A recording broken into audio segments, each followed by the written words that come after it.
遡ること2年前、2019年12月、ここ埼玉の地で開催された一つの戦い。あらゆる地より集まりし8人の英雄たち。彼らが作り上げるステージのその一つ一つの戦いには、感動とプライドと名誉が詰め込まれておりました。その日頂点に立った男はこう言ったのです。シャドーバースは私にとって命であると。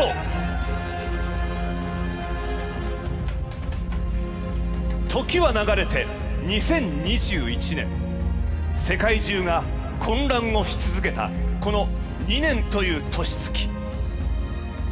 いつの世も混乱を収めるべく、この世に姿を現すのは英雄たちでした。命を懸ける場所を探し求めた英雄は、群雄割拠の戦いを経て、そしてかける命を研ぎ澄まし、輝きを放ち続け、今再びこの彩の国に一筋の光となって舞い降りたのです。己のプライドと名誉をかけた戦いが今まさに始まろうとしております。いざ光の差す方へ。シャドーバースワールドグランプリ2021グランドファイナル、いざ開幕です。燃えていけファイヤー。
Shadowverse World Grand Prix 2021 Grand Final. It's not a showtime. Please welcome the 8 Warriors.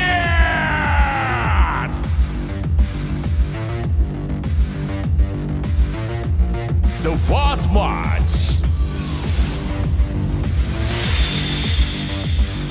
from Rage Shadowverse 2020 Spring ネギマ From Rage Shadowverse 2021 Spring 下上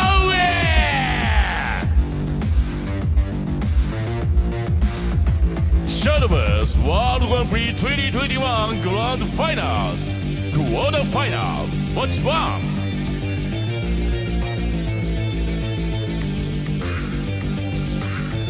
ネギマ VS 下上。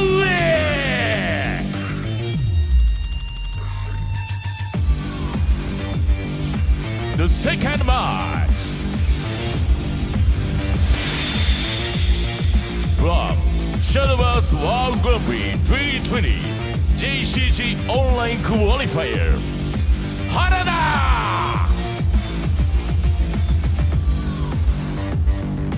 From Shadowverse Korea Open 2021 Season 2 KSW Shadowverse World Grand Prix 2021 Grand Final Quarter Final Match 2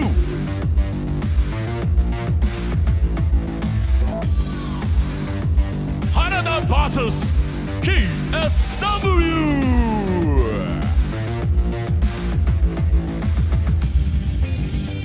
The third match. Love Shadowverse Net East Championship.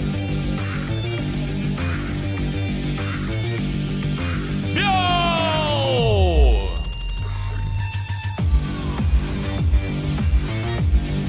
Love Net Shadowverse 2021 Winter.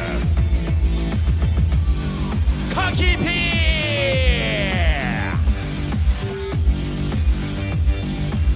Shadowverse World Grand Prix 2021 Grand Finals Quarter Final Match 3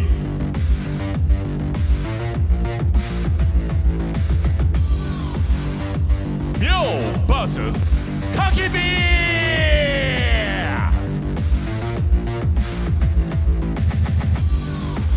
The fourth match.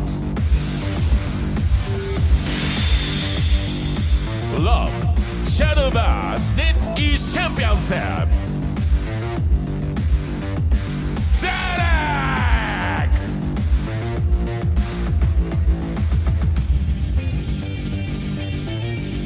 Love Shadowverse Korea Open 2021 Season 1.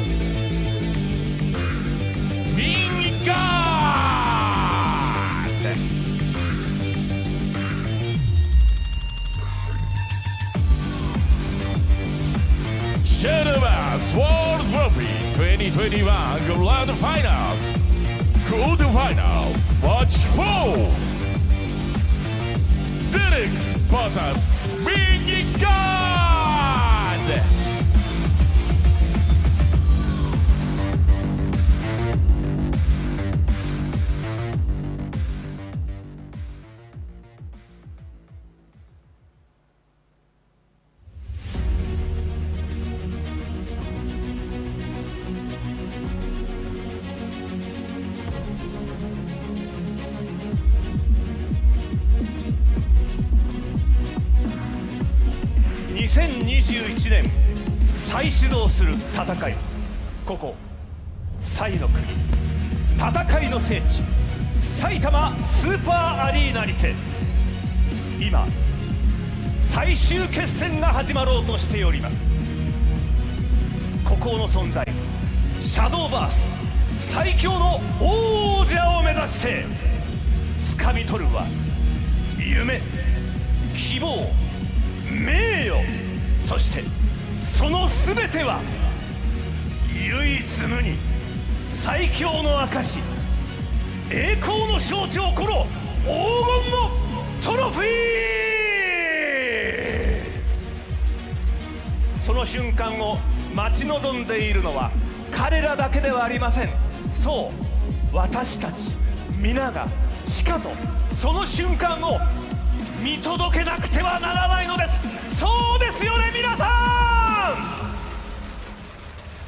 ん。待ち望んだその瞬間、己のプライド1億5000万円をかけた戦い、皆さんしかとその目に焼き付けていただきたいと思います。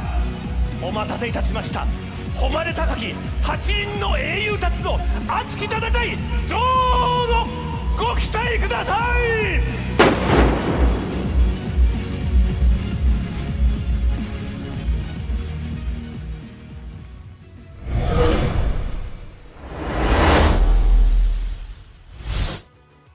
Hello, everybody. It is time for the Shadowverse World Grand Prix 2021 Grand Finals East.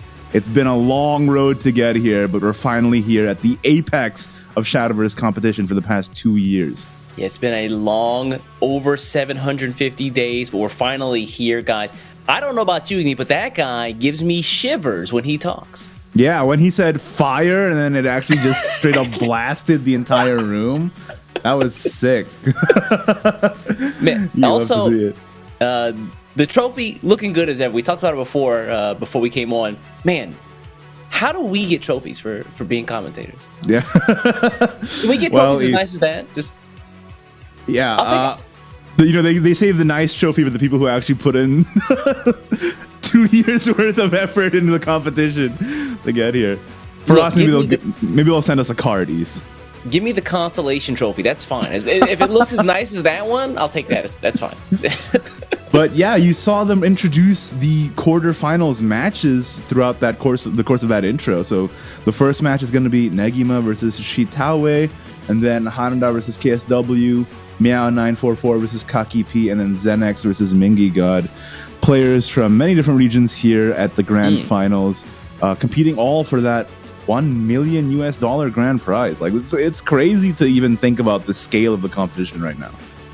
Yeah, if we can, let's take a look at what the actual format looks like. You know, these guys have battled through a grueling day 1 and 2 back in November, and out of what was it, 32 players?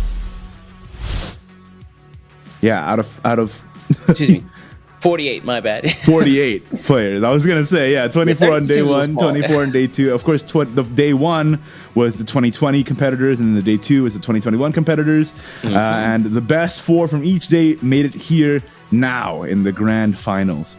So, yeah, it's gonna be rotation, best of 5, 3 decks. You have to win with every single one of your decks. So, you know, the players are locked in right now, especially going from the November qualifiers to now. The mini expansion came out in between, so we're gonna be able to see like the mix-up in the meta that these new cards brought too. And boy, was there a mix-up. It's going to be night and day from the previous WGP stream and this one, because, man, Oh yeah, decks have risen to prominence, excuse me.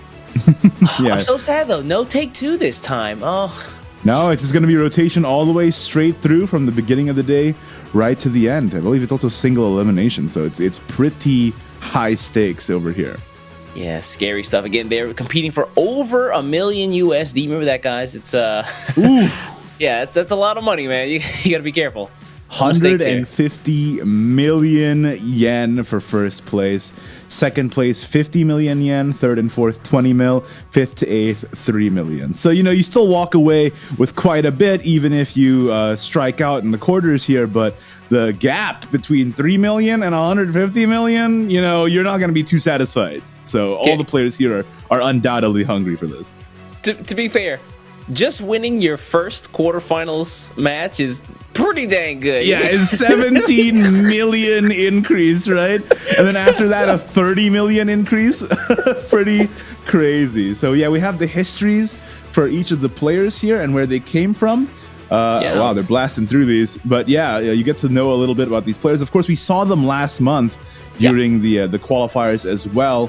And again, these are like to break down how intense the process was to even get to this point. This is the top 4 from each year, from the top 24 of each year, qualifying from each of their circuits throughout the whole year. So yeah, this is truly the best of the best, the top of the top. Yeah, just a heads up for the folks who are just catching up. So Negima, Hanada, Meow994, and then Zenex are all qualified from 2020, and then Minji God, Kaki P, KSW, and Shiza Ue are all qualified from this year, 2021. And it was super interesting to see like sort of the difference in mentality too between the 2 years. But now they're all going to be here in one melting pot, and they're going to have to see who comes out on top. Our first match, Negima versus Shitawe, is particularly interesting too, because Negima was the 2020 Rage Spring Champion, while Shitawe was the 2021 Spring runner-up. So basically the same tournament, just in different years. Ooh, talk about a revenge match to start the day off. You definitely want to take the dub early on. Oh yeah. If you win this, you're the 2020 Spring Rage representative. It's getting real specific, but yeah. I mean, Right. Negima really impressed me with his plays in the qualifiers. Like, it was unreal to watch him like navigate some of those matches. especially near the end. It was incredible, like the end of day one. So I have a lot of stock put into Negima to do well. Shitawe obviously was also really good, but Negima really impressed me. So I don't know. I'm kind of rooting for him. Is that your man's? That's my man's for the first match. Well, I've got good news for you. Well, maybe bad news for you. Shizu Ue likes Forest, and we haven't talked about the decks yet, but Forest might be making a bit of a splash here this month. Oh yeah, no kidding. Yeah, Forest. I think all top 8 players brought Forest, right? Perhaps. So all 8 players brought Forest. Most of them brought Rune as well. Ooh, Zenix, this is my guy who I voted for to take the entire thing. Look at this man. He has gone from WGP 5th place to WGP 3rd place, and then he's here again for the 3rd time. I think that go from 5 to 3. After that, the next jump is 3 to 1, right? Meow944 also being shown there. He is my favorite of this lineup.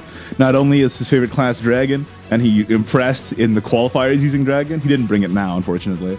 But also, he used to be part of the Euro circuit way back in the day. And he's actually been to World Grand Prix before. So, yeah, definitely overqualified. I love to see players who qualified in another region qualify somewhere else. Like, how did you get there? Like, what happened? Yeah, they're both in. So here's the bracket for the day, as you can see. Again, it was Negima versus Shitawe, Hanada versus KSW, Meow versus Kaki P, and Zenex versus Mingy God. That Zenex versus Mingy God matchup, by the way, is going to be brutal, because that's like the entire hopes of the NetEase circuit versus the entire hopes of the Korea Open circuit. Right in the quarterfinals. That's absolutely savage. Well, respective countries, get behind your boys, because they're gonna need all the help they can get. Oh yeah, for sure. Like this is like when the bracket was announced at the end of the qualifiers last month, I was just like gasping. I was like, I cannot believe that we're starting off this hard. You know, it's unreal. Yeah. So guys, just a heads up, we've got a couple of new rules we want to talk a little bit about. These are the player respect rules. And you want to give us a little bit more info here? Yeah, so obviously the players are to be held to a certain standard in terms of respect towards each other. No discriminating speech, no harassment, no negative speech about each other's backgrounds, stuff like that. So it's very important that, this is the highest caliber of Shadowverse tournament, and so everybody has to be held to the highest standard of, conduct as well in this. So that's what they're going over right now. And yeah, I mean, always important to remind you, it's a heated competition, but, keep it civil, of course. My only question is, can I emote hello 3 times at the start of the match? Am I allowed to do that? I think is not against the rules, so you are fine by that. You can go ahead and emote 3 times. If you were in, I mean, you might listen. If you were a competitor, you would not be endearing yourself to the other people. They will be looking to bring you down. But again, that is not against the rules. That is okay. I mean, some of these leaders, man, that we're getting in the game are. I just want to use all the emotes. Is that such a problem? All right, and of course, we also have a Twitch exclusive giveaway. If you watch this stream, the Shadowverse World Grand Prix 2021 Grand Finals, over at twitch.tv/SVO_esports, we are actually going to be giving away some real-life cards to members of the audience. So, stay tuned, stay engaged in chat, and you too could win your own waifu on a piece of paper in real life. And let me tell you right now, I have a lot of these promo cards, and they are nice. They're nice. They're very nice. Actually, they're pretty rare, just because Shadowverse is a wholly digital game, and so getting physical cards is actually quite rare. They're only given out as promos, right? So getting these are super rare, and they are super well made. Like the back has like the gold parts on the back like shine. It's real quality. It kind of gives me like a longing to have like a physical version of Shadowverse. Although the card text might be a little wild sometimes. Yeah, it would be impossible. Can you imagine keeping track of spell boosts? on paper, it's actually impossible. But yeah, guys, please do stick around, take a look in Twitch chat for the giveaways. They'll be messaging you and talking a little bit about that again in Twitch chat. If you're over on YouTube, head over to Twitch and you can enter to win some of those cool prizes. Oh yeah, absolutely. And they are worth it. They are absolutely worth it. I actually have a binder full of all the promo cards I've collected throughout the years.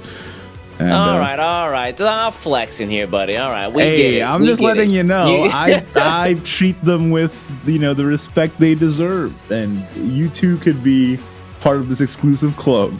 He's like, hey, you guys want to check out my alternate art Albert over here? I could bring it out, but I don't think they'll be too happy with me for doing that. Stop flexing on stream. Stop flexing on the kids. That's not what the stream is for. Oh man. Speaking of this stream though, man, I cannot tell you how excited I am to finally get to the WGP after 2 long years. Can we talk about the fact that we were just this close to getting into WGP, one of our representatives from SVO? Mm-hmm. On both days too, right? Like, you guys, pour one out for Doc Dodo in chat, please. I think that if Doc Dodo had won that match against KSW, he would be there. That's true. We also, of course, like Tolerance as well was super, super close, and so was Sad Feeder too.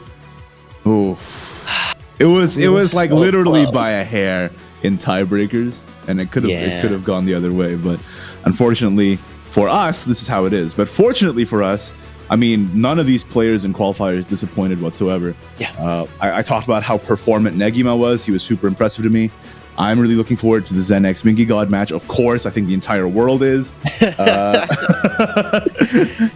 How do you feel about the entire tournament being decided on that match right there? That is big, right? Like I was talking about this. Big match. In quarters, single elim, right? And it's 2 of the biggest players, the biggest names in Shadowverse in the world. Zenex has been in WGP.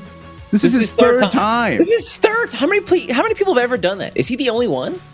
Yeah, I think he's the only one. Meow and Mingy God, this is their second time, but for Zenex, this is the third time. Like, let's be real. That is an insane accomplishment. So, yeah. But for now, our first quarterfinals again is going to be Negima versus Shitawe from Team Ideal. And I'm super excited to see who comes out on top here. The decks, by the way, have been already revealed on Twitter. So if you want to go over to twitter.com/Shadowverse they have all of the deck lists for all the top 8 players. Ooh, dude, can we talk about how clean this stage looks? Yeah, it is nice. They have the light show. They have fireworks in there. They got fire. I should have just gone to the Saitama Super Arena and just did the commentary from there. Just give me a microphone. I'll say, hey, what's up, Iggy? How you doing, buddy? I would be so jealous. But thankfully, that's not what's happening. You're stuck in your room just like me. And you got to deal with it. That cut me deep, man. But yeah, like he said, the decks will be showing these off relatively soon. These guys getting ready for their first match of the day.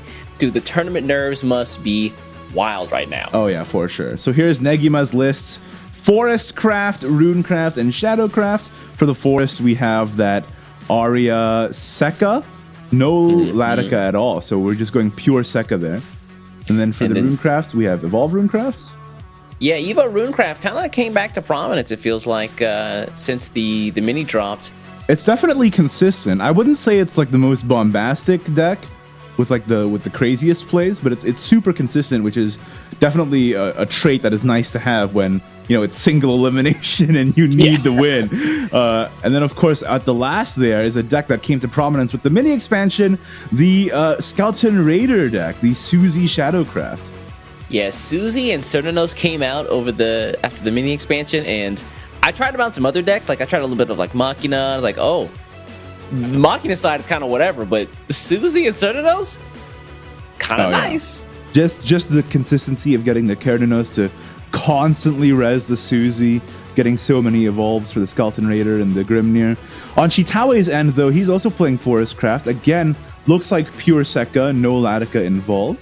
And then the Shadowcraft, similarly, is also Cernanos Suzy combo. Yeah, pure Sekka is just look. I mean, look at the deck. Pretty much everything in that deck does either storm damage or some form of effect damage through Arya. So Yeah. I mean, this deck, it's hard to get on the front foot when you're fighting against this deck because they're always just doling out damage. Like you said, Shidoway is also running the Shadowcraft there. Again, a very Suzy-oriented build here. We've got the Solemn Gravekeeper, the Skull Bandit to help out with the Shadows and the Necromancy. And then I think Shidoway is the only guy today bringing Sanctuary Haven? Yep, the only Havencraft player in the entire 8 players in today's lineup, and Sanctuary Haven no less. Also running God of Curses, I believe. Oh no, wait. Yeah, no, God of Curses.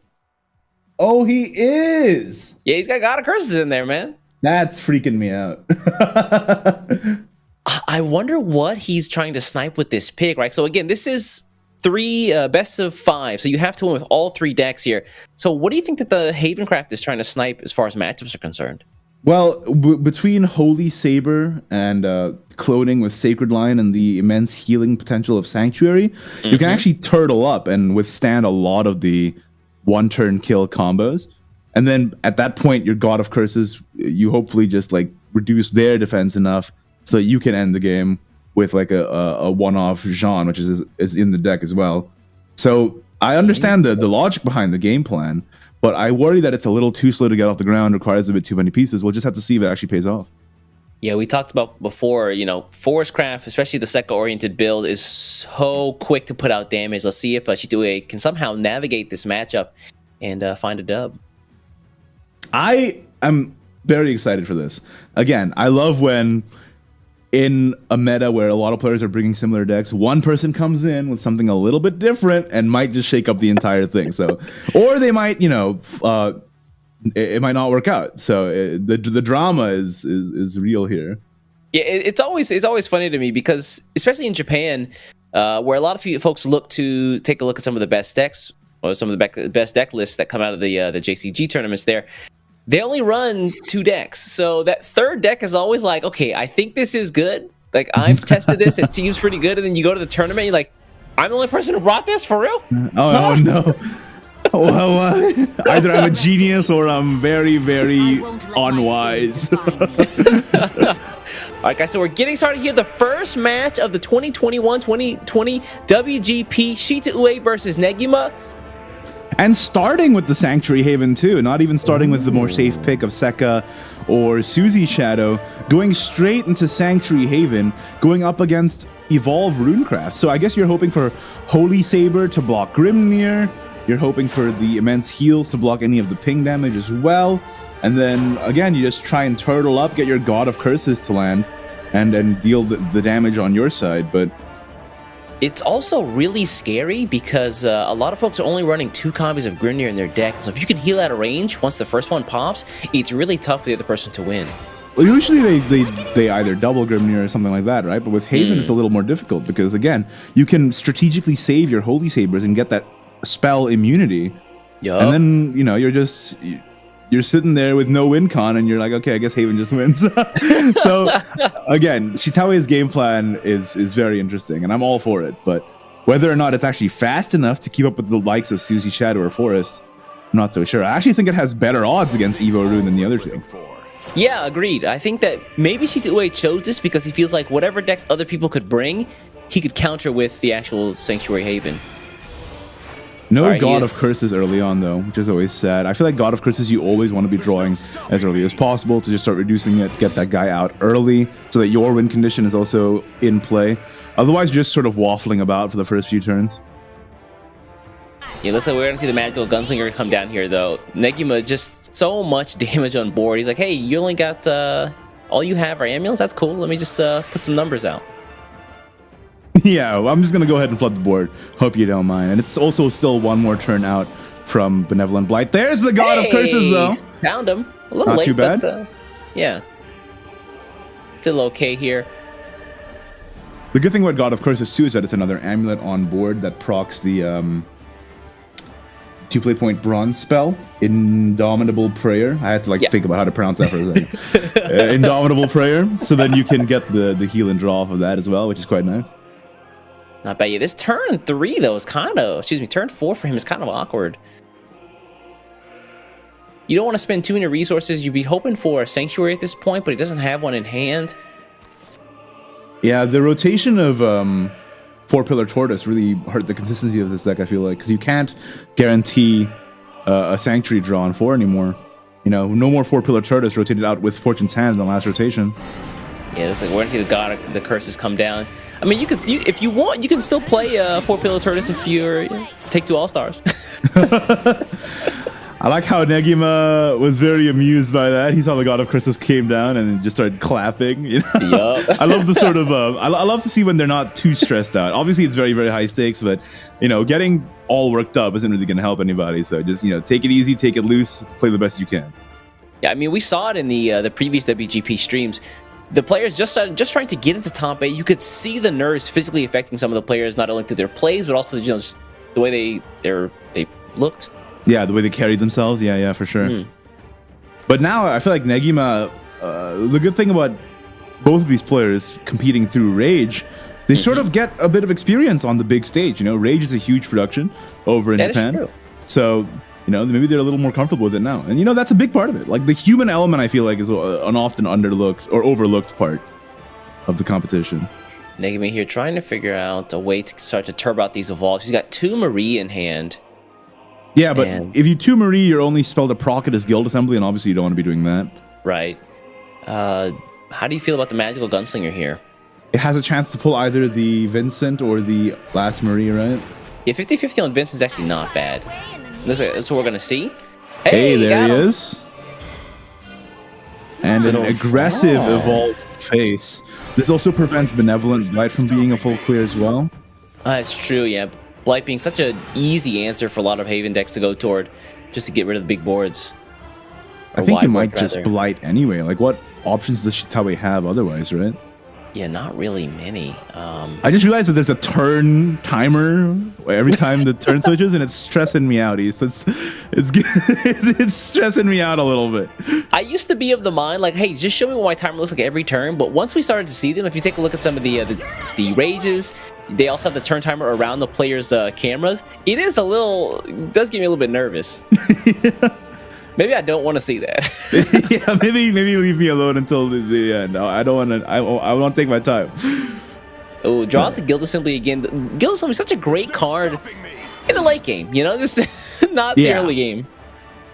But now that he has at least 2 of them, he could proc 1 to evolve his Marines. He could also evolve the Vincent here. I like the Vincent play. Yeah, Horse Vincent is free evolve. Get your Grimnir online. You've already spent 1 on the Awakened Robot before. Save the Marines for when you actually do some damage. Right? Yeah, that's true. And that's a hard line to clear.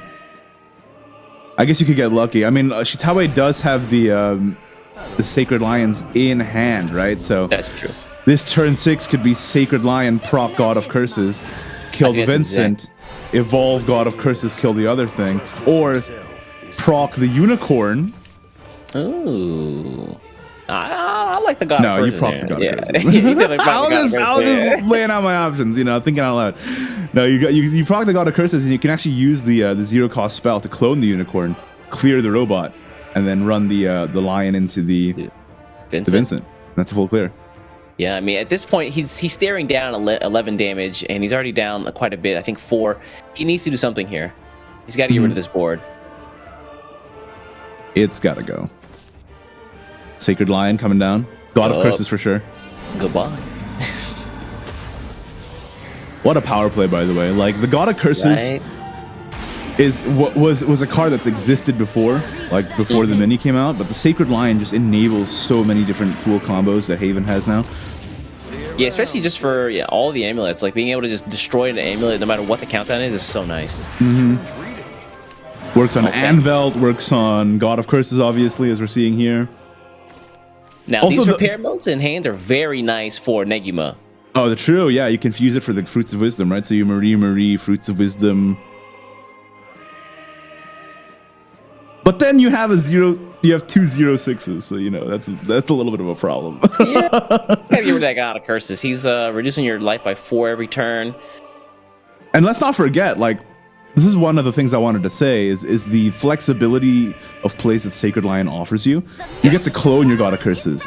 and evolve it again. Get 2 God of Curses down. You get to clone your Holy Saber.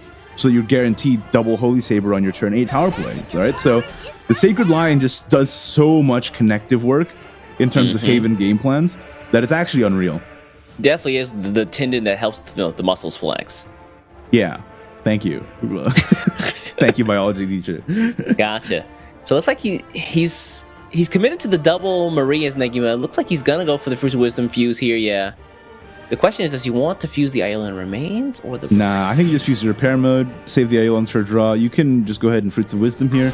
You might even play nice pick. repair mode again for the pings. Yeah, I like the... You need to start getting rid of some of these things on board. Let's see what it hits. All right. Oh, Well, that's pretty good. Okay, yeah. But you know, I like that it. doesn't actually deal with it. Sacred Lion is immune to trading. That's true, yeah. You've got to deal damage. I mean, luckily nice he's got the Scepter in hits. hand, though. Can I just say, no Sanctuary, and yet Shitawe is sitting pretty right now. Yeah, the God of Who Curse to needs pick up. Especially with the Lion was so clutch. Yeah, not to mention that you can clone the God of Curses now too, I think if you that's, so desire. I think that's what we're going to do. You could even run the Sacred Lion in, clear the other one, if you wanted to. You probably want to just clone the God of Curses though, honestly. Yeah. He's going to go down to 12 by this turn. Why not potentially make it more?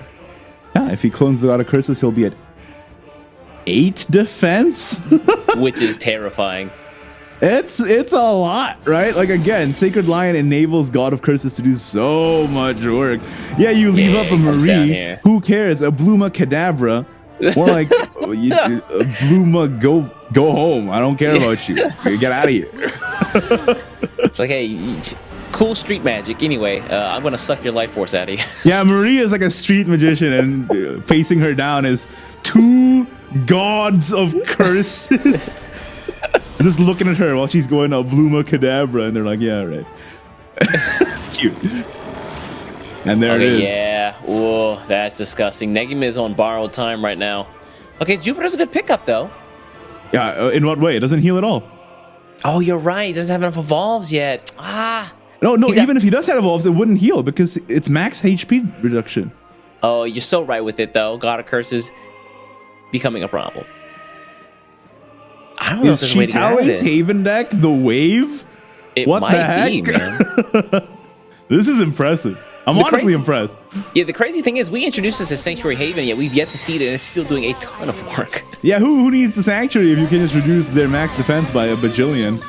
All right, and we're blasting. We are blasting. Vincent has been evolved, so this will deal 3 to the field if he does the double Delta Cannon. But he's gonna go for the Grimnir, trying to ping some of these curses down. Okay, That's one. That's one. He still puts himself at 2 turns max. And I don't think that's Yikes. lethal for Shitawe yet, right? Taking a look. I don't. He can heal though. So if Yeah. he plays Sacred Lion on this altar. I mean, he's got so many ways to heal, right? Okay. Oh, or just Holy Like, oh, Saber. no, I mean, yeah. Holy Saber is good on. Holy 8. Saber 7 damage. It's not quite enough, is it? No. Yeah, holy. But it's just good protection too, right? Yeah. From all the effects. I mean, that's why you run the card against Rune. And now you're immune to pings, and the God of Curse is just gonna end the game next turn. Yeah, there's no... I don't know if Negima has a way out here. Shitue at full defense, immune to pings. He spent his Grimnir to get rid of one of the God of Curses, deal some chip damage to the other one. You know what we call this, East? This is a hard counter, and this is a checkmate. Oof. You know, it's you. This is what you played the Sanctuary for. And again, we were talking about this at the start of this match. I think this actually does a lot better against Evo Rune than the other 2 big decks, right? So to be able to snipe this matchup off the jump into the first round of the day, you got to be feeling real good about yourself. Yeah, pretty good on Shitue's side here. Yeah, he's looking for an out here. I don't think he has it, man. Oh, I think it's over. I think it's over. It might be. It plays a Dogga Detective, but I mean, to what end? All Grimnir. Chitawe has to do is end his turn, right? That's it. He's like, yeah, start end. Yeah. He's making big boys. Yeah, I mean, it would be nice to be able to use the words of judgment, but you know, Yeah. And this is not enough. It's like surprisingly close, but it's not enough. Yeah, the heal for not much. For 0 because your max defense is at 4, and you just end the turn, and that's the entire game. God of Curses carried it, drew the Sanctuary at the end, didn't even need it. Chitawe with that hard counter. I mean, let's not get it twisted. God of Curses definitely put in work, but Sacred Lion might have been the MVP right there. Oh yeah. I mean, that card just entirely overhauled the entire Haven class. I feel like, Yeah, we're going to be seeing Sacred Lion decks for a long time, is what I'm saying. Yeah, I agree. Sacred Lion being able to it's so flexible, right? You get a copy of a card, you can destroy an amulet. It does all the things that Haven wants to do. Oh yeah. And the lines you can do. Again, double Holy Saber, clone your God of Curses, clone the Lion even. Like, you can do so many different things. Yeah, the infinite value engine. Like, that's why that card is so good in Take 2 too. Yeah. If you get like, Haven was not very good in Take 2, but with the release of Sacred Lion, if you just draft Sacred Lion, that could save your entire draft, honestly. Like, it's insane, that pick. So again, that means Shita Ue is going to be winning his first game with the Haven Crafter. That means he has still to win games with his Forest Craft and Shadowcraft deck. And honestly, taking the W with your weakest deck of the lineup, that has to feel pretty good. And then the other two are just like the meta staples, right? So yeah, and exactly that. With you taking that first win, you actually have more chances to win with the other two, which you obviously have to feel good about, right?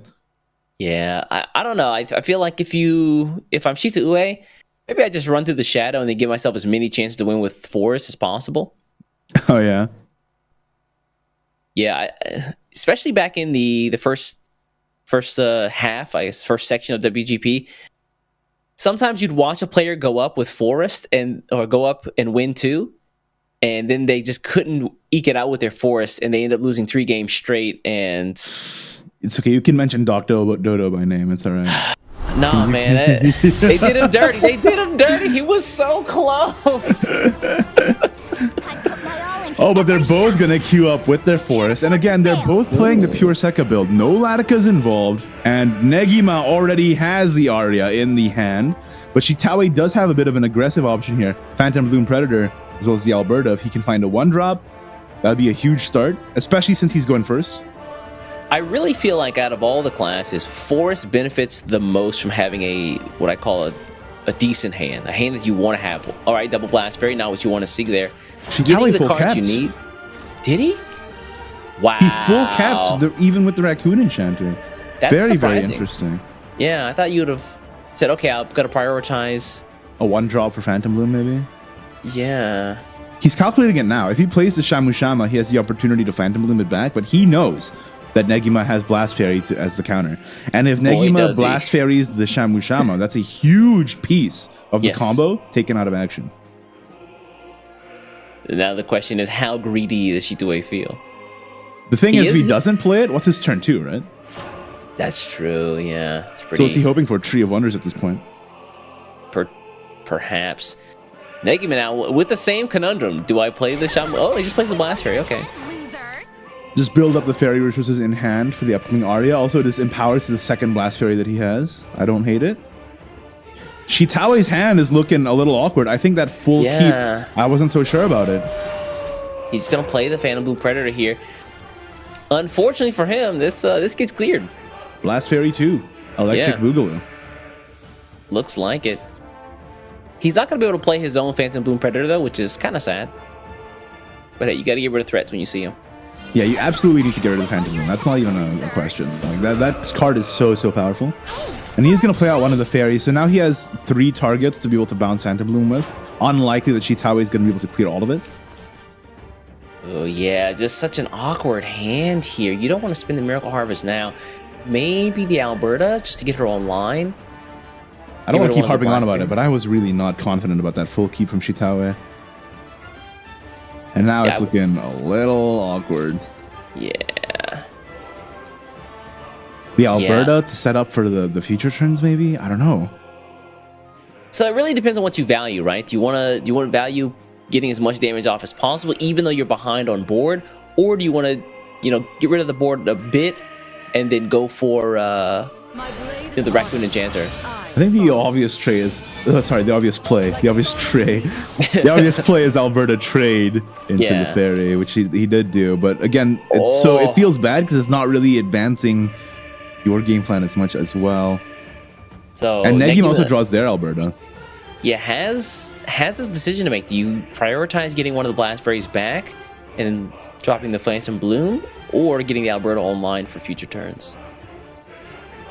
Alberta's one of those cards that gets more and more and more awkward the later on the game you play it. Exactly. Whereas it gets more and more and more value the earlier you do. So that's one consideration. It's obviously less damage than the Phantom Bloom though, and less utility too. Because if you get the Blast Fairy back, you have that removal option, and it's just so useful. Yeah, the Blast Fairy also does present a bit more damage in being able to get the Fairy for Arya later on in the game. So maybe that was a consideration he took there. Starting off with the Raccoon Enchanter, being like, please give me better cards in my hand right now. Because I am in trouble. Yeah, he is. So what do? You trade into the Blast Fairy and then pray for Colossus to hit the Phantom Bloom, or is that That's a what I little was thinking too. Is that a little too crazy? It's like, please. But hitting the Fairy is so detrimental. Oh yeah, if the shot goes wide and doesn't hit straight in the middle, gotta go for aim practice at that point because you're done. Despite the fact that we talked about how risky that is, I still might make that play. And honestly, like if you don't take the risky plays, you might just be ending up in a situation where you just lose outright, right? So it might just have to be the case. Yeah, here it is. Let's see it. Nice shot! Let's go! Negima is like, are you kidding me? Come on, man. Got him. All right, turn 4 though. I mean, is Arya Slam? Arya Evo Pass? Yeah. I don't hate it. Or you could Alberta here. Yeah. Yeah. I actually don't hate the Alberta here. I think the Arya is more expensive, so you slam the Arya right now. You get the Fairy and the Fairy Wisp. Next turn you Alberta. Then you have the Fairy Wisp, and Shamu Shamu to even bring the Alberta back on the same turn, right? Oh, hey, good point. Yeah, the Fairy Wisp being 0 cost allows you to pull her back. That's not bad. So you get to double summon Alberta in one turn 5 if you wanna. Right? You can Alberta, Fairy Wisp, Fairy, Primordial Colossus, the Blast Fairy, for example. I think this is good value. Yeah, Shitue though, still an awkward hand, man. Gigantic Blossom for the Fairies. It's truly a dire situation. He's gonna have to Raccoon Enchanter for the combo. Yeah. And doesn't get anything of worth. I've always said that this deck kind of lives and dies by finding your Arya. I feel like it's less of a case in the mirror, but his hand is just too awkward. Yeah. And I mean, Negima has it 15 ways to Sunday, it feels like. Yeah, plays for days. Plays for days, tax for snacks. So he's gonna Alberta, face, Fairy Wisp, Fairy... 1, 2... Wind Fairy? Get the Alberta back? You could do that. You don't want to spin the Primordial Colossus just to get rid of the Fairy on board? Nah. Alright, okay. That's what's up. You can win Fairy to get your Fairy Wisp back, which I think is more value. Then you get 2 Fairy Wisps in hand.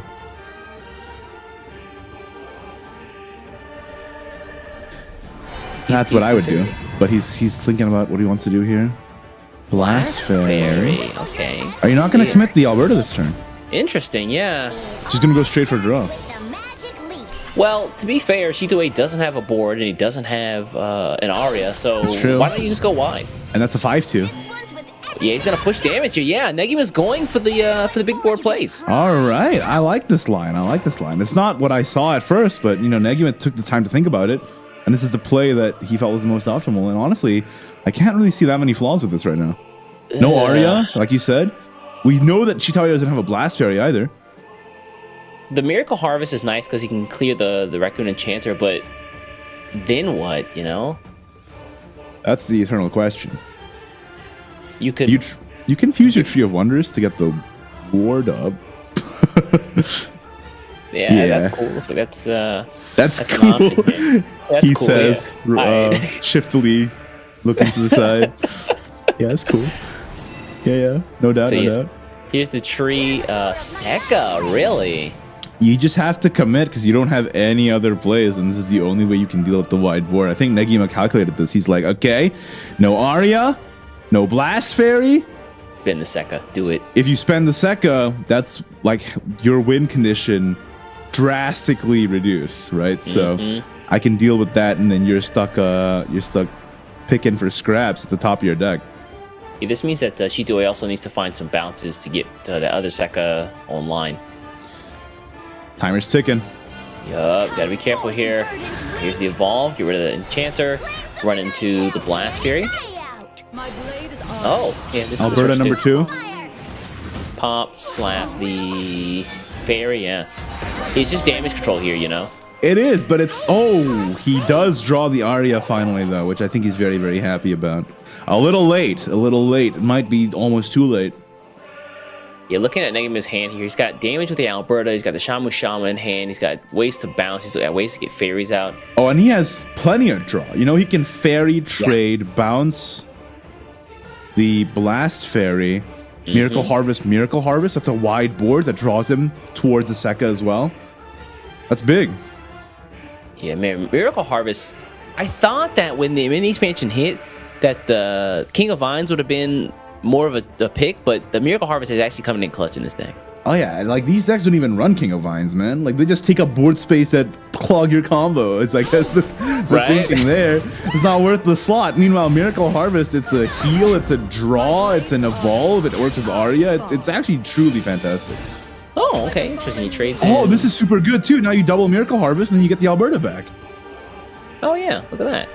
And this fairy gets to run damage in. Straight to the dome. All You right, probably one. can evolve the Blast Fairy. Again? Let's go. Go face. Or bring it back. No, that's cool too. That's fine. That's fine. This is fine, yeah. Getting the Fairy Wisp back is nice just because it's damage later on. Yeah, Shitue is in rough spot here, man.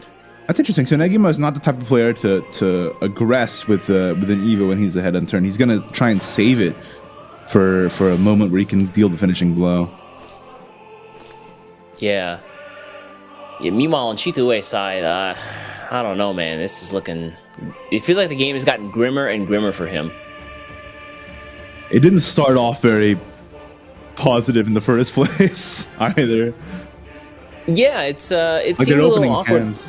Yeah, that opening hand seems a little awkward from him, and the fact that he kept the Raccoon Enchanter and the Alberta was a little weird. He is The gonna get Arya's finally online. the Arya online here.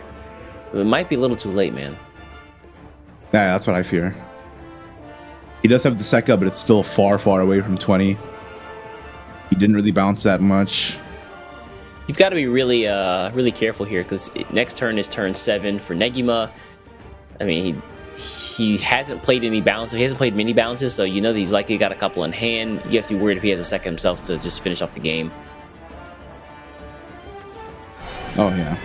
And, like, even if he didn't have the Sekka, like, we have perfect knowledge here. Between Phantom Bloom, Shamu Shama, and all the bounces he has, that's a lot of damage being represented right there. And the Alberta that's waiting in the ranks. Oh, that's true as well, yeah. Miracle Harvest here for the Fairy, yep. A little bit of heal is nice. Oh, there's Slugger. Okay, that might be the recovery that you need on the following turn. Hold on. Shizue, hold on. Negima still feels good about this, though. Oh, Shama off the top is so good. Phantom Blue Predator here. But here Pull back comes the Phantom Wisp. Bloom. Yep. Yes, sir. Face. 3. Play the Wisp again. Let it disappear. That's 4. Or 3, excuse me. He's at 3 now, and then if he Pulls this primordials back. this, the Shamu Shama now can evolve, right? So Yup. then he plays the Shamu Shama. He also gets Alberta back here. Yeah, and Alberta, Shamu Shama, hit That's it. face, Phantom Yeah. Bloom, Shamu Shama, GG. That is it. Negima finding the lines here. Phantom Yeah, Bloom, Negima really back. impressed me with his. I believe it was his forest in the qualifiers too. So, like seeing this play out again, it's I mean, truly he does- impressive. He does say that he likes these aggressive, like combo oriented decks, and that's exactly what Forest does. Yeah. And here we go. And a bit of a mix-up from what he played in the qualifiers too. In the qualifiers, he played aggro Latica, like with the Latica in the deck. Now everyone just seems to have switched to pure Sekka with the addition of Miracle Harvest, making that deck so much more consistent as well. Yeah, we saw Latica really. It really is a tough deck to play. The more games that you have to play, do you know what I mean? You have to always be thinking and always be calculating how can you get to that Aria line or that Latica line, and it's mentally taxing. It really is, especially on long days like this. Yeah, and especially because Latica can sometimes be a little bit inconsistent as well.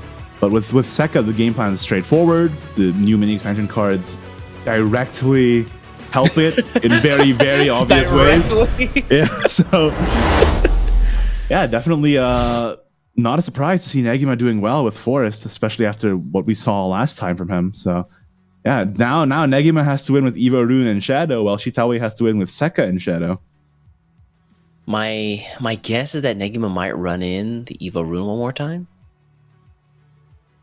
I mean, you're gonna have to win with it eventually, so just get out of the way, you know.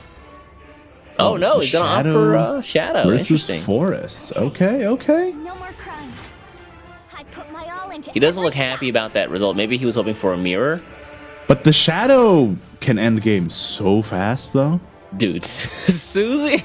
Especially with, if they're building boards of like 0-1s, Blast Fairy, 2-2s, or whatever, that Skeleton Raider is going to come down and do a lot of things. All right, once again, Chitue's hand looking a little weird for the first two turns. But once he hit turn 3, you start going in. Yeah. Alberto on 3, Ari on 4. Oh, he's going first though. All right, Kernunos in hand, and Negima is on the draw. So if Negima does draw, Suzy in hand. If Negima draws Kernunos now, the combo is secured. Skeleton Raiders in hand too. This might end up being a very, very fast game. Solemn Gravekeeper. So this card got the one card in Shadow. They got the glow up.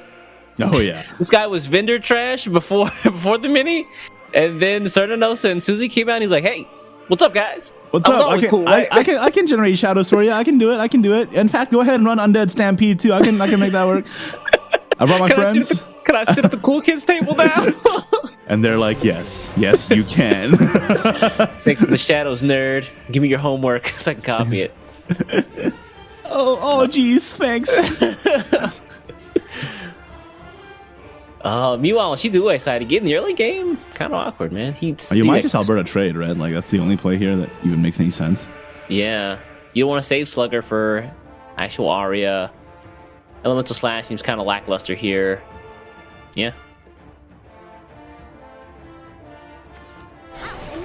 Ooh, Really? Oh, wow. Okay. I hate leaving Solemn Gravekeeper up, so... But realistically, there's not a whole lot you can do with Solemn Gravekeeper on the first. That's true. Unless like some lists do go a little crazy and run Steeled Hopes just for draw plus proccing Solemn Gravekeeper. Yeah, for the Necromancy. Yeah. Yeah, if he had another play point, maybe he could have done something with Otherworldly Gatekeeper and then bringing out Bone Fanatic and then using Wicked Rebirth on it. But yeah, not enough play points for that kind of play. He also missing the Wicked Rebirth. Run Bone Fanatic? I think most lists run Bone Fanatic and Bellringer, Guiding Bellringer Angel. Let me double check though. Negima's list does not run Bone Fanatic. Really? It only runs Bellringer as a pull for Gatekeeper. Interesting. He does run the Wicked Rebirth though. Oh yeah, Shao is a thing. I guess a lot of folks would prioritize, even though I don't know. I feel like, Shao is so good though because you also yeah. like res the Suzy, and that is the Skeleton Raider game plan. Free evolves, baby. Yeah. And talk about a card that from the mini expansion that just changed the face of the game. Shining Bellringer Angel. Oh, sorry, Guiding Bellringer Angel. Yeah, I remember looking at GIF's like tournament recap spreadsheets, and one week he just did all non-ding dong and all ding dong decks for Bellringer. It's very funny. And the funny thing is, the ding dong deck just kept rising and rising and Right? rising. It's like, all right, we get it. She's good. Yeah. Yeah. She's very strong. Looks like it. She's gonna finally get down the Alberta here, just to get rid of the Bellringer. Hey, Sha, what's up, buddy? Yeah, I mean, all you need now is Kernunos, right? Yeah, you gotta Hopefully sync she that shows up to Susie. the party soon.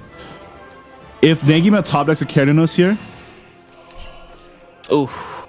Celeste quite. Omega. but guiding Bellringer into Celeste Crystallize is really not that bad, right? Guiding Bellringer Evolve, draw a That's card, true, get yeah. a huge body. Because your hand is looking dirt. Thank you for that. You're welcome. That was very aggressive. How do you feel about the inclusion of Celeste Omega in these decks? I mean, Celeste is not a bad card in its own right, just being able to stop spells on actual fanfare. But in this deck specifically, how do you feel about the actual amulet? I don't know. Like the amulet making their heals less effective doesn't really seem like that big of a deal, right? But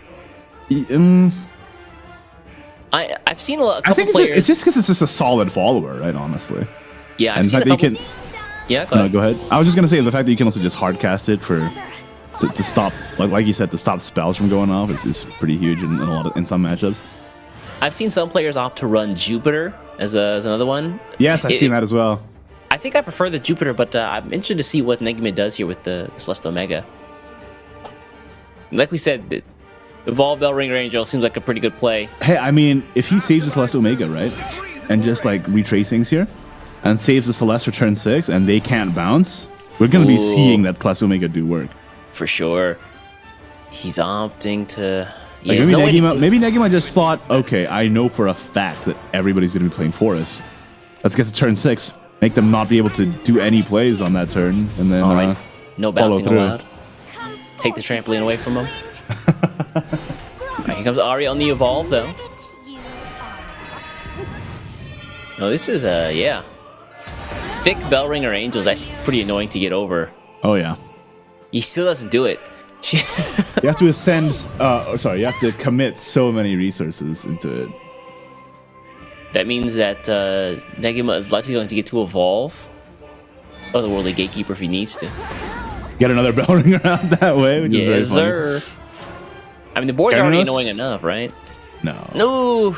You might dig for it, honestly. You can actually opt to dig here. You can run in the Shao face and then just Psycho Pump it. Yeah, and see what you get. Because if it ends up being the Gyarados, it's a huge power turn. Mm-hmm. Especially with the Raider in hand, right? So you opted for Shadows, though? Looks like he is. Okay. We're seeing an Undead Oh, Stampede yeah, the here. Evolve on the Solemn Gravekeeper here is actually pretty good. Get rid of her. If we see an Undead Stampede here, that's a huge Shadow spend. And then Yup. next turn might be the Susie Invoke. Has he spent any other Shadows this game? I can't think of any. This might be just 6. Oh, no, sorry. 4 from Gravekeeper. What am I talking about? Yeah. Yeah, so Undead Stampede seems like the right play here. This is a huge spend.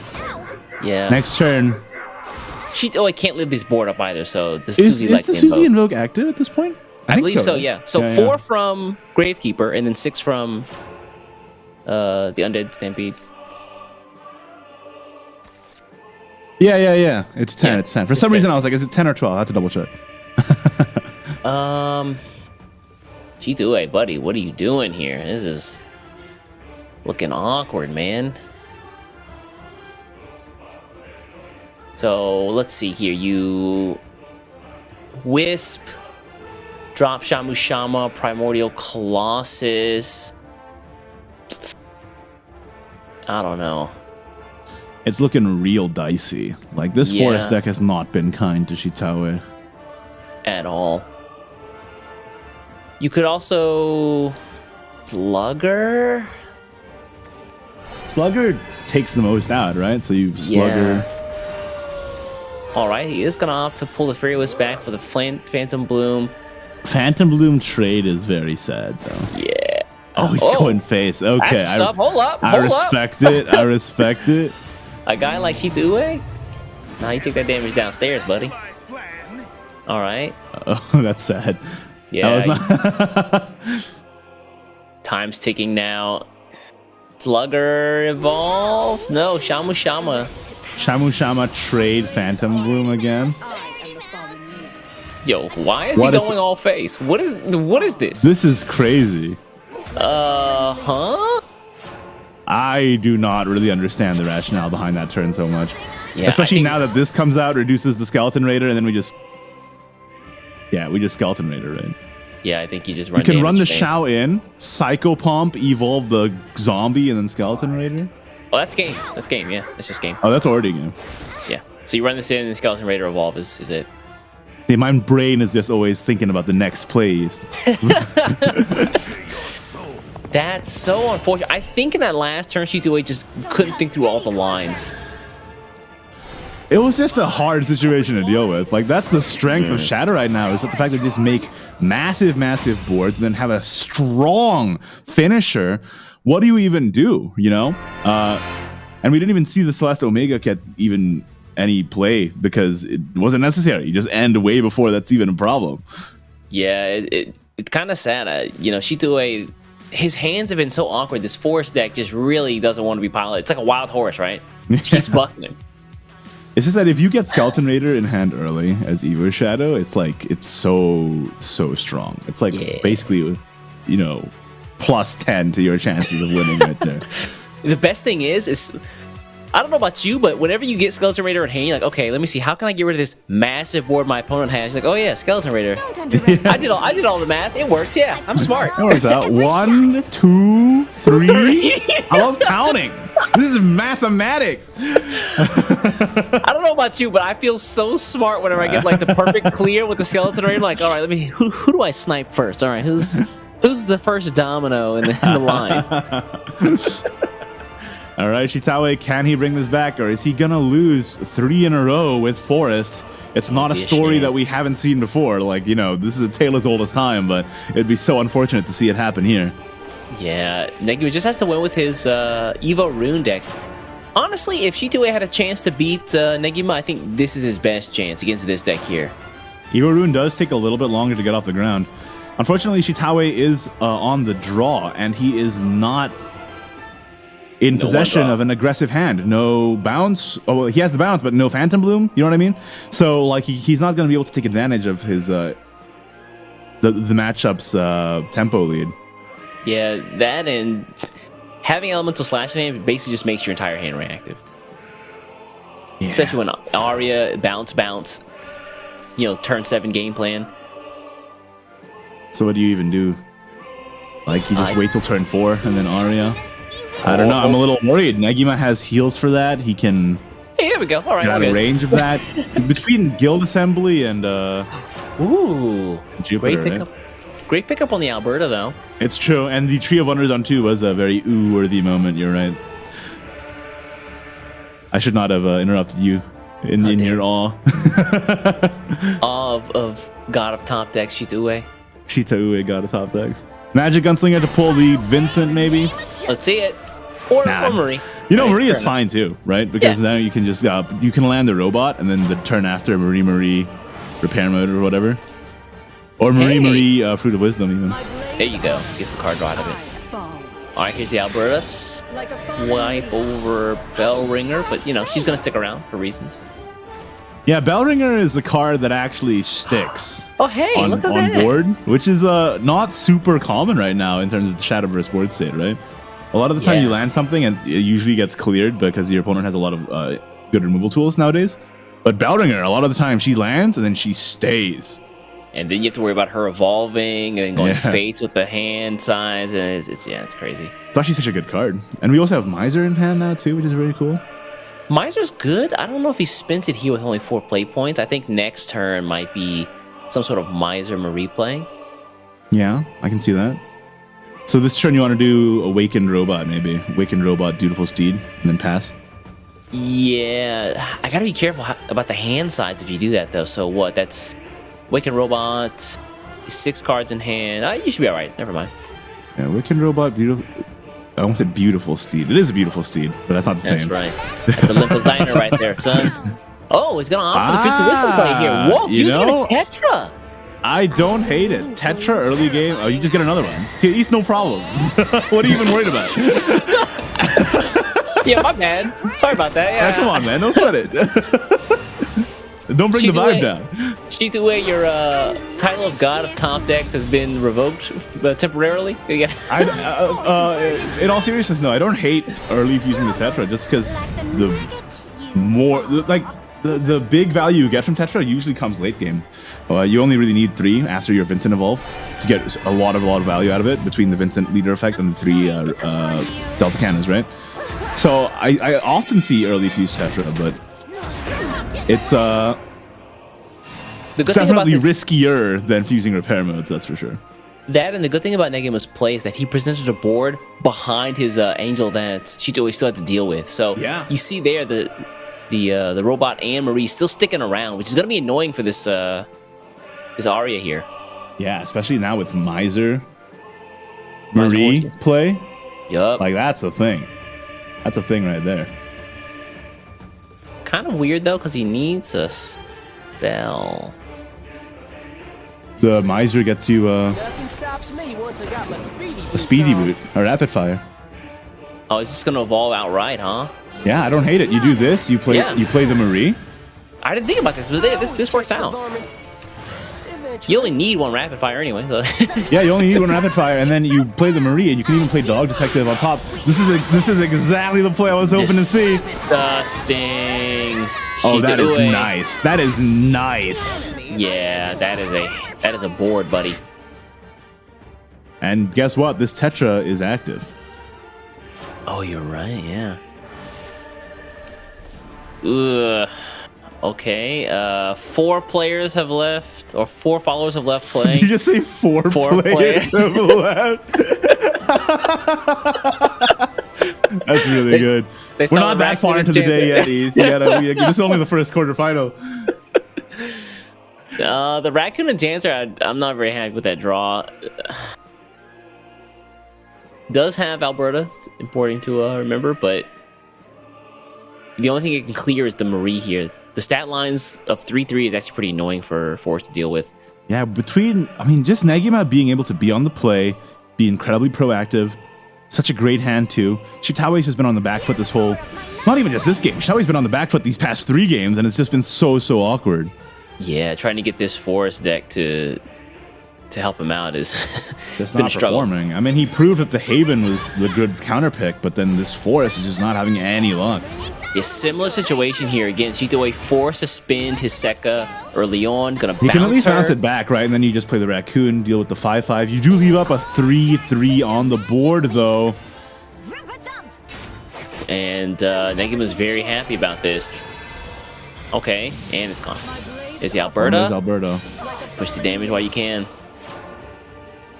It's not great, honestly.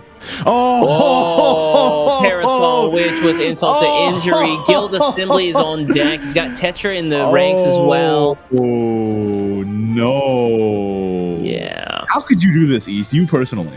Do you feel good with yourself right now? I feel pretty good, actually. As a person who voted for Zenix as the player to win this and for my packs in the game, this is okay. I voted for Meow. I have to rep. Shoutouts to Meow, who in his interview said, if I win this, I'm paying off my mortgage. You know what? Respect. Talk about some adult decisions right there. Some people are like, I'm going to go traveling and just visit a bunch of countries. I'm going to spend it on food. He's like, nah, I got to pay a mortgage, man. I got mouths to feed. That's a role model right there. If I was in there and they interviewed me about what I would do with the money, dude, I would not be saying mortgage. I'll tell you that much. Yeah. Indoor pool, baby. That's what I'm empty, about. so I can skateboard Tony Hawk style. Let's go. Gonna buy my own car and then pimp it out myself. Yeah, I'll hire Exhibit. Come to my house and do it for me. Now, how much is this? Oh, The thing man. is, the thing I love most is money. So Exhibit's just gonna have a car, and then inside the trunk is gonna be cash. I'm like, oh, this is a nice ride. You're right. Hit me money bags over here. Yikes, he's doing it again. It's so rough. And then like we know that the Tetra's behind this, and lethal is all but secured, right? Yeah. For Negima. It looks like this is gonna end with a 3-1 shutout. I mean, like the Haven did its work, but then the Forest just stalled completely for Shitawe. Okay, Fairy here. Not to call it early, but I think this is curtains. Yeah, it's definitely looks to be that way. I don't see much heal here. I mean, gets a little off the Miracle Harvest, I think. Has he had 10 players leave? 10 Or 10 followers players leave leave. 10 players leave follow. It's alright, it's early. I'm just giving you a hard time. Yeah. Oof. Yeah, speaking of hard time, looks like Shitoe is having a pretty hard one to get rid of just this 7-7. Yeah, and Negima is very happy because that is the GG. No! Oh. The BM! How could you do it? He had to do it. Don't evolve. You don't even need to. Come on now. Okay, good. I was just gonna say the disrespect coming out of Negima would have been unreal for his game there. I think that means that 2020 had the stronger Rage League in the spring. Oh, you don't have to rub salt in the wound like that. East, you're a caster, not a butcher. Okay, can we give it a break over there?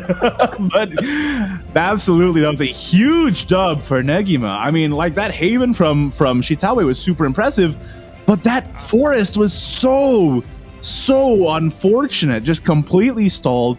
Meanwhile, in the hands of Negima, that Forest looked super clean. Like when he was playing it, that was super tight. So, you know, it really goes to show it really just depends on, like, you know, well, Forest, if you have the combo hand, you can make a lot of plays happen. But if you don't, you end up just sort of stalling. And in this level of tournament, that costs you the entire tournament career right there, like the entire tournament life. Yeah, it really is weird. I mean, especially in that first game with Forest where Shitoe just kept that really awkward hand. I was really surprised that he held on to at least the Raccoon Enchanter. I would have maybe tossed it for something else, hoping for maybe a Gigantic Blossom or a Tree of Wisdom, something like that. Yeah, I wasn't super happy about that mulligan either, it's true. But at the end of the day, we have our winner of the first quarterfinals. Looks like we're getting a quick interview with the players here. We've got top Shadowverse translators on the case here. So we're going to be able to listen in on what this interview is saying.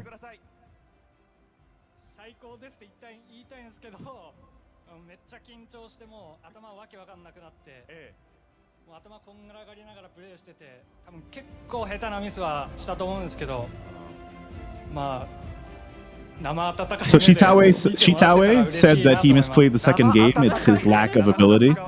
Oh, yeah, it's tough. That hurts. Yeah, he's got to be kicking himself about that mulligan there. Yeah, it's really... It's brutal, such a hard competition, though. You can't really be too hard on the guy. You know, it's such high stakes. The nerves must be unreal. And again, all your competitors are world class, right? So, well, I mean, he is. Let's be real. He definitely earned his way here, and he's not walking home empty-handed. I mean, 3 million yen that's quite a bit of yen, buddy. It's quite a bit of yen, but it's not 150 million yen. You know what I'm saying? Negima says that it was great. He did some misplays, but please cheer me on for the rest of the tournament. Okay. I mean, if those are misplays, man, I'm afraid to see what his rare form looks like. That's. Yeah, I was gonna say, he seemed like he was doing pretty good to me. Yeah. All right. I mean, with plays like that to start the day, though, you got to feel pretty good. He's like, all right, found the dub first game. Now I can relax. I've got one win under my belt. These next couple matches should be a piece of cake.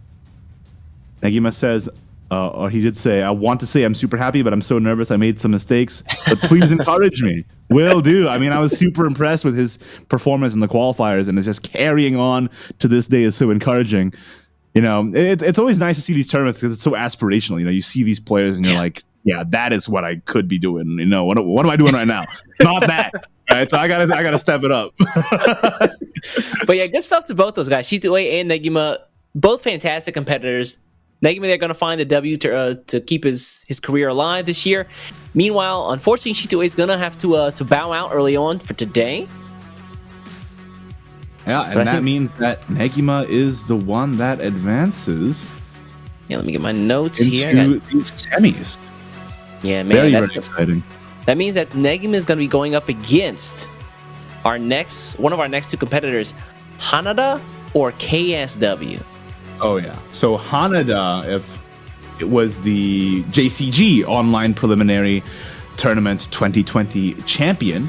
Meanwhile, KSW is from a different circuit, the Shadowverse Korea 2021 Season 2 champion. So our first cross-region clash here between Hanada and KSW. So, you know, make sure to show your support in the chat for your boys.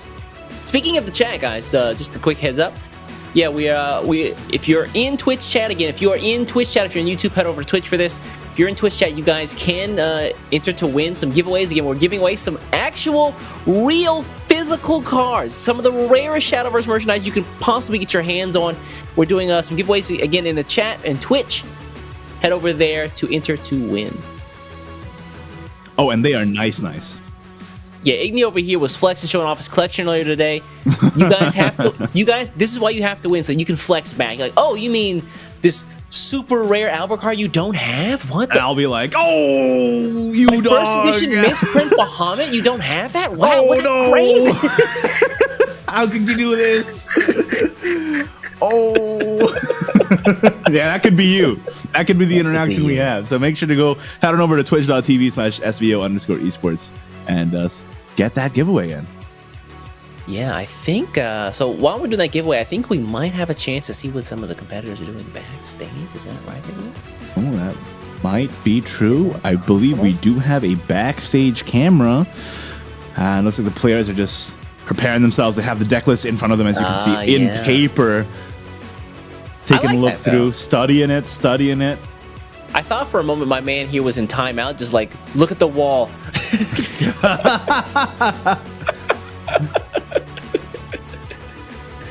All right, the giveaway is currently closed. We are picking winners now, but you know, if you don't win this time, don't worry. There's going to be more giveaways throughout the day. I don't know about you, but I entered. Did you actually enter? No. Okay, good. I was gonna say I didn't know you could do that. I was gonna be so mad. I should have done it too.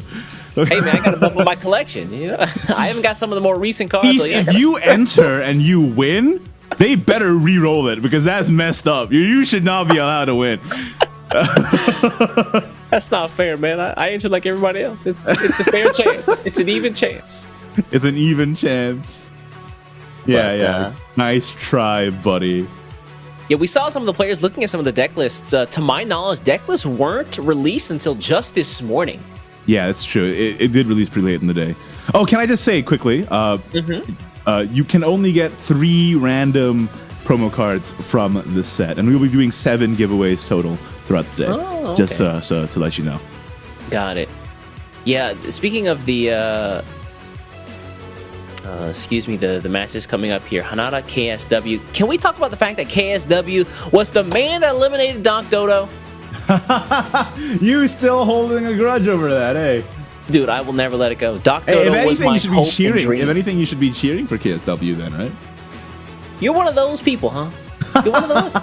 You see a guy murder your man, you're like, that's my guy right there. That's my guy. That's the Lion Pride rules, dude. You ever seen Lion King? Yeah, no. That's how it works out here. Dang, you're like Buffalo.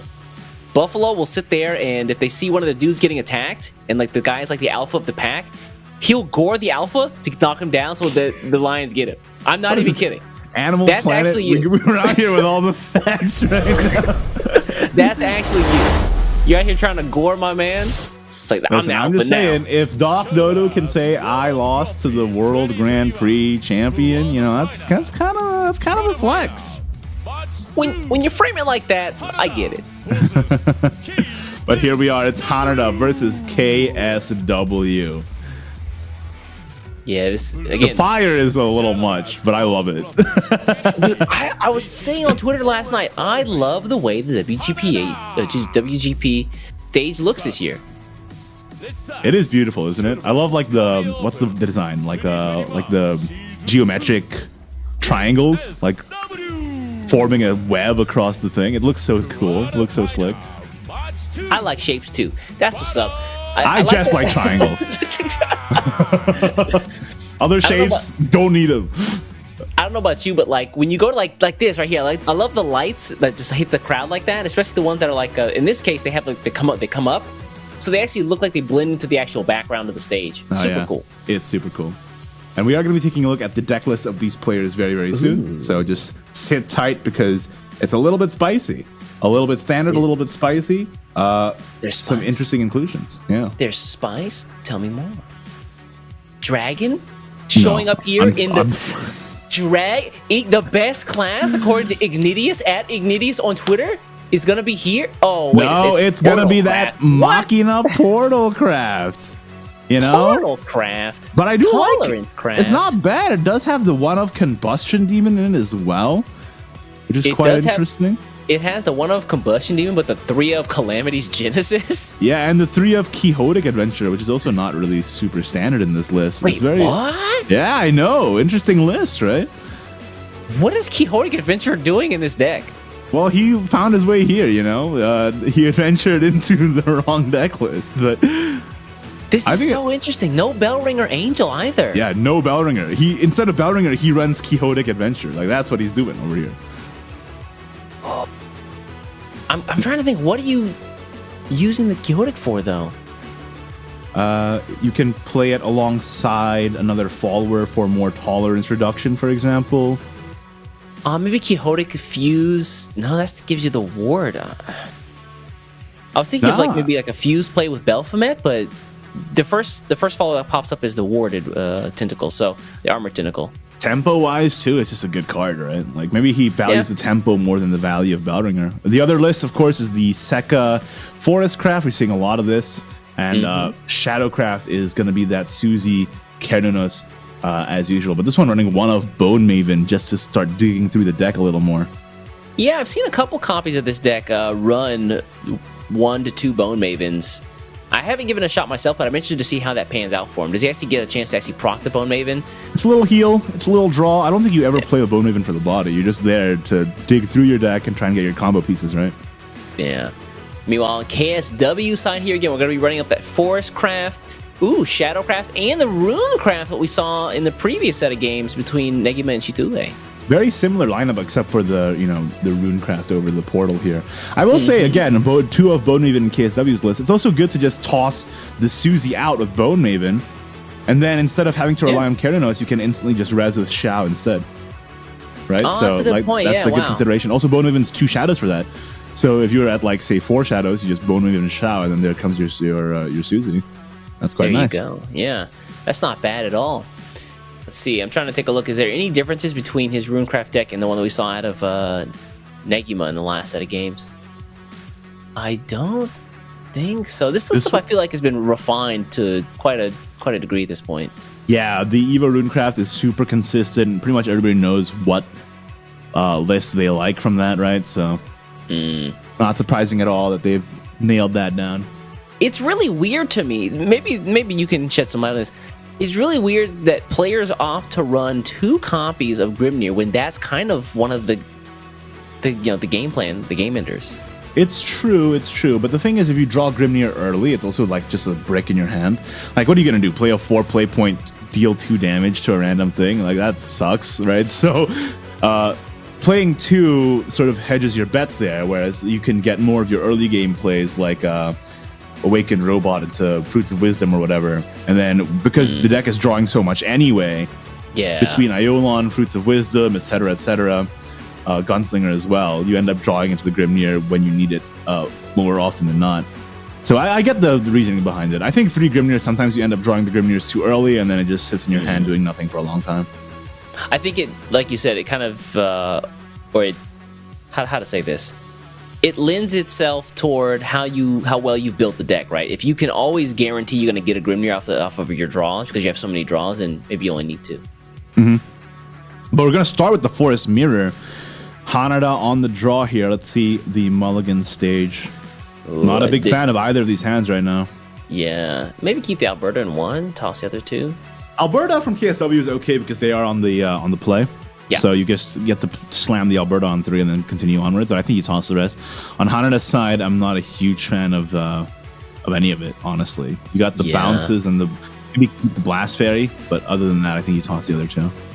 Yeah, Blast Fairy is a good keep here. Let's see. Damn, I called both of those. Maybe I should be playing these. Maybe I should be playing World Grand Prix.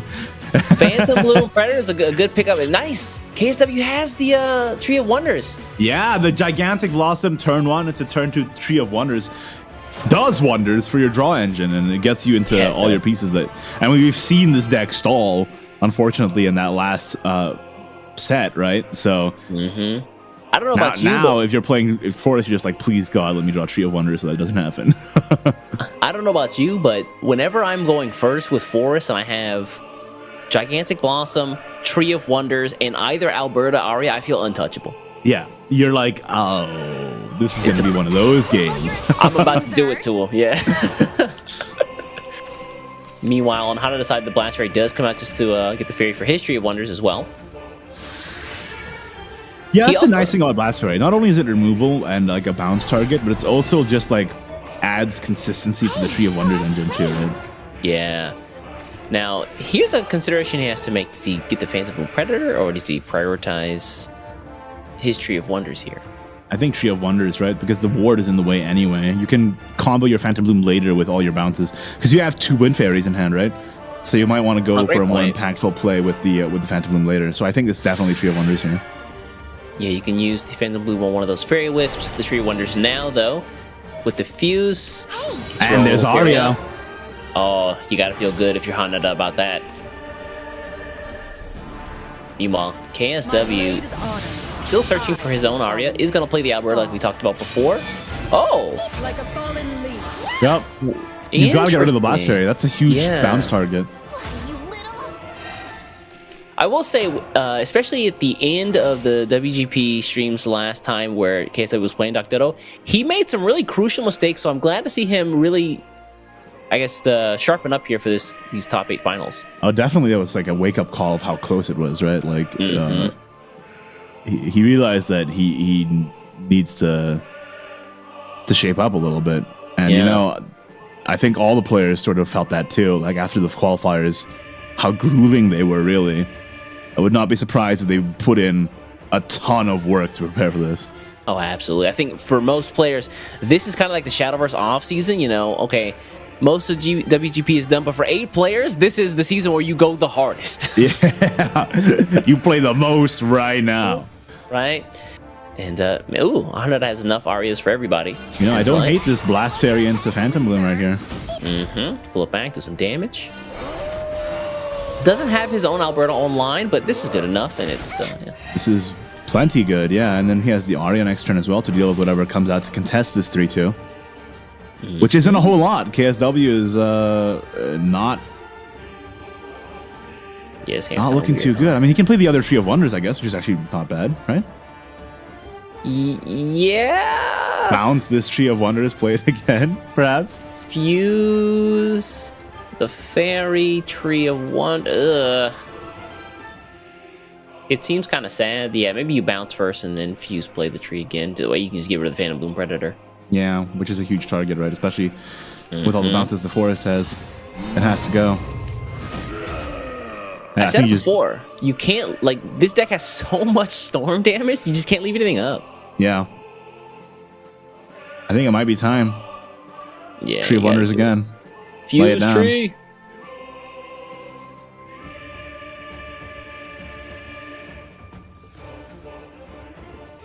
Yeah, looks like he's... I don't see another play. He's gonna play the Fairy?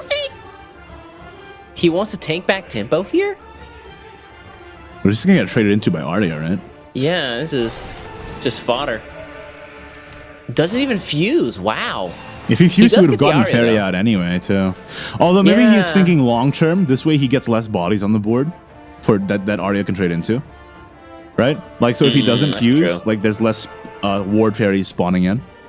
So yeah, playing around the fact that Arya's doing damage by just running things in. Yeah.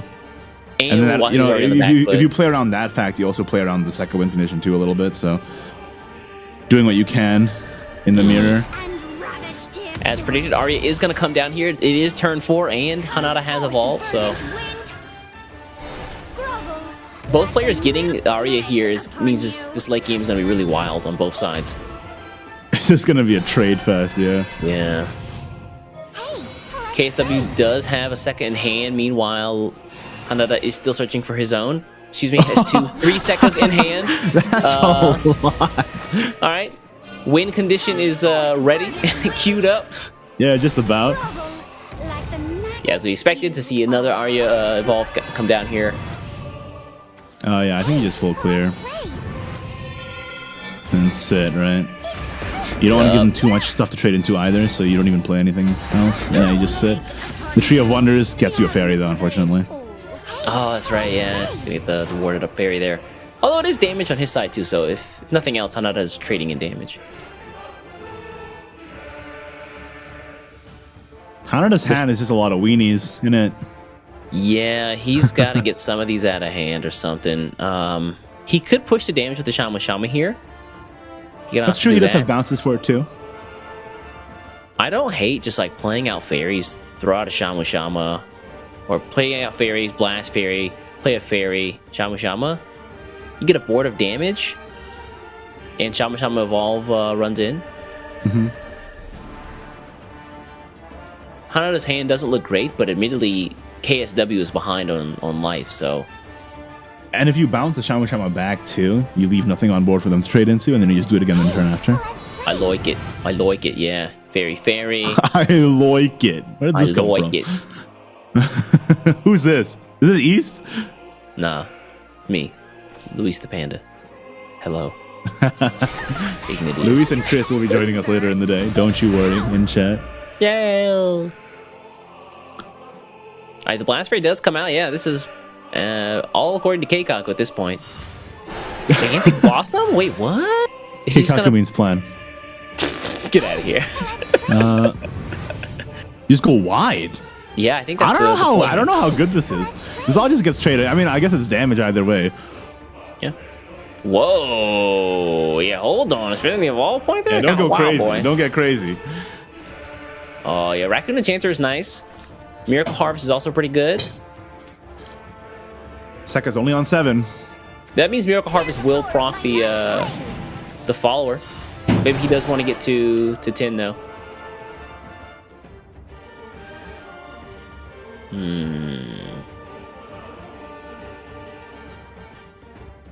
Does the Sekka play there? I guess since he has 3, it's fine. Well, he just needed to play something because he wanted to play the Gigantic Blossom, and he didn't want to play it for 6, right? So Yeah. he just had to get something down so that he could get the fairies out. But he wanted to get the Miracle Harvest for its maximum value of 10. So what do you do? That would be Fuse in ideal. a fairy to the tree here, get your money back when you play it, and then Flames of the Nine-Tails. I pop one of these. Yeah, they gotta go. You have to get rid of these fairies. You can't leave them up. You could Raccoon. Raccoon doesn't fairy? take care. But then you leave up maybe a blast fairy. Do you want to do that? That would be a full Time trade, is isn't it? ticking. Because your Arya's up. So you can Raccoon Fairy and that's just... right, yeah. Good eye. All starts with the magic leaf. It does all start with the Magic Leafies. What does he say on attack? Rumba thump? Is that what? What does that How even am I mean? supposed to know? I don't know what this. I don't know what any of them are saying. Wait. What? Why did he trade like that? Why not trade? Maybe Because doesn't he wants to anything leave up? less on board for them to trade into, right? Like that's the name of the game here. I mean, he did heal back to even.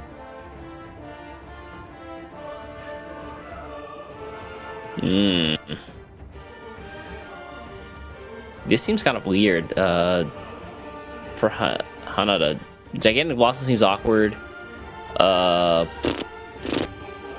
You could. The other option I see is either playing out a bunch of fairies into Shama, doing some bounces with the Wind Fairy in the at the same time.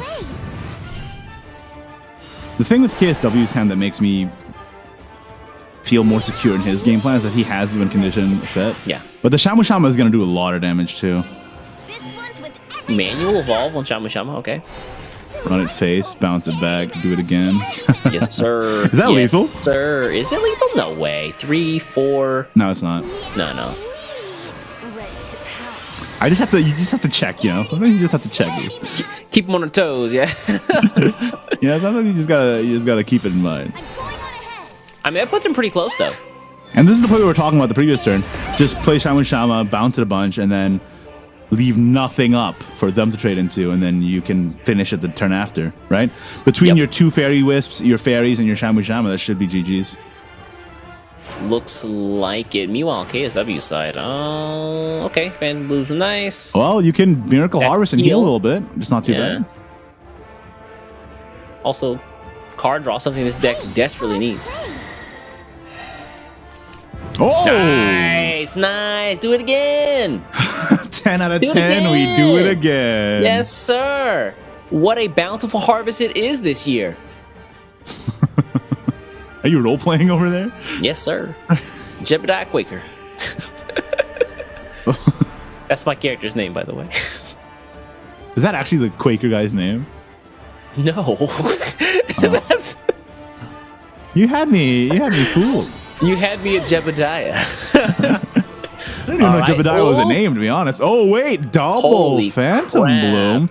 Now we're getting somewhere. Hold up. Play Fairy, Phantom Bloom Fairy. And then Fairy, Alberta pops Phantom back. Bloom, Phantom Bloom. Does KSW have Alberta online? No, I like those 4/3 fairies, man. Hold up. Yeah, he did, right? Because earlier on he traded Yeah. Phantom Bloom into Ward and then the 1/1 into the last ray or whatever. Really? Yeah, face. Fairy, do it again. Yeah. I thought you would just play the fairy out and then bounce it with the Phantom Bloom and keep your 4/3 on the board, but I guess he doesn't want to leave anything up. Oh, we can even fuse a Tree of Wonders here. Heal up a little bit. Yes, sir. Oh, wait, Or did he have enough not. time? The timer ran out! Ooh. Big stage. Hopefully that play doesn't cost him. That's huge. A timeout in World Grand Prix? To You be can't fair, really do good about that. Hanada's hand. Yeah, it's not great, but especially with the double bountiful harvest healing, right? I think that he can clear this, but it's going to spend pretty much all his resources. Yeah, and then he's not advancing his game plan either, right? Like they are. Fairy Wisp, Blast Fairy. Put the fairy in hand is 1 play point. Slap the 4/3. Play the fairies out and just trade in everything else. If you Fairy Wisp, trade, Blast Fairy, you don't need to do anything else, right? Because you have the fairies in hand. But Don't you want to get the Tree of Wonders down here for card that's draw? what I'm thinking, yeah. So I think you have to fuse the.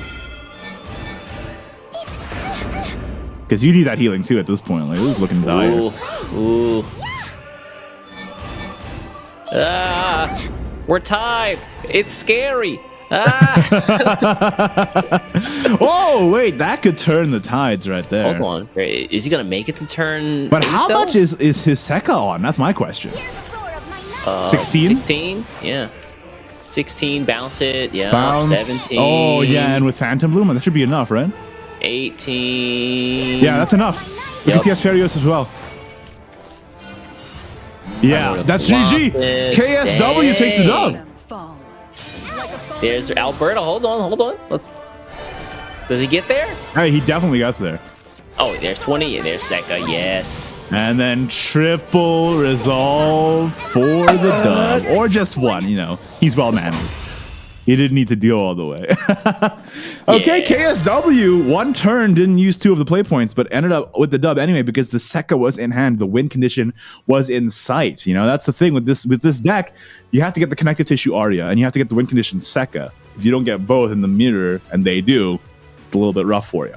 Yeah, you know, Hanada he had a great opening hand, he had a great mid game, but there was no closer there, and he really just ran out of resources. He was like, I guess I'll just play some fairies, Yeah. play some fairy wisps, get rid of your board. But he was just being very reactive in a deck where you need to be more proactive. I feel safe when Sekka's in my hand, you know what I mean? Like I have something to work towards. Does that make sense? Where you're like, okay, I know exactly what I'm going to and how I'm going to win this game. Whereas if you don't have it, a lot of the time you're just like, oh, what do I do? Turn 7, 8, I just have nothing. Yeah. Now taking a look at the players here, KSW has to win with Runecraft and Shadowcraft. Hanada still has to win with all 3 of his decks. I wonder if we're going to see him pull out that portal early on. He might take a switch to it. I would love to see the Machina portal in action. I believe Hanada is the only portal player in the top 8 as well. Most of the players are running that Forestcraft, Runecraft, Shadowcraft lineup. Yeah. Okay. Many, 1, 2, 3, 4, 5, 6. 6 of the 8 players are bringing Holy crap! Look at that Hanada's exact lineup. Meanwhile, Hanada, I think, is the only one left who brought a different lineup, honestly, after Shitawe's elimination. He's either a genius or back to the drawing board. It might be the case. Your second game here, though, Hanada has a great opening hand. If he could have found a fairy first turn, that'd been nice, but Tree of Wonders on 2 is still not a bad play. KSW's opening hand is incredible too, though, Yeah, so it's let's not pretty count good, that yeah. out. Yeah, this is Susie in hand, Cernanos in hand. Pretty much all you could ask for. Whoa! Whoa! Now to find some last words. Man, you see how fast KSW is making these plays right now. I think that speaks to the strength of the deck. Susie, like the core Susie, Cernanos, Solemn Gravekeeper, maybe a Skull Bandit or 2 up in there, is so strong. Oh yeah. Oh yeah. At this point, KSW just wants to draw into his Skellerators, right? Yup. Give me Scully. Scully. Give me Mulder. Alright. On 3, though, he has a board to contend with, and Bellringer Angel is mad annoying here. Oh yeah. How do you feel about just elemental slashing the zombie? That is so sad. You do not want to be doing that. I think you might just... Nah, you don't do that. You just play the raccoon, right? Raccoon run in, and then next turn you Aria. There's no way you elemental slash. Bruh. That would make me upset. This is sad. Oh! Hey, found him. Now we're cooking with gas. All right, can I make a small request to the developers of Shadowverse? Please stop making the cards blink. Does it freak you out? It makes me think I'm crazy. Like Some the people next really like expansion- the blink, man. I don't know what you got against it. The next expansion card's gonna start like mumbling words, and I'm gonna get real scared. You're gonna get... It's getting weird. What's happening? Like, could you imagine if like Cernos was like, "Hey," he's like, huh? Hey, what's up? If she just says, "Hey," like, "Hey, what's up, buddy? How you doing?" Are you talking to me? Yes. Yes, I am. That's how you know you're deep into the Shadowverse. I've had Shadowverse dreams before. I'll admit it. Yep, same. Uh-oh. Dream come true for here for Hanada, though. Arya comes down. This board is going to get evaporated.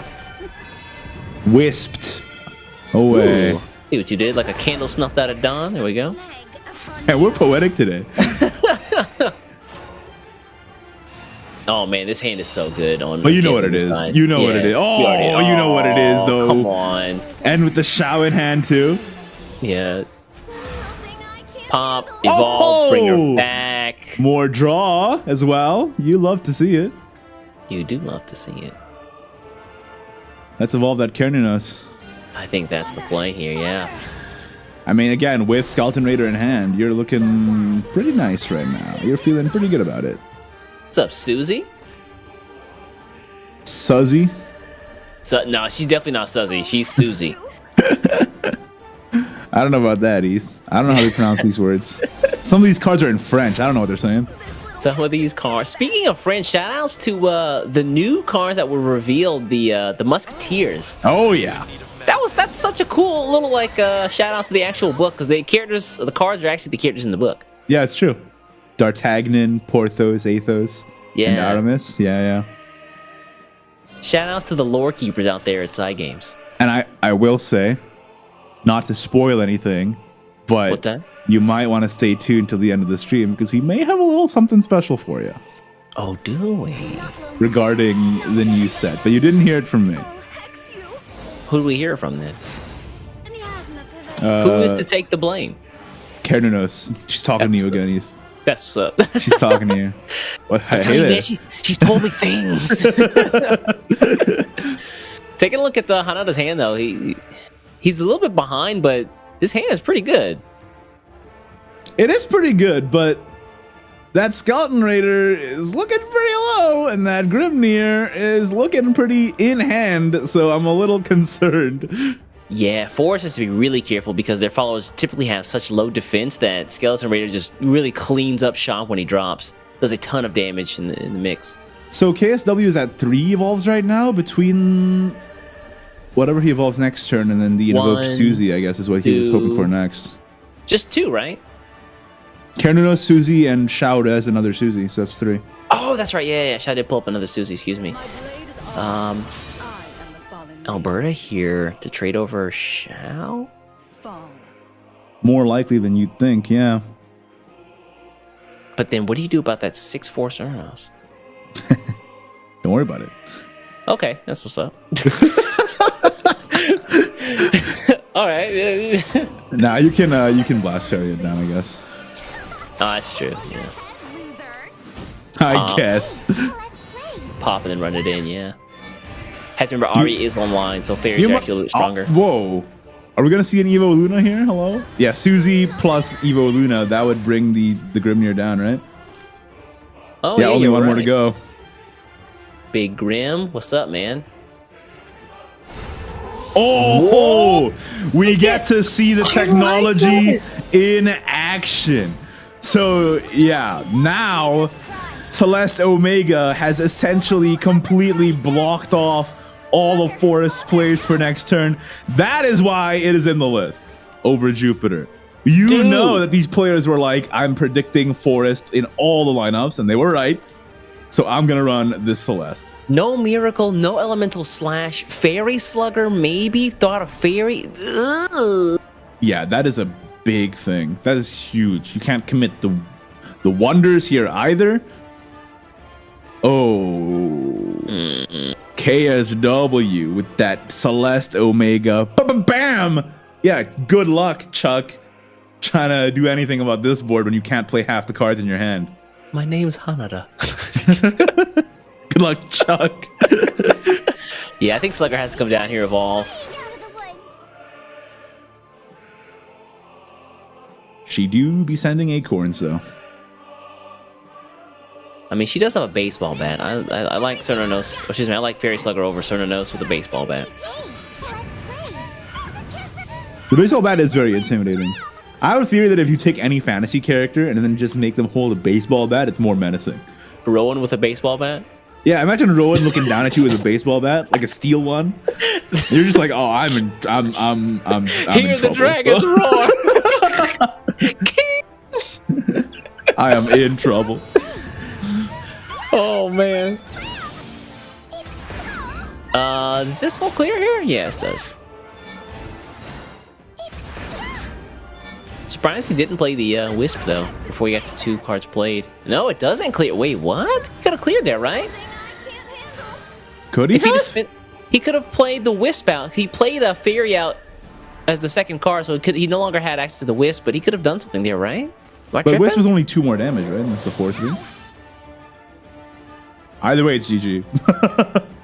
Right? It's not. It's oh, not. wait, it's not Right, GG. It's 1 off. Is it 1 off? 4. Grimnir is 10 damage. Hold on. And then hold on. Skeleton Raider is 4 damage. Is he gonna hold off then? Oh, it's so interesting. So maybe Hanada was like, I gotta get rid of my board so that the Skeleton Raider can get no value. Ah, there you go. Maybe that was the calculated play there. All right, see you later. I think he still could have done it with the harvest, but he would have had to spin the harvest without getting its maximum value. Which I guess I get, but I don't really hate just slamming a Grimnir down here, but I get that Slam. you're a little worried about the possibility of them recovering. I get that. as Forest, though, they don't have that much recovery, right? Slugger number 2, baby. Well, don't calm down. Just let's be easy. All right, He's going for it. Though. All right, He's getting some of the damage in, yeah. Get it while you can. And this Bell Ringer Ranger is mad annoying, and it can't. The fairies can't trade into it. Oh, yeah. They're just gonna stick around. Oh, woo! Thank you. Appreciate the sound effects. Much obliged. Okay, Shamu Shamu popping up. How much There's damage is this? Alberta. Wait, with Elemental Slash, is that lethal? No way. No. Yeah. No. Hanada with the 20 head of the game. Lethal setup. I love it. Dude, I'm still reeling from him finding that lethal. Yo, it looked so good for KSW the whole time. But that play where he didn't let the Skeleton Raider get any damage, preventing Grimnir Skeleton Raider lethal so that he can set up double slash, that is 12 head. You know, you can't even fit that head in the room. Your brain is so big. I thought that was crazy. I thought that was a Sussy Baka play, but that turned out to be the big brain 12 head like you said. That's crazy, man. That's crazy.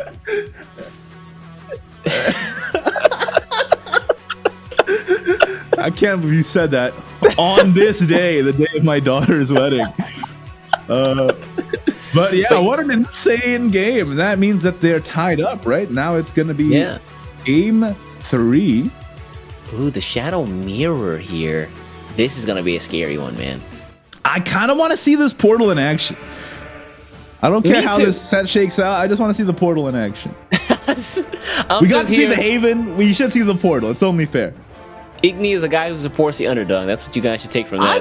I just want to see all the decks represented so that I can steal them later. You know, I'm a pragmatic person. You're actually not wrong. It's like, let me see how this deck plays so I can just take the tech and say that I did it myself. You built this deck? Yeah, man. Wasn't there a WGP guy? No, it was me. It was me. No, the WGP guy built the deck. I took it to GM1 though. You know, that's all I'm saying. I don't care about who gets the credit. I just want the points, man. And for the points. All right, great hits from both these guys. Ooh. Wow. Okay. That's good. That's what's up. That's what's up. Do you just play Solemn Gravekeeper? I think so. He's hovering over the Skull Bandit. Interesting. You know, Skull Bandit's not bad because if they land like a Bellringer Angel, you just start getting free skeletons out. What are you gonna do? That is true. That is very true. Getting the clash effect off the Skull Bandit is really nice. Hey, talk about a card that got a glow up, man. Skull Bandit's one of them. You know, it was so seen as really, really bad. Then suddenly the Susie deck came around. And it's like, oh, actually, this card does work now. You know, this bronze that you thought was take 2 fodder? Yeah. 3 of or 2 of. The Bane effect as well. Once you actually get the Necromancy, is really nice. Oh yeah, and just getting more bodies too. The good thing about the bodies that the skeletons make too, you can set up some weird Skeleton Raider puzzles where you run the 1/1s in to set them at the right defense total. It's a very flexible card now, and it's so cool that. I love the design of Kerninos and Susie because it sort of enabled these old cards to start shining. Yeah. Also, I like what it presents for the future of Shadowcraft. Right, coming back to like going to hard necromancy-oriented decks is really fun for me. Oh yeah, very very cool. And now you can play these decks East without feeling like a dirty cheater because Gremory is out of rotation. You know, so you actually have to spend your shadows. Feels good. No, it doesn't. To be fair. I've been hoarding vials for a long time, so no matter what Shadow has, I can build it. I'm fine. I'm good. Are you a Shadow main now? Damn, East, you switching sides. Well, all the time. I'm a Shadow main until the next expansion drops, and then we'll see what's the best deck, and then I'll be that. It's already been decided because Shillendrig is one of the new leaders being introduced. Shadow side Shillendrig. I am now a Portal main. It's true. You gotta respect the shades. Dude, one of the best looking cards in the entire game. Shillendrig. No spoilers, but it's a shame what happens to him in the story, though. You've caught up? I'm so proud of you. I actually haven't caught up. I just saw somebody else play it. God dang it. But hey, free skeletons. Let's go. Here we go. We're about to find them. Yeah. Thanks, Bellringer Angel. Guide these skeletons back from the afterlife. How about that? Yeah. are you Ask doing not with the for rest of whom your- the bell tolls.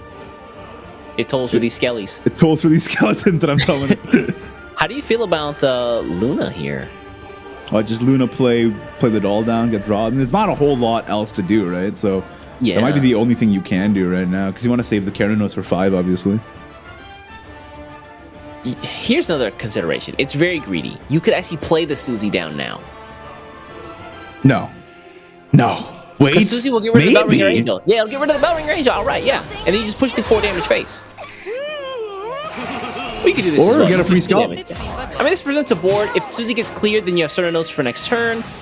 I don't hate this. I like this plan. It's true. It's not bad. And of course, Susie, you can always just manual evolve it too, and it'll be a hassle. So whether they leave it up or not, you have plays next turn. Yeah. The Susie play here was actually really nice. I like that from Hanada. This guy's pulling out some amazing moves. That last game still left me in shock a little bit. Yeah. The Wait, hold aftershock up. is still strong. Okay. Plays his own skull band here for the 4. Goodbye, Susie. Mother, father. Oh, this trades the whole board. Yes, sir. Poppy, get rid of Susie. Nobody gets away. Maybe the skeleton does. It's Keranos time, baby. Yes, sir. Ooh, 85 the Grimnir. That's nice. That's real think good. you don't toss that Grimnir, do you? I think you toss the Luna at this point. Goodbye, Luna. Goodbye. I'm sorry, young one. Papa needs a new soul stone. It's nothing we can't handle. Don't worry about it. Yeah, I don't. It is a hard decision though. You only run 2 copies of Grimnir, is that right? Let me double check Hanada's deck list here. I believe so, yeah. So depending on how many copies he runs. Oh, he runs 3. He runs 3? Then you might be able to make a case to drop this one. No, you can't. You cannot. No. It's No, definitely because Luna. it pollutes the pool. Yeah, pollutes your 4s. I remember this move because I had made the same mistake earlier on. I was like, wait a second. There's a reason you don't do this. Because of the 4 drops. That's an right, yeah. East ML classic right there. That's what we call it. That was painful. May happiness be with All right, Okay. not bad. The Bellringer off the top to lead into Wicked Rebirth was very, very useful. Oh my god! You're kidding me! Oh no! That is massive! Is that even legal? I'm pretty sure in some states you can't even do that. Holy crap! Yeah, trade this guy in. No! Straight to the Really? dome. Okay. Well, if he trades it in, he gets the skeleton out of it, and then that just easy trades into the Keranos anyway, so, there's no real benefit to trading there. That is true. You take the damage wherever you can get it. This turn 5 seems kind of weird here. this calls for Trade What this an in. insane series of draws from Hanana there. Yeah, Truly, that- truly crazy. truly blessed. I cycle pump here for some card draw on the KSW Oh, side. hold up. KSW got some gas now, too. He still doesn't have the Susie dead, though, right? Dueling Raiders, baby. No Susie? Yeah, I don't see Susie. Yeah. Suzy? Suzy Yeah. Vaca? Oh, calm down, buddy. Calm down. Production already mad enough at it as it is. At us? You started it. No, it was you.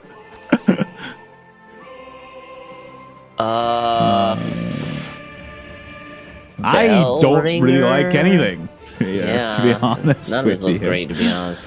You can Bellringer Wicked Rebirth. Get rid of the Susie. How do you feel about Bellringer Bone Maiden? I won't let you make us cry.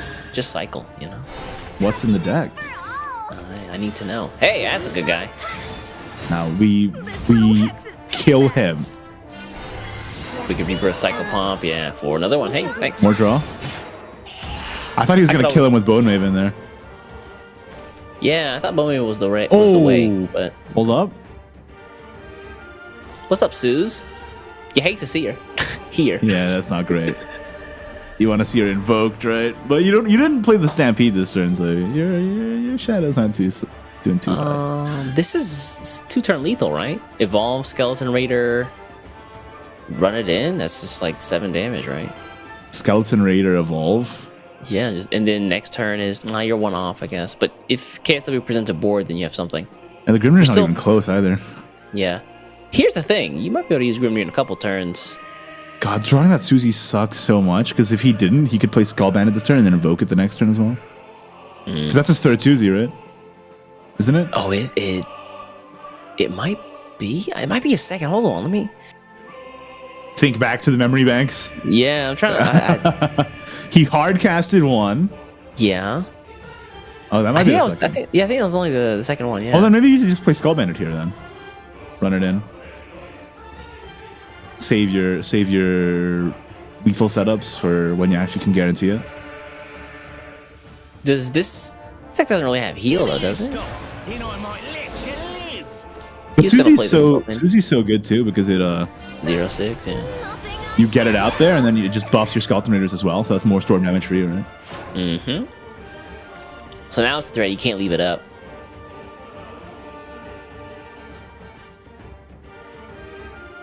Oh, this is intense. Yeah, dude. There's the lines here from these guys are getting so complicated. Bone Maven just a cycle? Goodness. Just a note on KSW side, he hasn't got Susie online either. May happiness be with you. Double ding dong gaming. Don't come any Can he closer. find a way to spin these damn shadows? Please? I like how angry you sounded when you said that. Susie stands out here mad. Well, he can spend him now with the guy, Solemn silence. the bandit, All right, Bandit. Do the do. Bandit Keith. Let's go. Yo, hold on. That guy's dangerous. This is payback. Double trade. Yeah, spin these shadows, please. I'm crying over here. Hanada's. Oh, this is such a good raider for Hanada, though, right? Oh, you're right. Pop, pop, pop. Oh, that is a good raider. Oh, we raiding. We raiding today, boys. We're gonna do Bellringer Evolve Raider. Make sure you're still topped up on stuff to play, or Evolve Skeleton Raider. Yeah, I and want go to all evolve the in. Skeleton Raider. I'm trying to put out some damage, man.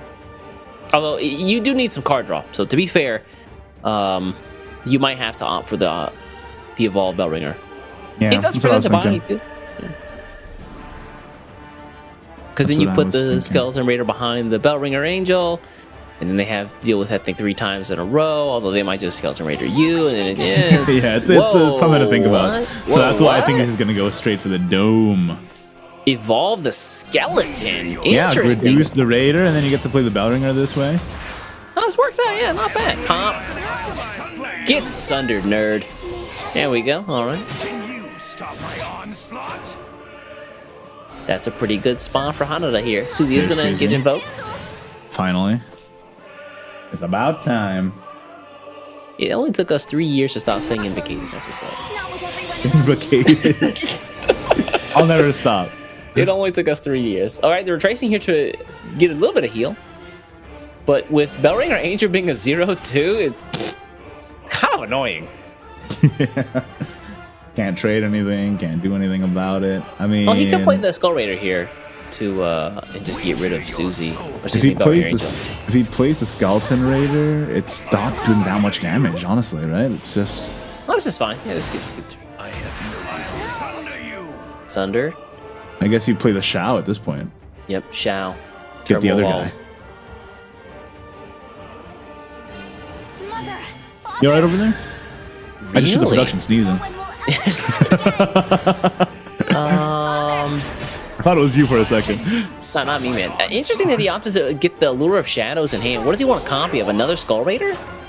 I think he's just getting the evolves up so they could play this next Skull Raider alongside something else, right? And you might as Yeah. well evolve the Luna because you get more value that way.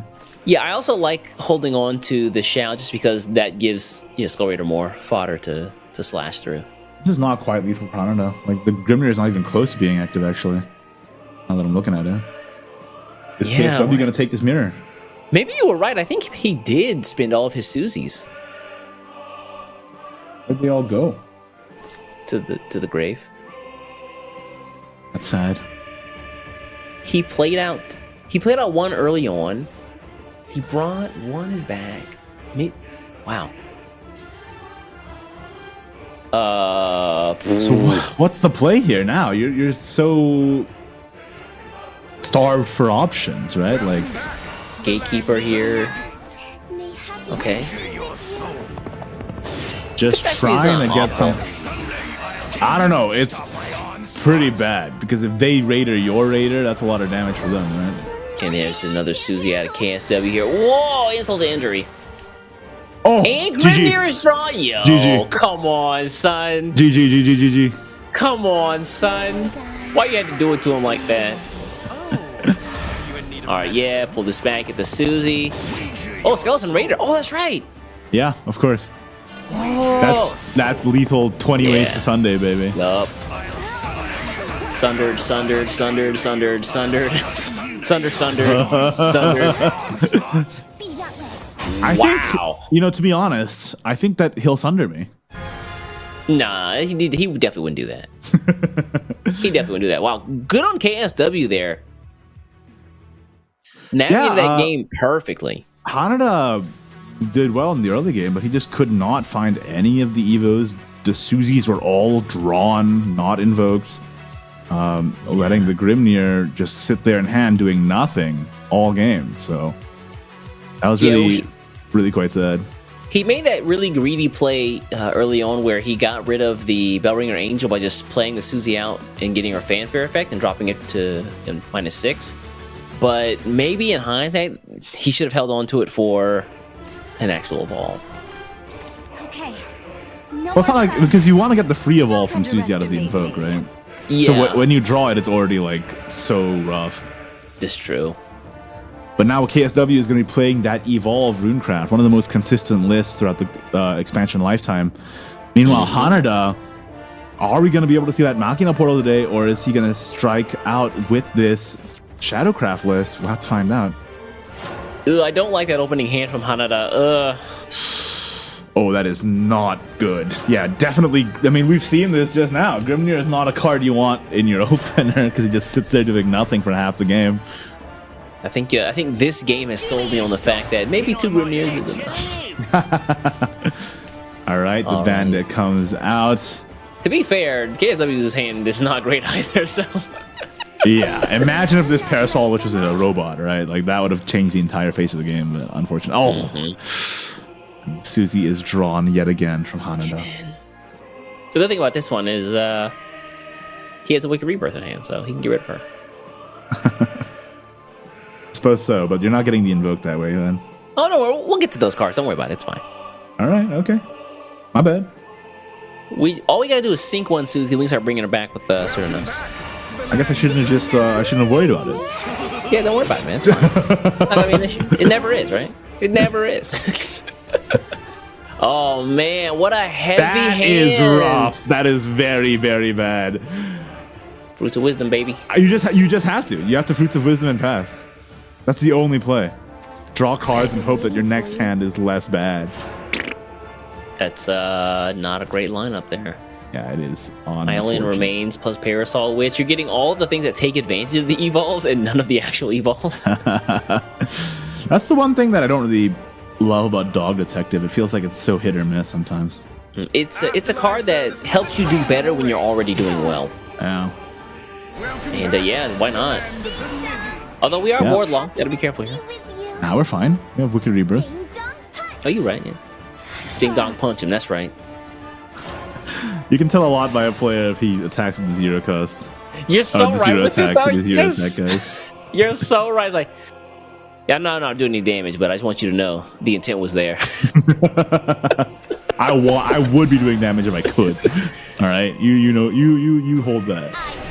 Okay, gonna play out the Dog Detective it's so raw. bad. You can't escape my That is unfortunate. Having to Yeah. manual evolve Dog Detective of 3/3 that does nothing, it never feels good. He's taking at least 3 damage, maybe 6 this turn.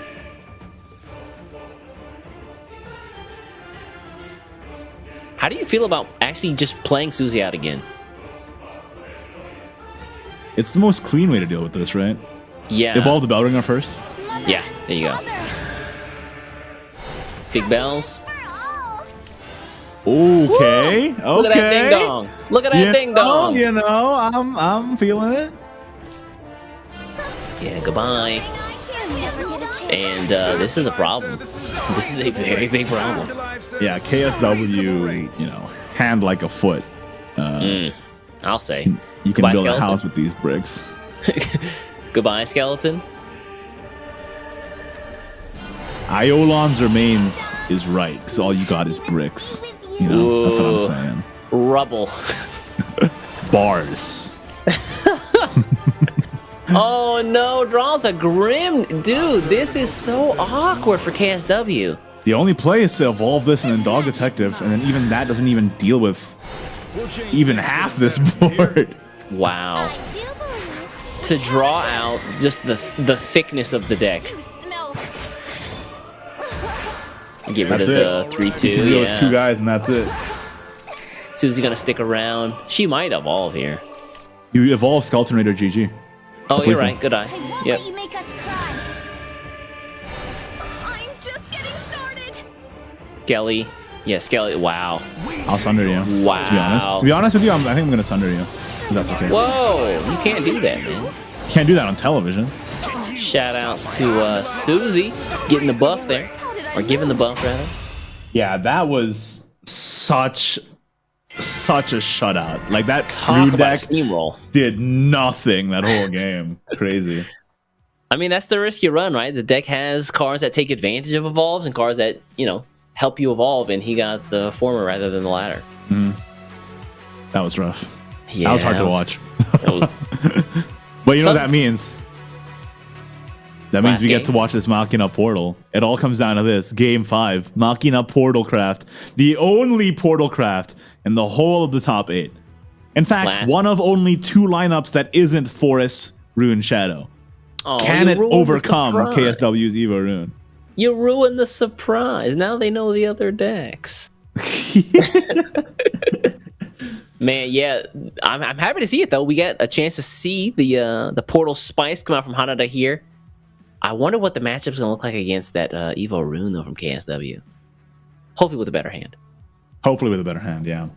Although I don't hate Portal's chances here, you know? Like if you can get to 9 and the Baphomet comes down, what's Grimnir doing? You know what I'm saying? Like You're right, but let's call it like it is, man. Tolerance Craft is gonna do tolerance things, and whatever deck that you're running is completely intolerable.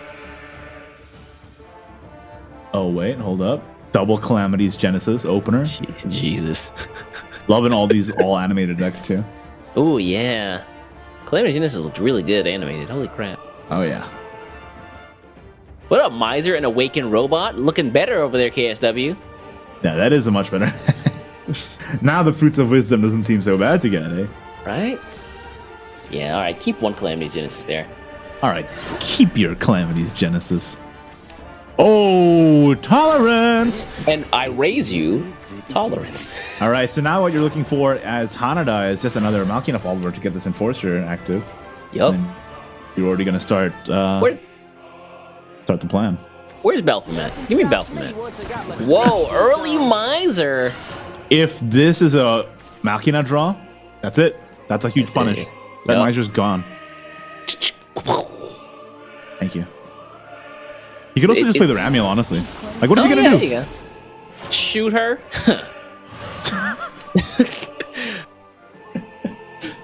Yeah, Ramiel's such a hard card to go up against if you're Rune. Just stopping all that effect damage basically from spells. Oh, and now you get 5 off your tolerance. Let's go. Let's go. Let's go. I think I will do that. Igni. Double trade, 5 off your tolerance, and you can even play the other calamities. You draw your other tolerance, it's 2 tolerances getting reduced. Gulp. You know, a lot of the time though, I hope I'm not jinxing it by saying this, but when you play the Calamity's Genesis and you end up invoking that 8-cost guy, the Ruiner of Eden, and it just locks your board, then they just beat you. You can't do anything. Now that you've spoken it into existence, surely it will never happen. Like, I prefer Calamity's Genesis for the Magisterial Dreadnought and for the Tutor. I do World not Eater? like Ruiner of Eden very much. He is not my friend. Eden is your best buddy, man. He is not my friend.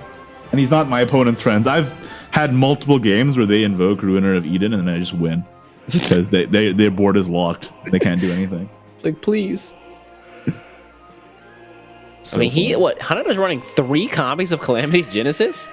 Yeah, that's the standard now in Machina Portal. Is it? Yeah. I haven't really messed with this card very much. It's been the Shadow Show over at on my client. The win condition of like you evolved whatever many times, like that never happens. Yeah, Almost it's never. not a thing. But you know, Awaken Robot, no! he's saving it. He's living. Oh, wow. He wants to keep the Nefarious Invasion. It's such a good clear.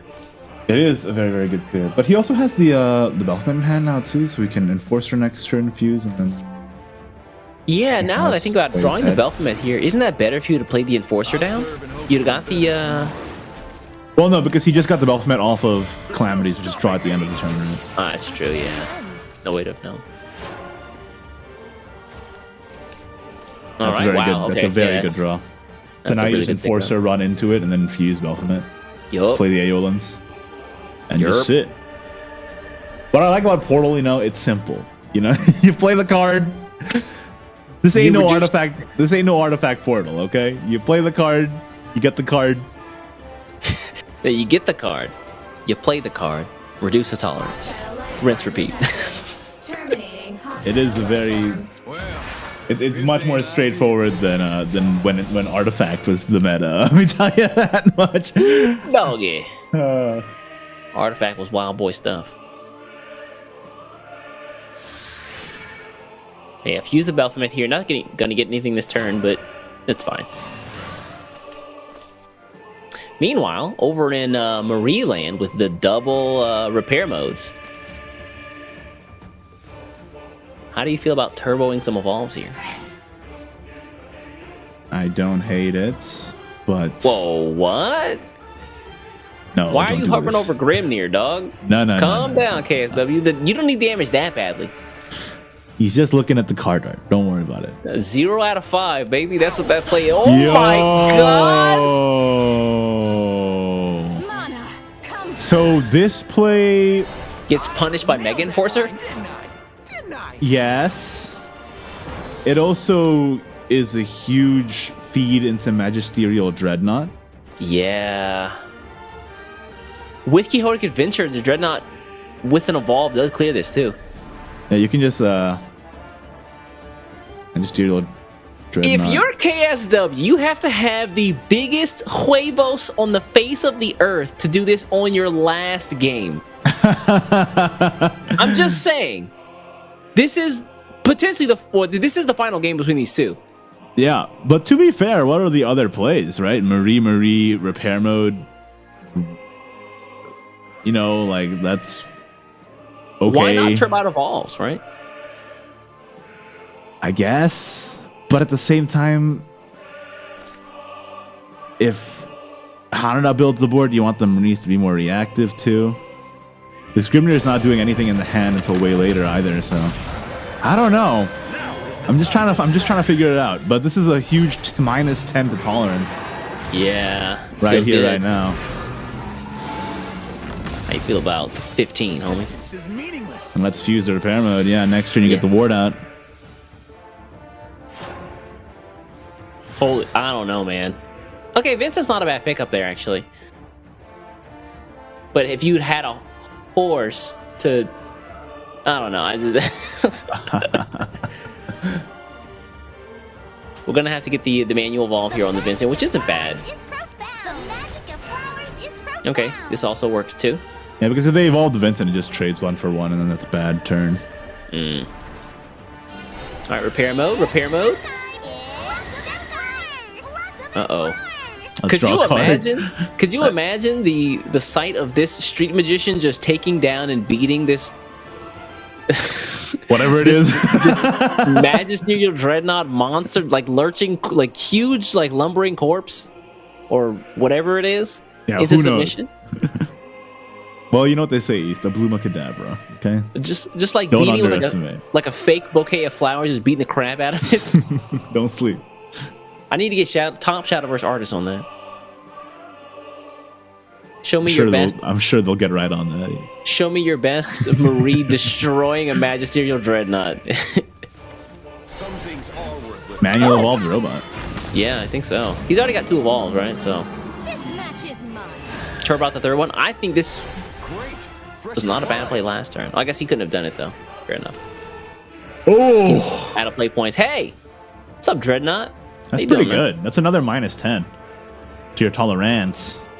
And then he becomes 5. That is a tolerable number right there. That's quite tolerable. Although Absolutely. you've been fusing all these things to Baphomet. Do you want to maybe get one of those things out, get some value off that guy? Yeah, but if you fuse the Baphomet now, you get the guy, and then what? It's just a ward, right? If you play it alongside Yeah. Quixotic, maybe you can clear the 2, but that doesn't even trade into the 4/4 cleanly. I think the Yeah. Magisterial might just be the best thing again. Yeah, Magisterial does look like the play. Nefarious leaves up either the 4/4, or Nefarious leaves up the 4/4 as well. So Here it comes. -10, baby. been the Evo point, yeah. God, these cards look so gross. It looks so cool. It looks so gross. cool. I like that. There are 2 types of Shadowverse player. I'm the gross kind. KSW's hand is looking kind of weird though. Oh yeah, what do you heal here? 21. Out of range of Grimnir, baby. Yeah. Yes, sir.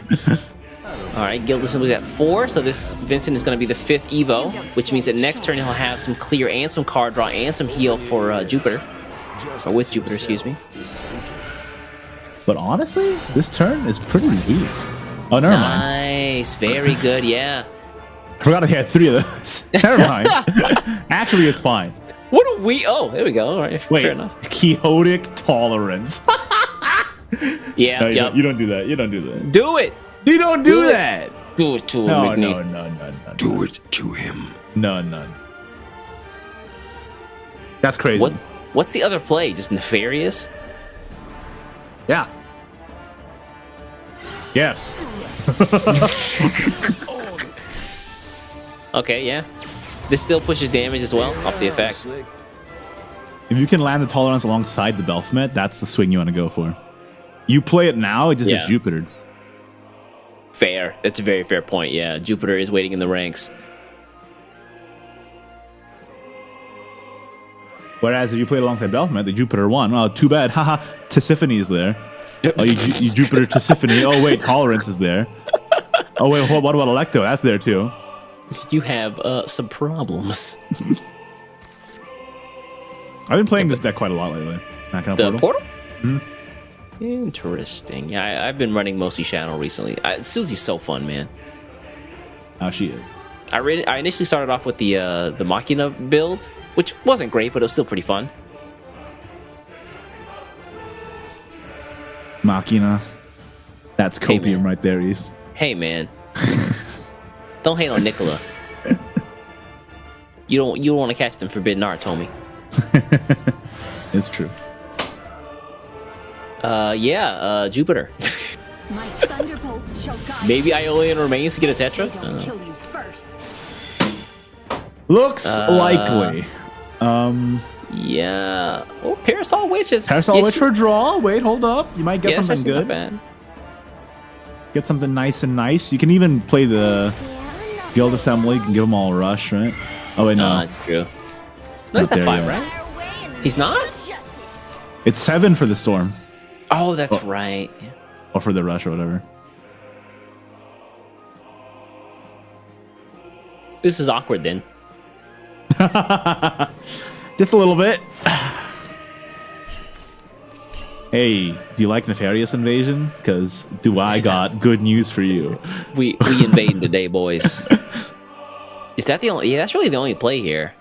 It's quite a good play too, honestly. Yeah. You get rid of most of this. You get rid of all of it. Is it a full clear? Mm-hmm. 2, 3. Oh yeah, okay. Well, fair enough.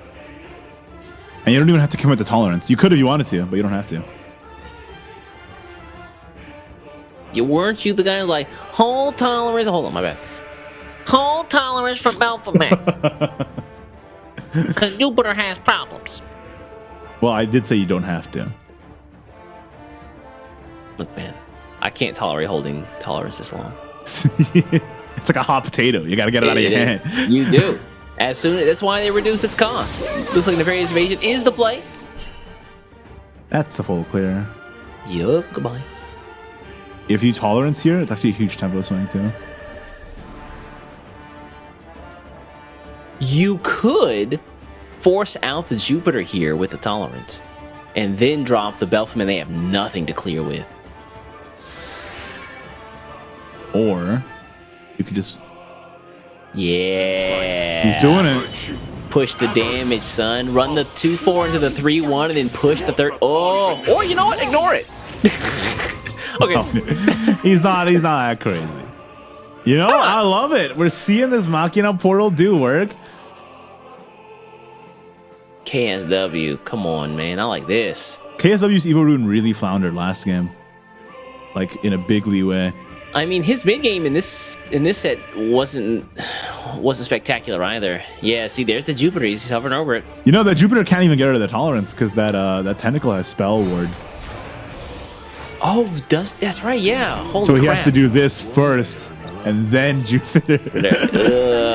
Yeah. If they don't kill you first. Pop, heal, Okay. raw. You know, not too bad. Dude, really? What's his Evo? Okay, I'm just trying to be optimistic. What's his Evo set? I think that's 6, 5. right? It is to converse. 5, yeah. It's still at 5. Oh, Yeah. would have been 6 with the Marie. Mm-hmm. Well, this is bad. I changed my Yeah. mind. It's bad. You can Steed Miser, I guess. The complete turnabout from Igni here. All right.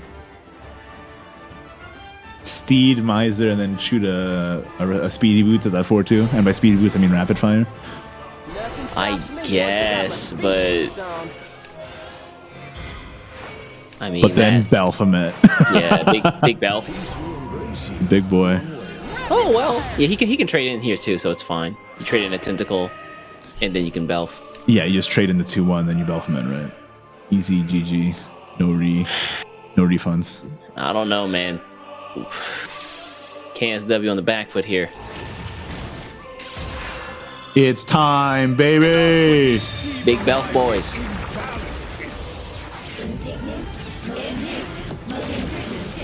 Indignance, malignance, Malignance. dissonance. Whatever they say, I don't know. Dude, They're using $4 words. Can't afford $4 words. I wish the Furies themselves actually got a bit more love in Shadowverse. I love the Furies. If they don't kill you first. Okay, Oh. get rid of him. Hold up. Go back to What we got? 7. What we got? Dog Detective, can't use that because he got no evolves. You could do Marie and then Dog Detective though. It's an option, but it's still way too much damage, man. Oh, yeah. I was just going to say, Hanada's list doesn't run Maisha either. Inevitable. So no Oh. OTK potential there.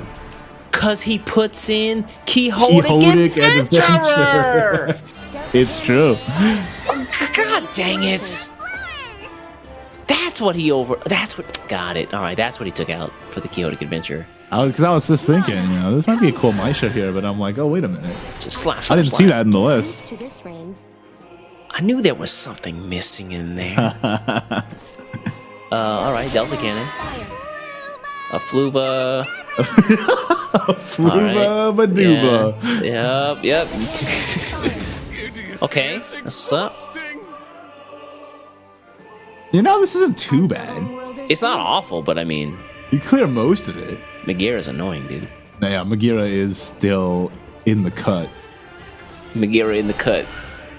The new Shadowverse rap album coming out this winter. Wherever CDs are still sold. Bam! Oh, World eating time. and we get the guy. World eating time, baby.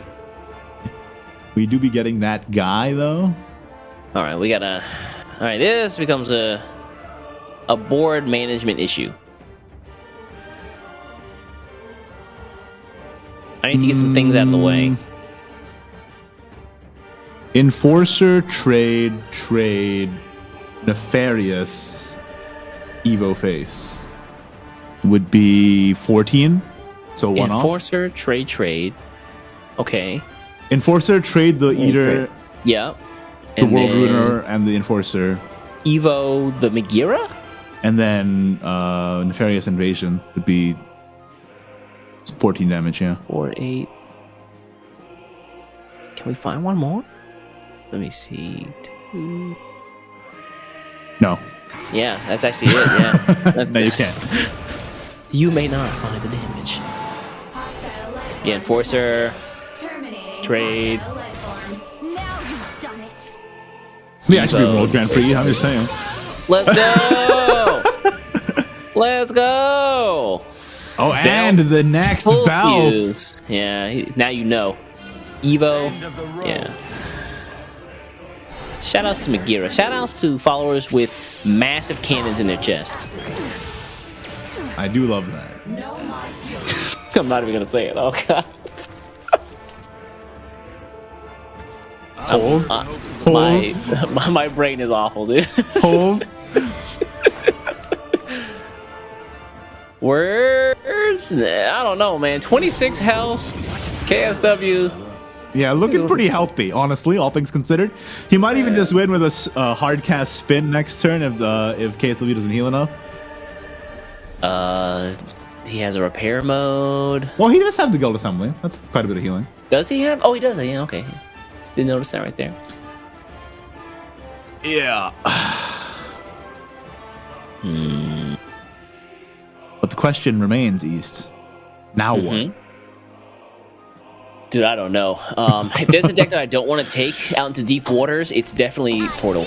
You tell him. This is what I'm talking about with the dog detective, man. Sometimes it just does absolutely nothing. Yeah. All right, Guild Assembly. Okay, another guild assembly off the top. That's actually huge. Yeah, We're getting somewhere that's now. good. Okay, we're living, but I mean, how do you deal with this second Belf, dude? Yeah, how do you deal with Belf 2? It's a good question.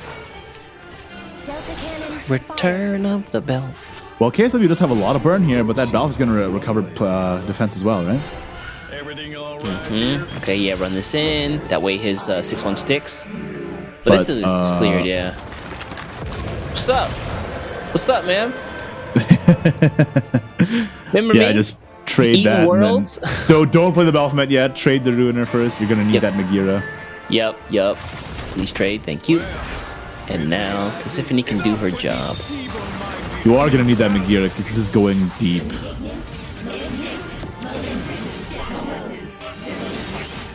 You might as well just evolve it. Like, you're going to get an evolve point back anyway. Just evolve something. Evolve the Electo. Or Hey. even smarter. Big Gira. Look like Gundam Heavy Arms over there. That's East. I don't know if you know this. That's a board. That's a I board don't know right if there. you know this, but Hanada is trying to win. Just No. not sure if this was evident to you, but at 28 health and a board of a 5-5, 8-8, 9-10, 6-9, and 6-15, he may wish to win this game. No, it couldn't be. Say it All ain't right. so. Words of judgment. Judge these guys. This is Well. like the court of law talking to Superman, though. Like, really, what are you gonna do? You know? Oh, What are you really what gonna a do? deep cut. Where are you even going with this? I can't even follow you. I mean, he's getting there, but I don't think it's enough, man.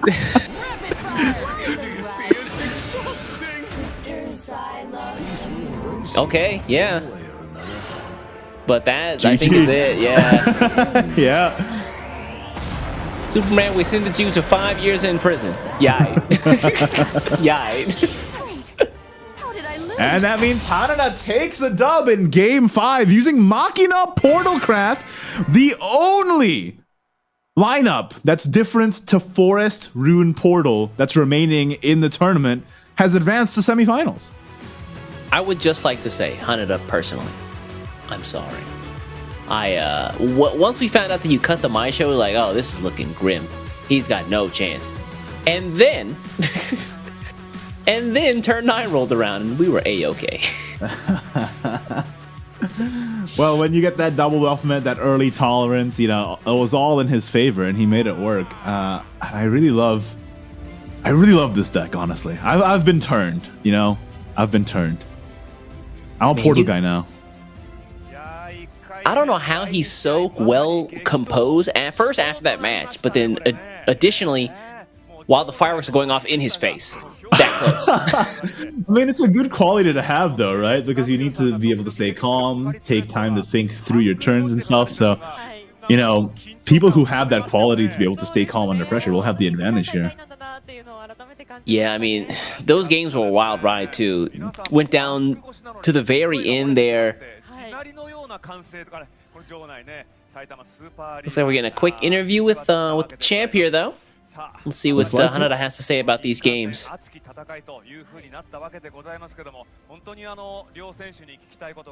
Let's find out. It's moments like this where I wish I could speak Japanese. Speak the words, man. Don't you live in Japan? I do live in Japan. Can you translate? If I could hear him speaking, I would. Come on, Eve. Use your elf ears. My elf ears. I wish. Let's see here. So it looks like they're trying to get an interview with KSW here. Oh, so we got it. Okay, I don't speak Korean, so that is going to be a difficult issue for us, but that's okay. We got the top people on the case. I will say that the MC asked the crowd, "Are you having fun?" And let me just say, I'm having fun. I'm having a great time, dude. After these first 2 games to start today, I'm having a blast. Got to see some really cool decks come up. Got to see some of the mini expansion. Oh, looks like they're doing the Japanese translation. 거의 가장 큰 이벤트였던 것 같은데요. 엄청 큰 무대에서 경기할 수 있다는 것만으로도 기뻤던 것 같아요. 自分の人生で最大のイベントでした。こんな大きな大会に参加できてとても嬉しかったです。He's happy he could be here on such a big stage at this event. That's what's up. 말씀하신 것처럼 최고의 무대에서 멋진 모습 보여주시는 부분에 대해서 저를 포함해서 모든 이제 한국 섀도우버스 팬들이 좀 박수를 좀 보내고 응원했던 부분이고요. 또 남은 앞으로 좀 섀도우버스 플레이에도 좀 좋은 모습, 영광이 좀 있기를 좀 기대하겠습니다. Shout outs to the translators in the background giving me the heads up. Nice work. I stole somebody's job. I'm so sorry. KSW says this is the biggest event that I've ever participated in. I'm honored for being part of this tournament. Let's give it up for KSW. He put up a good fight, going all the way to Game 5. I just want him to know Dr. got shooters out here. Oh my god. That's for Doc Dodo, homie. You are heated over there. You want to take a breath? They did my boy dirty. そうですね。ベルホメットちゃんと出せた時はもう勝ったかなと思ったんですけど、KSW 選手の本当に見事なさばき方で、もう何度も返されてしまって、本当にヒヤヒヤする勝負でした。その最後に出したネメシス、これまで4人の選手が登場しましたけれども、初めてそのデッキを持ってきた選手でもあります。改めてこのデッキへの思いというのはあったんでしょうか。そうですね。Hanada said that KSW's play was very strong, so that it was a challenge. Yeah, well, and he also said, I thought I won when I played Belphomet. Pretty much. I mean, that's kind of Portal, right? この舞台で使うことができてとても嬉しいです。そうですか。さあ次は準決勝です。準決勝に向けて一言いただきましょう。準決勝も絶対勝ちます。I like this Portal deck, and I'm happy I was able to use it in this tournament. 見事花田選手。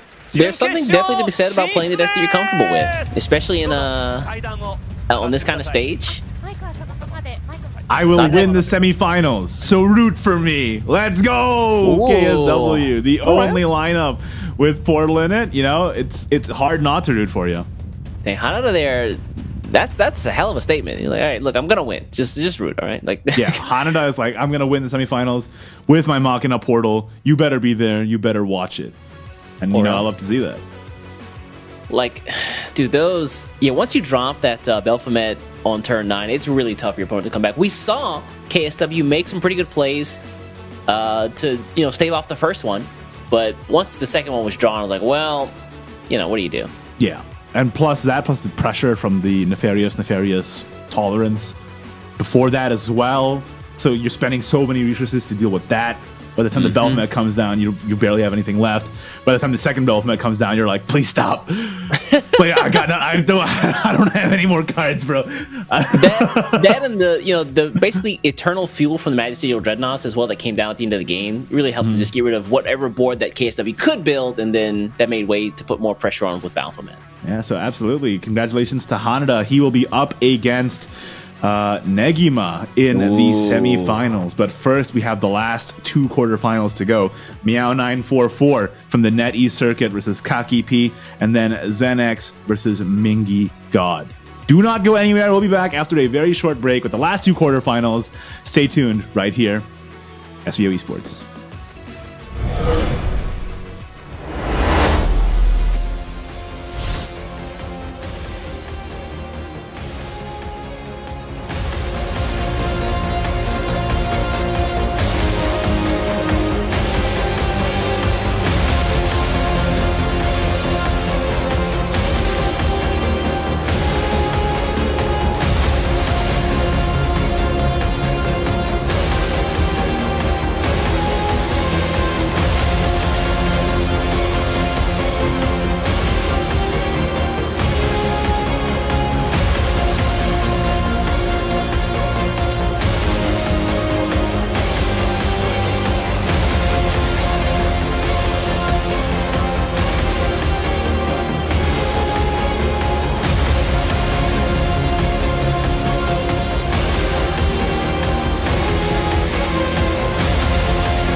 in the intro.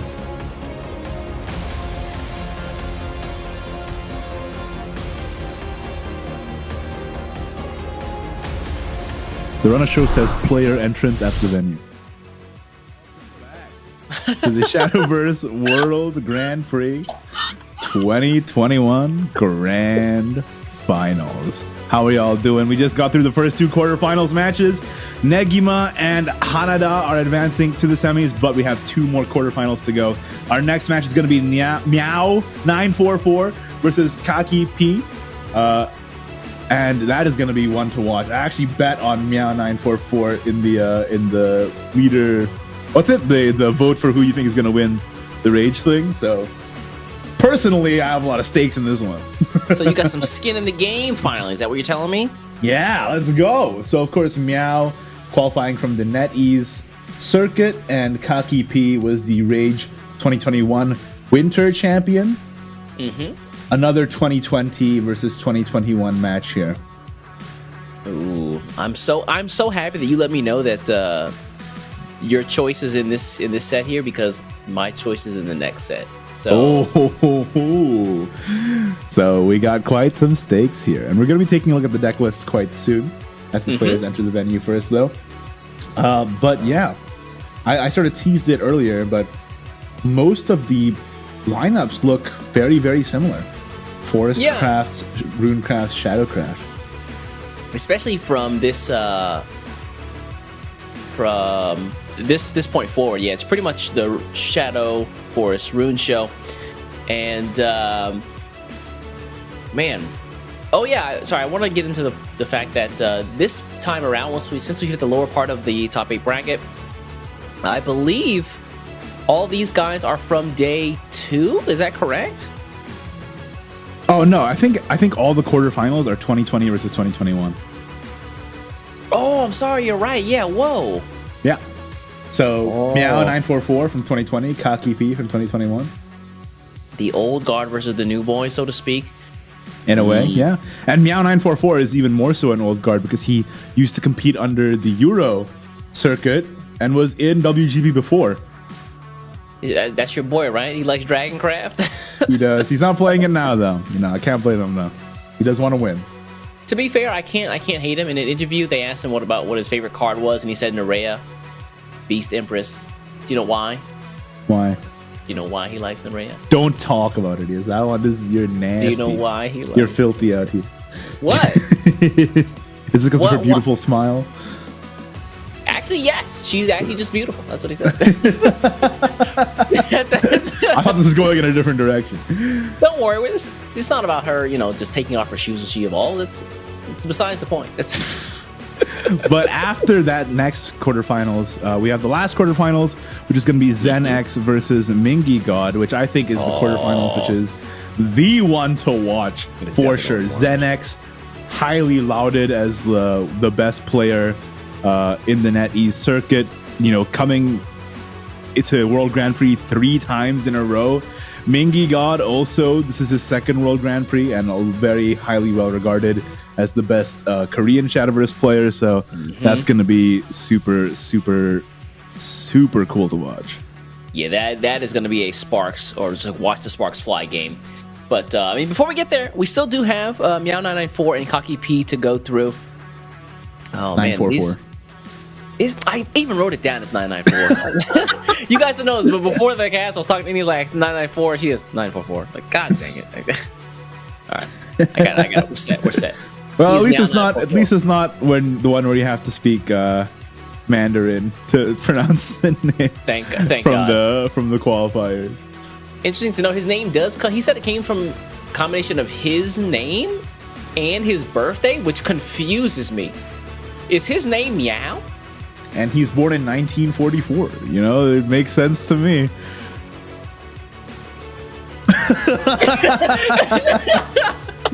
There are so many questions to be answered right there. Yeah, Mr. Meow, born in 1944.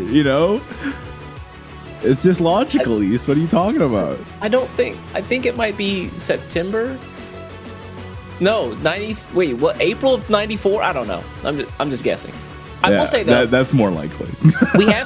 We have some context clues to answer this because when he was asked, we talked about this before the cast, what he would do with the prize money, he said he would pay his mortgage. So That's a very mature answer. You know, I respect that. I do respect that. that's a grown-ass man answer right there. Like most folks, I just want to eat, I just want to travel. No. I got kids to feed. Come on now. Yeah, I was talking about if you ask me what I want, you know, it's not gonna be mortgage. Indoor empty pool. Like Tony Hawk. Can you skateboard? Well, you know, I can pay somebody to teach me how to skateboard. Never With let your my dreams be pride, dreams, really. kids. If there's one thing Igni taught me, it's definitely that. Never let your dreams be dreams. Yeah, you can accomplish anything. It looks like we're still getting the players, I guess, situated at the venue. I do want to remind you guys that during the entirety of this production, this cast, we are going to be doing some giveaways. So make sure that you are in the Twitch chat. We'll be doing some giveaways for actual, physical, real Shadowverse cards. You can't grind these up and make violets. You can grind these up and make tiers. That's about it. Yeah, so make sure to tune in at twitch.tv/SVO_esports to take part in that giveaway. And also, we just might have a little bit of a surprise near the end of the stream. You didn't hear it from me, though. But Everybody's getting Shadowverse cards. No, that's not it. Don't say that. Don't promise these people things. Well, I can make that promise. I can promise you that everybody playing Shadowverse right now can log in and grab 10 free packs of whatever set you want. Now, you know what? Nice segue. You did. Promise fulfilled. I'm so proud. And when they ask you who gave them to you, say it was East. Oh, for sure. Players are getting ready. Going into the room right now. It's high stakes, man. What was it? Like 5th to 8th place, 3 million yen? Yeah, that And translates to about like a little less than 30,000 USD, I think.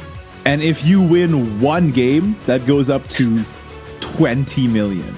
So, It's crazy. you know. Let me do the quick math here. I think 20 million is $200,000. Am I tripping? That's a lot of moolah either way. So, 20 million. definitely Bye. high stakes, high nerves. That's insane. You go from $30,000 to $200,000 if you win. That's Oh, yeah, incredible. for sure. So here's the bracket. So we just saw that Negima and Hanada are moving forward into the semifinals from the last two quarters. And our next two quarters is going to be Meow 944 versus Kakipi, and then Zenex versus Mingy God.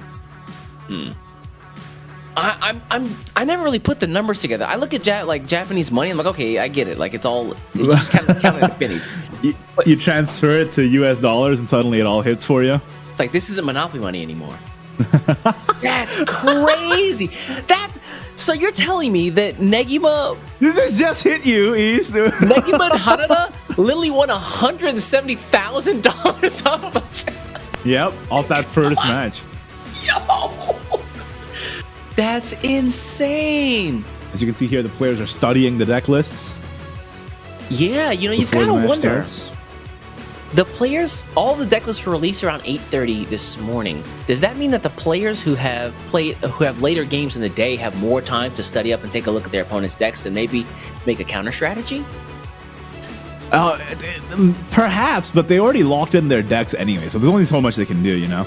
Yeah. I think at this point, they're just looking forward, or they're just looking through the decks to make sure that they know all of the outs and like all of the 1-of, 2-ofs or whatever in each of the lists, so they know what to expect and what not to expect at this point. There's got to be something said about being on such a big stage where your opponent will always have it. Like every time you're like, okay, I can just play this. He surely doesn't have it in hand, right? He only has one copy in the entire deck, and sure enough, every single time we've seen, I got it. I got the deck card. It's great. I've never heard a more jinxed sentence in my life. Surely he doesn't have it. That's the greed in me playing. That's you definitely make those greedy plays online. You're like, he definitely doesn't have it. It's fine. And Yeah, then they but in don't have ladder it. you lose 100 points. Here you lose $170,000. I can't get over that number. That's an insane jump. Like I didn't really conceptualize until just now. And I guess even crazier from there too with the rest of the prizes, man. Dude, I mean, again, winner of this taking home over a million USD, 150 million yen. Yeah. Which, look, I can't be bothered to do the translation on the money there. Just take off 2 zeros and that's the dollars. What was it? What's after 20 million? Like if you advance even more, you get 50 million, right? It's the next one. Is it like, 50 million? Yeah. Come on. That's Half a million? Is that what you crazy. said? Yeah.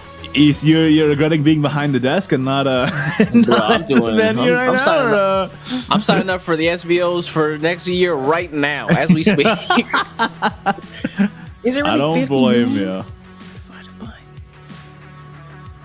Production, do we have the prizings? Can we show that one more time? I just want to take a look here. I I can just tell you. 5th to 8th, 3 million yen. Now here it There is. we go. 3rd to 4th, 20 million. 2nd, 50 million. 1st, 150 million. It's like I said. Second place gets half a I million. memorized it because it shook me to my core when I saw it. I didn't realize like how much. Like I see like a million yen. Like okay, I get that, right?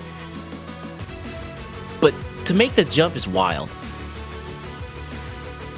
I'm still wrapping my head around that. Yeah, that's. Should we just linger on here for a minute? I'm in awe, bro. I'm about to start drooling. I'm like, Jesus. And this is what I'm talking about. Indoor pool, dude. This is what I'm spending the money on. You know what? You're right. I can't be mad at you. Whether you even know how to skateboard or not doesn't even matter. All right, You know, we are listen- starting now. Meow 944 versus Kaki P. Oh, I like these jams. Hold up. Whoa. I think Meow would fight somebody in real life and win. The way he made that fist, his face was terrifying. I actually felt fear. He's a terrifying player. Like some players are out there just esports posing. For him, that was like a real life pose. He realizes it's just a Shadowverse game. Drops his hand. Out of his palm comes a rock that he picked up off the ground. So the players I gonna am get so situated looking there. forward to this. I am so looking forward to this. Meow gonna be such a good 944. I game. know it's a long shot because he was in Euros so long ago, but I'm counting it. He's our SVO rep. We gotta go Meow 944 through. Do we claim him? We claim him. That's what's I'm up. claiming him. I claim him too. Until he has to fight Zenix, and then it's not my boy. All right, well, let's take a look at the list. The Forest and Rune lists are what you've seen before. Of course, it's the Sekka Forest Craft Pure Sekka, as well as Evolve Runecraft. The Shadowcraft list is the same, Suzy Kernunos, but this one does run the Psycho Pump as And the Bone well. Fanatic. And the Bone Fanatic for the Otherworld Gatekeeper. Good catch. No. So a little different. I feel like the Forest and the Rune are like set in stone, figured out, solved. The Shadow people are still like messing around with ratios of certain cards. Yeah, this deck being a newer deck in the meta here since the mini expansion does mean that it's a little bit shaky, but it's still strong enough to be represented here by every single player. Oh yeah, it's just a matter of like personal preference at this point. But the Forest and Rune are like basically fully solved at this point, you know. Yeah, we saw Rune in that those last set of games kind of struggle to find a W. Hopefully, Meow can make a difference here. Now we're looking at Kaki P's deck list. The Forest and the Rune decks, I think, are literally exactly the same. Ooh, And let me double check the here. Now, Shadowcraft list is a little different. No Bone Fanatic, no Psycho Pump even. So you're really living and dying off your draws here. what did he cut for the Psycho Pump Tour guys? Just Bell Ring? No. He has one more Undead Stampede, one more Skull Bandit, and 2 Bone Mavens. Oh, so the Bone Mavens isn't bad, actually. Yeah, just to dig through the deck a little bit. Everybody seems to be playing Celeste Omega, wise to the fact that Forest is going to be their biggest menace in this tournament. I get that. And Rune too, honestly. So Yeah, great point. Yeah, Rune showing up in full force is really going to make that... such a heads up Celeste meta Omega call work. from all the players, like, right? Like, they all knew that it was going to be Forest and Rune. So they all brought Celeste. Yeah, I took a look at some of the more recent JCG standings for from Japan, and a lot of the decks, while if they weren't running Suzy or they weren't running Sekka, a lot of them opted to either go with Rune or in some cases Blood. It looks like Rune for most of these players was the pick. Oh, it would have been cool to see a Blood though. Dude. But just not enough. Just not Blood? enough. It's crazy because Blood has a card that destroys 2 followers, heals you, cannot be destroyed by effects, cannot be destroyed by the damage from effects, and is not the best card. It's not the best. I don't even like that card. Everyone knows my opinion on that card. He's not very good in my opinion. Yeah, I mean, I get it's a spoil of riches that Blood has, but For sure. All right, the players are in and getting ready. Meow944 versus Kaki P. Who is going to make it out on top? Of course, Meow944 qualifying through the NetEase Championship and Kaki P through Raid Shadowverse 2021 Winter. This is our... It's a clash of regions here. Yeah, you know that both countries got to be behind their boys on this one. And because, you know, Meow944 was part of the West at one point, the Euro side. We also claim him. And if you don't, you're a heathen. It's easy. Just be a heathen if otherwise, you know. So these guys are getting still set up here. Dude, I'm getting tense now just watching them. Like, can you imagine like the mental stress of like just waiting for the game to start too? Right. Yeah, I definitely can't imagine what that's like. Is to be playing now that I know that I'm playing for potentially $170,000. I'm terrified. I'm sure these players already knew that. East for you, it just hit. You have to really like get the gravity of what that is. Right? Yeah. Oh, it's a lot. It definitely is. Oh man. I got the venue looks really nice. Holy crap. They got the triple screens, got the front and the back. You wish you were there? I'm so close. You're so close to seeing that trophy in person. That beautiful trophy. Maybe I can take I'm gonna use my phone to do commentary from. Take a train out to Saitama. It's like 30 minutes away. That's not a good idea. Come to you straight live from Saitama Super Arena here, the WGP. You're gonna Instagram live it? I could just walk up on stage and interview the players, and nobody would say anything. No, nobody would say anything. You really think so? They'd be like, "Yep, that's the guy. That's the guy." They would see the light bounce off your beautiful bald head, and they would instantly spot you from within the crowd. Somebody stop that reflection! Oh, my eyes! They'll never get me. All right, we're going in. Forest Mirror. I like this. I'd rather get Forest out of the way as soon as possible. Oh, the WGP stage and music goes hard. Dude, they really didn't just put in the game for like the end of the year. No, it's only for them. It's only for them. We don't get access to this. I think Meow is trying to figure out if he wants to keep this blast, one of these blast fairies or not. Kaki P goated hand. Yeah, Kaki P's hand is, as you say, goated. Oh, that is such a good mulligan! He took the risk to pay it Meow's hand is incredible. The cat's meow, if you will. Blast Fairy. Tree. Yeah, I like it. Kaki P gonna be a bit slower on the getting to the tree's effects, but it's fine. He has 2. He'll be all right. Yeah, don't worry about it. Good luck. Ooh. Oh wait, he has 1 too now. There we go. All right. Problem solved. Oh, this is the true mirror and the emote. Good luck too. Why you got to do that on the world stage? Let's go. Good luck. Uh-oh. Now do it every turn. It can't be like this. Oh, I like that. Yeah, Phantom Bloom is really good there. And if he opts for the tree, yeah, Phantom Bloom is going to have to run into the ward. Oh, yeah, this is big. Hey, let's play. Looking a little awkward for Meow's hand at the moment. Yeah. A whole lot of nothing. Yeah. Shama's not great for the early game. Elemental Slash seems a bit overkill here. You kind of want to play the... Honestly, you might just toss the Shama just to bring it back with the Phantom Bloom so you can take out the Blast Fairy so that they can't bounce it. Yeah, I think that's got to be the way. Elemental Slash seems kind of greedy here. And we've seen how good Elemental Slash is when it's used for lethal, right? So you might want to keep that piece in hand too. Yeah. Yeah, I think Shama bounce for the Phantom Bloom Predator is the way to go here. Let's see it. This just makes next turn kind of awkward if his draw isn't great. His draw is already not great, so you just got to do what you can at this point. Pop.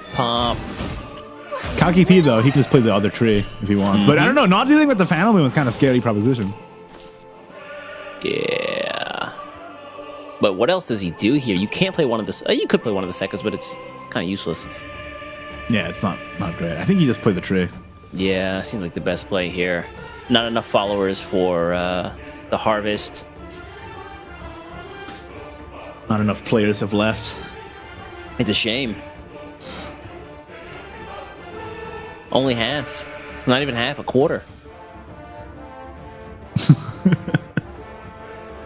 Only a quarter of the players have left with $20,000 USD. You have to be here from the beginning of the stream to get this.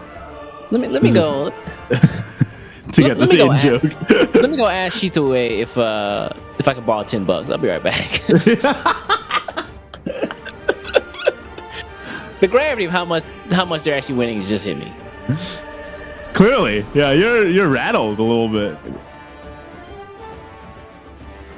Tree of Wonders and pass, but then you're leaving up so much on the board right now.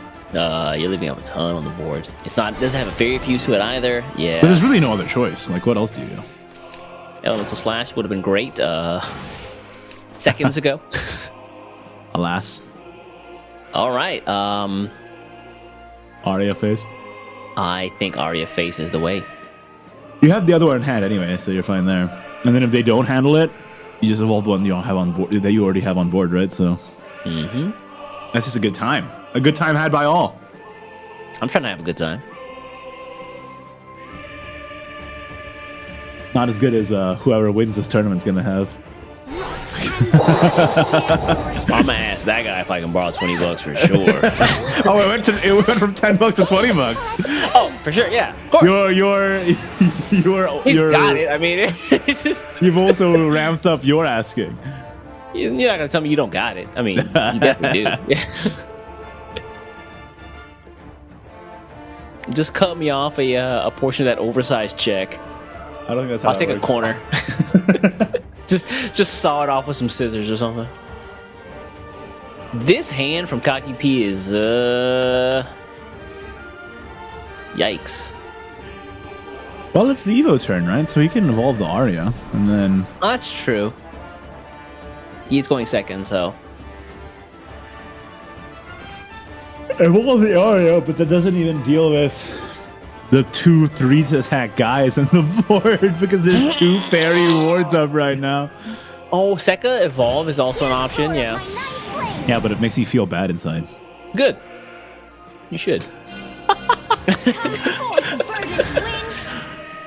He opts to hit the Phantom Bloom Predator here. Interesting. Because he doesn't even have enough to kill yeah. the Aria. Pain incarnate. Pain incarnate indeed. Oh, yes. Elemental Slash. And then we leave this fairy up. What do we bounce second? That is honestly such a awful turn. Like, you waste so many resources just to deal with this board of weenies, and then next turn Meow just punishes with their Aria Evolve, right? Yeah, you've already used so many resources. Leave Sekka out to dry. Yeah, leave her to die. Yeah, it's fine. Leave her to die. Go. Aria time here on... lots of Arias. Lots of Arias to go around. Yup. On Meow side, he's got it. This turn seems quite straightforward.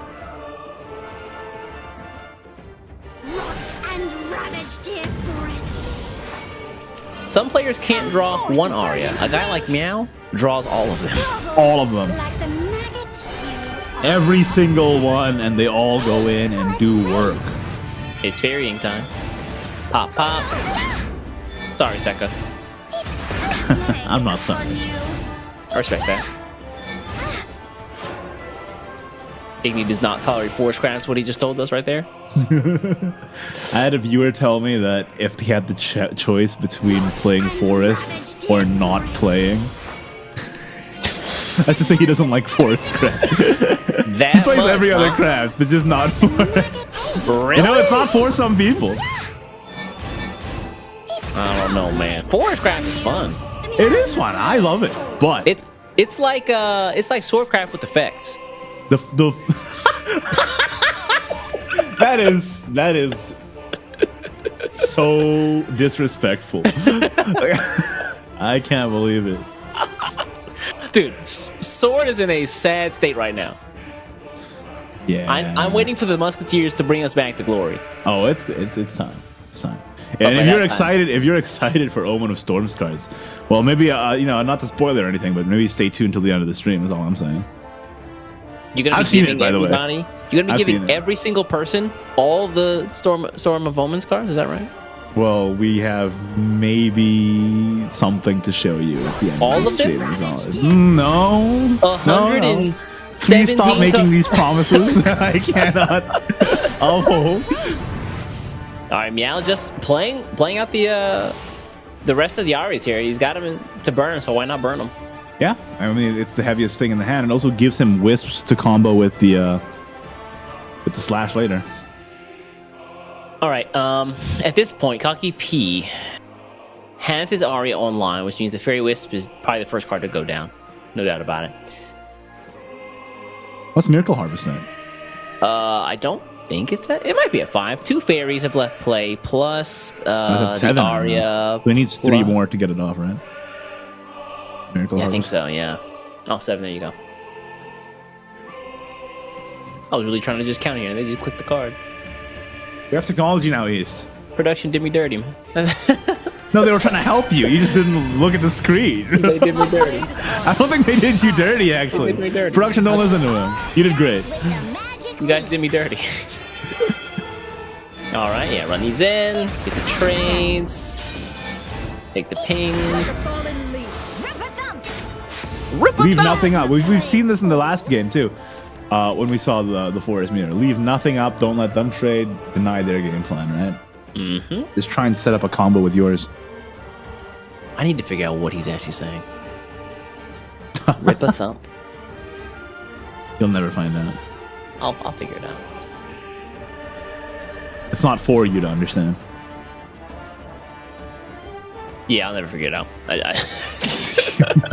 One Google search later, I'll never figure it out. I mean, what does String Master say on Evo, you know? Oh, Okie dokie, rinky dinky. Dinky, yeah. That one, I get it. But I don't know what Raccoon Enchanter's his theme is. Okay, well, whisper it up. He's a raccoon. Alright, that's Step 1. Yeah. So it looks like this turn Meow just wants to Oh my god, wait, this is actually massive. This does a couple of things. It helps you, it helps you get to your Sekka, and it just pushes a bunch of damage. Oh my lord. Hey, thanks for the cards. That's a big turn. Yeah, Kaki P has he's got some more cut out for him. And he still has a Shamu Shama in hand too. Meow does, I mean. Yeah, great point. Plus a Sekka. Scaredy Mouse, East. Scaredy Yeah, Mouse. looks like Slugger's gonna come down here. He needs to heal up a little bit. Yeah. No choice, right? Yep, play the Wisp. Evolve. Heal.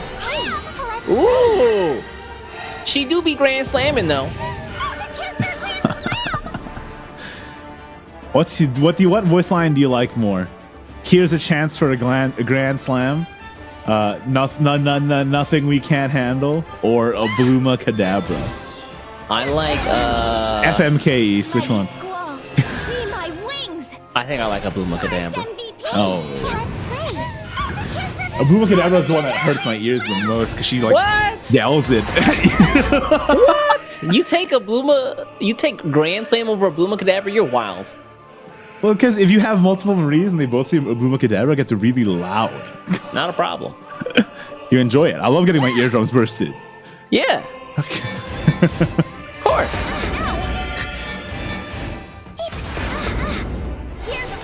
Oh, hold Second on. out. It's only at 14. Yeah. Wait, make that 15. Make that 16. 16. Not enough. Next not turn. Looks like next turn. It's a next turn affair. The question is he going to get to a next turn? He did quite a bit of healing, which is great. Oh my but god. Meow, Yeah, Meow has a lot here. so what? Fairy Wisp, Sekka. Oh, and Sekka's at 18. Oh, that should be Primordial. lethal. That's GG's. Yeah, I think so. That's Hold on Omega GG's, as we say in the industry. Is it Omega GG's? Isn't it? Yeah. 2. It's at 18, right? How about some feline fun? Okay, heals up a bit. It should be Omega GG's. Primordial Colossus. Let's They're see. starting to make me second guess myself now.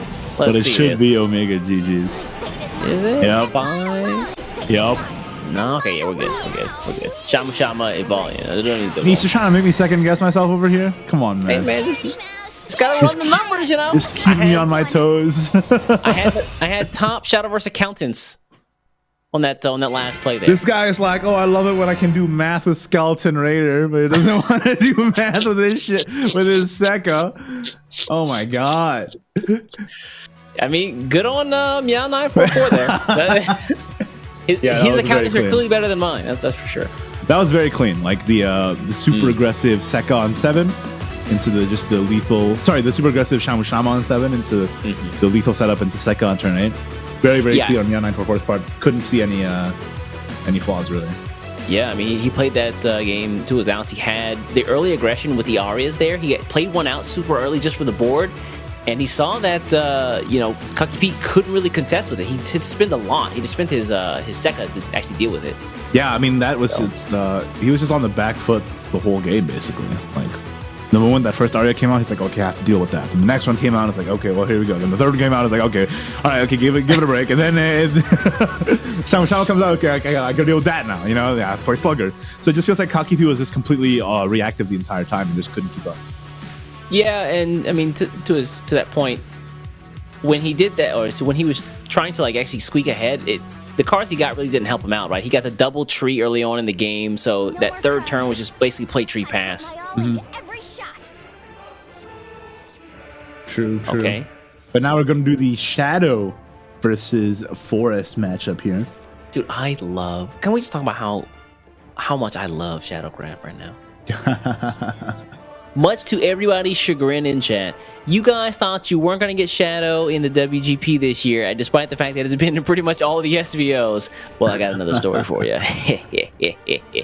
Rising from the grave right before WGP, in typical Shadow fashion. Necromancy 4, Cernanos Evolve, Shadow's back. It's there. Like the Suzy Cardenas, like those cards are so cool. I love their design. Like we talked about this earlier, but they make older cards shine while being completely new themselves. You know what I mean? Like it's such a cool way to bring back the class. I thought you meant you really like Susie's design. Anyway, it looks like Luna won. Here. No. We're not doing this today. It's a different kind of show than what you're expecting. Great cards. A little heavy-handed though for Forest. Yeah, and the Arya on the play. Yeah, not much to do. Well, until you Raccoon, I guess, or Alberta. Yeah. It's interesting to note this is almost identical to the hand that I believe it was Shitue had. And he didn't toss away the Alberta or the Raccoon. So what, we just play Alberta next turn? Get it activated? I guess so, man. It really depends on the board. If Meow ends up going wide, then you kind of have to play the Raccoon, right? Mm. You need to get some other cards in hand because what you have is not great. Hey, that's pretty good. That is like the best draw. Yeah. There you go. There you go. But you might just play the Alberta to get it online. Looks like that's what he's gonna do. Trade this in, and goodbye. Of course I do. So on Meow's side, honestly, your plays aren't looking that great unless you just want to Undead Stampede and go face. You could also Bone Luna. Fanatic. That's true. How do you feel about Luna Double Doll? Luna Double Doll, that's fine too. Don't You need to hate get it. some shadows out of here. Build some shadows up. Bone Fanatic, I guess, technically helps, but it's just one. You know, Luna Double Doll is pretty nice too because you just dig through your deck for Carnunus, right? Yeah. You know, the more I'm thinking about it, the more I like that. Oh, I just realized Meow has 2 copies of Susie in hand. It doesn't feel Yeah, good. that is unfortunate. Luna's dolled up. Literally, Yeah, and the fact that she has 2 dolls. Maybe 3. Depends on who you ask. She is holding one. We just The good thing about this is that Conky P is now has free reign to kind of just take tempo. yeah, but that tempo is not going to last long if the Carnunus is drawn. I guess the upshot is that if Carnunus isn't drawn, then like Meow's turn 4 is looking pretty dire actually. It's probably literally just manual evolve or just raw play Susie. And looking like it. Wait, hold up. That's not bad. The Gravekeeper. Start spending some shadows out. That's true, yeah. I mean, well, you already have 2 copies of Susie in hand. Like, what are you really trying to invoke, right? You're trying to meet the condition of Carnunus's reanimate effect, maybe. Right? Like, there's always that to work towards. That's a long ways away, man. Well, it'll be shorter with the Gravekeeper, is all I'm saying. But yeah, to your point, it does spin shadows. At least get you that 1 invoke. It also clears, leaves a 4/4 up, and spins an Evo. Although it is very good alongside Stampede, actually on 5, now that I'm thinking about it. Guarantee the 10 shadows being used. Oh, great point, yeah. Maybe he saves that for the Stampede and just plays Susie this turn. Yeah, that seems quite likely. Yeah, there's the Susie, pop the The next turn he's going to raccoon. Gravekeeper plus Stampede to guarantee the 10, and then invoke the other Susie. Hopefully draw a Raider by then, right?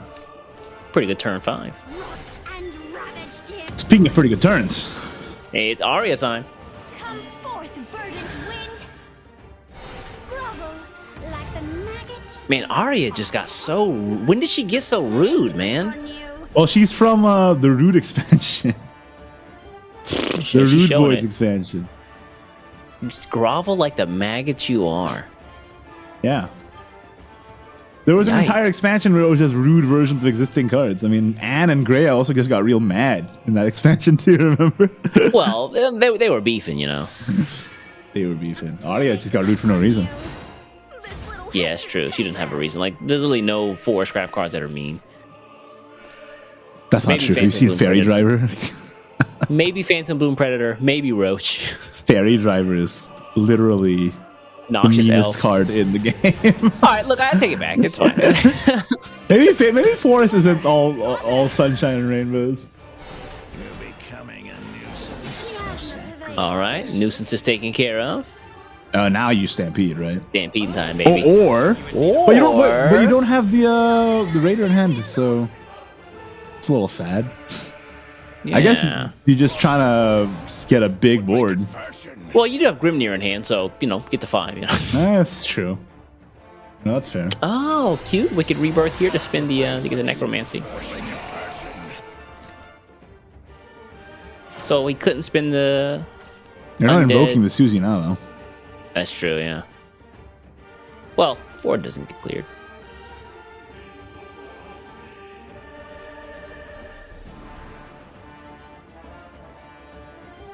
On Yeah, I Conky can just B's come out side, next yeah, turn. this doesn't... This board's Oh. kind of annoying to deal with. And keep in Fairy mind that Wisp. Celeste is in hand too, remember? So he can deny Forest a lot of plays next turn. Ah, maybe this is the consideration. You make them spend a ton right now and then just slam down Celeste Omega. Right alongside the Suzy Invoke. Mm-hmm. That probably isn't happening. Well, maybe. Okay, yeah, he's gonna have to spend a lot here, I think.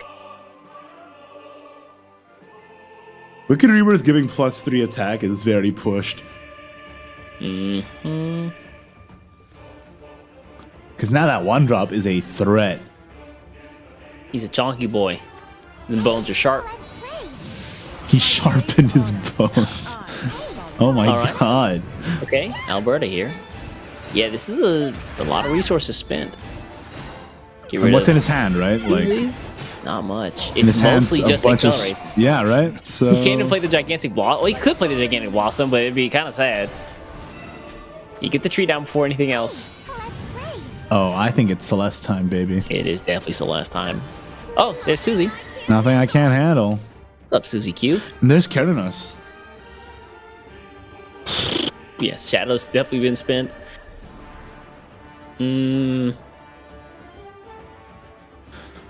How do you still feel about just slamming down?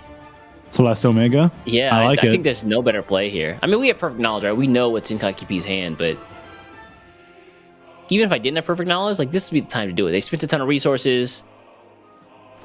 Most of the fairies are likely gone. Sure. Yeah, and you can Omega punish them, right? If they don't have anything to impactful to play the turn after, your turn 7 is just going to be unreal. So what do? You attack with Suzy here, buff up the skeletons, play the Celeste, and then run the skeletons in. Yeah. You don't have to worry about the blast fairy because it can't bounce back because no spells can be played. You want to use Evo Skeleton? Go, Faye. Let's Are go. Are we going crazy? Oh, That's the sound of boat mates. he's gonna take care of it because Phantom Bloom Predator still exists. Remember? Fair. That's fair. Yeah. And then run 4 face. Yeah. And Kakipi has a problem on his hands. Pretty big. Oh, speaking of Phantom Bloom Speaking Predator. of Phantom Bloom. The question is, how do you deal with this other than just play Blossom? No, you can't play that card. Don't hover over it. You can only play Gigantic Blossom and then pass. It's a bit of a dire situation, honestly. Kind of sad. A little bit. And also sad is my sitting posture. Good thing the chat can't see this right now. Yeah. I've been like this all morning. A gamer lean forward mode. It's a lot to take in. It definitely is. I guess, yeah, Blossom here, and then that's all she wrote for the turn. You just calm down over there, man. I'm just trying to get comfortable.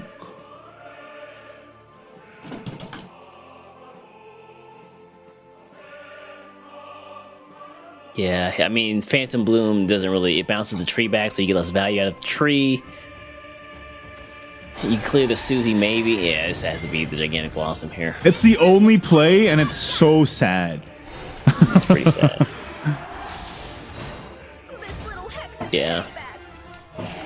Kill Suzy. Oh, wrong target!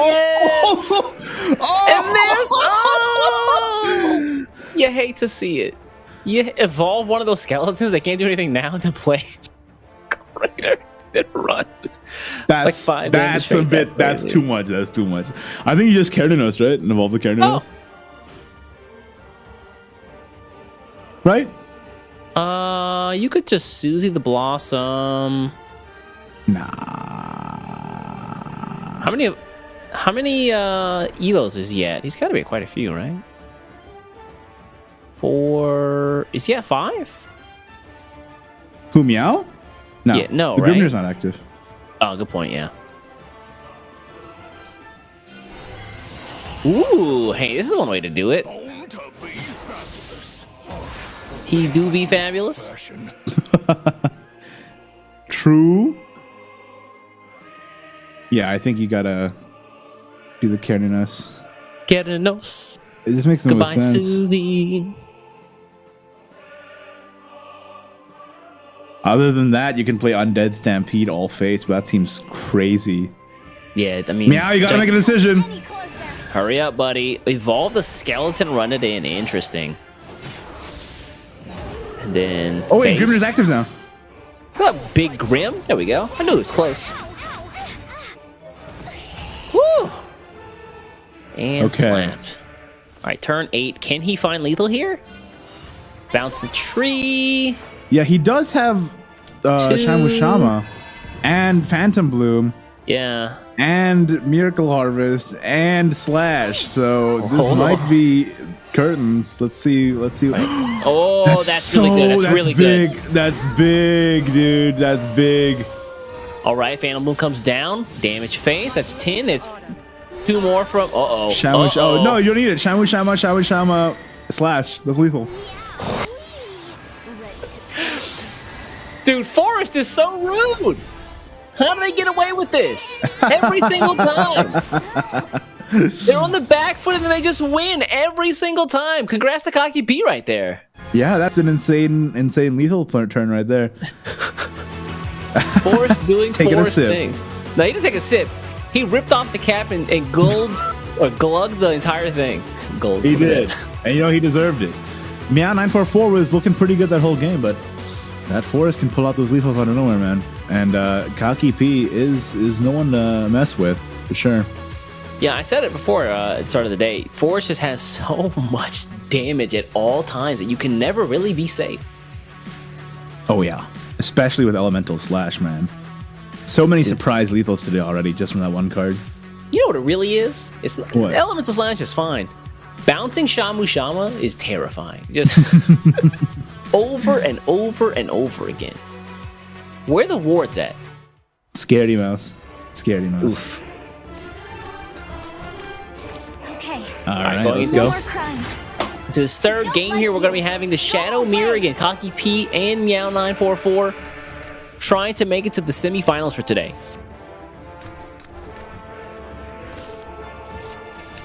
Ooh. Raider in hand. Ooh. That's nice. Raider's That's nice. good. The rest of the hand is really awkward. Oh, Ooh, yeah. That God. is not where you want to be right now. I just threw up a If little bit you're in my Meow. mouth. You what? I just threw up a little bit looking at that hand. Yeah, it's not great. Kaki B's hand, I'm a little more okay A little with. bit better. A little bit better. Honestly, but not by much, though. Yeah, it's... Okay, now All it's right, much there we go. better. It's safe. Now it's much, much better.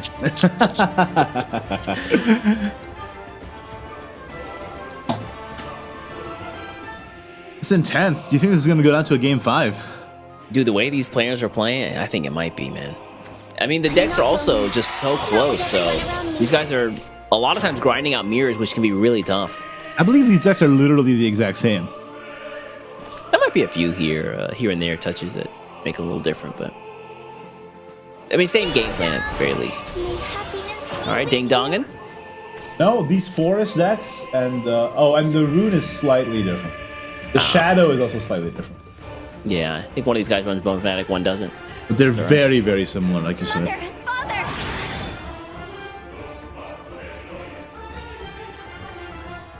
I guess we just drop our own Bell Ringer, right?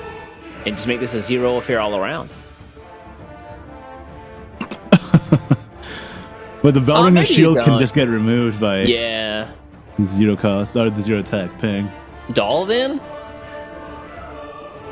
Don't hate it. Yeah, I don't hate the doll. Gravekeeper is a consideration as well. You evolve first anyway, Oh, great point, yeah. so they're gonna have trouble dealing with that for the most part. But he's gonna go for the ringer. Really? Okay. To be fair, I mean, the shield gets taken out, but then she'll stick around and you can evolve her if you need to. Ding dong! Oh! We talked about this before though. If that bandit sticks, it's just free skeletons trading into these 0 attack guys. Oh, you're right. Uh-oh. This guy's gotta go. Hey, what's up, man? It's all I'm Gravekeeper. What's up, dude? How's the Gravekeeping going these days? You okay? Something happened to you. Dude, Shadow is so fun to play. Yeah, maybe because it's fun to play because you talk to all your cards like they're all your friends. They talk back, Igni, I'm telling you. Hey, Shay Solomon Gravekeeper, how you doing? Sometimes they talk back. You're freaking me out. I mean, you got 2 Song Gravekeepers here. Just spin one, yeah. Why not? Yeah. Ooh. Now it's time to generate some skeletons. And then Psychopomp them. Yeah, Psychopomp the skeletons. Give them a See what you tour right get. into the river Styx. They're already skeletons. I don't think it can get any worse. Maybe, yeah, you're probably right. This place is just like home. Ladies and gentlemen, Really? follow me. This needs to draw. Ah, I guess it's alright. you can Luna and then Retracing? retracing. Yeah, that's what I was thinking. Not a bad idea. Sometimes, especially when I'm going first, I do opt to think about holding on to Luna until I have 6 shadows, so I can just spin her and get an evolve point back. That's true. So what do you think about just trading the guy, getting the skeleton, retracing the 2, I don't and hate then it just playing retracing. Bone Fanatic? Yeah, I don't hate that at all. That'll put you at, if your board gets wiped, it's 1, 2, Looks like he's going for it. 3, 4, yeah. Oh, double retracing.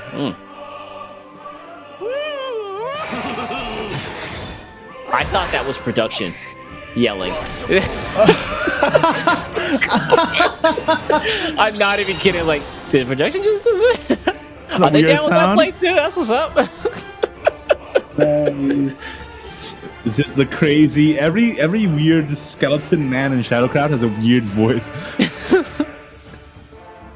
Meanwhile, on Cocky P's side, the board is like all weenies.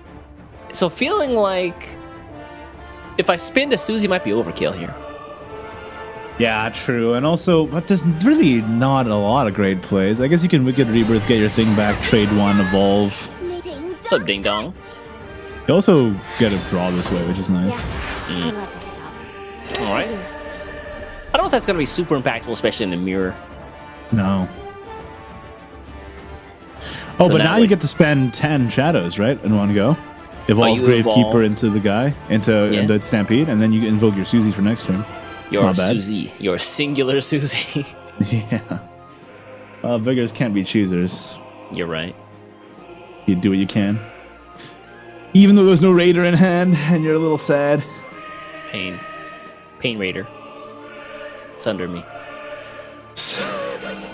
Mother, Alright, get rid of this guy for sure. You're becoming a nuisance. Oh yeah, I think it's. nuisances. Wait, are they gonna just Luna? Even. Interesting. Yo, I like it. Luna's a good choice there. Again, you get the evolution point back. Yeah, Right and you get to face. use Luna's doll to dig a little deeper. What's up? Leaves up a little damage, but that's fine. That's quite good though. That Skull Bandit. Landing down. Making another Yeah. guy. Retracing the 2 skeletons. So Meow is doing great. I just need him to get these evolves online. He's got lots of good contests with the board and stay alive, but no finish the game. Yeah, that is always an issue. He has the Raider, but he needs to evolve a lot more. He's holding on to these 4 play points to what end?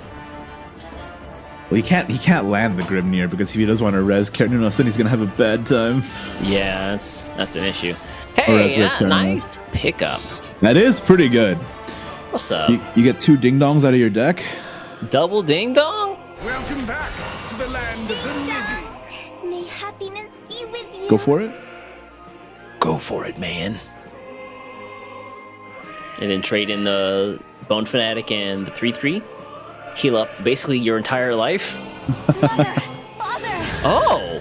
Yeah, you Okay, actually have to do dude. this to deal with the Gravekeeper, now that I'm thinking about it. Otherwise, it'd just be really awkward. You could trade in the other Worldly Gatekeeper and the Born to be Born Yeah, but Bone Fanatic. if you do that, you're leaving up Luna on their side, then they can evolve Luna and kill your ding dong. Ah, good point, yeah. something I can't handle. And then get a ding dong. There's Raider, but a little late. Yikes. Yikes. A Just- second before would have been fine. Just a smidgen too late there. It's fine. He's got a bunch of Susies in hand. He'll sync them, Cernos them back up. He also had, once he runs this one in, he also has the Shao in hand as well. So it'll be fine. Don't worry about it. I don't know if it's fine because he's only have 3 shadows right now, and Shadow requires, what, 6? Yeah, it's fine. All right, don't He doesn't have a Kernunos for the other 2 Susies. It's okay. okay. It'll be all right. Don't worry about it. I just don't think it's fine, actually, to be honest with you. I think you I just think lied just right to my face. No, it's fine. Just take a deep breath and just play the song great. It's fine. It'll be okay, man. Okay. It's fine, actually. Kashao comes Yeah, I out. told you. It's fine. That was all you. Don't worry about it, man. It's fine. I told you. Everything will just work out a-okay. I love your unending optimism. It really keeps me going on darker days. It really is the strength of Shadowcraft, to be honest. What, the unending optimism? Yes. You couldn't tell by the look of the cards, but it's true. They're all idealists at heart. I'm living my best life. You're a skeleton. I'm living, all right? No, it's true. Could be worse. All Could right? be that guy points the sword. Oh. Golden Warrior in shambles. Oh. All right. Skeleton's back. Heal up. Evolve Song Gravekeeper. And that's a full clear right there. Yeah. With the Raider in hand. Oh, no time? No time. No time, Igni. We got no time for things like that. That was brutal. We got no time It's for tough. I trading. mean, in this level of competition, you're thinking about all your plays. You're thinking, but don't think too much because you got to make a move, you know? Oh, yeah. Because he didn't have enough shadows, he couldn't actually get the proc on Song Gravekeeper's effect. Yeah. All right. Be with you. We're going to get a big dong. Whoa! Let's go. Whoa! Out of pocket over there. I don't know what you're talking about. I'm just talking about ding dong. You're right. Guide me to the... Okay. The Raider is going to be Nice, pretty yeah. reduced now. You trying to get sundered later? I like how casually you asked that. Not with everyone around me. All right, Luna comes out here. Gets the Evo point back. Glad you're here. Ding dong.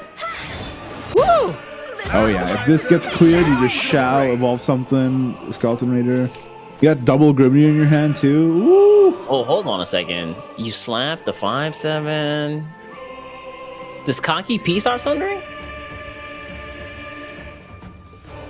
Sunder me, sunder me, sunder me. Yup, sunder again. The quad sunder. The rare quad sunder. Never been done before. Not even once. Yeah, what else are you doing here? Yeah, quad sunder, man. Wager your soul. Really not a whole lot else to do, I suppose. Ooh. Any closer. He will sunder you. We do be sundering. All right, Cocky P here. Nothing I can't handle. Oh yeah, Meow does have a Susie in the deck still. He The just- second Raider is a great pickup there. Yeah, it is huge, but he did Milikerninos as well. That'll be fine. Oh, don't worry about it. It's fine. It's okay. Oh, it's actually getting there. The reanimate a bajillion. Reanimate a bajillion, true.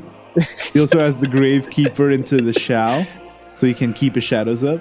Mm-hmm. And also spending more would let the Kernos res a Skeleton Raider when it comes to that. 1, 2, 3. He's at 3 evolves, is that correct? He could I think he's already sunk one Susie, isn't that right? Well, this one's invoked, right? Yeah. Yeah, so he sunk one already, so he could just play Shao and get another Susie for 4? I think you play And then Gravekeeper first then, if you're doing that. Get your shadows back. Good point, yeah. Gravekeeper first, then we Shao. Get my Shadow refund.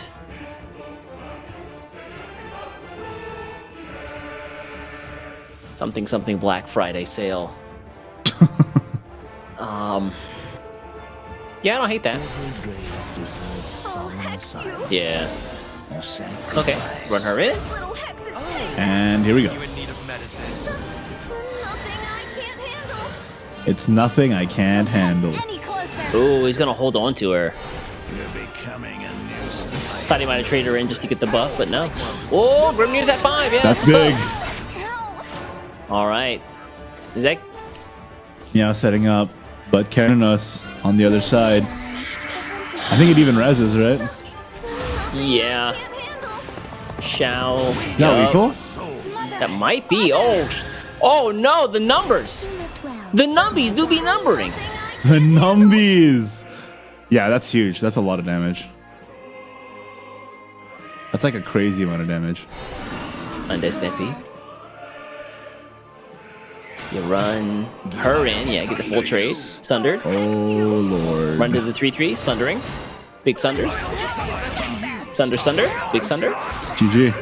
Yeah. Wow. Nice Cocky on Cocky P P. takes the mirror. I like it. You know, he drew Raider way later, but he had more of the connective pieces to even get to that point in the first place. The end of that sentence was such a letdown. Well, what do you want me to do? I'm not. You think I'm Dr. Seuss or something? I'm just a guy. Yes. It could have been you. I'm just doing my best over here. But yeah, good on Cocky P. That was a crazy game. Like, I thought that he was on the back foot and he found the lethal.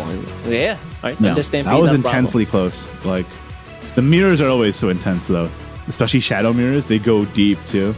Dude, Shadow was... You enjoying yourself over there? Dude, Skull Raider as a card, I think is just really... His design, I think, is really cool. And so the fact that we get to see a lot of that today is pretty nice. Mm-hmm. All right, we're going into this next game, though. Cocky P has 2 chances to win with the Runecraft. Let me remind you, these players are playing for a scant $170,000. Yeah. I don't know what definition of scant and mere you're using, but you might want to change out your dictionaries, because that sounds like a lot of money to me. I am using the dictionary for tiny things. Excuse me. Walloping grandiose, $170,000. Walloping and grandiose. My nickname in high school. Whoa, calm down, buddy. Let's go. Calm down. TikTok. All right, out comes the Master Chef. Oh, you took that into a weird place, East. I wasn't going there. No, I didn't. I took that to the exact... I walked right down the halls of your high school in that one. So, Rune here versus Shadow. I don't actually hate Rune's chances here. Meow still needs to win 2 more games. But Cocky P's hand is honestly not bad. No, it is very good. I mean, he's got the Marie in hand. He's got the Fruits of Wisdom. He's got a Miser to clear boards out. I don't hate his hand at all. Like, if he gets another Machina here, he has an easy Marie plus Fruits. That's true. Yeah. Which is a huge play. Let's see here. Meanwhile, on Meow's side, I don't know, man. This is... no play here seems awesome. Yeah. Like,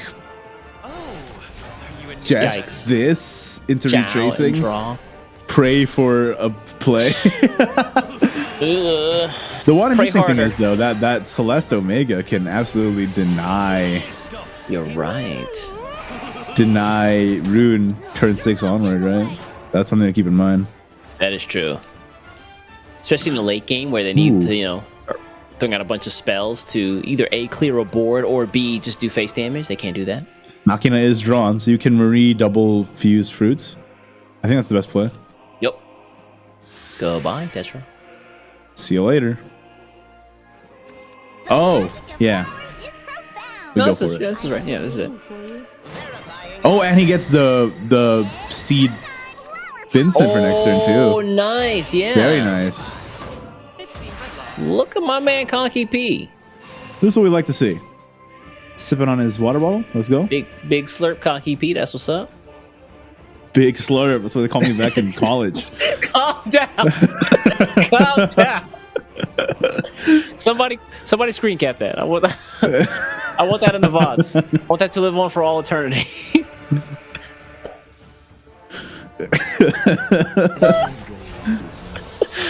All right, this is definitely gonna be involved from yeah. Oh yeah, I mean, there's no other play. Like, Meow's hand right now is looking a little dire. He has the Raider, but pretty much nothing else in terms of his game plan. Yeah, he needs to. Oh. Yeah, committing that is rough. All right, it's Vincent time. Oh yeah, so sure. Yep. Big V. The big V. It's a shame he's rotating out, man. Miser, on the other hand, I'm not so sad about. I like the sheriff, but I don't like the deputy at all. You know what? That's fair. Is he gonna have to go Miser this time around? I don't know. I just feel like Vincent's such an easy answer here. It's turn 5. Horse Vincent. Slap big 4-3. Get good effect. Yeah. No, I would agree. Get the free Evo too. Then next turn you can go in with Miser buffing, and then just get a bunch of the words of judgment and just start going in already, right? It looks like he's not going to opt for that. Whoa, double Miser turn. Okay, interesting. Maybe he's concerned about his hand size. He's going to populate his hand with rapid fires, and then his ding dong will get really big. Think about that for a second. He's chew on that one. Whoa. No. And then his ding dong's gonna start shooting ass crazy. That was a joke play. I'm glad that they didn't do that. Ding dong gonna start blasting if it sticks around. Okay, this Kenunos, if you don't want to res Grimnir, so Meow's hand is just completely shot right now. This is a pass. This is a pass. Mm-hmm. Unless you want a Grimnir evolve so that you can Skeleton Raider the next turn. Goodbye, Skeleton Raider. I know he's gonna toss the Grimnir. Oh no! There's no way you toss Skeleton Raider. That's insanity. Oh, but he did draw Skull Raider. I mean, or Skull Bandit. But now your pool is like just all sorts of diluted. It's just this is the only play that made any sense though. And everything else just was bad. Sometimes, you gotta make some difficult choices in the World Grand Prix. Yeah, difficult choices for sure. I give you a skeleton, thank you. Tetra's gonna. Yikes. You have such a way with words, these. Tetra's gonna. Tetra off the top, man. Oh no! Hello, Cyclones. Y'all better start howling. Leaving the Miser up too. Oh Jesus! Miser about to pew pew. Oh, he's got no. Oh yeah, these last two evolves are just free. Vincent, Miser. Sorry, Horse, Vincent. Miser gets stuff. Vincent gets stuff.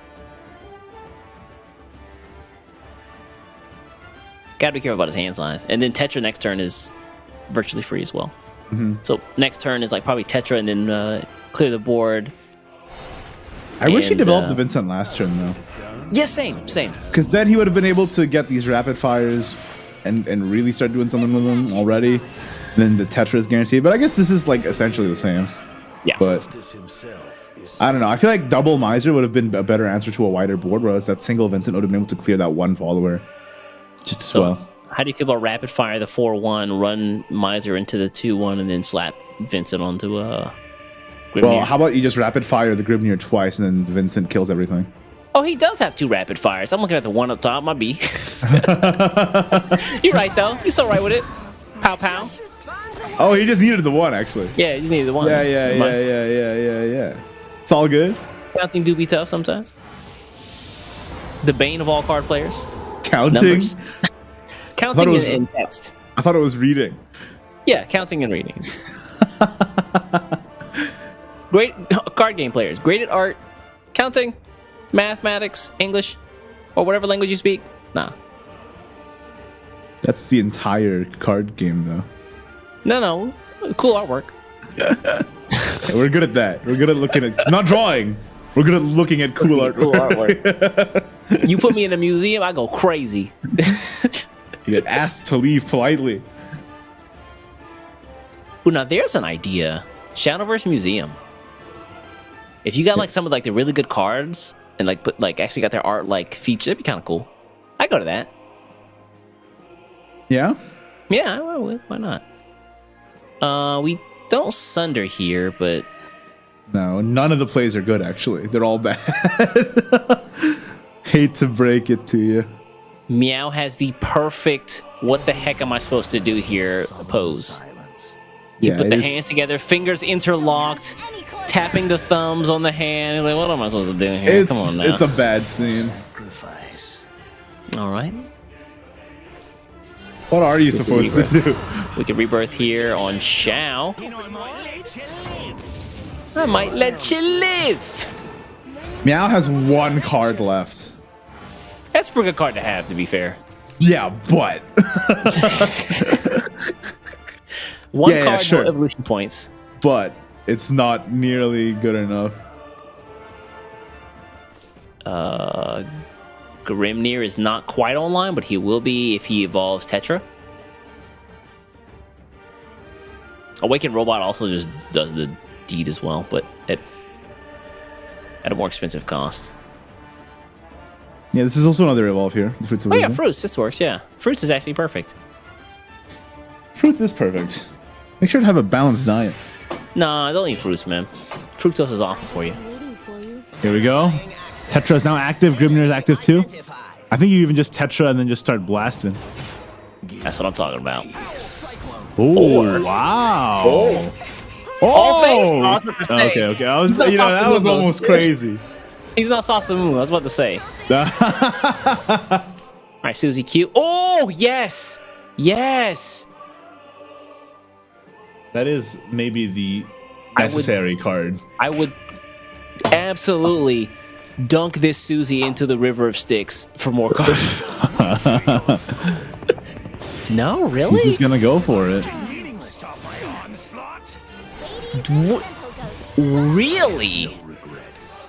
Oh, actually, hold on a second. How many? It's definitely not 10. For sure, it's not 10. Meow is living on a prayer right now. This is not. Yes, There's not a whole lot you can do. It's not even 5. All right, Shao, bring back another Susie Q. Well, there goes my Or Paxies. Grimnir. I forgot about that. There goes my Paxies. PTSD. That's so tough. This Shadow deck just did not perform for Meow whatsoever. It's unfortunate, man. Because Shadow is so strong. We talked it up all day. But it looks like that's going to be a 3-1 to Kaki P, who takes it over Meow. Meow is eliminated from the tournament, and Kaki P is walking away with 20... Was it 20 million yen? 2 million yen, I believe. 2 million. Which is the equivalent of like 200,000 USD. Yes. Let me just go ahead and double check that. Casual 170,000 USD. He looks so calm too. I would be cartwheeling to the front of the stage. Crazy. What an insane set of games those were, man. No, he's advancing and he's gonna get 20 right? 5th to 8th, 3 million. 3rd place, 20 million. Is it 20 million? Oh yeah, my bad. I got my math off. 20 million is 200,000 USD.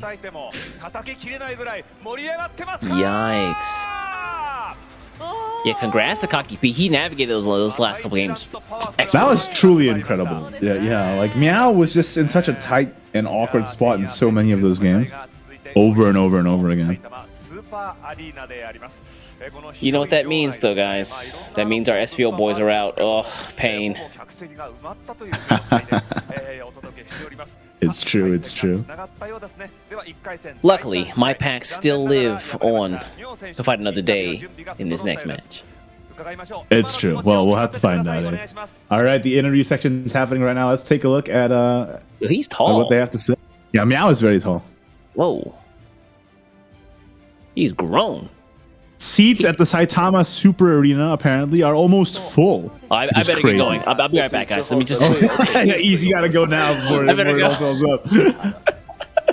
はい、次の試合の全ネク選手に一言お願いします。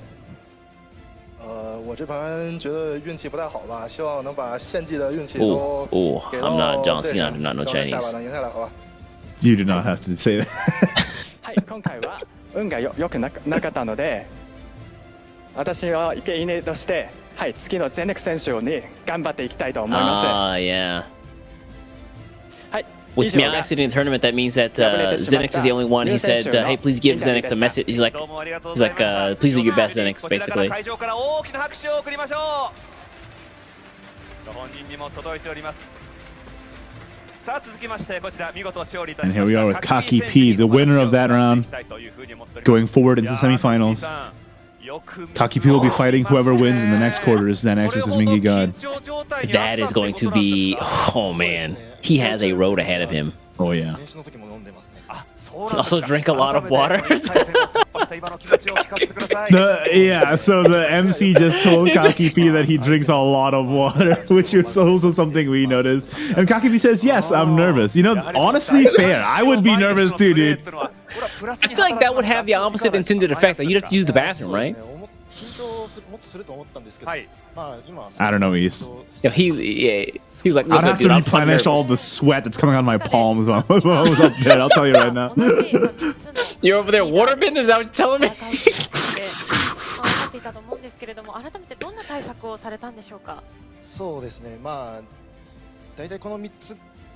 I respect him being so honest, though. Look, dude, I'm just nervous, man. You know, yeah, and it's totally fair.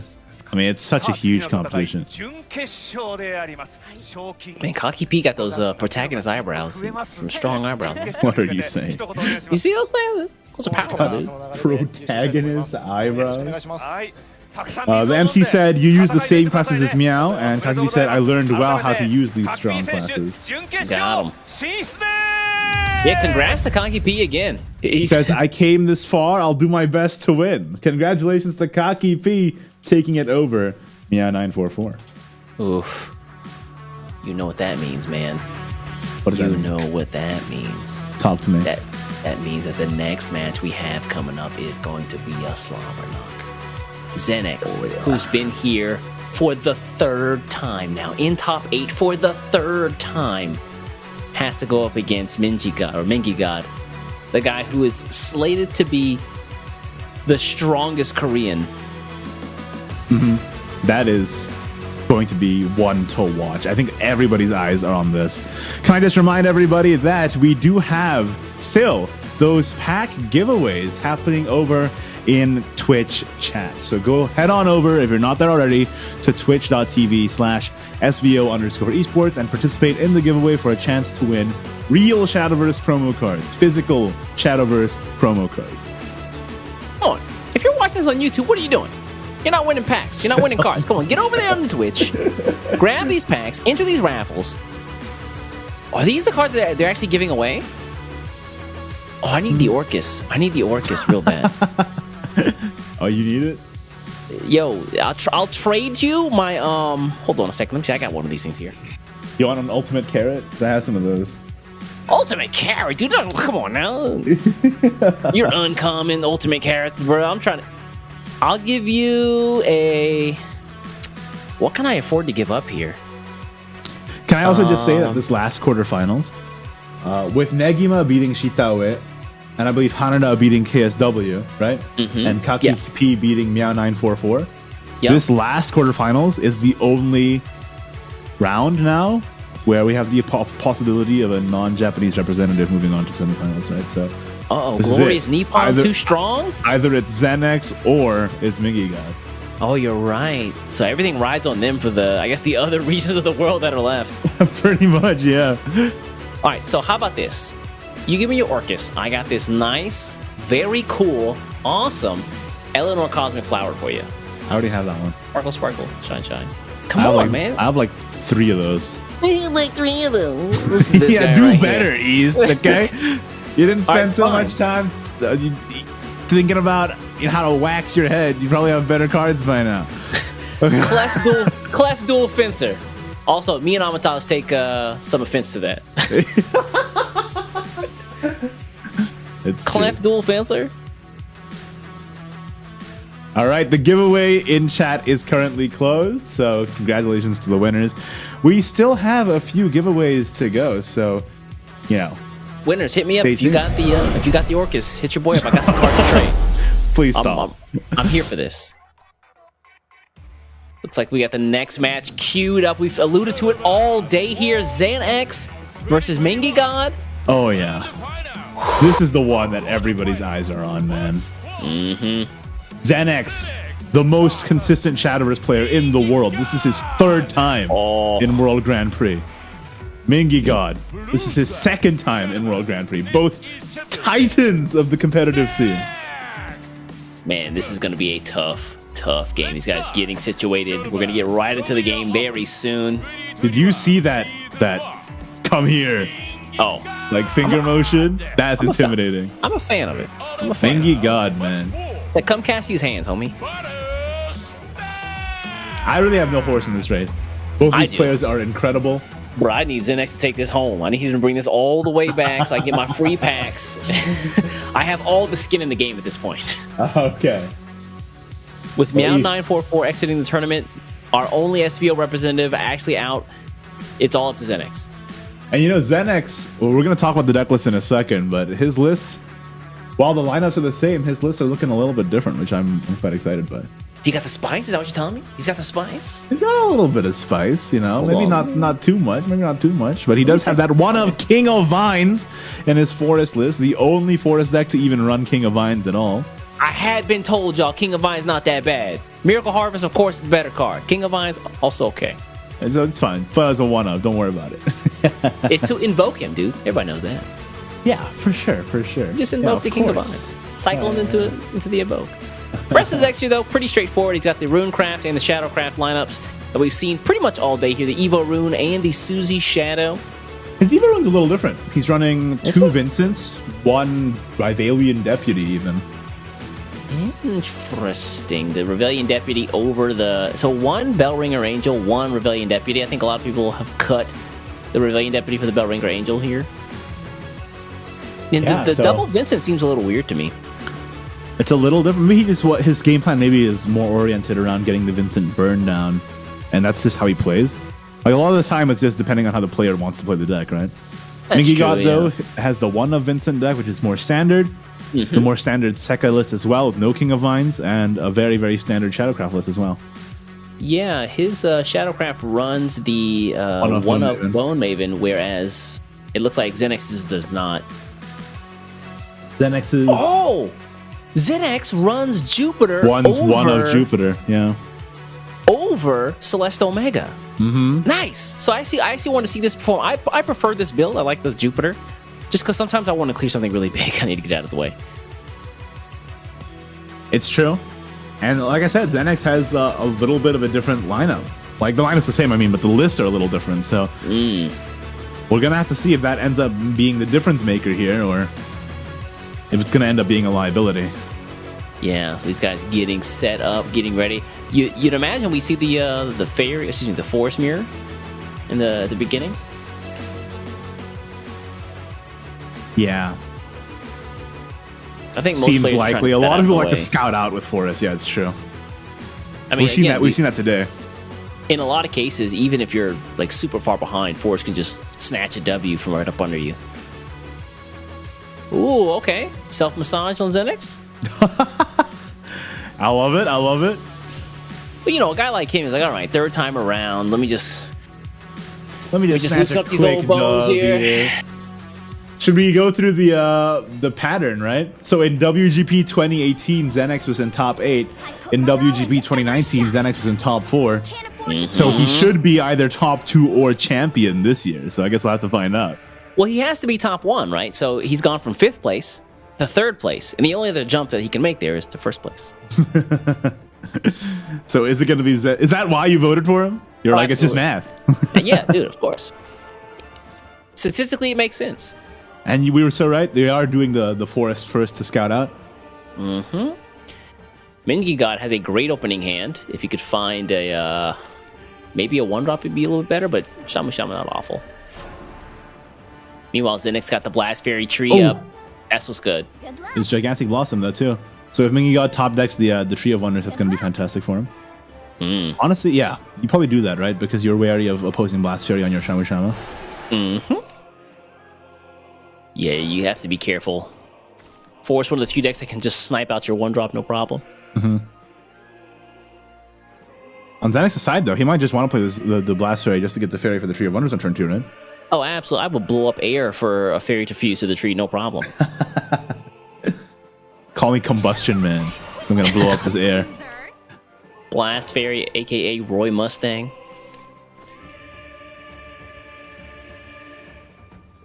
Alright. Honestly, Mingy God's hand is a little... Well, just waiting till turn 5, essentially, hey? Yeah, seems like that's the way.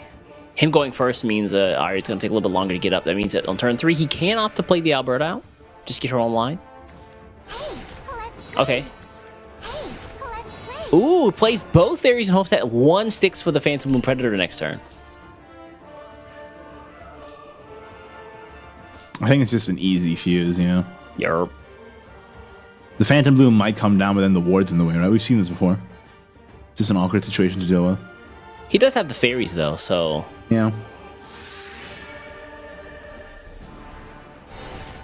One of the fairies could trade into the ward, Phantom Bloom into the Blast Fairy. Nice. Primordial Colossus is a great pickup there, so early in the game.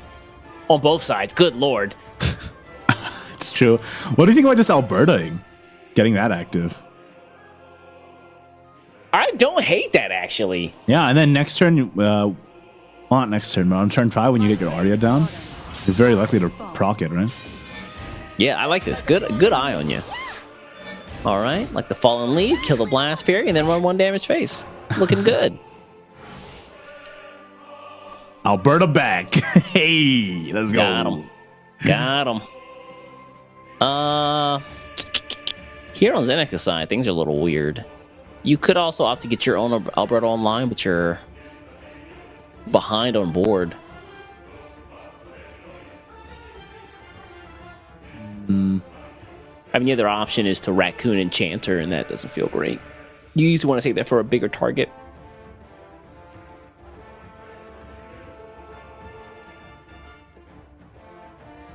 Xenix, I need you to make the most optimal play here. If he plays Raccoon Enchanter... My packs are riding on it. It's such a slow turn, too. Yeah. The Alberta is slow, but at least it gets like something going for your lethal setup like 5 turns later. 5 head plays. 5 brain plays. It's the hive mind. Yeah. It's what's it called? The Phalanx? Is that right? The Phalanx? Yeah, I think that. No. Is that not the hive mind? No, a Phalanx is like when a bunch of soldiers like group up and they put their shields up. You're clearly not picking up what I'm putting down here. I mean, come on, man. Get up on your comic book lore.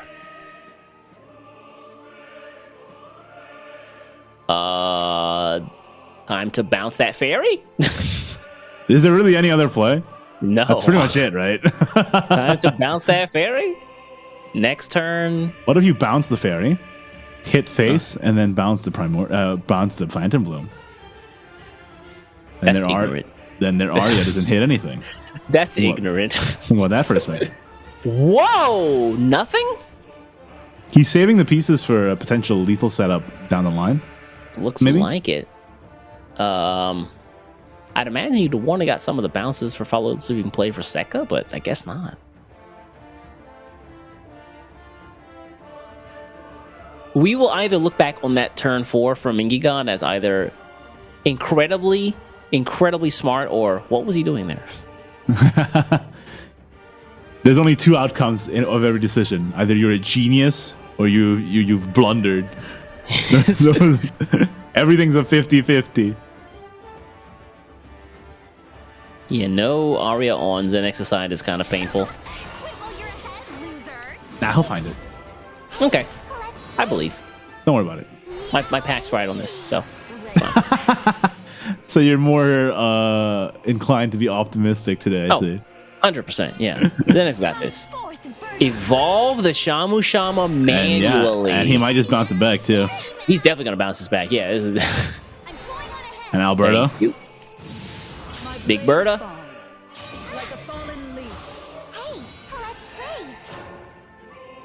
I like that. All right, okay, Xenix, I see you out there, big dog. Doing work. Here comes the girl. Can Arya clear this? No, right? Oh, yeah, you can clear all this. Never mind. Yeah, it's turn 5. Might be. Mingy God out here playing with his mind. Playing Hands with his off, mind. hands off the mouse, making plays. That's what's up. He's call him Psyche K. He's I ready. don't want to do that. I'd rather call him Mob.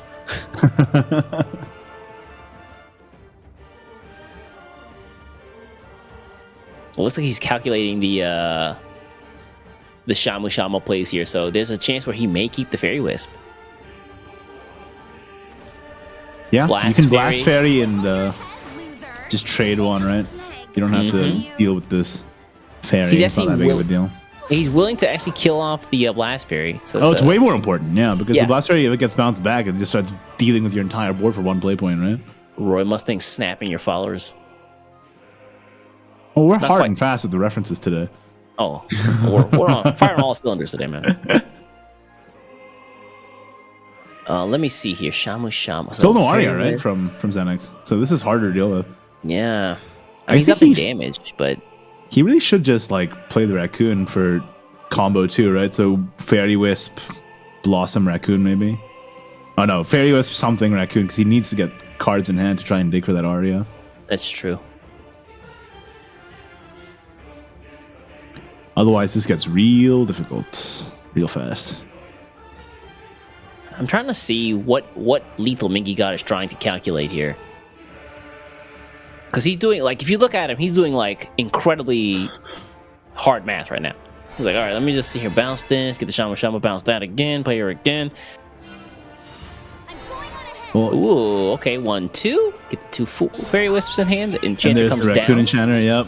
Still nothing. Yeah, Miracle Harvest. All right, not awful, but... Huh? He's just gonna get the cards out. Ah. Interesting, but that Yeah, that doesn't seem... Why did doesn't he clear not the trade? Arya. Why didn't he trade the Raccoon Enchanter there? you know Oh, what? word? I have no idea. Oh, word? That was very strange. Hey, Xenex, my Panks have some questions about that last play. Hey, chill, is. You're acting like some sort of enforcer. I'm definitely enforcing my will to get these packs, man. That's so... Why didn't he trade in the Enchanter? Yeah, that was a very strange turn. Maybe he misclicked? I don't know. Mingy got here, though. That gives him a much that closer gives him lethal. A lot of time. Yeah, he can full trade 3 guys here too. Wisp, Phantom Bloom, pull that back. Wisp again. Fairy, Shamu Shama. No, He has not the even- harvest up too, right? So he can harvest. Oh, it's so good. Yeah, so this is 5. Yeah, Oh, Primordial it's so Colossus here. good. Pop It's so that. good. Arya's online, so he can just play a fairy at any point, just like slap the enchanter. Yeah.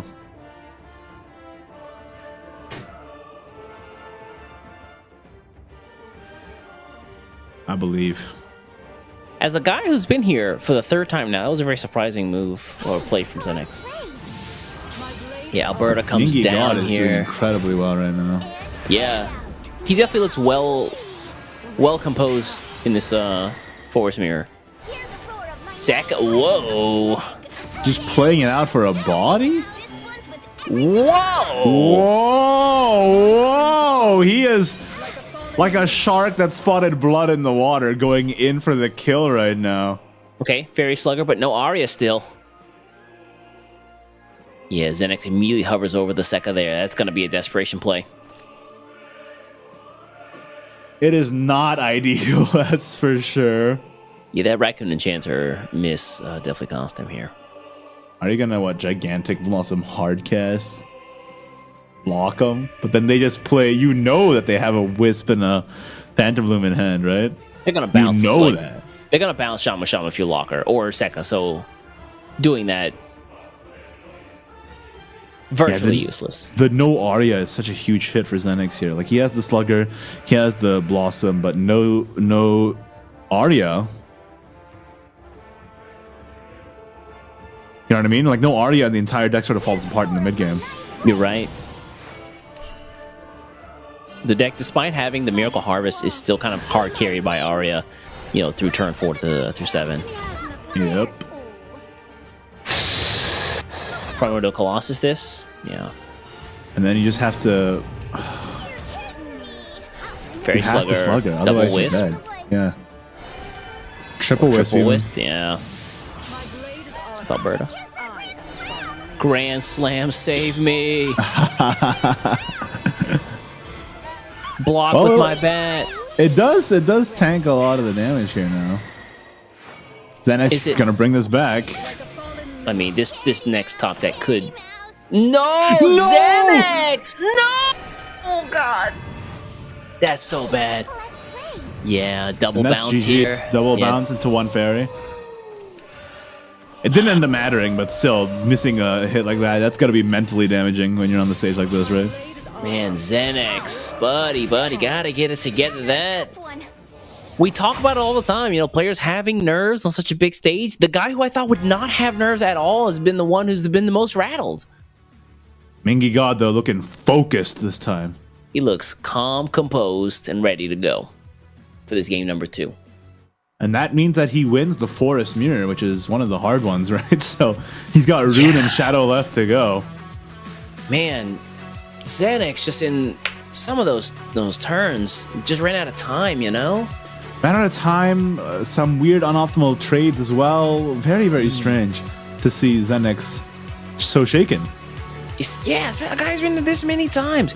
He's got like at least five like large tournaments, 3 of which are WGPs under his belt, and you would imagine he would be the one who is most composed here today. And I guess there's a lot riding on him right now, right? Because he's the only one from his region still in it as well. I don't know. It's tough out there. And let's be honest, Mingy God, like that's not a slouch of an opponent as well. Like that's.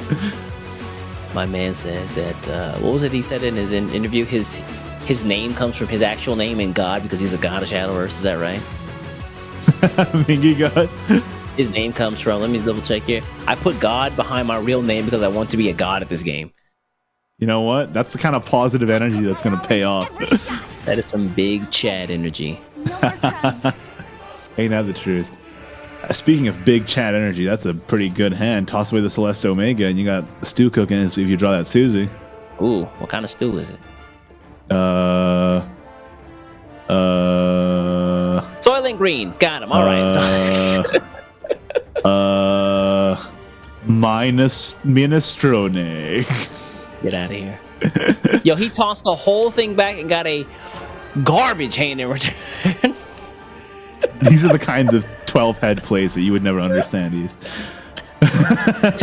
He tossed everything without thinking about it and got, ugh.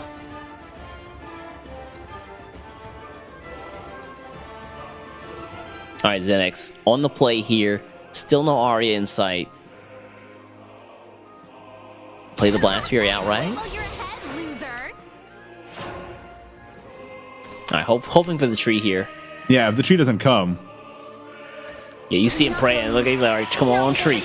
Come on, tree. No, Mingy got tossed it back, but he got the Luna back, no problem. No tree, but Arya's in hand. That's pretty good. You could slap up You Arya, just but you don't passed wanna do this that. turn, I think. Yeah, you don't do that here. Yeah. Next turn is Raccoon Enchanter. Hey! No. That's the young boy right there. The young boy? He's That so is- decrepit that all his skin fell off his face. Oh, important trades here. Little on the Blast Fury. Of course, distracting me, important trades. Stop distracting me from the important trades that are happening on the board. Of course. Rip a thump. Kill the Skull Band to get a skeleton Still out don't of know it. Yeah. if that's what he says, to be honest. I think that's what he says. Man. Rip a thump. Ooh. I'm sorry, Luna. Mingy God's hand just keeps getting better and better. It just keeps getting better and better. No Cernos yet, but Dude, tossing that Kerninos in the opening mulligan was pain. Brave. Brave is you're so brave, Mingy God. You're so brave. Okay. Next turn will be Arya for sure. Oh yeah, no question about that. What do we do now? Just pass? Really, double fairy. Interesting. Oh! Oh! He's so brave. I just want to say during that mulligan, I didn't think he could do it, but How does he do it? Mingy God. Off the top. Production, change his name to GAWD. Mingy God. Don't ask production to do anything. Production, mute East. Okay, that's what you should. Oh, this is so strong. East.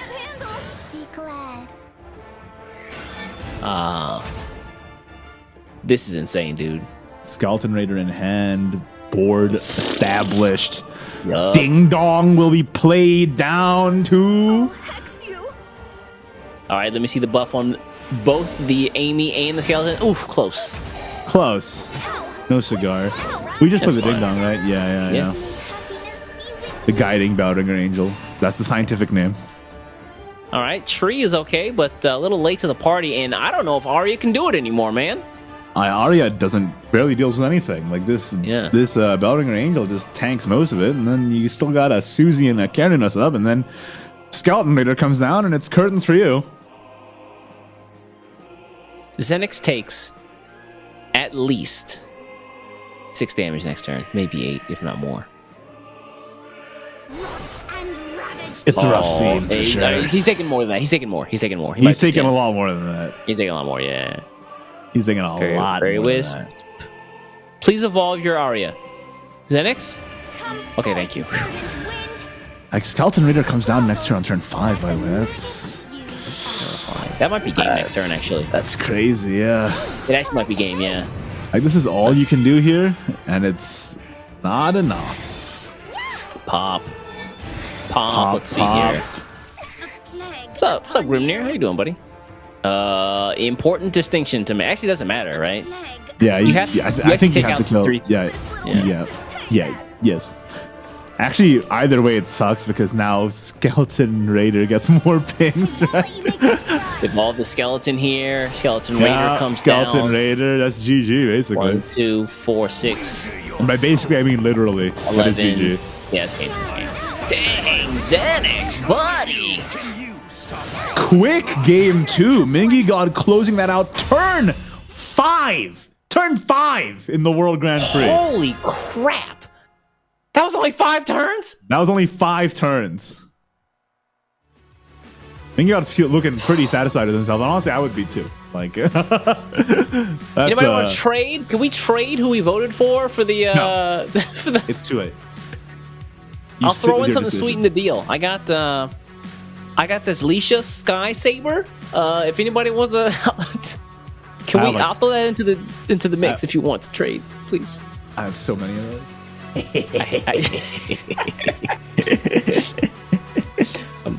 When I find you, Igni, it won't be nice things. It won't be nice things. You'll finally get your shoes back, though. Oh, sweet Jesus, I want my shoes back. You guys don't know this, but production for 2 years has stolen my shoes. Stolen's a very harsh word for an object you They stole forgot. them. As a group of people who cannot speak for themselves, they stole them. Really, I think that the real story is that you forgot them. No, they stole and decided to put the blame on everyone but yourself. Yes. Man, this is crazy. It's been a fast set here, and Xenix has to win with all 3 decks against Evo Rune. Is this going to be a Mingy God 3-0 shutout? Because if that is what's happening, then we've just made history, frankly. I'd be in shambles. You'd be in shambles. You'd have no packs. And they would take packs away from your account, East. Honestly, they should. I'm supposed to get 10 free packs today. Nah, son. After that performance, you get nothing. You pay up, actually. This pack debt? When did they introduce that into the game? Hand over your Milteo. You don't deserve it. I don't have one yet, and I'm crying. Dude, I'm trying to spend all my free packs on the there's a guaranteed leader pack right now, right? No more crying. Wait, what? Yeah, there's a guaranteed leader bundle right now. I'm booting up the game as we speak. Are you booting up Shadowverse? Shout out to view. Wow! It's also viewer rewards, guys. Keep that in mind. Guaranteed leader pack. You get a leader that you don't have. I'm pretty sure. Also, just a heads up: if you actually tune in to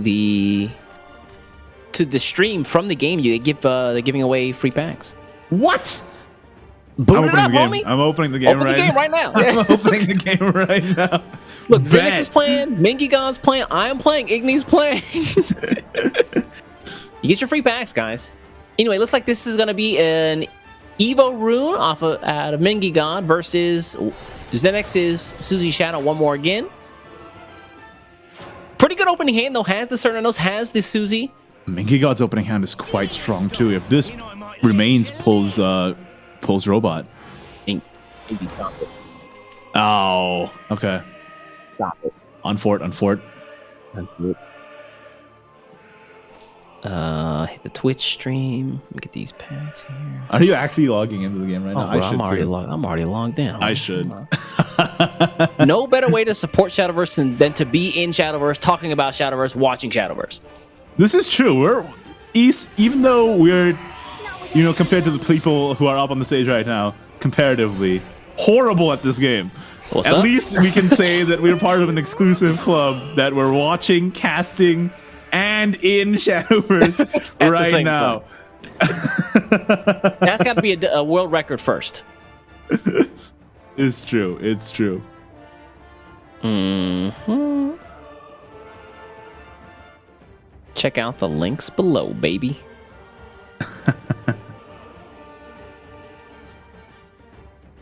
I'm in it to win it. Mingigon doing the calculus again here, so early in the game. Spending all of his time in the early turns, just making sure that he's got the plays and he's Well, if you have the time, you might as well use it, right? Yeah. I got my free packs, East. You proud of me? How? You won't give them to me. Just check your crate. Oh, you so right with it though. It's like you've never played this game before. He's all right with it. It didn't show up because if you don't reload the screen, it doesn't. Anyway, as I open up these packs, my man Zenix over here is about to open up some cards with these Psycho Pumps. Yeah. Or what do you feel about Susie hardcast here? The next turn, Kernanos. Raw Susie doesn't hurt. Yeah. Cernanos sink another Susie, and then yeah, it's not awful. It's not awful, and it also gets a lot of shadows out for that Shao next as well. Although the Psycho Pomp is good insofar as you want to draw into your Raider, so there's that consideration as well. That's true, yeah. You want to get your Raider on in line as soon as possible for those Susies, right? Yeah. Advent of Peace, what's up? Do you just like trade the 2/2 and then Psycho Pomp the Skeleton and then Psycho Pomp the Psycho Pomp? That's greedy, man. That's mad greedy. Do you have hand size for that? I think it's time. All right, Skelly. Hey, there we go. Let's Psycho Pomp the Psycho Pomp. Let's go. You gotta go. You would mill a card next turn, right? No. Are you sure? Yeah. Okay, you're right. Yeah, you'd be one off. Yeah. Okay, cool. Did the math? Of course I do. I did indeed do the math. Leader card guaranteed, baby. Here we go. Are you literally doing it right now? No. You gotta tell me which one you got. Tell the world. Hold on a second. Hold on a second. Anyway, while you're doing that, I guess I'll cast this game. So many y'all has the Eleanor in hand. What do you even want to clone in this deck, though? Grimnir? I guess you could.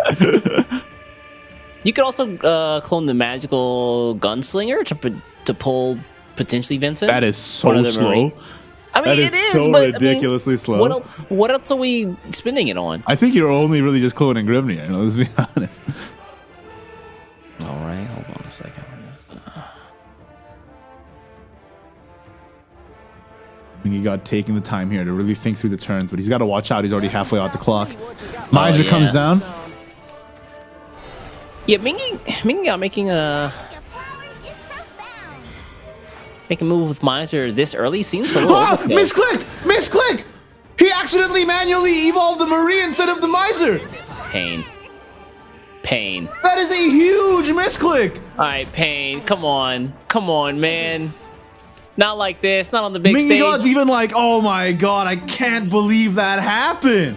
Xenix with the I stole how the Grinch stole Christmas smile right now is like perfect. He was just, I don't know what happened. Like he was just like he was just moving. dragged the cursor to the wrong place or what? I think you said it best. He realized that his turn was virtually almost over, so he started just moving. Yeah, and he started getting a little nervous. Mingy God's like, come on, shape up. Man, that was huge. That's a big misclick. Xenix here trying to punish here, gets the Cernos down. That's one less Evo, that's one less rapid fire, and that's your rapid fires are not 0 cost. Like that's such a big misplay. That's unreal. Yeah, Miser not being on, not evolving and getting the reduction on the rapid fires hurts pretty bad. Okay. Susie out here hexing. Alright, each of you. Hold on. It's pack 7 here. Let's calm down. Don't worry about that. We're just trying to. Come on, man. Where's the? You just want Milteo, don't you? Yeah, absolutely. Yeah, they are amazing. Marie. All right, how does Mingy God come back from this? Is the question. It's gonna be pretty difficult. That misplay costs him so much. He can get back on the board right now, but his win condition is like irreparably pushed backwards. At the same time, I feel like Xenix definitely took advantage to the fullest extent to punish. All right, let's see here. I mean, that's a 4-cost Skeleton Raider right now. It'll be a 3-cost Skeleton Raider with Undead Stampede. Oh, you're right. That's Holy so crap. much damage. Choice is not left. Stampede and 3-cost Skeleton Raider. That's unreal. God. That's unreal. Slap. Xenix is determined to not let this be a 3-0 shutout. I mean, with that misclick might have put him back into the game. Yeah, too true. Jupiter is not even active yet. Jupiter would have been active if that misclick didn't happen. Pain. Because he would have evolved the Miser and then the Marie would have evolved off the 0-cost rapid fire. But because he manually evolved the Marie by accident, he's only had 4 out of 5 evolves, and now that Jupiter doesn't do anything. This is so big. This is the biggest misclick I've seen in a long time. How do you feel about $170,000 misclick? That is unreal. $170,000 misclick, man. Let me get the face ID here. Recognition. Gotta get the password in for the. This guy in the middle of making a important purchase. Amen. Apple identification. Come on now. Couldn't be finalized. They don't want you to get Milteo, man. That's crazy. You don't deserve it. They shall not stop me. All right, password here is password. All right. So if Mingy God kills the Susie, let's see. Then Xenix can Kernunos out a Raider, maybe. That's the thinking there. I don't know. But if he didn't, if he doesn't kill the Susie buffs the board, you know. So it's a bit of a 22. Susie's weird because sometimes you actually have to kill her over something that's stronger because she does more damage in the long run. Yeah. Gotta put on my credit card. Come on. Get it together, East. All right, come on, man. You don't have to. I jump between countries, so it resets every time. Oh, you know what? That's fair.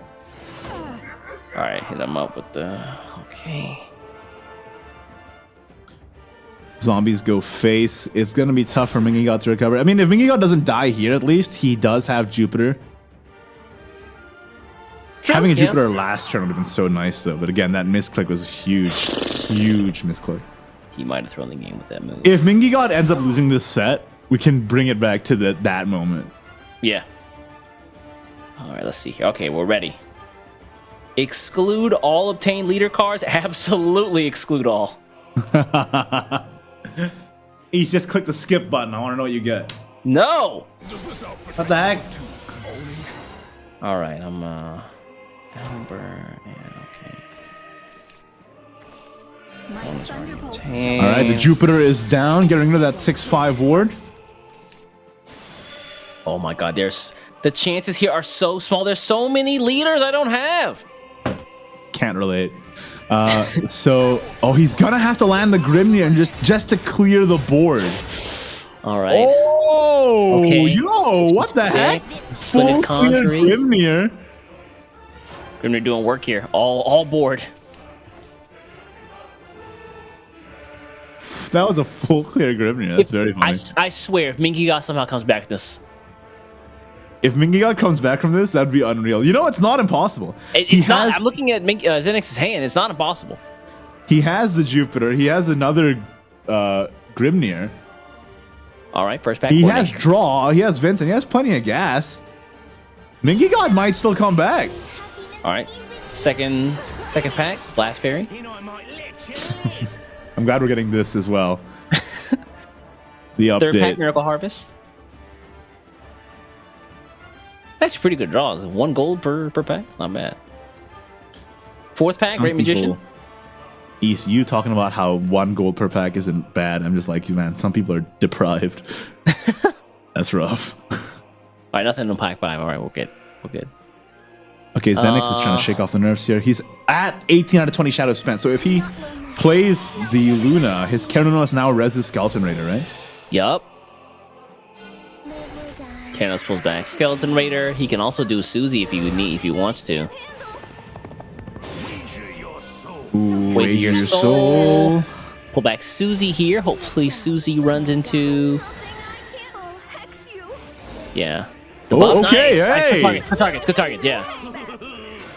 Yup. Run the 6-2 into the 3-5. Sunder a little bit, and then he's 2 off. 2 off, but Zenix does not look happy about that. Oh, that's fine. It'll be all right. Oh, no. Guild Assembly, go away. Double Guild Assembly and Jupiter. Mingigod is going to come back from this and then some. Not like this. No, Zenix, come on. Goodness gracious. How about Vincent double Guild Assembly of all Vincent? Stop it.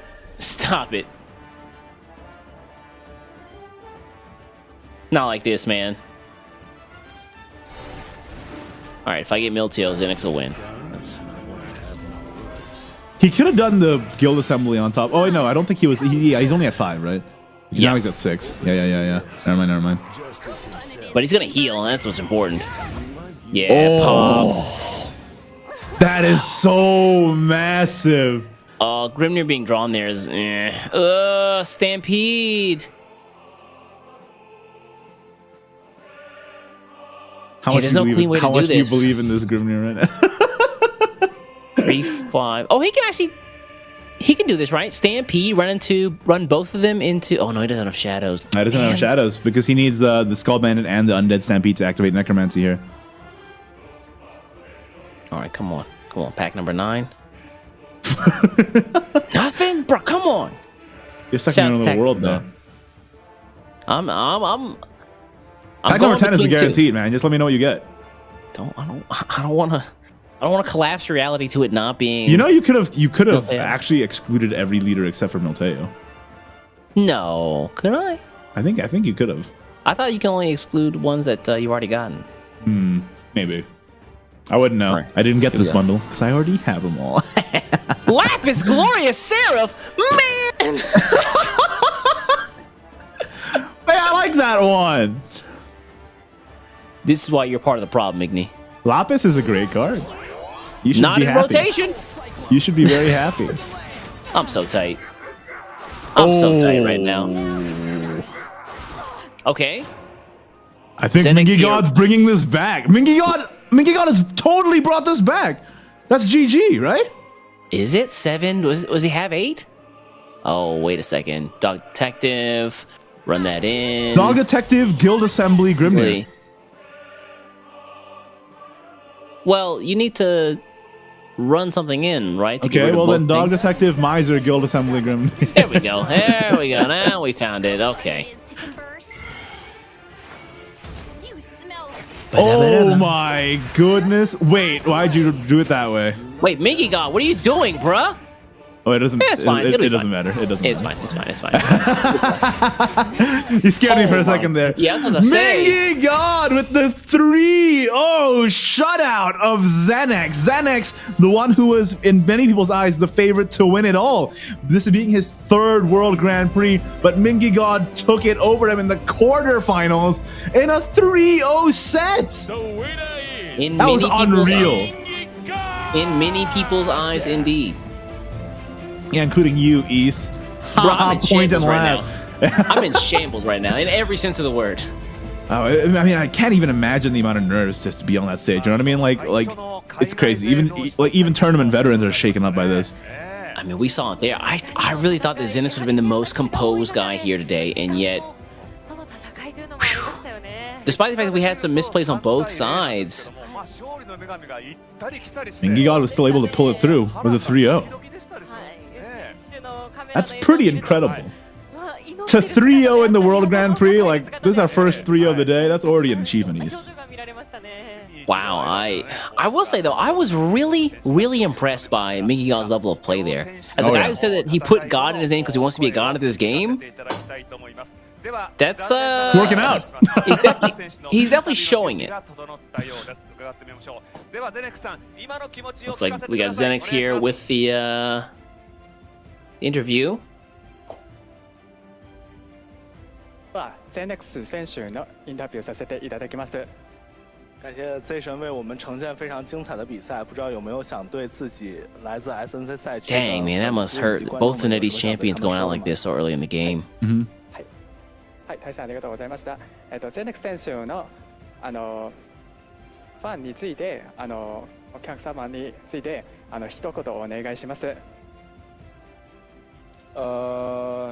这一把 What do you have to say to your fans? He asked him. 失误比较多，然后最后一局的话也比较稍微有点小瑕疵没有把握住机会吧，也只能说可惜了。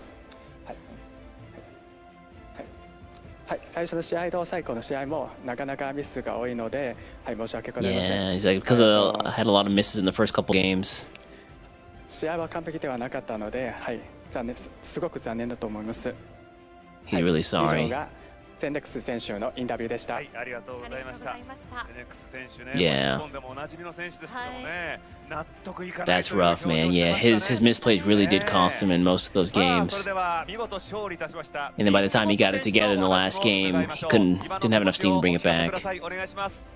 All right, now we're going to the Mingy God interview. 일단 3대0으로 이겨서 정말 Yo, Mingy God looks excited. He looks like the cat that ate the canary, right? Right? He's like, yeah, I did it. I'll do it again, too. 좋은 모습을 펼칠 수 있도록 노력하겠습니다.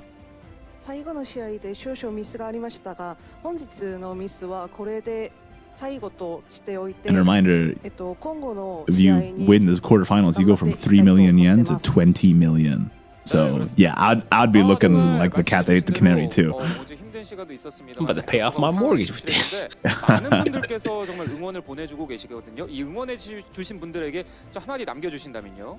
Mingy says, I did a few misplays in the last match, but I will do my best so that these are the last misplays. 지금 한국에서도 I mean, 그렇고 지금 일본 현지에서 gonna be a god of Shadowverse. You gotta clean that up, man. 알고 있는데 그 기대에 꼭 부응할 수 있도록 꼭 우승까지 목표해서 노력하겠습니다. 韓国に限らず日本でも私に応援をくださる皆さんの期待に応えるように頑張っていきたいと思ってます。以上です。 Everyone in Japan and Korea, please cheer for me. 海外から戦いを挑んでいただきました。ゼネックス選手、そしてミンギゴト選手、両選手に大きな拍手をお送りしましょう。ありがとうございました。改めて。 Well, we gotta get the Thunder Sticks, man. Production next year, can we get the Thunder Sticks? Can we just... I want some Thunder Sticks, man. Such a diva, East. So many demands. No, First, you want your Thunder Sticks are shoes fun. back. Now you want Well. thunder sticks. Mingy God says, has a message to the viewers/fans. I got a lot of warm messages, not just from people in Korea, but also from Japan. Thank you. I'll do my best. Nice. Dude, Man, what a roller coaster that last set was. Yeah, a 3-0 shutout was definitely not what I was expecting out of the Xenex Mingy God match in the quarterfinals. But that means we are done with the quarterfinals, and we are going to be moving on to the semis after a very short break. It's going to be Negima versus Hanada, and then Meow, and then Kaki P versus Mingy God. So don't go anywhere. Stay tuned for that. We have plenty more action for you. And, you know, you might just want to stick around. We still got a couple more giveaways left in the chat for those promo cards.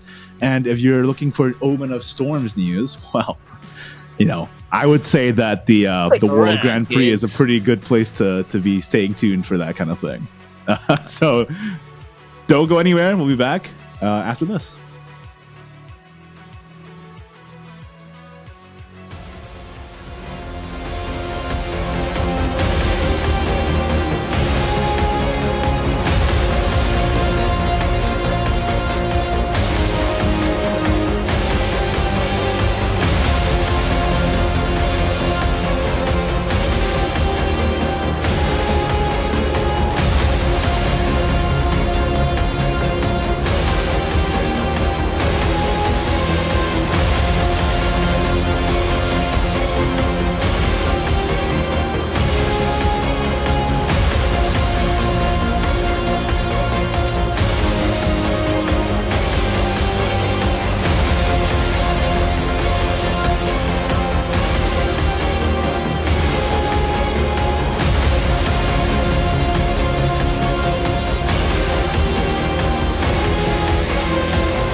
Welcome back to the Shadowverse World Grand Prix 2021 Grand Finals.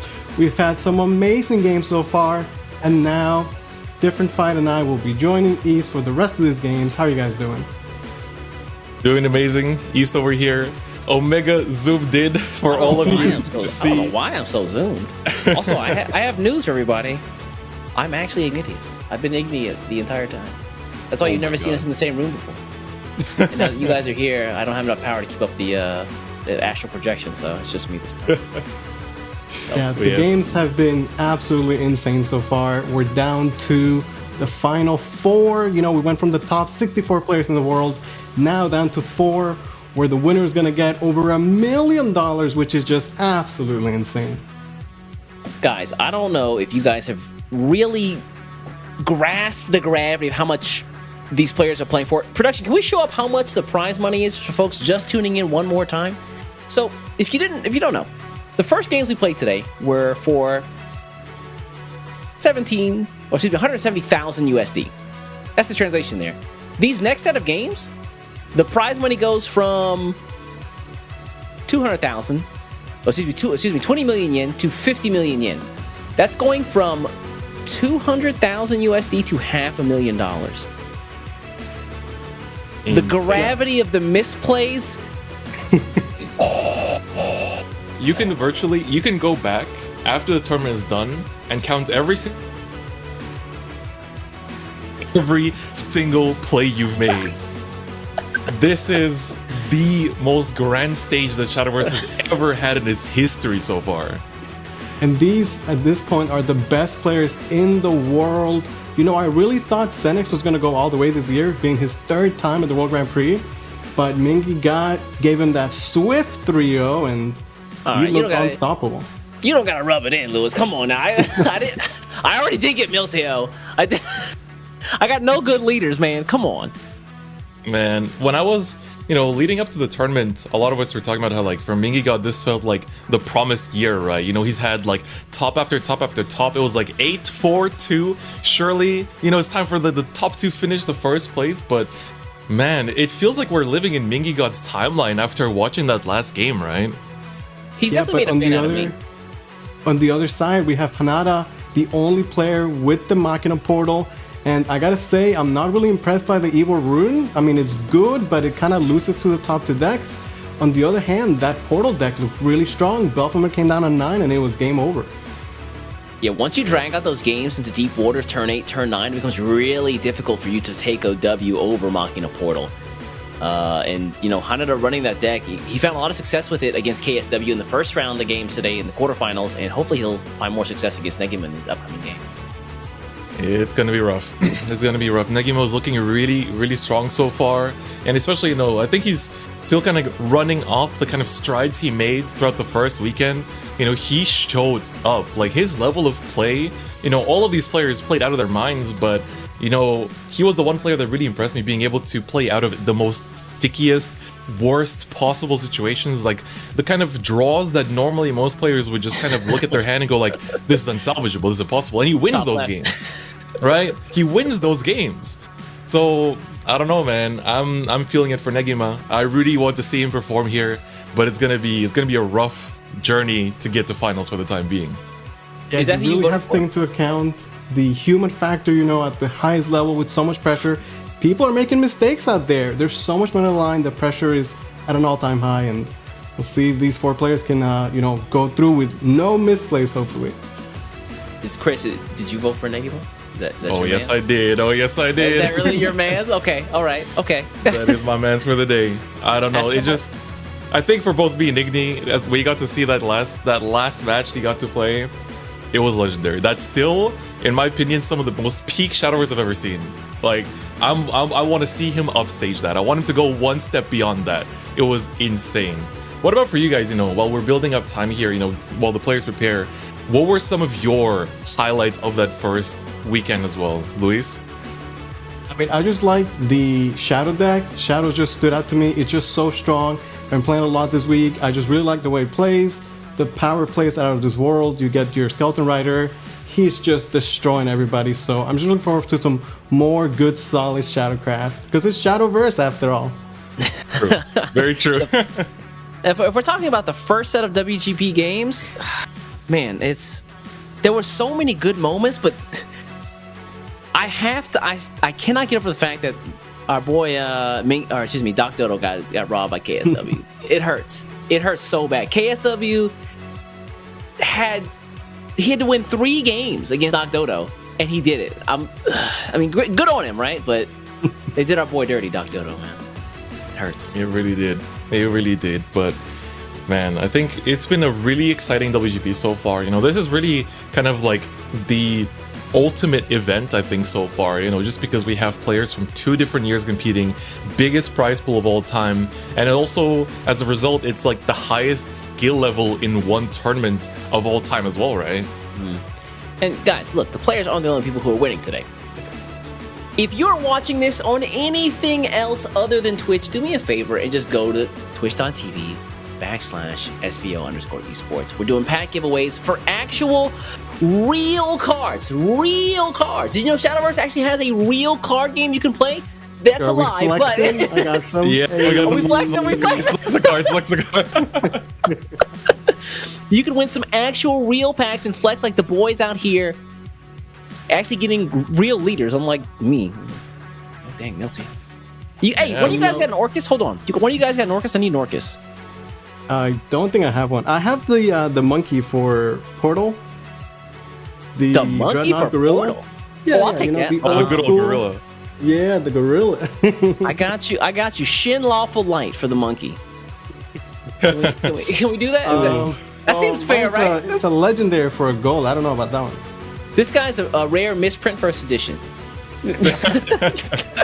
I think the one thing that East will definitely be kind of feeding after is this beautiful little Kage, though. Hey, hold on a second.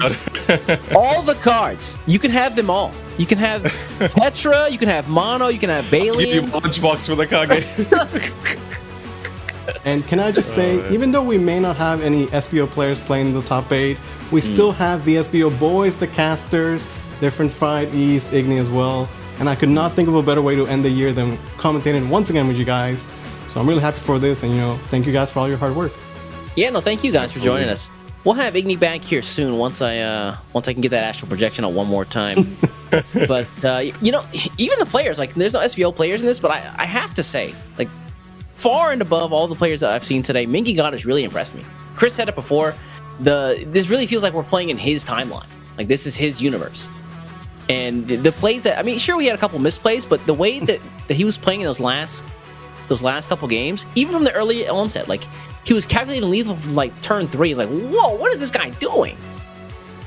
I mean, he had that so crazy misclick, and he still turned that into a win, ended up 3-0-ing Senex, who I would say was the favorite to win the tournament. So definitely very impressed by Mingy God. Gotta feel good if you got that under your belt, man. Yeah, like, I wonder if he can continue this kind of run. We can see, where have these players, how they've gotten to this top 4. And, we talked about Mingy God beating Xenex there. Definitely a really tough matchup. But, of course, now we're going to have Negima, who defeated Shitawa in the top 8, versus Hanada, who defeated KSW. Like, winning these games is already something that you can, like, put on your resume. Like, just beating these opponents in the top 8 is already something to brag about, right? I mean, it's interesting. These players have, like, kind of, when they were doing the interviews, they kind of put out their, like, list of accolades, and these guys are no short of any accolades. Negima has been to 4 Rage Leagues and got at least, the prize money from day 2s. It's insanely impressive. Like, just the caliber of these players. Everyone that made it to WGP, it speaks for itself. It really does speak for itself, right? Yeah. And the presentation for this tournament has been amazing. Being able to watch the players live on the stage after 2 years of casting from home and seeing all these online events, it's great to see the players in person, as we can see here. This is the greatest shot of all time. Don't look at me. Don't talk to me. Shout outs to the cameramen who clearly have a sense of humor on the JP side. Thank you for production for catching that one. That was good. Yeah, so the deck list just got released this morning. So for these guys, you'd imagine that when they saw some of the deck list, the people who weren't running, Rune, Shadow, Force, were like, "Oh, I'm the odd one out, huh?" I might have missed the memo. How do you guys feel about that? Like, you see the lineups, like, oh, I'm running something different from everybody else. Do you feel confident in that respect?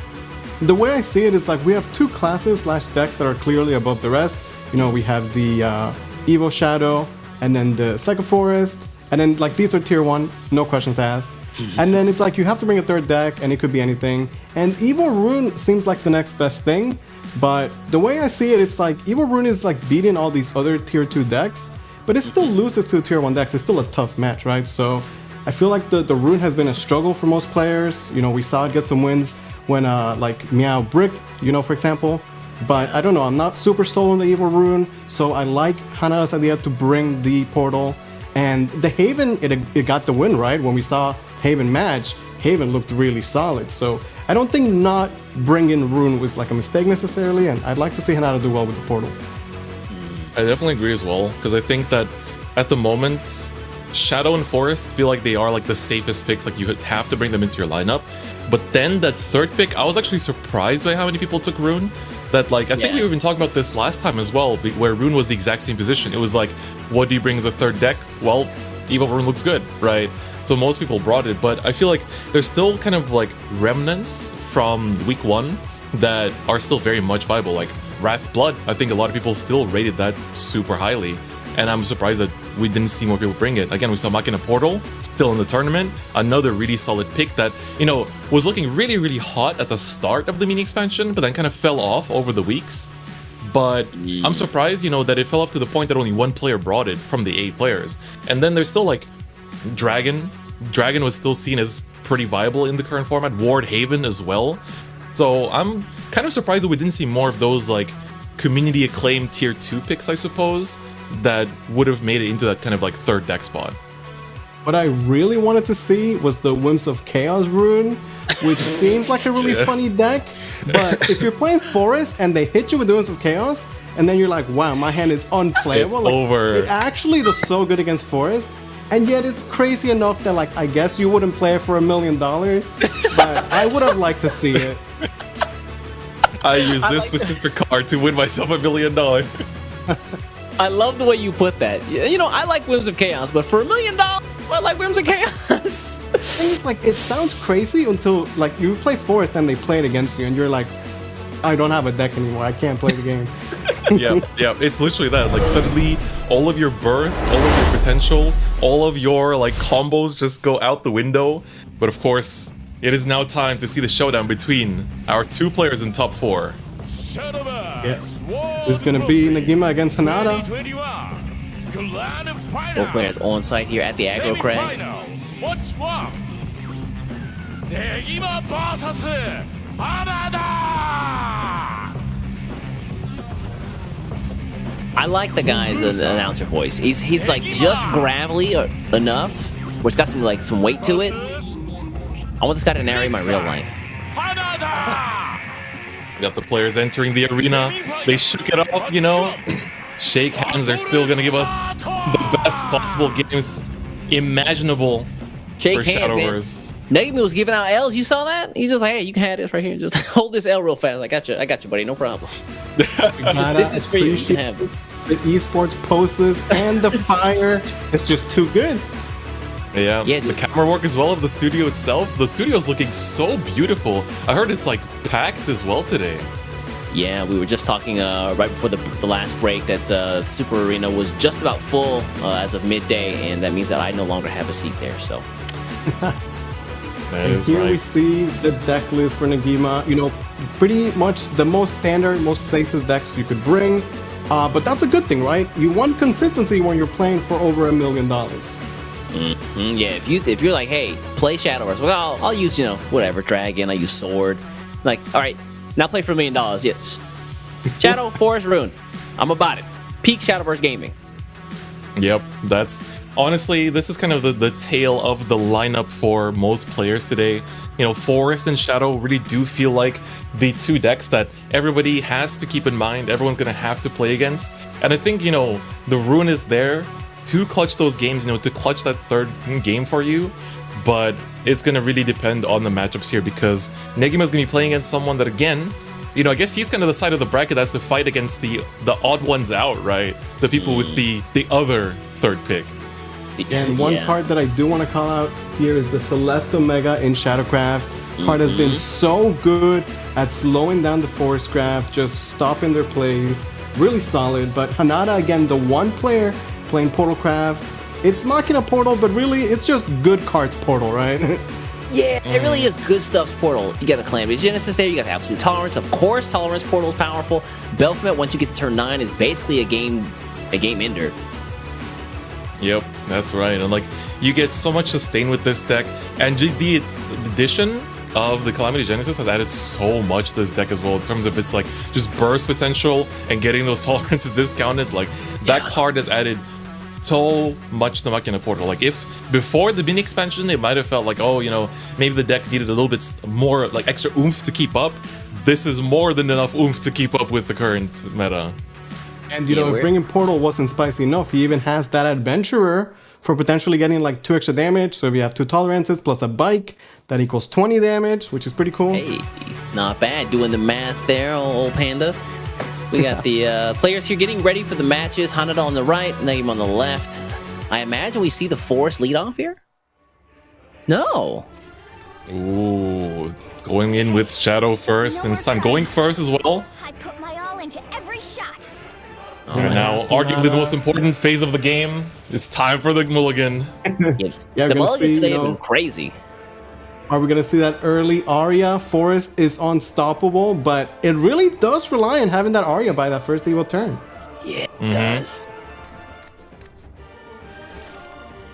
Full. Ooh. Okay, well, the tree is good, but... I thought it would have kept the Blossom. Interesting. I mean, Negima's side, it's not too bad. I mean, getting, like, at the very least, having the Celeste is important. I mean, it's a little bit awkward because, like, Celeste is good later on. You want to play it as a 6-drop. This is not like Last War Shadow where you're trying to crystallize it on 2, right? I think what's important here is that he did get the Skeleton Rider early on in the game. Once you get that in hand, all of your Susies that get popped, it's immediate discount. So we can start seeing turn 5, turn 6 Skeleton Riders, or Raiders, excuse me, if possible. Yeah, Skeleton Rider, absolutely insane card. This guy comes out swinging, has Storm. He's gonna slay all the fairies, all the skeletons, clean up the board, do 1,000,000 damage. Yeah, he just makes you feel smart when you play him, right? Like you're like, oh look, I did this. I killed this one follow, then I killed everything because I'm smart like dominoes. Yeah, just hearing the sound effects go like off and off and off and off and off every time. And Negima actually starting the game by hard dropping the Goblin. Who would have thought we'd see Goblin in the Shadowverse World Grand Prix? That's a pretty looking Goblin, man. Yeah, I can't believe Goblin got his skin. Open wide. Okay, Luna is a nice pickup. You'll let him do something this turn. I mean, the Celeste is an option, but again, you want to imagine you want to use that on turn 6 or 7 to just neutralize the forest, but it is an option here. And I like Luna Doll here, but it looks like he's going to have to go for the Celeste. Huh. What you thinking over there, Negima? I mean, it'll give him something later on, but he's not going to have great followers to reanimate, like great 2-drops, right? But I guess he figures that it's better than the Luna. His hand, honestly, is still a little bit awkward. On the other hand, Hanada, double Alberta, double Sekka, and not much else. But Trio of Wonders on 2, always fantastic. Yes, sir. With or without a fairy. Now, though, looking back to Negima, like, the Skull Bandit pickup is good, but not necessarily something you're looking for at the moment. And again, I think it's really important for Negima to also, like, take his time. You know, I do love that we have, like, the turn indicator, the turn timer above the turn makes player. me nervous. But that stresses me out, man. That's crazy. Yeah. Every time I see it just ticking down from, like, the start, I'm like, uh-oh. I like it when I can't see it, to be honest. Yeah. Like, please don't show that to me. But it's good to know, you know, especially when you're playing something like Forest, right? You want to maximize your timer because every draw will determine suddenly like an exponential amount of damage that you can push in that one turn that might just be lethal, right? You have to really use every second that you can. And the same goes for Negima here as well. Again, you know, we were jokingly saying it, but every play has a cost, and it's not just talking about play points over here. Everything, every card you choose to put down on the field will determine whether it brings you closer to the finals or not. And we've already seen like 2 or 3 times today players getting hit by that clock, the timer, right? And then they're not able to finish their actions. So that thing hits harder than any follower we've seen today. Make the most of your time. Absolutely. For Hanada, this does feel like he doesn't he has certain parts, but at this point you might as well cash in the Alberta, I feel like, while you still can, right? Because there's like no other turn where you're gonna manage to maximize its sort of like curve potential, at least. Yeah, definitely agree with this. Easton Igna, we're talking about it, you know, early on the Alberta, the 2-3 is relevant to answer the board, and you really want to just get that leader effect as early as possible. That way you can get the most out of it throughout the game. Mm-hmm. Yeah. How do you feel about running in Alberta into the Bandit? You have to leave the 1-2 up, and then Celeste Omega's going to pop next turn, but... yeah, hopefully Arya comes off the top at turn 4. I don't know. Yeah, Arya being MIA right now is definitely a little bit yikes for Hanada. We have seen, you know, all these players are definitely, you know, even without Arya, are able to clutch the lethals, but it just minimizes your burst potential so much. Like, it cannot be underestimated how much harder it is to secure lethal and win these games when you don't have that little just extra bit of damage to cash in. I'm really going into the players taking a lot of time right now through their plays. I gotta wonder if, like, now that they're in the semifinals, are they more nervous, or is it like, hey, at least I didn't go 0-1? Oh, I'm playing for $500,000. I'm nervous. Yeah. I don't think the nerves stop until the tournament is done. Oh, the second Raider pickup. That is good. It's good, but like he doesn't have much of a hand otherwise. Yeah, Luna Doll here seems okay. Run your I think you Goblin have to. Like, you do want to hold the Wicked Rebirth until you've hit the 5, but since this deck is not necessarily super centered around Last Words, it is a little bit harder to reach the counts compared to the more traditional version of the deck, but he is going to hold it. Oh, for Negima, this hand, it's... the potential of it is crazy, but it's not getting there right now. He did not top deck the Arya, and if he has the Arya, it'd be the easiest turn of his life, but he doesn't, so now gotta use a lot of brain power, figure out what the best course of action is. Pain. Yeah, so I get it now. The Celestial Omega is actually really awkward if you don't have Arya. It seems like an investment, I imagine. If they do have an Arya, then they have to clear another follower because her last words proc. And if they don't have Arya, then, you know, up a creek with no paddle. The 3-5 stat line, pretty good right now. I mean, Negima, from the get-go turn 1, he played the Shao as the 1-2, so he really just taken that board-based approach.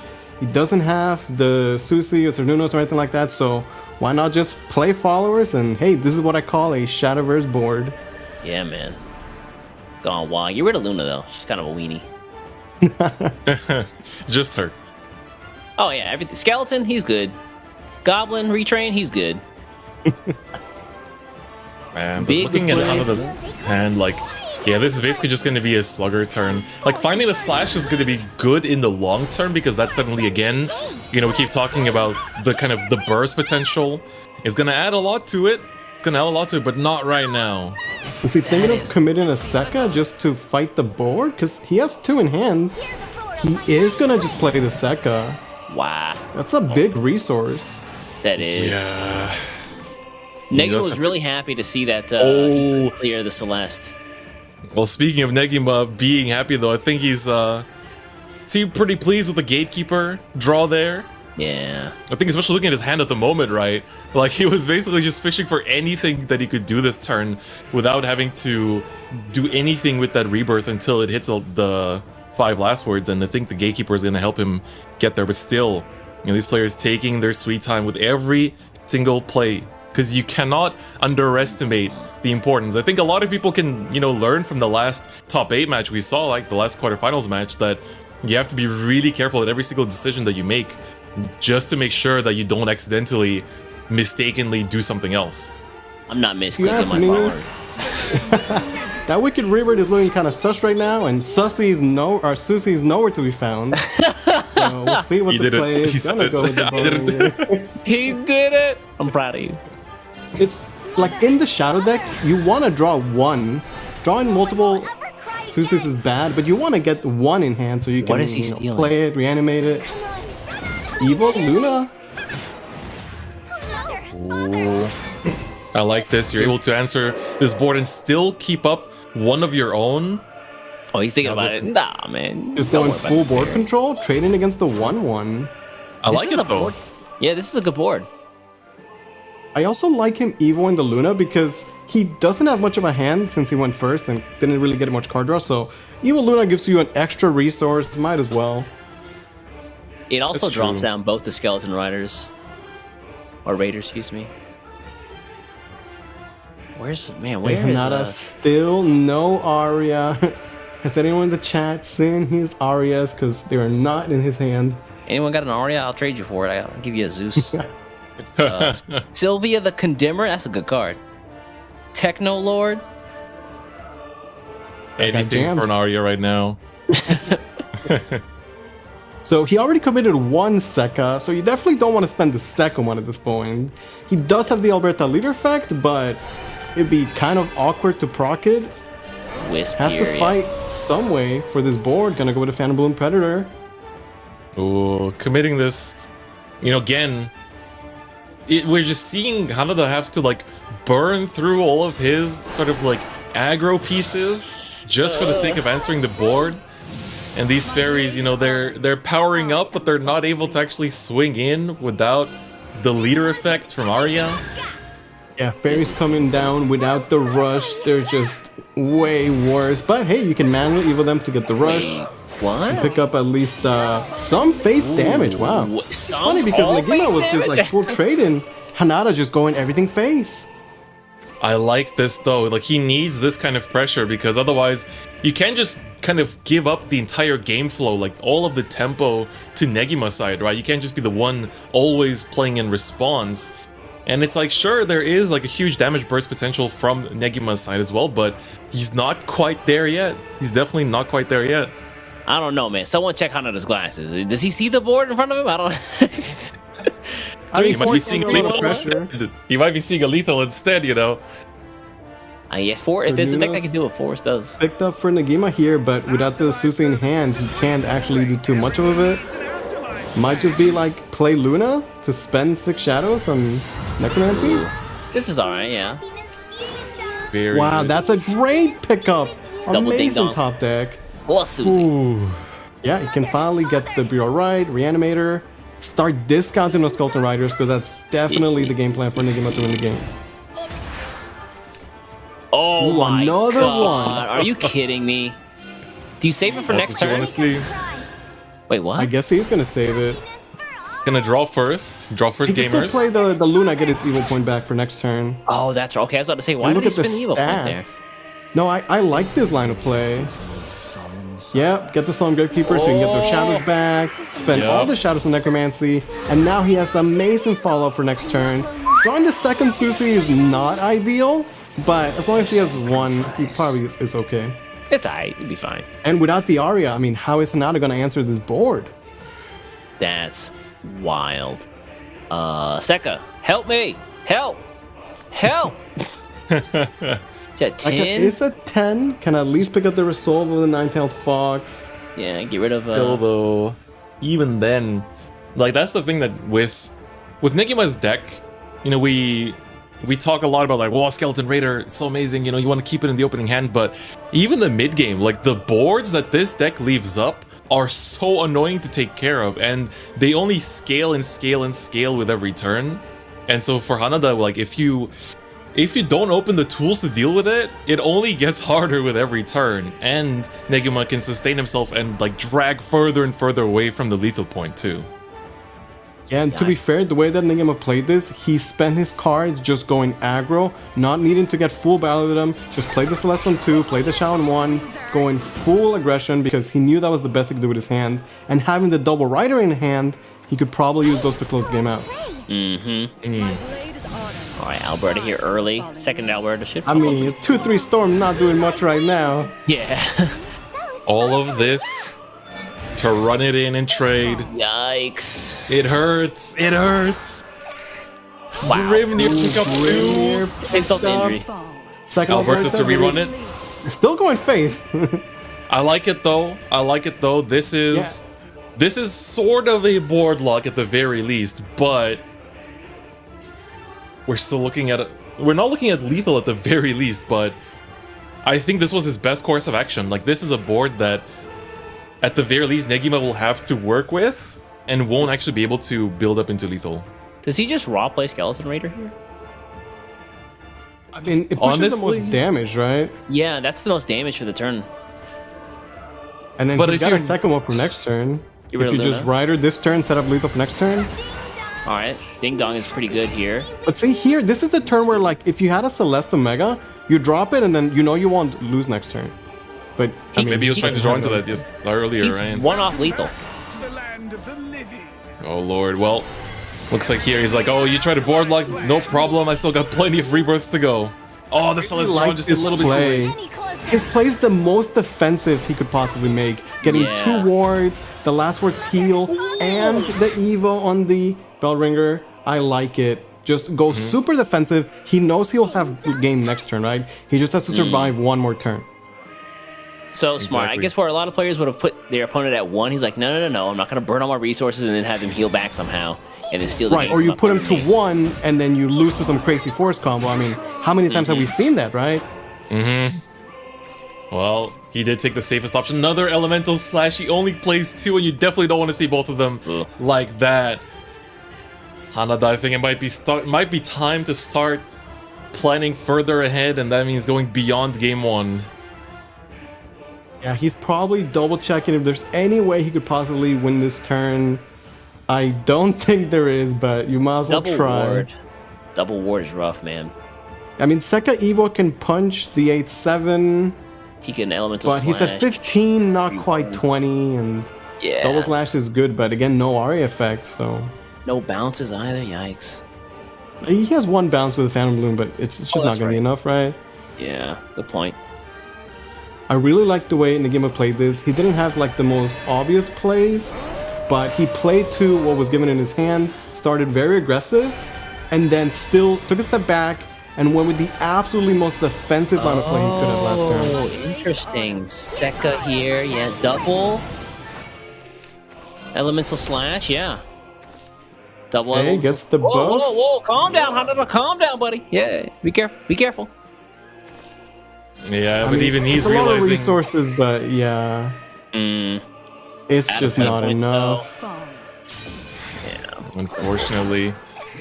Alberto is gonna swing in, it's gonna be 7 damage, and that's all she wrote. Negima, you can see the relief on his face. He knows what he has to do. He knows what remains to be done for this game.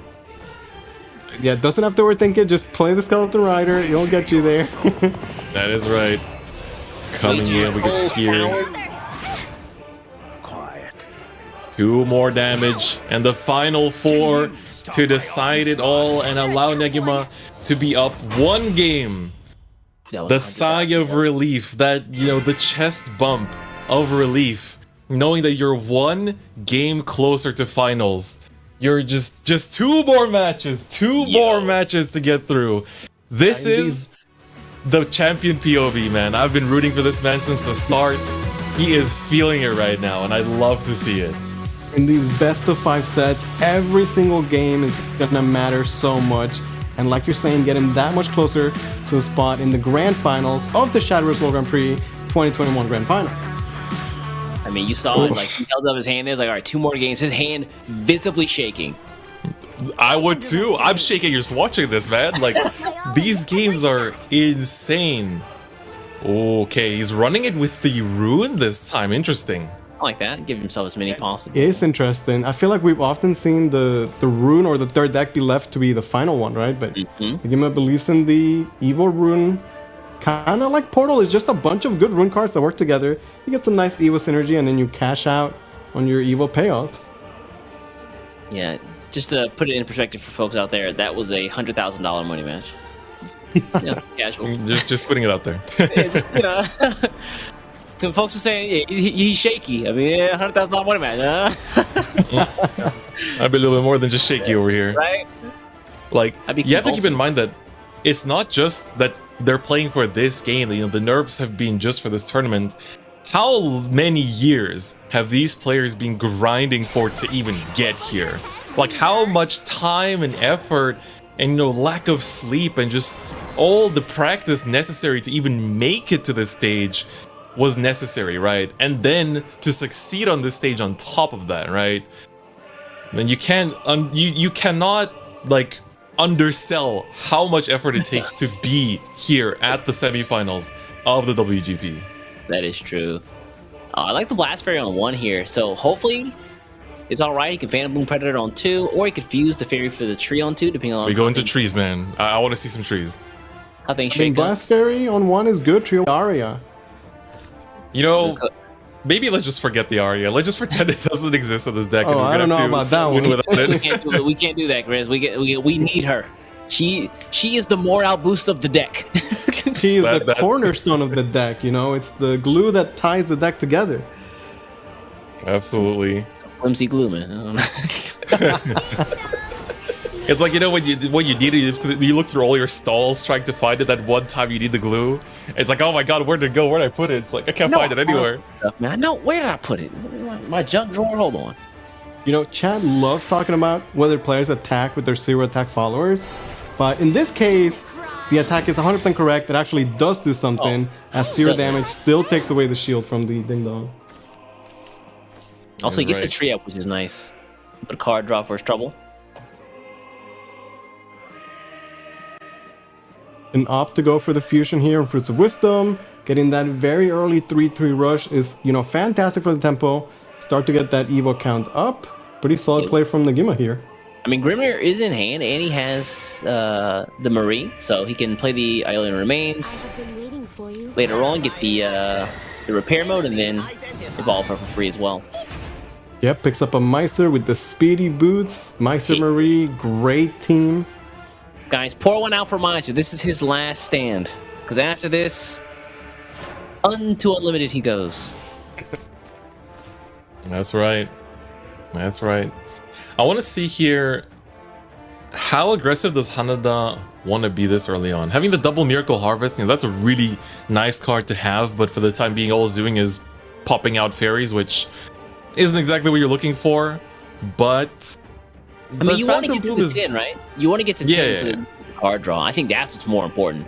Miracle Harvest generating card draw for this deck, where I think in the previous... heck, in the previous WGP, a lot of players would brick with this deck because they didn't have enough card draw. Miracle Harvest. King of Vines does that as well. I think one player is running a single copy of King of Vines, but it's maybe more for the Invoke. But Miracle Harvest does the job. You know, one thing that I do want to say is that, although I've been emphasizing how important the Aria is, like any Shadowverse Andy can play Aria on 4 Evo and get the leader effect. Yes, but I can. It's the best players in the world that could make those hands that are not so great, those hands that maybe don't have the Aria, and still turn those into a win. And I want to see Hanada do that. I respect him for sticking with the deck too. Like, man, after the last game, sometimes you just get a little shook. It's like, man, something's like, I'm just not feeling it right now. You switch into another deck, kind of like, you know, shake off those nerves, trying to run it back. But he's like, you know what? No, we're sticking it through with the Forest list until we get the dub, and then we switch out. Clock is ticking. He's got to make a play. Slash. Yeah, get rid of the 3-2. Blast Fairy. Go kaboom. Just the one. All right, important. Just the one. Okay, I know I just hyped him up to play without Aria, but he really needs to top deck the Aria. Yeah. Man, I don't want to see another. You know, as much as I have been, you know, I got my points, my card packs are in with Negima here. I do want us to go to all 5 games. You know, I do want to see this, you know, come down to the wire, the back and forth. Because I think, you know, we've seen Negima really shine in those situations too, where it's really like back pressed against the wall, you know, fighting against like the biggest superstars of the game's history and managing to still clutch it all out. Yeah, Nagima doesn't have like the fanciest play here. This is more of a setup turn for him. You know, what does he want to do in that turn 5 when he gets access to that first Evo? Again, having access to the Meister and the Marie, potentially giving him double Evo in one turn. Yes, he opts for the Island Remains. What are they going to tutor out for him? Is it just Tetra, or is it another Awakened Robot too? That could be another Fruits of Wisdom too, right? Oh, good point, yeah. I knew I was missing one in there. So you hold on to the Not much Marie else to do, but... Yeah. I feel like he has a guaranteed good mid game. While for Hanada, I don't know. We're gonna see what he draws. Time is ticking. Attack the blast berries. Come on. Bell Ringers, get revenge. Well, he did not draw the Aria, so let's see what he does with his hand. He has, you know, pieces of aggression, the Sekka, double Phantom Bloom, but you know, how's he gonna piece together 20 damage? It would be really a shame to spin this Primordial Colossus Accelerate to get rid of a Bell Ringer Angel, you know? Really, that might it would be a shame. Where it's gonna go. If that's what that you might gotta just do be where it goes. for $1 million, then that's what you gotta do. Right? You know, they always like to ask the questions like, what would you do for $1 million? Would you spend this Primordial Colossus? I don't know. He doesn't have enough followers, so the Miracle Harvest doesn't generate any card draw here. The Phantom Blue Predators being spent now means you can't spend them later to have a burst. I have a bunch of burst damage in like 6 or 7. Yeah, with a hand like this, I feel like Phantom Bloom has to be damaged, right? Like, yeah, those probably need to be saved for burst. But the clock's taken again. Now it's taking a lot of time with all these turns. That is a painful evolve. Gonna have to do it though. Like, you don't have a choice here. Tetra picked up as well, even if it wasn't gonna get searched. I mean, I kind of like this. Oh, good. What else is he gonna do, right? Trio Wonders, getting a lot of value out of it. Might help him get the Aria for next turn. Let's go, Raccoon. Yeah, Raccoon pickup is good. I like the Raccoon. Raccoon is a good card draw. Ooh, look at this hand all of a sudden, though. This is, man, for Negima, this suddenly opened up so many avenues. Like, whatever turn he was planning out before, everything suddenly got turned on its head. Yeah, the pickup of Tetra is kind of nice here. He could potentially have a triple Evo turn. I think so. That's what I'm thinking too, yeah. Marie and then Dog Detective. That's a power play if I've ever seen one. That is, yeah. He's gonna go for it. Yep. Do it. I love it. And I like this with double Grimnir in the hand. Why not just get all the Evos out of the way? Play towards that win con. Like, you're already gearing up for it at this point.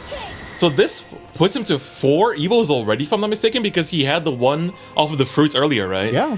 So think with this. Nada he's struggling. He had to Evo a Blast Fairy. Like, who does that, right? You don't do that play unless you're struggling. So the game are gonna take full advantage right now. Make the reads. You can see your opponent is not drawing the parts he wants. Forget about no Aria. He's not seeing anything right now. And with this, we get the 3rd Evo of the turn. This is a nice board clear.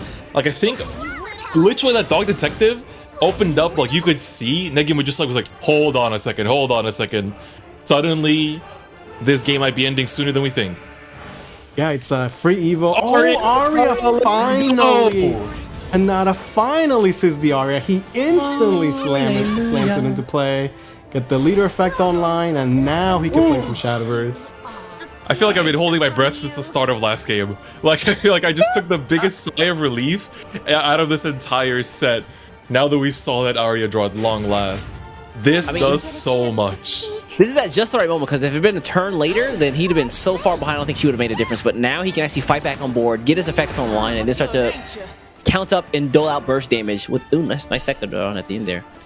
Yeah, that was for sure the perfect turn to draw the Aria. But now, how is Negima going to respond? Again, he does have double Grimnir in hand. He's definitely going to be working towards those and thinking of how he can get lethal as soon as possible. Yeah, it's a shame that he's, though, just the 1 Evo off, but of course, the Tetra will put him to the 5th. It's just a question of how he's going to work towards it here.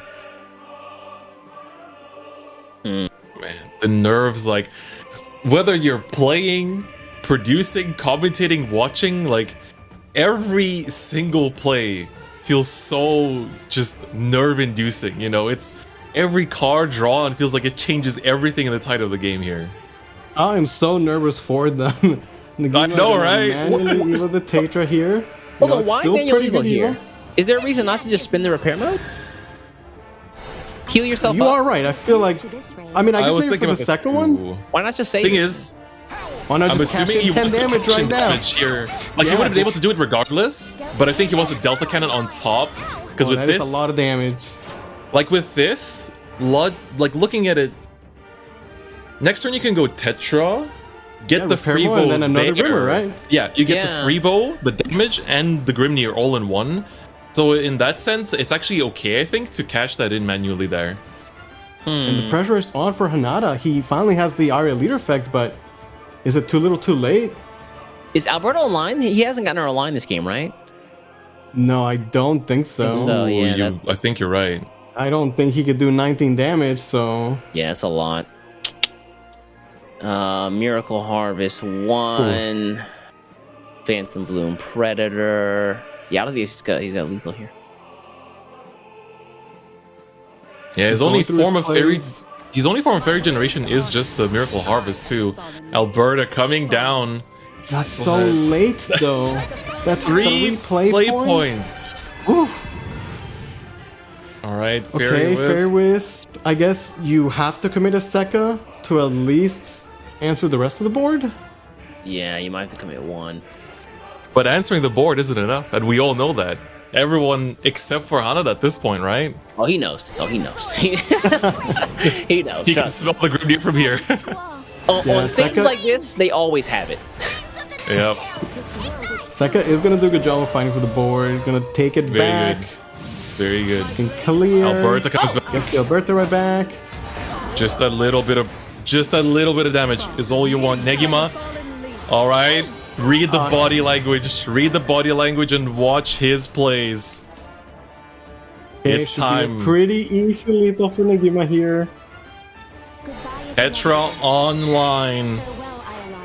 Delta Cannon ×2. Damage to face. Evolution for free. And just like that, he's going to be able to trade it in and allow the one and only Grimnir to take him one step closer, getting in the extra bit of damage, and Grimnir, one more game. Negima is one win away from going to the grand finals of the 2021 Shadowverse World Grand Prix. Guys. One more win. One more match. He's telling the whole world to watch him right now. Guys, here's how it works. All he has to do is win one game with Forest. There's no way. No, stop. There's no possible chance this guy is gonna lose 3 games straight with Forest. It's not possible. Negima would not go out like that. I mean, Hanada has lost 2 games straight with Forest, right? There's no way he could possibly lose 3 games straight with Forest. I mean, Hanada, he queued up the Forest again. There's no way. There's no way, right? It's not possible. To be fair, regardless of who, if Negima does win this, your statement still stands technically.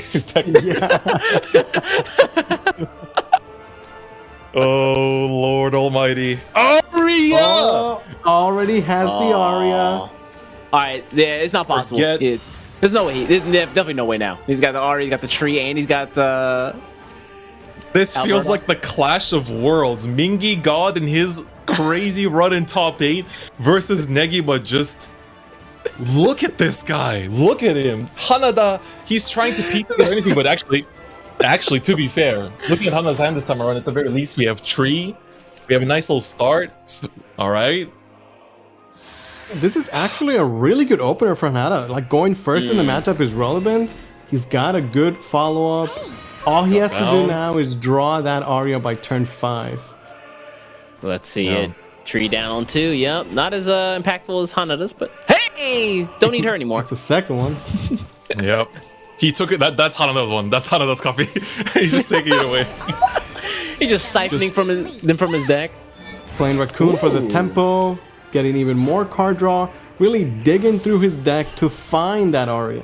That's really bold to play the Raccoon and not have the chance to. All right, interesting. Okay, cool. It's a good amount of pressure though. If Raccoon survives, that's 3 damage to the face.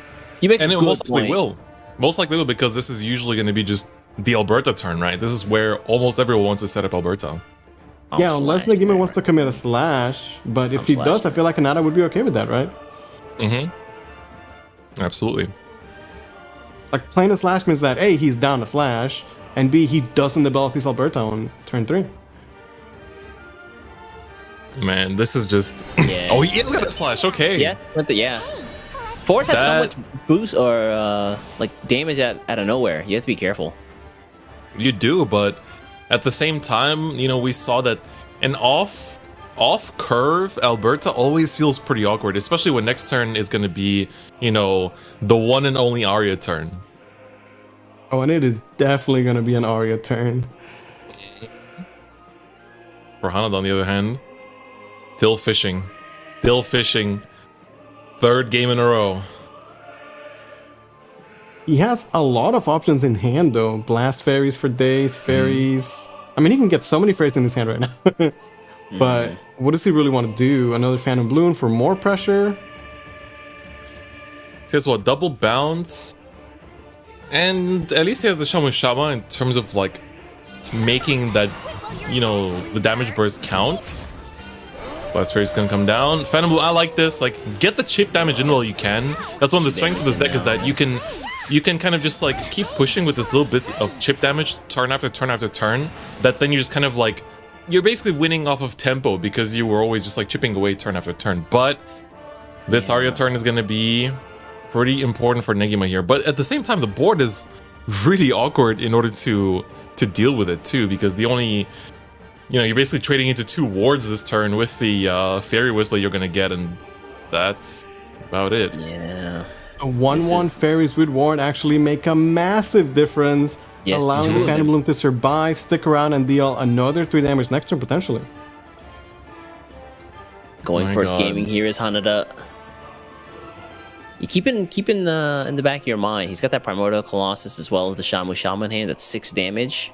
So at this point, he's 9 off lethal. Negima thinking, but surely it's still the Arya. No, it's not. Oh, is he gonna play Sekka and Evoid to clear the Phantom Bloom? I think he has to, yeah. Wow, so much pressure coming out from Hanada that Negima's actually forced to forego the Arya on turn 4. You have to. Like, it's too dangerous to leave up that board, and, you know, he's very well aware of that. Like, think of the way Hanada's playing. So good there. He forced them to not Alberta on 3, and then forced them to not Arya on 4. That's like the ideal curve that you would want.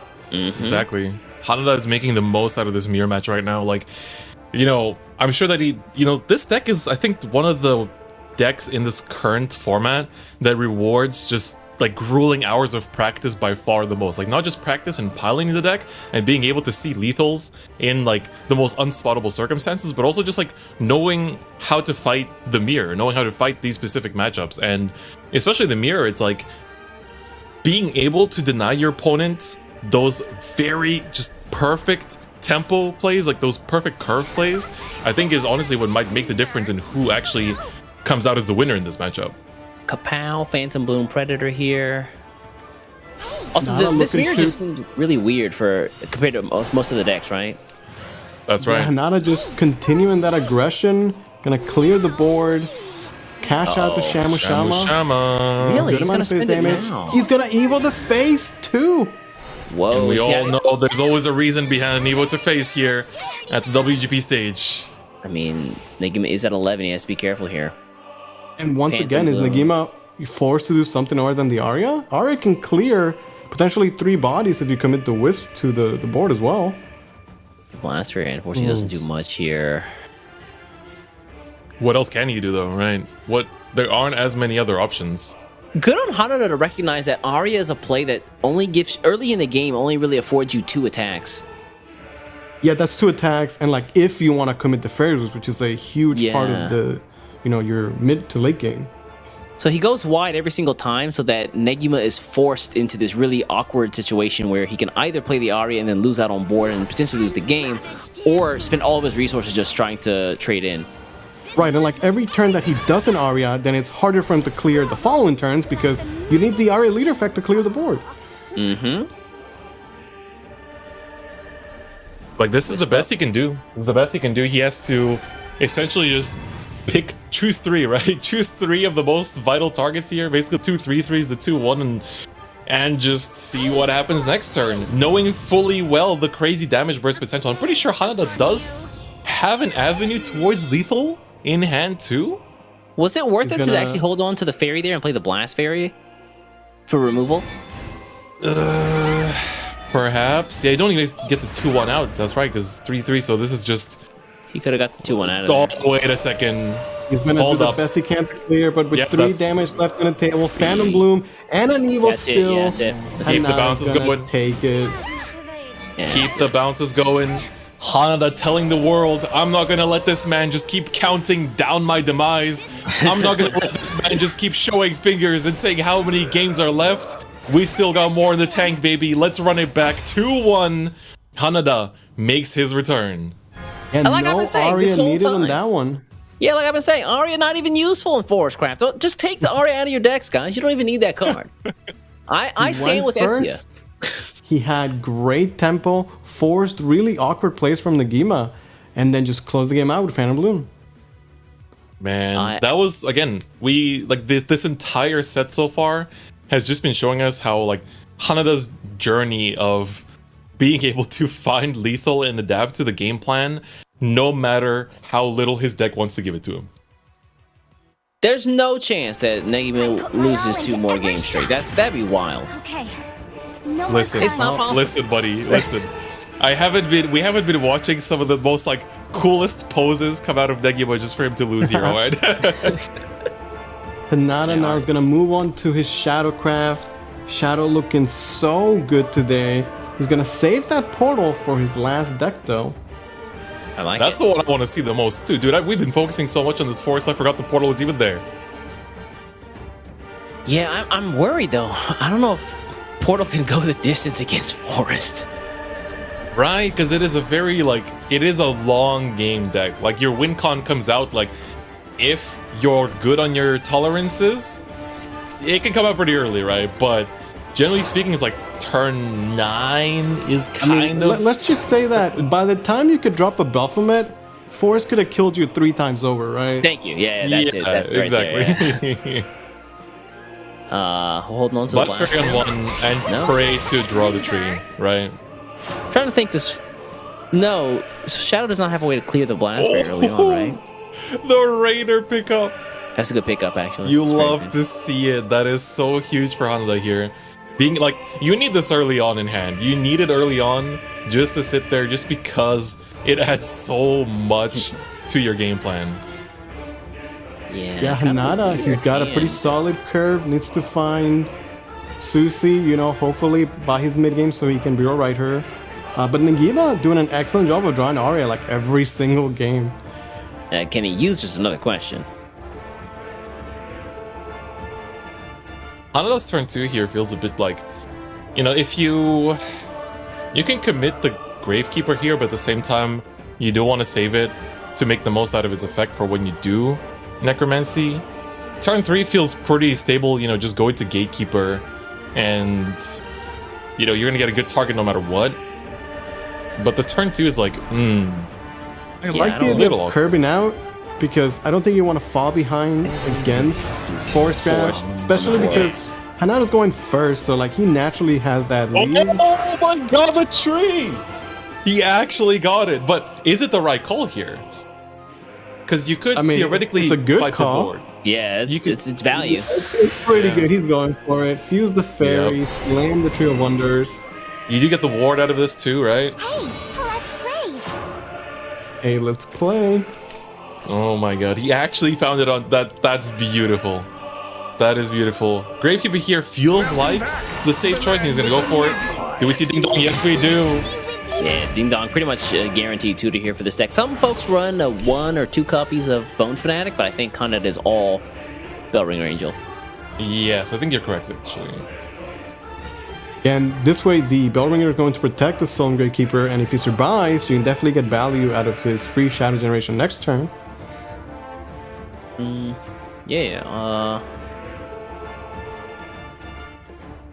How to keeping up on board here?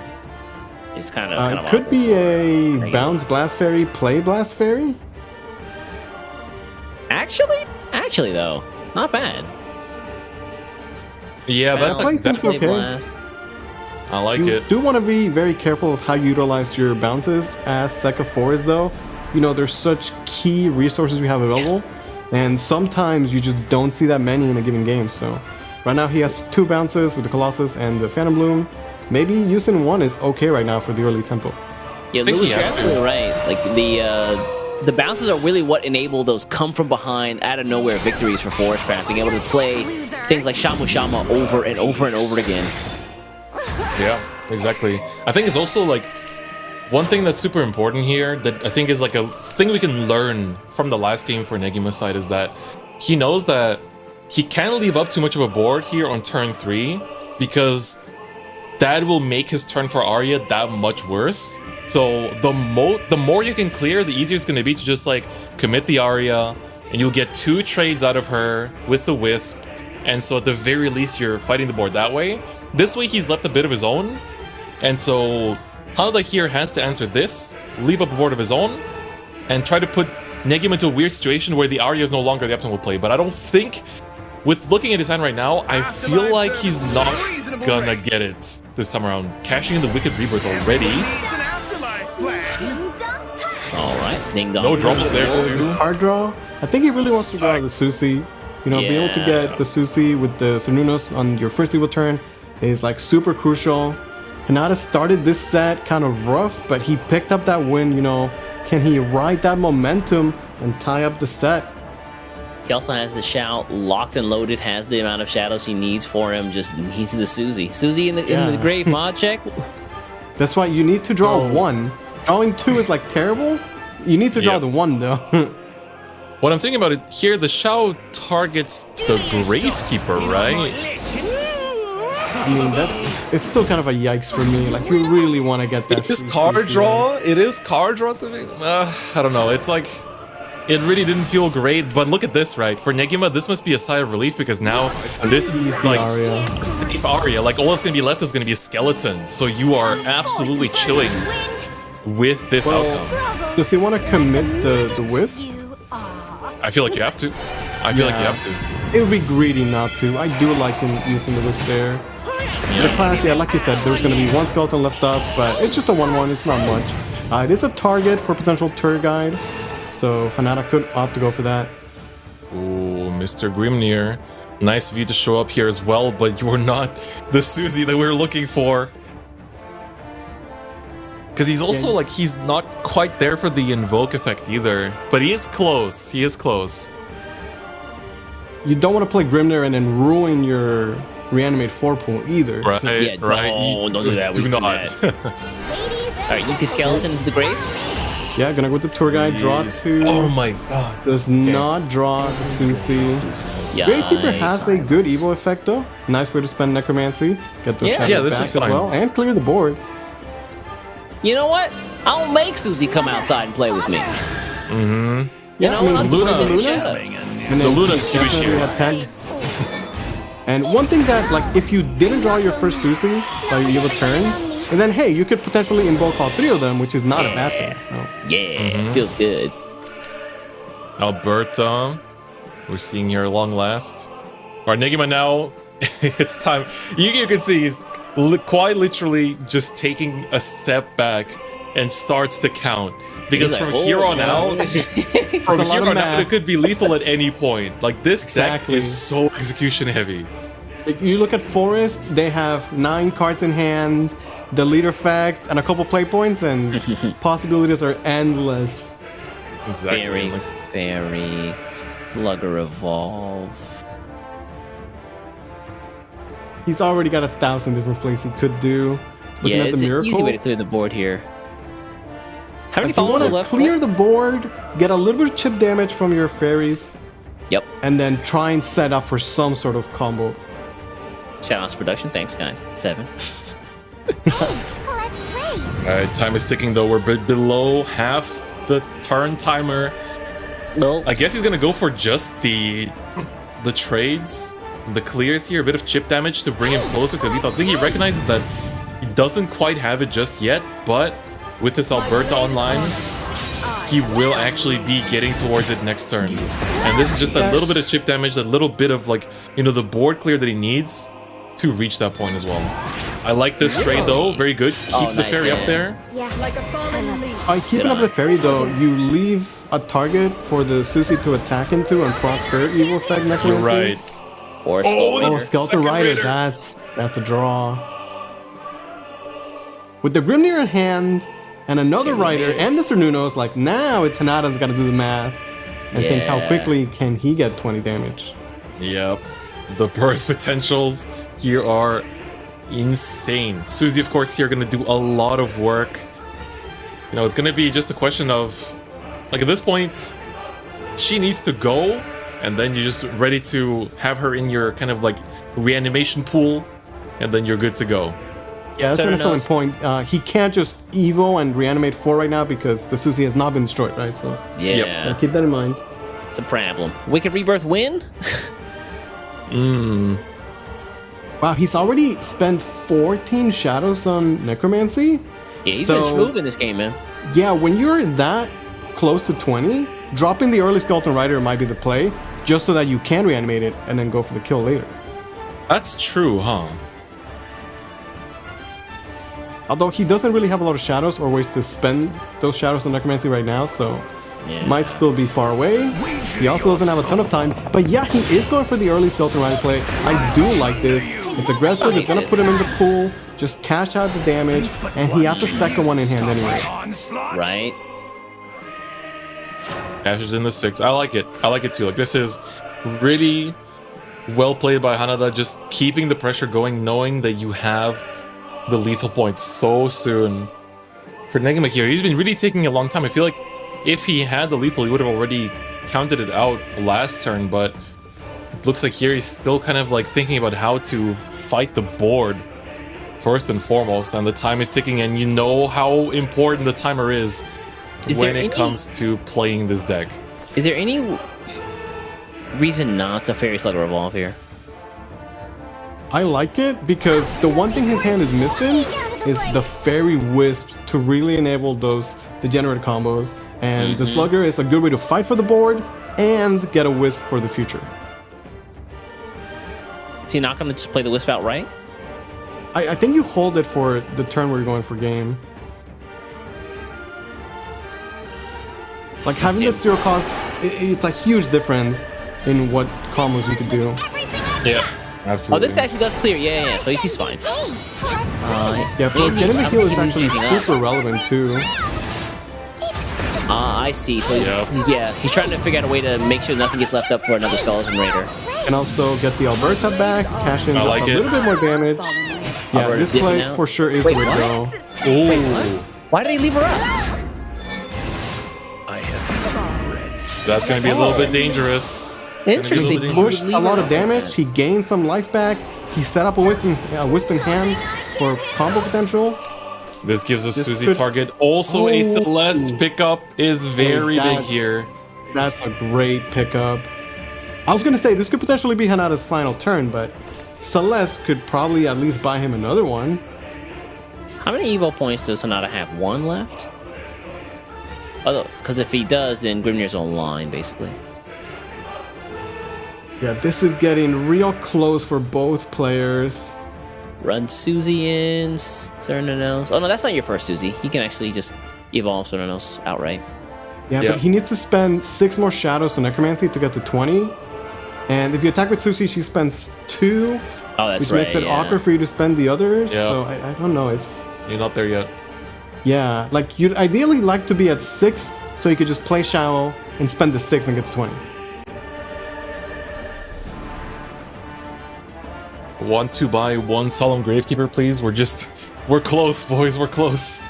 Like he could start with Bone Maven to get the shadow he's missing. Yeah. And go Shao. And then Cernunnos would then reanimate Skeleton Rider. And then you could Evo her and get the other Susie, which is pretty good. But I think you can slam down Celeste Omega. Yeah, just stay alive, right? Yeah. Celeste pass is gonna be the play. 5/7 Celeste is actually really tough for Force to clear as well without the use of spells. Yeah, but he's gonna have berries, right? Well. Just throw them out there. Ooh, another Sekka picked up. Sekka currently at 16. Very close. With the Wisp and the Bounce available. Not this turn. Oh, you're right. The Celeste is gonna stop everything. Deny bounds, yeah. Can't use it. So is it maybe That's just like huge. play Arya, Evil Arya? Like Arya clears the board, and then you'll just have 2 Wisp for next turn, and then I'll definitely be game. Yeah, that's a good point. Yeah. You can just spin the other Arya here. Can someone check on Hanada? He looks like he's in physical pain. I mean, I would be sweating too. This is potentially the game that could eliminate him from the World Grand Prix. I would love if next year we can just get like a pulse meter. I want to see these players' heartbeats. Okay, Arya is gonna be the play. He I can think, Evoid. yeah. He's gonna have Sekka for free was next turn. He's definitely correct. Like the maggot you are. Like the maggot you are. And with this, you can actually leave up nothing. But at the same time, leaving up nothing at this point, like... No, you want to leave up nothing to deny the Skeleton Rider damage. Yeah, Exactly. yeah. But at the same time, it's like, looking at the damage potential... It's like, Magic oh, Leap! but that's... Oh, hold up, that's We a bounce. draw and a half. We bouncing. If you can't I mean, win... next turn, he's definitely gaming, so... Absolutely. Susie's in boat. Turn One 8. last time. Oh, no good draws there. Grimnir is live. Raiders on Grimnir's 4. life. Doesn't have enough. Oh, he's play so point. close. If he had one more play point, he could have Luna'd to get the evolution point back, evolve the rider, and then win in. Was that enough? No, it's still one off, right? One off He's still. yep. actually so close. And you like, what do you do with this, right? Because at this point, all you can really go for is either try to sustain. No, you're dead Or next turn, man. Yeah, like Oh, yeah, I mean, next dead, turn right? is going to be a rough turn for Hanada. Fairy's Look gonna at start Nagima. blasting. He's, you know, right now Nagima's doing the math 1,000 times over in his head. I'm not lonely. Yup. Not with everyone around me. Luna coming in. All right. Necromancy 6. Bone Maven going to be coming down here as Yeah, well. get as much life as you possibly Not with can. everyone around me. Destroy the Luna. Draw some cards. Maybe he draws a Bellringer for more protection. Bellringer would be great. Retracing would be nice. Oh, there it nice, is. nice, nice, nice. I mean, could that be the difference maker?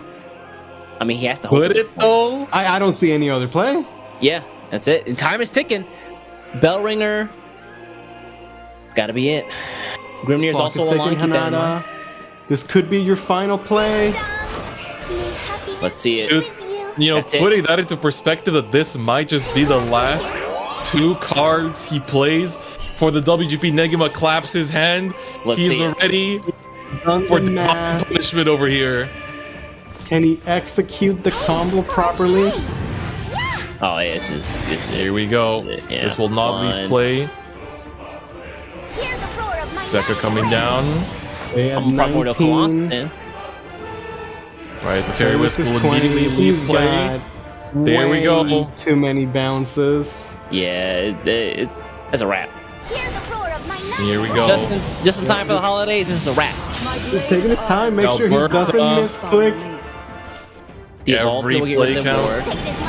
and mine alone. Okay. Get No the Freevo, misclicks get the here. damage. Burdened wind. Negima, this is your time to 50%. shine. Timer This is 50%. your game. 9, 3 off. 3 off. Let's see Going it. for maximum damage One here for Soul. more time. There it And is. that's gonna be game. Nagima is gonna take it 3-1 over Hanada and advance to the grand finals. Absolutely incredible showing by both players. Both Hanada, he fought tooth and nail. He really just stood it out until the very end. Did his best until he couldn't do no more. But Negima takes it all.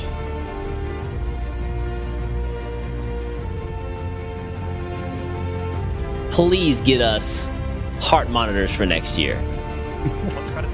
Please, I need to. These guys have probably had 3 heart attacks within this set.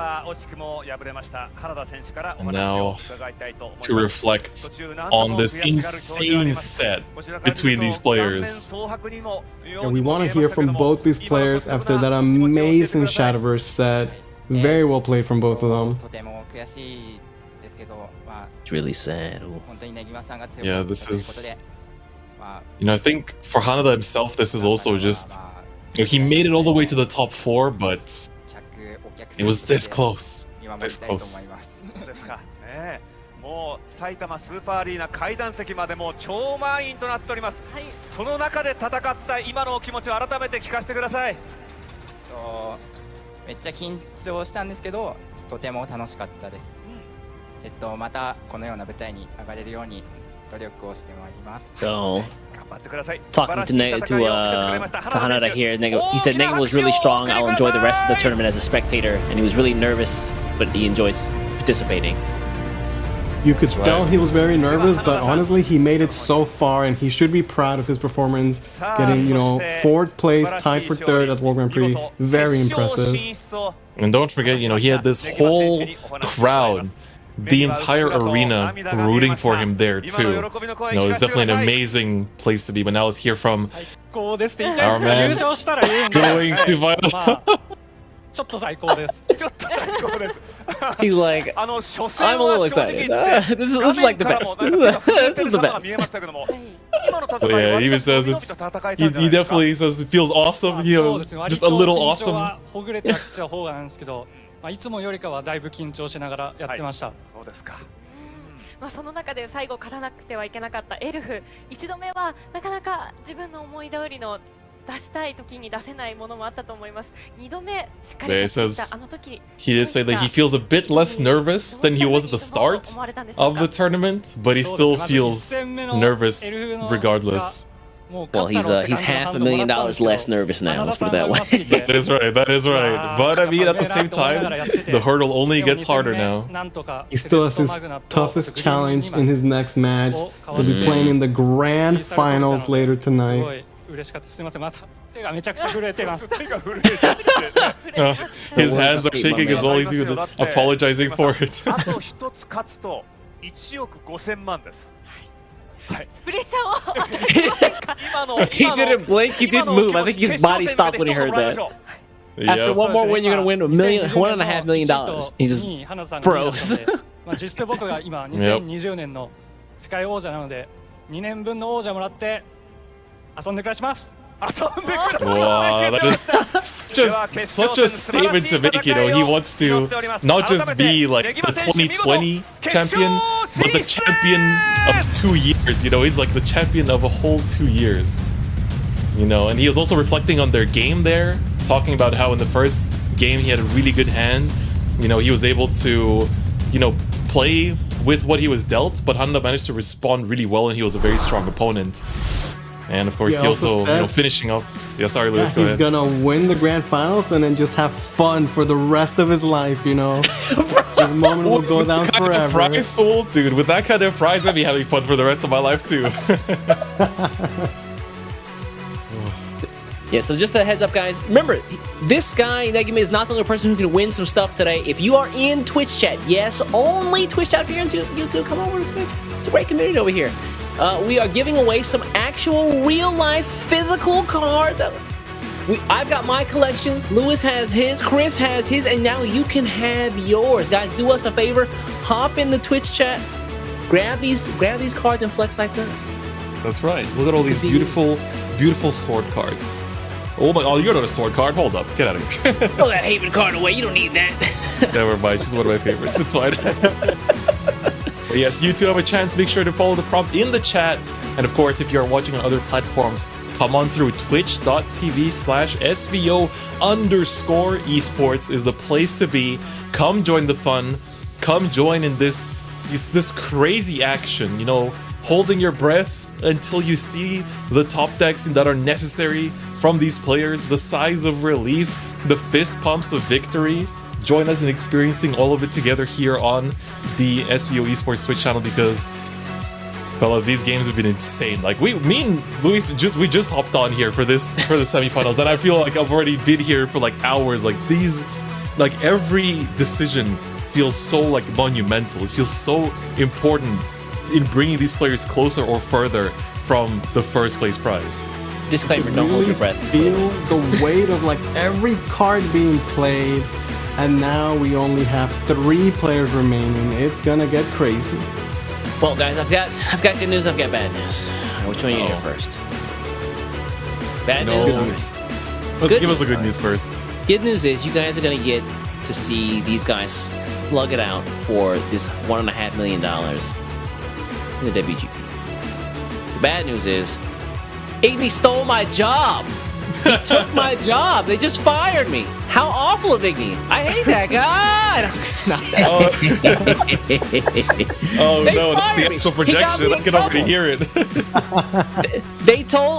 He told on me that that I didn't pull the military leader card. They said, well, if he doesn't have good luck, he can't be here. So they kicked me out, and then they said Igni took both my jobs. Unfortunate. What The you actual gonna be, projection you will guys have to take over. Yeah. Only casters with hair are allowed on this broadcast right now. No! I'm sorry to say. I've got arm hair, please. Oh man, but East, it's always a great pleasure casting with you as well, buddy. You know, we've been able to be part of some players' narratives with this semifinal. That was definitely a legendary set of games, and so very thankful as well. Thank you for your hard work throughout the morning from the very start of this event. So make sure everyone in chat drop a bunch of hearts, a bunch of beautiful hearts for East here for all his hard work until now. Thank you, East. We appreciate you, man. Yeah. Well, anyway, guys, I'm gonna get out of here. Igni's gonna come through right after this short break. We're gonna have the next set of the semifinal games and then the grand finals to the WGP. Stay tuned.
Welcome back to the Shadowverse World Grand Prix. We're gonna have our next semifinals is gonna be Kaki P against Mingji God. We saw him have an amazing performance getting that 3-0. Can anybody stop this man? Yeah, it was incredible. Xanax, one of the favorites to win the entire thing, getting 3-0'd in quarters. My jaw hit the floor when I saw that happen. It was incredible. How? Like, I really thought we would at least go to a game 4, right? After that, really unfortunate misclick there, it really felt like it would have at least been tied up or something, but no. Like I was saying this earlier in the broadcast that like it feels like we're living in Mingigod's timeline over here. But man, I wonder, because looking at Negima the last set, I don't know whose timeline we really live in. Is this gonna be like a clash of like world lines? I guess we'll have to find out. But before we get into the next semifinals, I'll just mention real quick that I believe the giveaway is over. So thank you for entering, and good luck to whoever won. But let's take a look at the deck list before we get into this next match one more time. Mingi God with the standard Forest Runecraft Shadow lineup here. Yeah, at this point, I believe all the players just have the standard Rune Forest Shadow. Yeah. So because Hanada was the only one who brought Portal, and Shitawe was the only one who brought Haven. Everyone else brought this pretty much the exact same lineup. Yeah, so showing that this was the correct lineup, I suppose. Yeah, I suppose so, yeah. And it does say a lot because, like, you know, we have representatives from different regions, and right, and every region has its own kind of like meta, right? Their own kind of like school of thought that belongs to that player base. But even then, you know, they're all kind of like uniting against this one kind of agreement that these are the 3 decks to be brought to the WGP, and it's showing to work out, right? It does look to be the proven lineup. At the same time, though, I'm still not completely sold on the Runecraft. So I think for the next couple sets, it's going to be really crucial to see where and how the Rune can pick up the win. Because like Forest and Shadow, they could do it for sure. But the Rune, it's a little tough on that one. Yeah, it is going to be tough. I'm also thinking from like the player's perspective. For Kakipi, he is a, you know, he's kind of like hot off the press. You know, we were talking about this last time around. He made it through from the Rage 2021 winter, which literally concluded a bit over a month ago, right? He got in the week before, week 1 of WGP, and he basically just got in here, ran it through the gauntlet, managed to make it to top 8, and now he is, you know, he has such a difficult journey still ahead of him. Mingy God is looking indestructible. Like, you cannot get in his way. And then on top of that, if he managed to win through that, Negimo's waiting for him in the finals, which is just like, I don't know, man. There's a tough journey for Kakipi here. It just feels like Mingy God has the momentum on his side. The only player to get a 3-0 in today's bracket. He looks confident. He played amazing. Yes, he had that mishap, but as one of the best players in the world, he quickly recovered. If you remember, you know, 2019, like Sasamumu, he made misplays too, but he played well after and he got the W, and this might be the same for Mingy God. Like, everybody makes mistakes. We're all humans, right? But exactly. The best players that move past those mistakes and still play well after. And Mingy God looking really good today. Yeah, like, even if your name is Mingy God, you're still gonna be there, you know, you'll still make the human error that is sometimes gonna happen, right?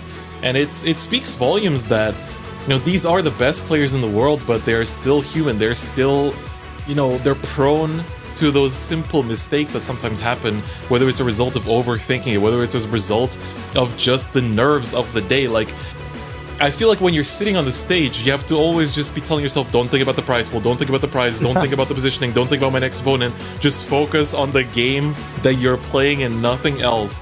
Don't let all of these outside factors affect you in any way, because the more you let them get to you, the more it's gonna basically nerf your game plan. And it is going to be a difficult path. But I think all eyes right now are on Kakipi, whether he can win it out throughout this first semifinals matchup. Ideally, they would want to play as if it's just another ladder game, but the reality is that it's impossible, you know. Even when we heard from Negima after winning the set and he looked great, he's still like, oh man, I was so nervous, I was shaking. Like, there's just so much pressure. Here we go, Mingy God, Kakipi, semi-final. The winner of this set will go to the grand finals.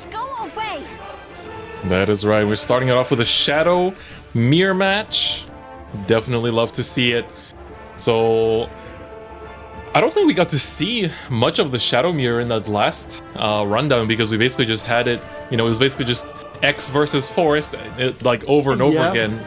So this is going to be the one time we do get to see the mirror match, which I'm pretty hyped about. And of course we got, you know, the boys here, bring it to you. And of course the lovely greeting to start things off. You know, this may be the final stage, but it's never too late for your friendly greeting between players from 2 different regions representing, you know, their whole communities to the world right now. Gotta show some respect, right? These are the best players in the world. Shadow Mirror, pretty interesting, you know. Going first might be slightly favored for Kakipi here. But a card that I really want to emphasize is the Skeleton Rider. You know, he's obviously always relevant. But in this matchup specifically, when you play him, he can destroy a follower. And then, like, Shadow can make good boards. That's what they do, right? A bunch of skeletons, last words. And then Skeleton Rider will just clean up everything and just, you know, end up doing so much more damage. So you want to be careful with how wide and sticky you make your board, as it could be really punished by a well-played Skeleton Rider. Absolutely, absolutely. So I think for both players here, it's also like look at their hands, like the difference in, I don't want to say difference in quality, but you know, double retracing is great, it's fantastic, but right now you're going to be holding on to that for a little bit. Whereas Mingy God, like, he opened up the Raider, and he's going to be basically just like sitting on that for quite a while. But of course, make use of those timers, because, you know, it's a way to also just enjoy this final stage, right? Just enjoy your time on this stage as much as possible and count out every single play. Make sure that every play point spent is one that matters. What better way to start off this set here with maybe one bell ringer into another one, the star of the mini expansion showing up in every deck, beloved by all Shadowverse fans since the start of the game. Okay, there we go. That's more like it. Both players now have their Raiders in hand, and this is going to be very important for this mirror in particular. Like, I think the trickiest thing about the Shadow deck is, like, especially when you're put into situations where you have to quite literally end the game from your opponent's max health, like if you didn't get any kind of chip damage early on, it can really be difficult to spot the lethals at times, because it is that, like, awkward combination of, like, how many Raiders you kind of like chain off one another into the Grimnir, you know, and see what your kind of like maximum potential actually is in one turn. You know, I've seen people pass on like triple Raider boards and things like that. So this deck is definitely one that doesn't make it easy for these players. Oh, but the Susie draw is huge here as well. Although he already had one in hand, so if anything, yeah, so that's huge. Like as a detriment. I've been saying the entire day, basically, you really want to have one Susie in hand. Like, ideal, you have one, and then after that, any more you draw, it just gets worse and worse. So drawing the second Susie is bad, no bueno. If you draw the third one, it's a big yikes. Yeah. Do not want to see ideal, but at least you can start cycling the retraces. Ding Dong Punch, gonna just trade shield for shield. And it's actually really important here. Like, the shield can sometimes be the one thing that stops you from going for a game, and you do not want that to be the decisive factor on this kind of stage. Gatekeeper on 3 feels like the play, of course, fetching out another bell ringer. And as you said, this is quite literally the pillar of the mini expansion this time around too. But what a pickup from Kaki P. Getting the Cernunnos is fantastic. You really want to have it on your first evil turn. With the Susie in hand as well, he's got essentially the full combo. So maybe this is a turn 4 where you just play Susie. It's not you want it in your pool, amazing, right? But it's like, what else are you doing? Right. And like, you do want it in your reanimate pool, so you might as well go for it, right? And also, like, while the Cernunnos, like, reanimate 10 effect is insanely good, obviously, there's no reason to just, like, hold on to it forever when you can also just do it to draw more pieces and also just cash in the Evo effect, get the reanimate 3, get the Evo on the Susie. Like, that Cernunnos is such an incredible card. She's so good. Mini God has it here, but without the Susie, it's just not nearly as impactful. And I also want to point out, it's very interesting the way that Kakipi traded. He could have opted to take out the Gatekeeper, but instead prioritized clearing the Bell Ringers to stop any potential shenanigans. That's right. Yeah, I'm thinking for Mingy God here, like the... It might just be Solemn Gatekeeper Evo. It's a solid 2-drop, a good way to start, you know, getting some Necromancy. Although he only has 2 shadows, but he could play it, retracing the past, I'll get him to 4 shadows, and then Evo, the Evo effect will pay for itself, and that's exactly the play he's going for here. Yep, retracing to boot, I like it a lot. At this point, you're basically just trying to make the most of this, trying to take care of this board, but of course, I wonder if you know, the Susie, I think it's pretty telegraphed where that's going for, right? You know, dropping that early is kind of hinting towards Kakipi having a way to bring it back for next turn. 100%. And I wonder if Mingy can read that. Like, sometimes a play being telegraphed doesn't make it like a bad play, right? Like, there's plays that are so strong that, like, your opponent can know they're coming, and it doesn't matter. It's still very, very powerful. We are going to see the Stone Gatekeeper Evo here. Again, a great... But I like it. Good way to use the Necromancy, get the shadows back. The Susie is left up, but it's honestly not that scary. It's not Evo'd. And if Kakipi manually Evos it, then like that's a big resource. Well, he could just play as Cernunnos and then, you know, get another free one. Exactly, right. And it's it speaks volumes when leaving it up is arguably the most awkward situation for Kakipi here, and Mingigod being able to start off this kind of like interaction between the players of like who's gonna try to give each other the bigger detriment, I think is gonna speak volumes in terms of who might be advantageous in this matchup between these two players. Here's a play I think is really cool, really powerful right now. He can go Sarunos, pitch the Susi, bring it back, play the Storm Gatekeeper to use the effect on the Susi Evo for the Necromancer to get the shadows, and then you can play Shao after, pick up another free Susi, another free Evo, get the discount on the Skeleton Rider. That's a great way to spend all your play points. Huge, yeah. Clear the board, push damage. Spend Shao's on Necromancer, he picks up a second. Yeah, that's pretty good. I like it a lot. Retracing here as well, adding more to the last words. Okay. Now there's gonna be maybe hold on to the Great Peeper for now. And just cashing this out, yeah. Pretty solid. Like with 3 Susis on the board, that's a lot of pressure. And a lot of shadows spent on Necromancy as well. Although keep in mind he only has 1 Susi left in the deck that he could invoke. But at this point, getting one free Evo, like that's so impactful with a double Skeleton Rider in hand. Yep. Do keep in mind that didn't have enough shadows for the strike effect of Suzy anymore, but not necessarily that relevant now that the engine is finally on. Yeah, in a deck like this, if you don't have enough shadows, it just means you spend a lot of shadows, which is what you want to do anyway, right? But you do want to be careful about how you manage that resource. You're gonna see the Bellringer coming out for Mingigod here. Pretty strong Evo effect, gaining a lot of stats. Draw first gamers, see what you pick up.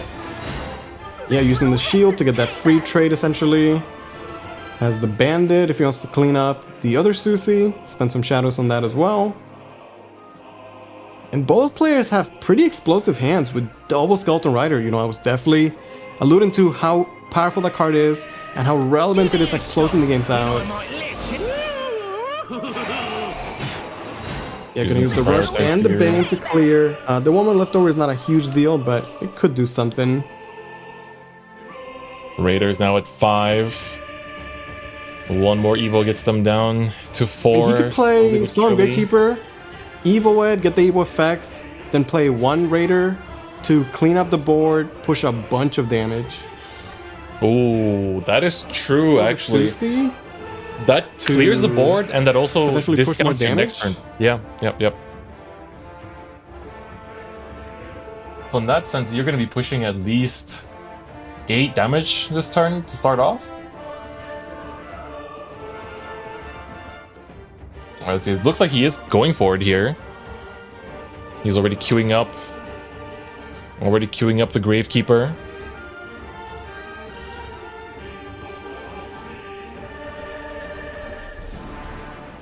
Alright, but Kakipi still making the most of his timer as much as physically possible. Because like the thing is that of course, cashing in the Raider here is gonna be also burning his resources that might potentially close out the game later on. He's gonna manually evo the Suzy. Okay. Do you just Skeleton Raider the Bellringer and then go all to the dome? It feels like he's gonna go for it. This is gonna be the aggro push that he was looking for. Alright, just like that, we're gonna get... Oh, and the nice hit! Target. The nice hit! Perfect, just like that. Down to 8 life remaining for Mingigod. You may be a veteran, and Kakipi might have come out of the Winter League of this year, but he's showing the world that he's no slouch at the same time. Yeah, no kidding. And, this is one hell of a game. 2 Skeleton Raiders in both hands already. Yeesh. Like, for both players, too. Like, Mingigod technically has, like, the kind of, like, upper echelon and, like, power scaling here. But, that Grimnir is not live just yet to bring that about. Cashing in the Luna first. You can do the Evo here. That gets your other Raider down.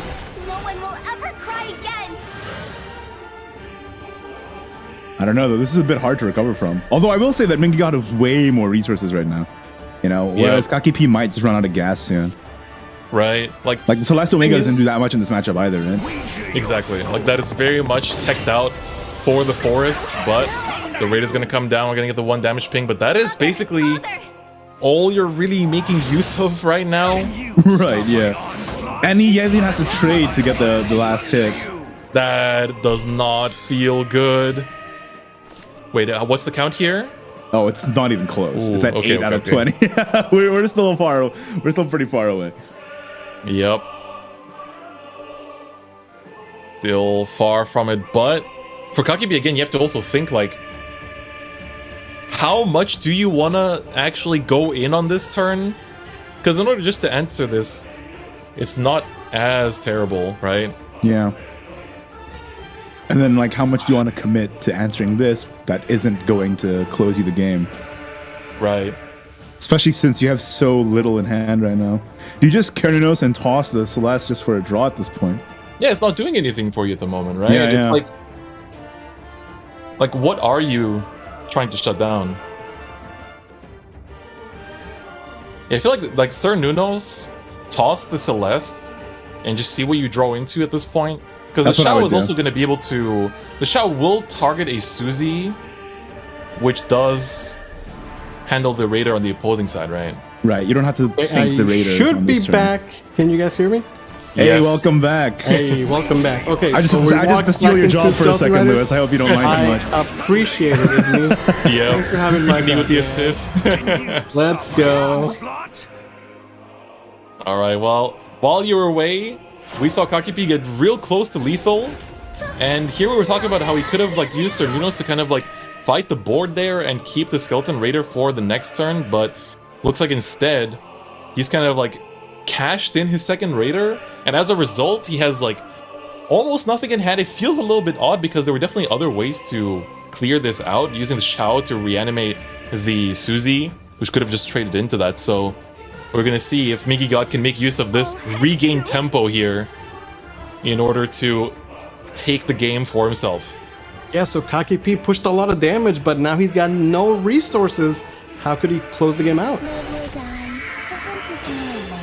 Welcome back. It's coming out for Mingy. No Susie's in the pool. Well, there's Right. one now. There's one now, but it feels a little, you know, just a little too late at this Too point. little, too late. It is going to come out at this point in time here. Now with a bonus effect on top of that, Wicked Rebirth is going to be cashed in immediately. Gets him a ward. The difference between these players' hands is night and day. Like, we have Kakibi, who's been pushing...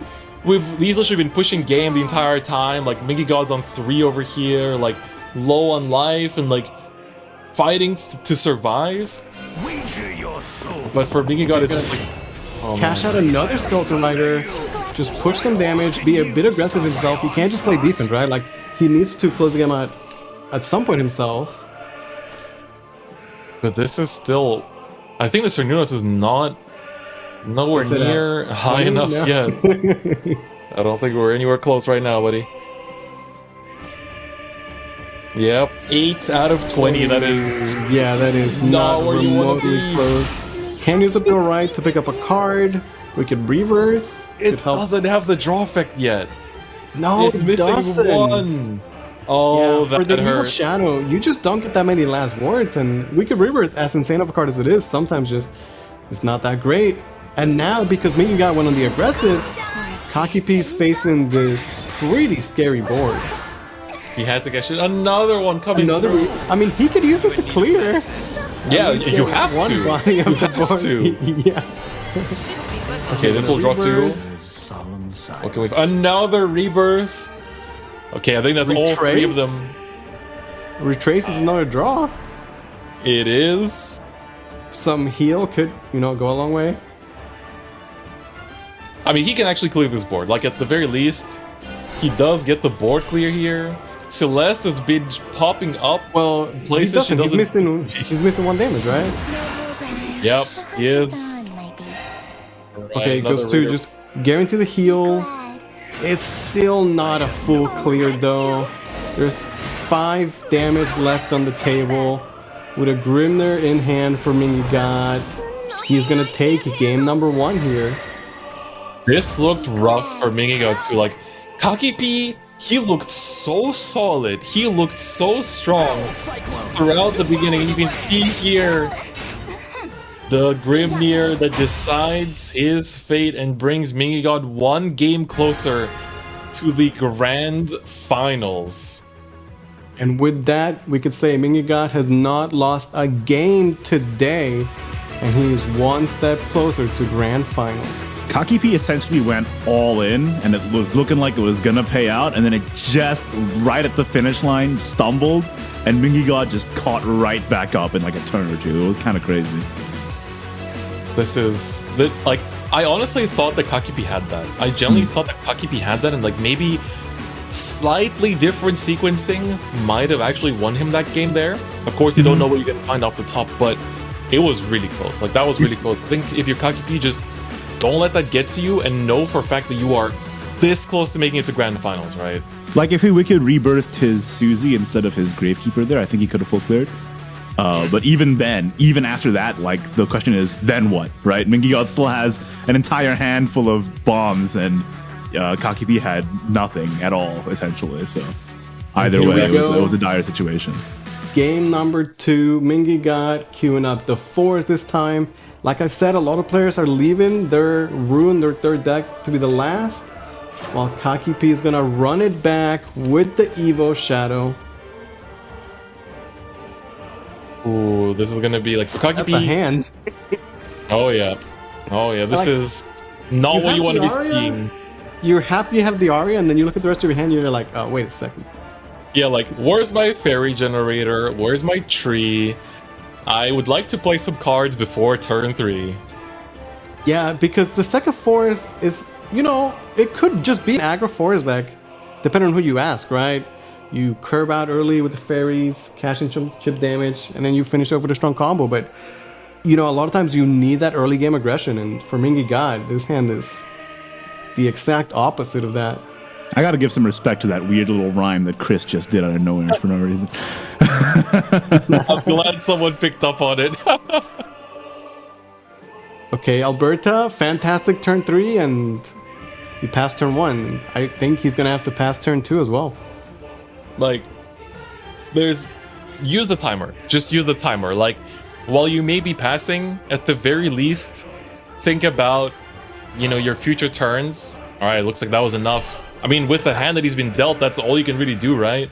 It's looking like Alberta turn 3, and then for Kakipi here, what I want to see is him start to build up a board that is difficult to be answered. You know, things like the Bellbringer will be really annoying because the Bellbringer has to, you know, the shield basically protects itself from the Alberta, who's going to leave the board, so you still end up with a ward in play. And then if you can kind of like use the Gatekeeper to build up enough of a board that the Aria doesn't clear everything, like, it's those little things, right? It feels like it's not much, like, oh, what's a random 0-2 ward gonna do to win the game? But it all starts from this small little snowball effect that can build up so much over the course of the game. Yeah, exactly. It's those little things that can make a big difference. For example, Kakipi could have easily played the Luna on turn 1 just to curve out, but he chose to keep it, telling us that he really values that Luna for the mid to late game. At long last, we're starting to see some very vital pieces here. At long last, how long have we waited? Fairy's overrated. I like the Shadow board, the classic. You know, you get a 1-1 protected by 2 O2 wards, which, as you were saying, doesn't seem like a lot, but it is quite a bit of pressure, especially because Kakipi could get first Evo next turn, and that O2 Bell Ranger could turn into, before you know it, 4-6 or something like that. I was actually going to ask y'all, some lists run that Bone Fanatic, and most have just cut it out entirely just so that the Otherworld Gatekeeper always pulls Bellringer. Like, how do you feel about that? Yeah, in my testing, I played Bone Fanatic, and then I didn't like Gatekeeper, because I'm like, it just plays a 1-1, it feels bad. And now I see the list without the Bone Fanatic, and I'm like, okay, Gatekeeper is infinitely better now. So I agree with not playing Bone Fanatic. And in general, we've seen some differences in lists where some people even kind of like lean in to the Machina package a little bit, playing things like Steeled Hopes, as I've seen before as well, but everyone here basically chose to prioritize as much of like the like lean last words package as possible. Well, the Bellringers have been cleared. Kakipi has the Cernunos, but without the Susi early on, he doesn't have that standard like go-to power play. So we're gonna see what he opts to go for instead. Yeah, not having Susie here, it's definitely hurts. And also, important thing to note is no skeleton raiders in sight. We've already drawn through. Not yet. Maybe it's not the yet. next card on the top, you know? It very much could be, but it's still a little alarming, especially looking at how important it is in pushing that aggro as we saw from the last game. Already getting the another Gravekeeper. +4. I like the trade with the Gatekeeper. You really want more value out of that shield. Can tank a full Arya hit. And Mingy God here has access to his Arya, which is pretty good for him. But this Arya does not feel that great. Like, you do get the full clear, but if you spend the Wisp, right? That's a big resource to spend. And he has to do it. Yeah, because if you don't, then you're gonna get Bellringer punched in the face, right? Yep. Alright, Wisp to pop the shield. And then we basically get the struggle clear just to make it through. The Arya will remain on the board, but you know, you're still leaving up the Gravekeeper that is doing so much in this deck in general. He did establish the Arya lead effect, which is absolutely key. But looking at his hand, it just doesn't seem great. He doesn't have a lot of card draw. He's gonna need some good top decks, I feel like. I'm doing you a favor by putting your phone. Ooh, what a top deck for There we go. Speaking of top decks, getting that Susi off the top is fantastic. Gonna give him an infinitely better turn here if he opts to go for that. It's nothing we can't handle, as far as I'm told. That's what I've heard. Indeed. And the Luna, looking pretty good right now. You know, spending 6 shadows on that, and then you get those shadows back because of the Gatekeeper, at least 4 of them. It's really good. I still like Cernunos invoked or Evo reanimate the Susi. Yeah, me too. But it looks like just spend all the Kakipi shadows. might have a different plan. For Yeah, this maybe turn. it's a difference of whether he had the Skeleton Rider in hand or not. Like, do you want to commit your free evos if you're not getting the discount? Maybe he wants to just get as much card draw as possible to draw that rider before he commits to those plays, and Well, there it is. There you have it, folks. The rider manages to arrive right before it's too late.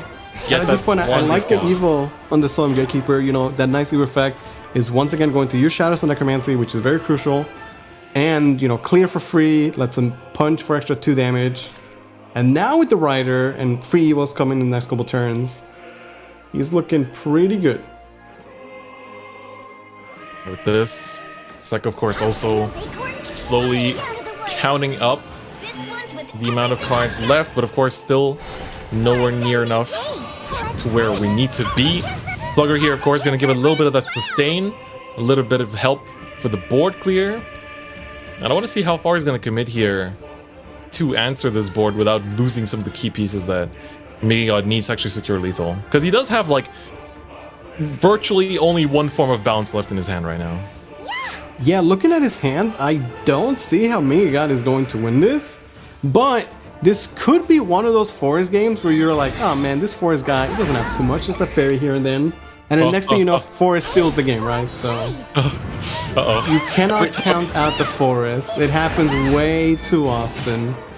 You definitely can, but seeing Grimnir off the top always just gives me suddenly I'm like, you know, gamer lead. I'm like, uh-oh, here we go. That's a Shadowverse card. Playing the Sekka because he did get to 10. You can pick up the Resolve that is and right. bounce the Sekka. Okay, well, I see how Mingy is going to try and win this game now, for sure. It's Sekka. Draws another bounce and then he might be in there. People say Sekka is like the plan B of this deck, but I think if we can... Oh, not like that. That's not ideal, but maybe it's fine. He already has another Skeleton Rider in hand. That might be all that he needs.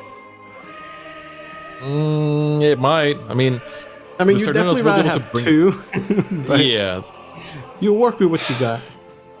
Cernunos will be able to bring it back later on as well, but for the time being, I wonder what kind of Evo count we're at right now for Kakipi here and how close we're to like Grimnir. Well, he's gonna start ramping up those Evos. Can get, you know, potentially 3 Evos this turn, right? That's true. We got 1 from the Invocation, can get 2 from the Cernunos. Still has 6 play points to work with. Yep, and it's looking like the Skeleton Raider is gonna get cheaper and cheaper and cheaper as we go on. And such an incredible Grimnir, card. Next turn he has another guaranteed Susi Invocation, right? Yep. Alright. Does commit the Evo. This will be bringing about another Suzy with that Evo effect. And Grimnir is actually alive now too. Maybe just cash out the Grimnir right now? It's a great way to just output damage. It's a lot of pressure, yeah. Just go for Raider at the very end of it. Yep. Buff up as much as possible. Make sure every single point of that Grimnir damage is gonna go phase.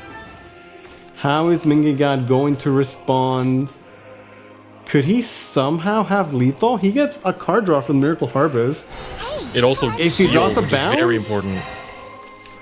That's a bounce. That's a bounce. Hold up. Wait a second. He's doing the math. Double Fairy Wisp available. Sekka's not a 20 yet though, but he's getting closer and closer to it. Have a look here. Double Shamu. 14. It is getting very close, but I think it's getting close, yeah. He has double wisp, he has a bounce available. Oh, this doesn't look like the kind of board that's going for game to me.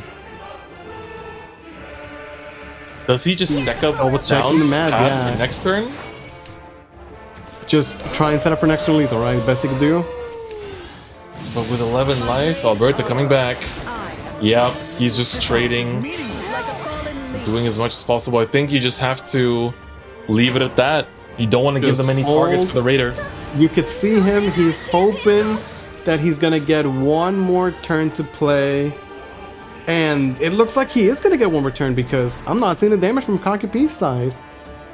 So Nunos, of course, I think is not at the point yet. 14 out of 20 shadow spend. We're getting really close over here. Wait, if he plays Luna, he gets to 20. Uh-oh. And he's been holding that since the start, too. But even then, he only gets double Skeleton Rider, which is 8 plus 2 from Evo is 10. So even after all that, he would be 1 damage shy. And that 1 damage comes from having passed. From not having played down anything. Like, that is... Every if there was a singular fairy on the board, every card counts. Yep. Expertly played. You can see Mingigod, he's just deep in thought, just hoping he gets to live for 1 more turn. So if Kakipi doesn't have lethal here, what is his play? Thing is, you have to respect the fact that like Sekka's been bounced twice with the effect at this point. It's looking a little like get as much life as possible. This is like just get as much life as you possibly can. Own Maven, trace the pass. It's a good amount of life gain. Yeah, I mean, is it enough to make a difference though? I mean, he's up to 19. Almost back to full, but that is another bounce. Well, it's not a bounce, but it's a card that could draw a bounce. That's true. Right? Sekka, Wisp, Raccoon, draw 2, and one of those cards is a bounce? That could happen. That could happen. Still needs to play out 1 more to reach it, though. Can he find 19 damage this turn? No big deal. No problem. With the right top deck, right? Considering this is Force we're talking about, you gotta consider the play points though, because like the Restore is, you know, insanely strong, but it is a play point each. If you commit 3 on the Raccoon, 1 on the Sekka, how many play points does he really have to work with here? He's just trading. So now he only needs 18 damage. Shama coming through. That should be an Alberta coming out here. Yeah, soon. That's right. He does have Alberta as well. Alright, there she is. That's 4 damage. That gets Sekka to 20. Wait a Triple second. resolve. Just And that's gonna be enough damage. How does Mingy God do? No! It's not! There was so much heal! Uh-oh. Wait a second. So smart! The heals! Oh my god, we literally were like, alright, let's go game 3. He was forced to target it with the Sekka Evo, and there was so much heal from the Retracing the Past. Oh my god, it was literally all that mattered, and now he gets the full The effect. Sekka's it's a 15-15, but it's gonna get taken out by a singular Skeleton Rider. With and so much damage on top. Kaki is gonna tie the set. What a great game of Shadowverse. Talk about a comeback. Holy smokes. I thought for sure that was it. I really love how both of us were like, alright, let's go to game 3. Yeah, you guys were so ready to move on. You're like, oh damn, how does Mingy God do it? Oh, wait a minute. Oh no. He doesn't do it. He doesn't do it. Oh, there was so that was much crazy. heal on that Luna from Retracing the Past. Dude, that was unreal. Crazy. That was actually crazy. There was so much going on in that game. I looked at a raccoon and was like, that is a Primordial Colossus. My brain just ended up just going fuzzy, man. What? Well, I guess that's Mingy God's first loss in the WGP. Can he bounce back? Yeah, we're now going to game 3, and it's gonna be a Forest Mirror match. Uh-oh. Well, I see a certain card that I'm sure Kakipi's happy to. Oh, well, okay. both of them have Arya, so that's a good start, right? Oh, Mingy God does not open any fairy generators, whereas Kakipi opens one and steals Mingy Gods at the same time. Yeah, that was a really quick, turn 1 pass. Did not take any time. He does have Tree of Wonders on turn 2 though, so at least he's gonna have some plays. Yeah, the Tree of Wonders at the very, even without the fuse, is still a lot of value in one card. I think for Kakipi, choosing not to, I feel like I would play for the tree top deck here.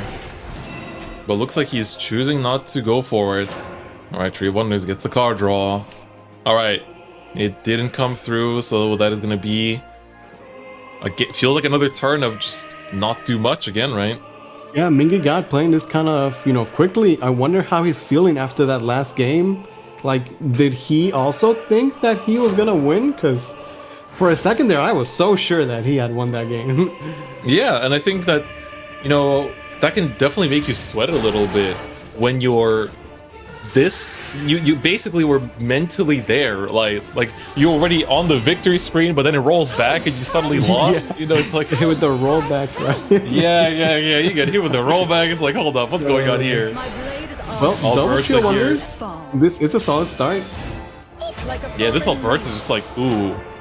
Swing into a 1-1 with Ward and Pass is also not fantastic. It does have multiple avenues for bounce that he can hold on to. He can cash in his Alberta here as well. It looks like both players are kind of going to just trade their leader effects, right? They both want to make sure they have access to the Alberta, and more than likely we'll be seeing the Arias come online as well. Again, the only concern that we always come back to is this is basically a free Aria for Kakipi though, right? You don't even need to commit anything. Just Kakipi puts it down, Evo, swing, pass. Oh yeah, it's so free, and the fact that he's able to, hold on to that Fairy Wisp, he's not under pressure, he doesn't have to utilize the resource. That Wisp could be huge later on. At the same time though, Mingy God could just answer with an Aria of his own. Yep. Here we go. Both players also have the Sekka as well, and then it might come down to, who can get the damage faster, how many bounces they have access to, how much chip damage. Mingy God going first has a bit of a lead in the chip damage, but it's not massive difference, only 3 damage so far.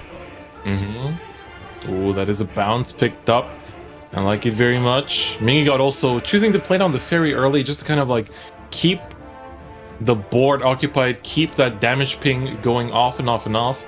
And we're seeing like he has so many avenues for bounce in his hand.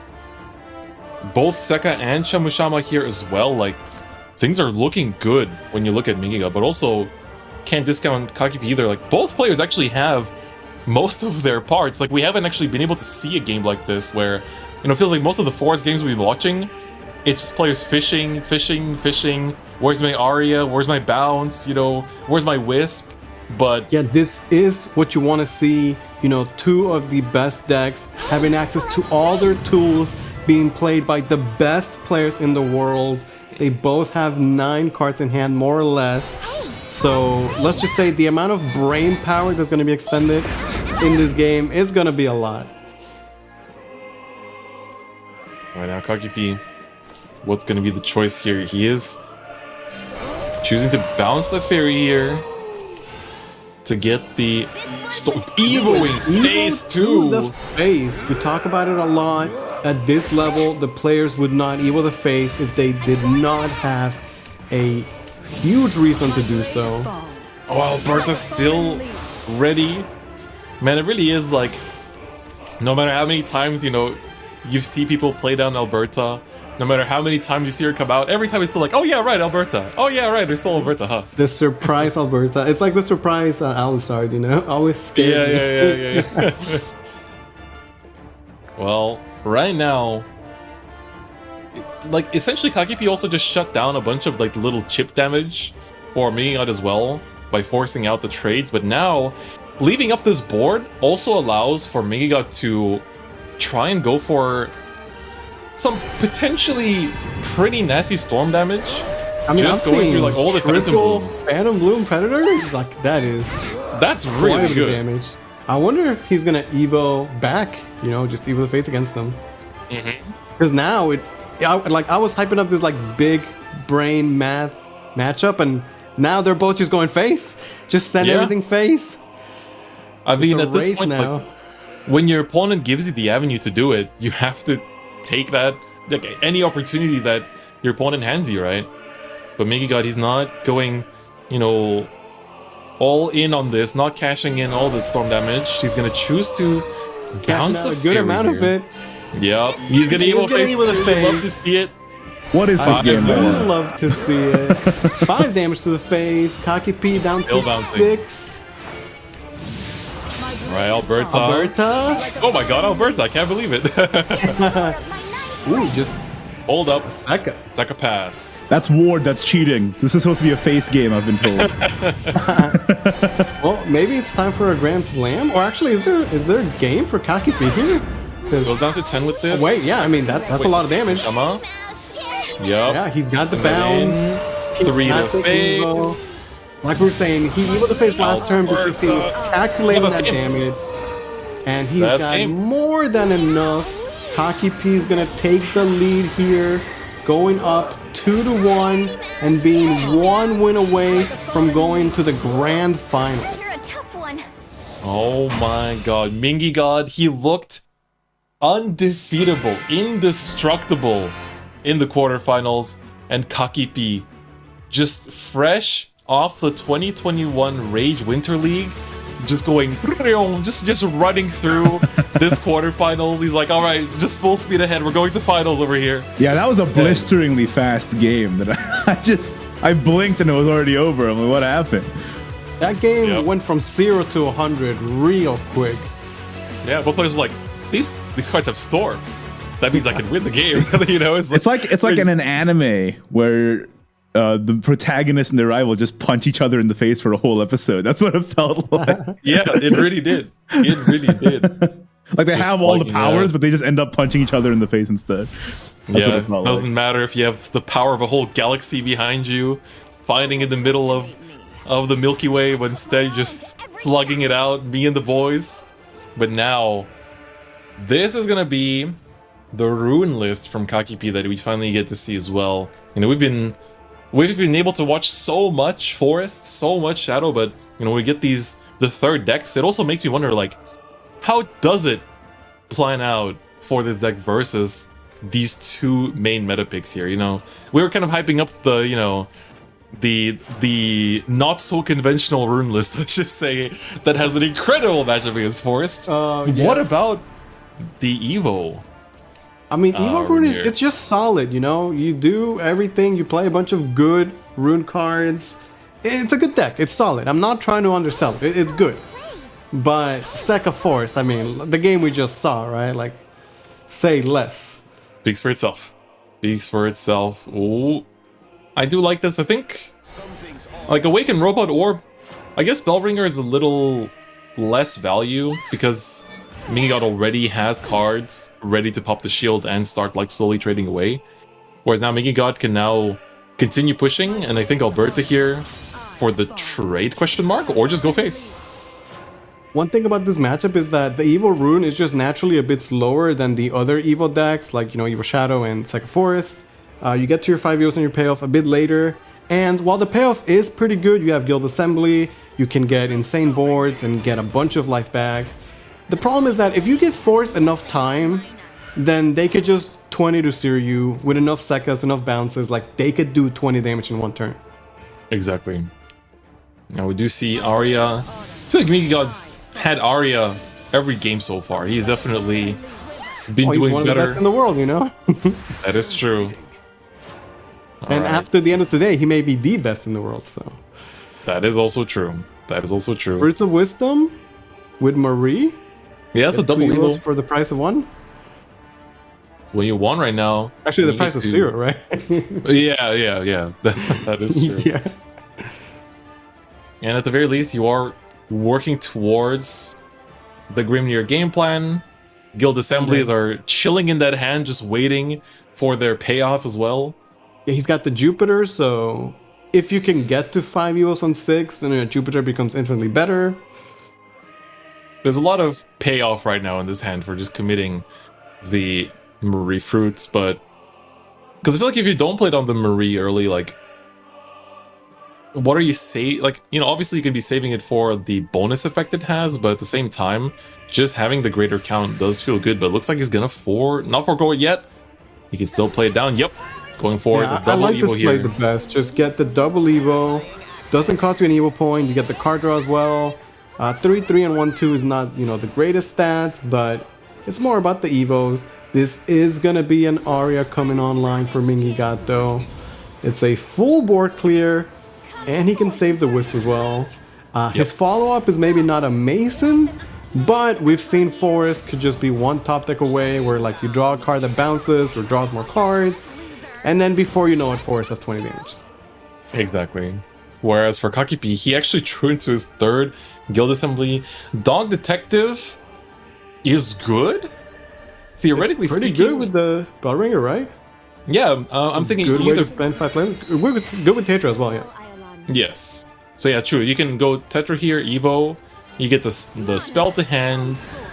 So you basically get to trade the board in a very nice and clean way.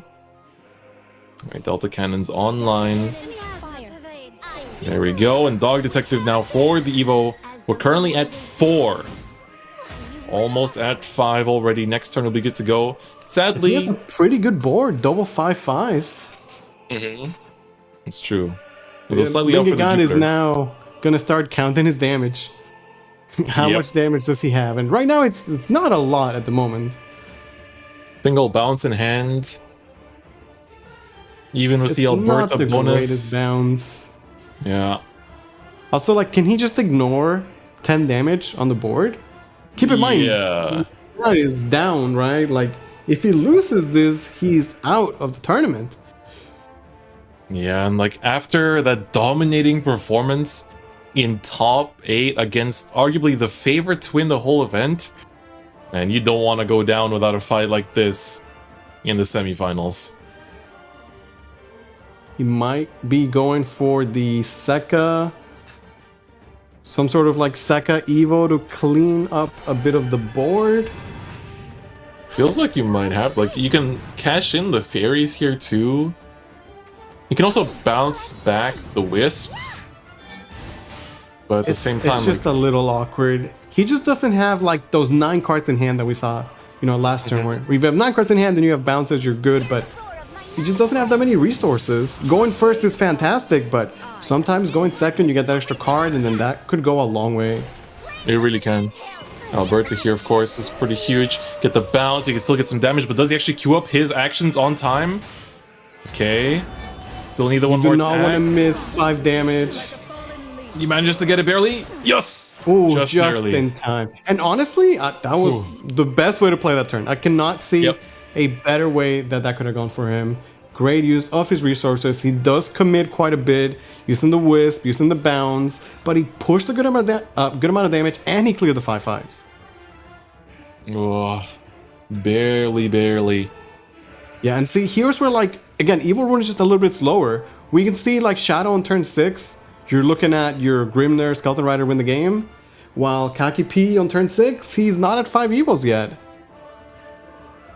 Yeah, currently at 4, doesn't even have the heal effect. Like, he has to commit something, Evo, and then he can heal back a ton, but at the same time, you want to keep those guild assemblies for the super buff board. Right, like, guild assembly can be your win condition in a sense.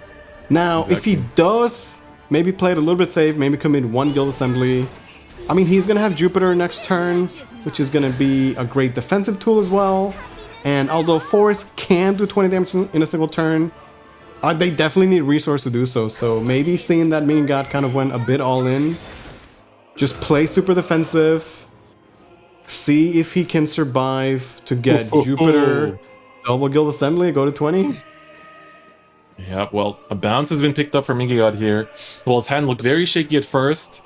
He believed in being able to find some way to keep the plays going. But you're right, like Kakibi, I think 12 though. That's true. But Kakibi made the right call, I think. Like going for sure as defensive and just buffing up here, making sure that it's as hard to reach lethal as possible is the right call. And we're gonna be able to get closer and closer to that, like, really good, like, double guild assembly turn or something along the lines of that.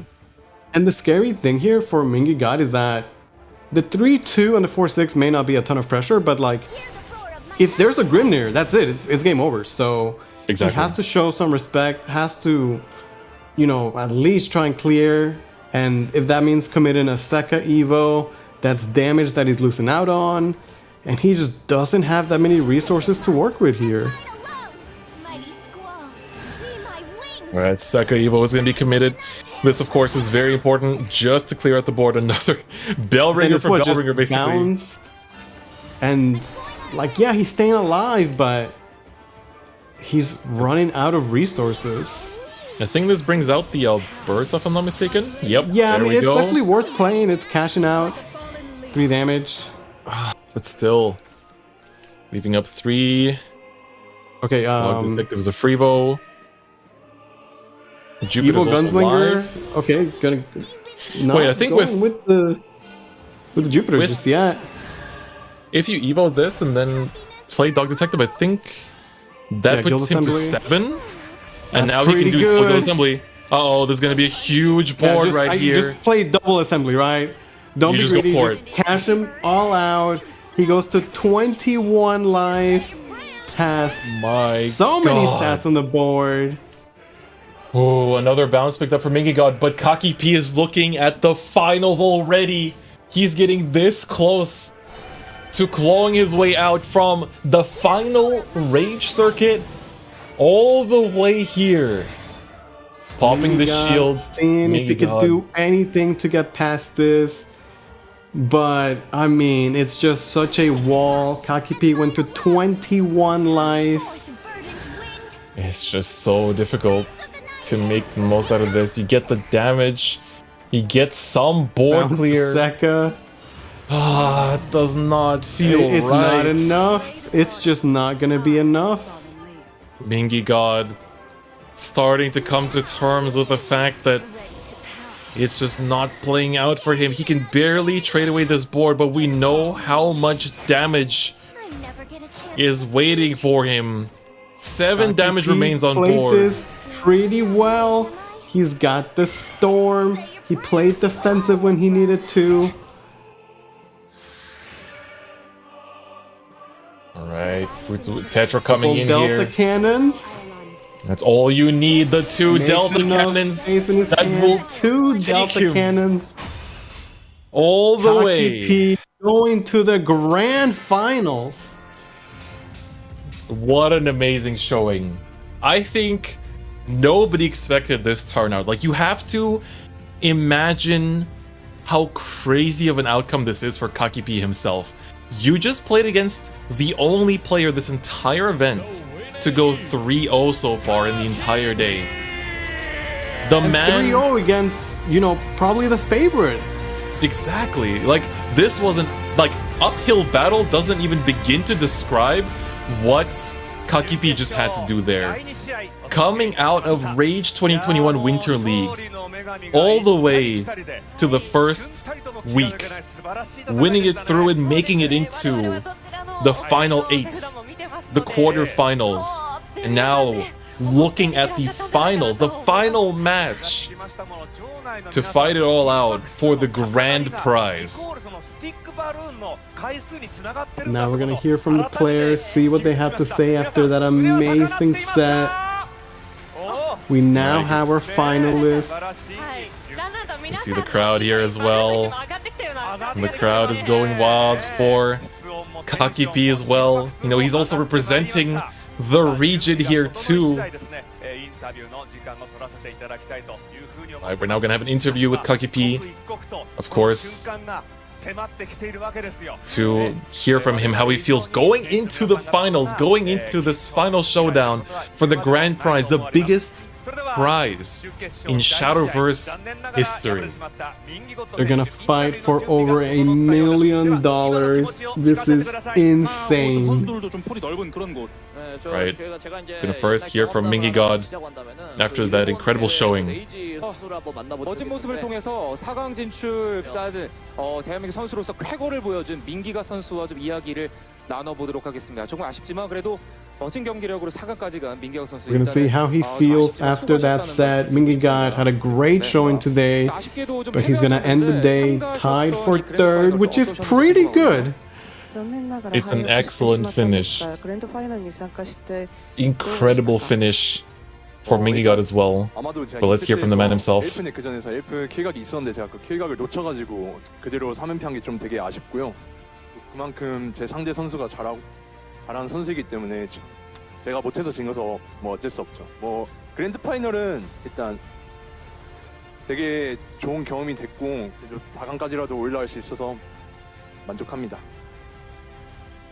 エルフのクラスを使った時に試合を終える機会があったんですけど、相手の選手の腕がとてもうまかったので、そこにちょっと 네, 그렇습니다. 자, 일본 대회장에서도 그렇고 정말 전 세계에서 민기가 선수를 멋지게 좀 응원해준 우리 팬분들이 있는데 이분들께도 한마디 남겨주시면 감사할 것 같습니다. 応援してくださる皆さんに一言お願いします。 일단 기대에 부응해드리지 못해서 정말 죄송하고 정말 제가 좀 더 잘했으면 이길 수 있었는데 정말 좀 아쉬운 모습 보여드려서 죄송합니다. 期待に応えなくてとても残念だと思っております。 Mingy God had a great display. Unfortunately, he will not be making it to the finals, but he looks pretty content. We're waiting to hear from our translators to see what he said, but honestly, I mean, he looks pretty happy. Yeah, I mean, he was also asked, you know, on his... Yeah, maybe it's a little bittersweet, but... Yeah, so he was saying... you know, he was saying... He was asked, like, you know, what he has to say to his, you know, the viewers, those who supported him, saying that, you know, he's sorry that he couldn't do his best, and, you know, he's really thankful for everyone's support of Mingy God as well. And he also mentioned that, you know, the time when he was playing Forest, he actually could have won.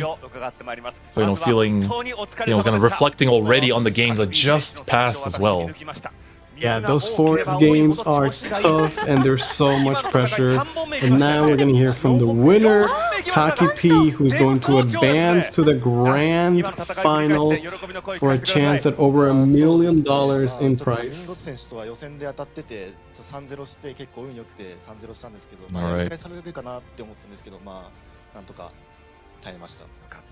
But you have to keep in mind for Kakipi here as well that, you know, he was going up against Mingigod, who just was like 3-0, and he actually lost that first game. So I imagine, like, for Kakipi, mentally speaking as well, it's definitely very difficult. And he says that he actually played against Mingigod during the preliminaries, and, you know, he already knew how strong and powerful Mingigod was as an opponent already. Yeah, it's great to see the respect from the players, you know. Being here, they know what it takes to succeed at this level, and, you know, they know how hard everybody works and how good everybody is in this World Grand Prix. Exactly. You know, it's also nice to be able to have that kind of like revenge match too. You know, they got to play during the preliminaries and now run it back in the top 4 after Mingigod was basically, you know, 3 wins, then the 4th win in the game 1 of this set. But Kakipi managed to run it back. And now Kakipi is going to the grand finals. Alright, he says he'll make sure to win the finals as well. One last set of Shadowverse. These two players, Kakipi and Negima, will now play the most important game of Shadowverse of their lives right now. One of the most important games of Shadowverse ever, point blank, period. Like, this is the highest stakes game of Shadowverse I think there's ever been. Like, no question. And the at money that match moment, money matches. I mean, what else could he say but I'll win, right? You gotta believe you have what it takes, you know, skill-wise. Just hope it goes well, play your best, and someone's gonna walk away with over $1 million. Imagine being Kakipi right now. It's been the craziest 2 months of your life. Like, you first qualified to the Winter Rage 2021, you win the entire thing, you're like, okay, let's go to the WGP, end up all the way through the qualifiers, end up making the top 8, and then on the day itself, now you're in the grand finals. Kakipi is, he's his world. We're just living in it, man. I'm just saying. Like, we've been talking about this the whole day. Like, Mingigod looked like, you know, at first Zenex, before the tournament started, was like the favorite. Then Mingigod kind of made us all go like, hold on a second, what's going on here? Then Negima suddenly looked so like, not just that he looks so strong, but the charisma, you know, that kind of ability to entertain as well and like make the fans support him at the same time. But Kakipi, he's had the craziest run of his life these last few months, you know? And like, it's one thing to say like, yeah, he made it through the prelims, but there were some major upsets in terms of the player that didn't make it in as well from the first weekend, right? You know, day 1, there were definitely some favorites that we thought were gonna be here in the grand final stage, but Kakipi was the one that made it in. And I think, you know, to have this kind of narrative as someone that just comes in from virtually the last chance qualifier in a way through the Winter League and makes it all the way to the grand finals, is so impressive.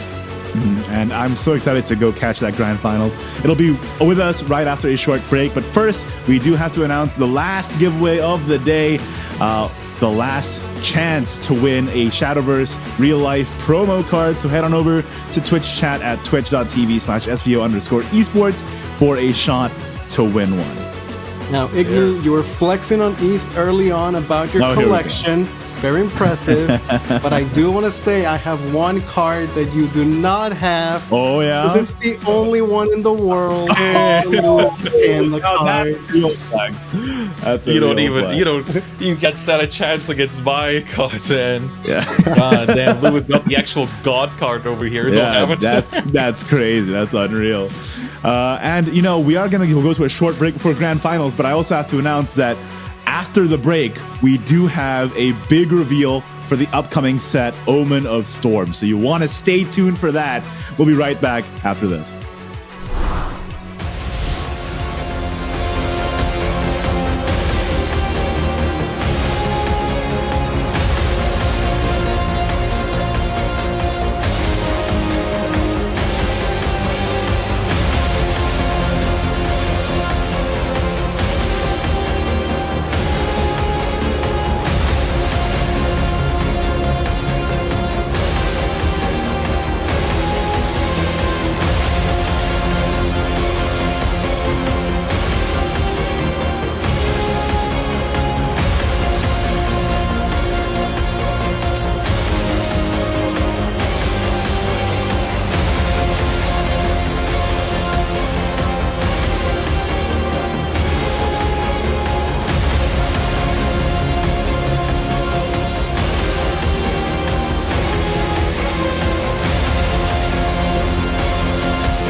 Welcome back to the Shadowverse World Grand Prix 2021. We are only left with one more match, the Grand Finals between Negima and Kaki P.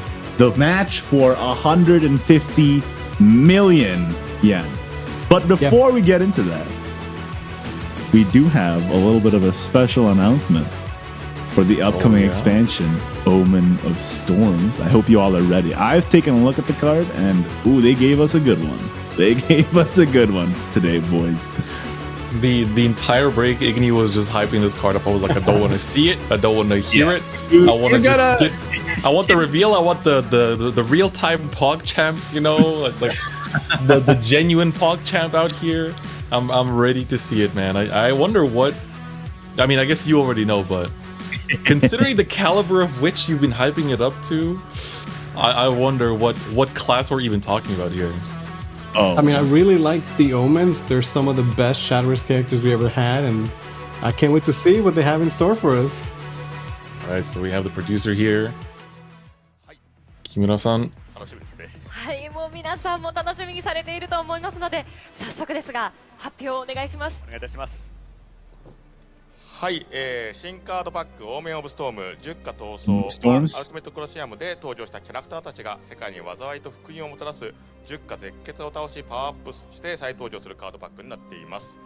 本日はその中から皆さんにレジェンドカードを1枚紹介したいと思います。We're looking at one legend card from the sets of the power ups. Can I just say I love the background music of Shadowverse? This is like the most classic Shadowverse song there is. はい、というわけですね。それでは早速紹介していただきたいと思います。Alright, let's see it. What will it be? Oh, prepare yourselves. Oh, there's a video. I believe we have English. No. What? Genuine. Who cares about that? But this power does pique my appetite. Elemental Mastery. Take a good look. Look out for the others.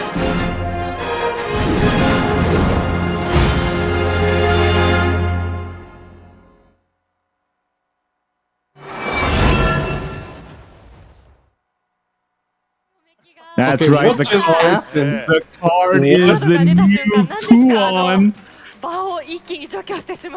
I saw a lot of text and a lot of damage. So said some things that I'm not allowed to say on stream. Oh, get ready. We do have the English text up for you. Very short play. I'll read it to you like a good bedtime story.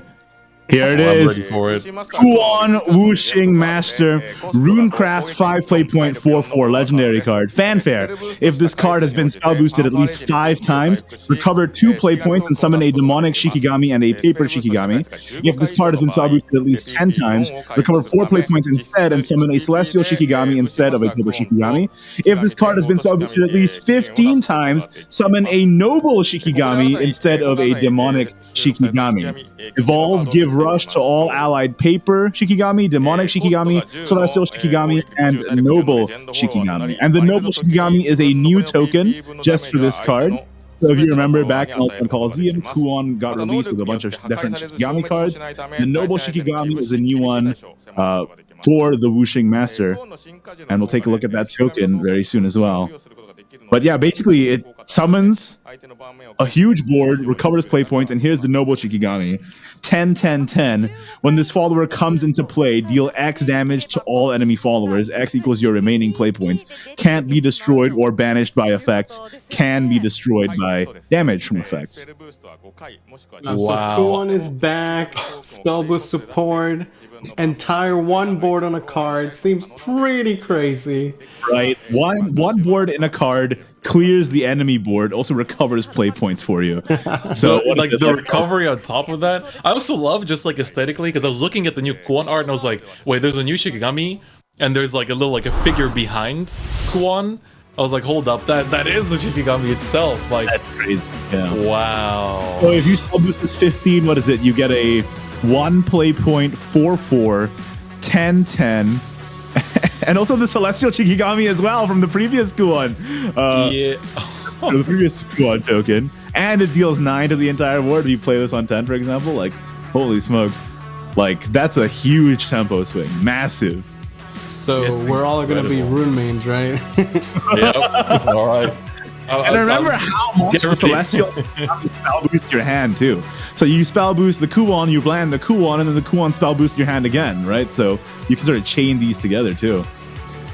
That is gonna be heavy. I think for all the viewers at home, if you're already prepping for the next year of potential tournaments, if you're getting ready for whatever might be coming in the future, I think Rune might have to be part of your lineup because that is looking real strong.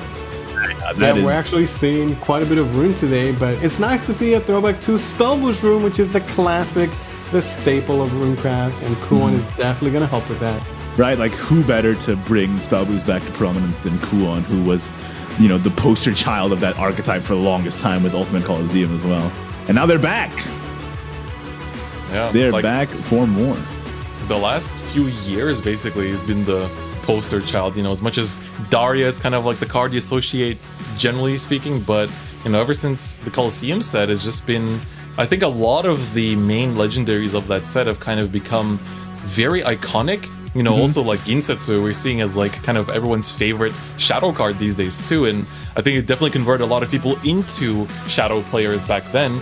And it's definitely going to bring them back this time around too, as we've already seen her effect too.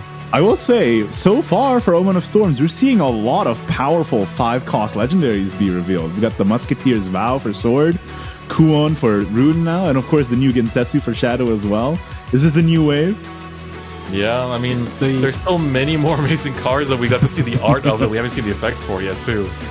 Yeah, the Coliseum characters and the Omen characters, they're just so cool. Shadowverse, they have such great designs, and I'm really happy they brought back this like really iconic characters back to the game. Yep, absolutely. Like it's been a treat. It's definitely been a treat to see these like nostalgic designs and these units come back. I also definitely want to see, lore-wise, I don't expect to see the Omens because of what I like the Omens happened. But I really like the Omens, so I want the Omens back. I have bad news for you if you haven't seen the trailer yet. Oh, the trailer, I saw it. Because some bad stuff happens to him, man. I want to believe. Some bad stuff happens. Even though bad stuff happens, maybe, this is completely me theorizing, by the way. This is nothing that, like, no insider info or whatsoever, but it'd be cool if they came back as, like, spirits, or, like, spirit of X and Y card. I just think to it would be funny. Give us that feel. It'd be funny if the card art was just like a pile of dust, and it's just Omen of the 10. It's them all just disintegrating, like mid-disintegration. It's literally just a pile of ash, and it's a 10 play point 0/0 do nothing. Oh my god. Man, here's hoping. Because they we'll have to find out. Like there's some designs that I think are some of the coolest. Like I think Shadowverse has so many just banger art, like so 100%, many beautiful designs. I think Cygames as a whole, in all of their IPs is known for having some of the most beautiful art, in the industry, I want to say. And there's just some designs that you want to see come back. And I think for a lot of people, the Omens have been those designs. If Galmu is dead, I'll never forgive him. Dude, I had to raw spark a Galbu because I wanted the leader so bad. So all good. 400 packs, no bonuses, no nothing. Oh.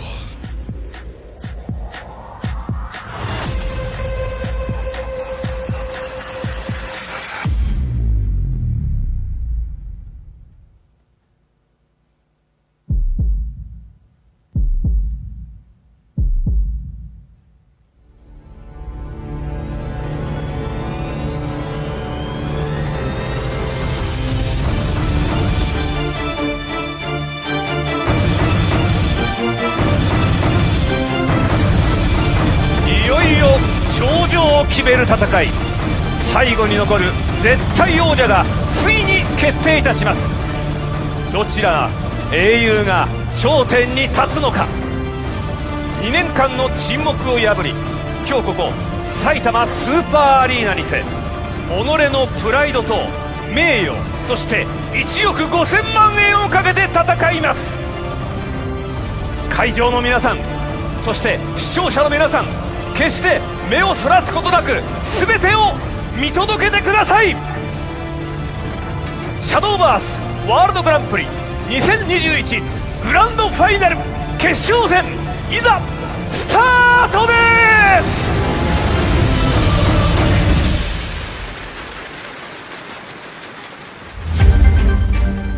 And with that hype video, the grand finals are officially underway. Yeah, back in November, we had the 64 best players in the world. And at this moment, we are down to the final two. It's going to be Negima going up against Kaki P. And only one of them can be the 2021 Shadowverse World Champion. 2021 and 2020 combined. We saw Negima talk about, you know, he wants to be the champion of 2 years worth. Man, the goosebumps I felt from that video, you know, you can't begin to describe what a long and hard-fought path this WGP has been. And there's Kaki P, the new face on the scene, winning through Rage Winter 2021 Grand Finals. Literally just a mere few months ago, going all the way here to Grand Finals now in the World Grand Prix. And it all comes down to this one final set of Shadowverse. Could be one more Arya, one more Sekka going face. That is right. These players are representing the 2 years of hard work. Negima getting his qualification through Rage 2020 Spring Cup, going against Kaki P, representing the 2021 circuit. And let me just remind you, second place is 50 million yen, first place 150 million yen. So this is a 100 million yen money match. Can you even wrap your head around that? No, they're basically playing for $1 million. I can't even think about it. Yeah, that's This unreal. I don't know, like, how are these players staying composed when the stakes are this high? Like, don't get me wrong, having $500,000, you know, just by coming second is great, but the glory that you have from winning this final match, like being able to stand as the victor at the very end of these 2 years of hard work for all players involved. Man, this is gonna be a match that you don't want to miss. It's gonna be a crazy best of 5, and of course we still can get a look at their deck lists one last time to see what these players are bringing. First off, of course, Negima, he looked incredible throughout the top 8 and the top 4 with his lineup of Forest, Shadow, and Ruin.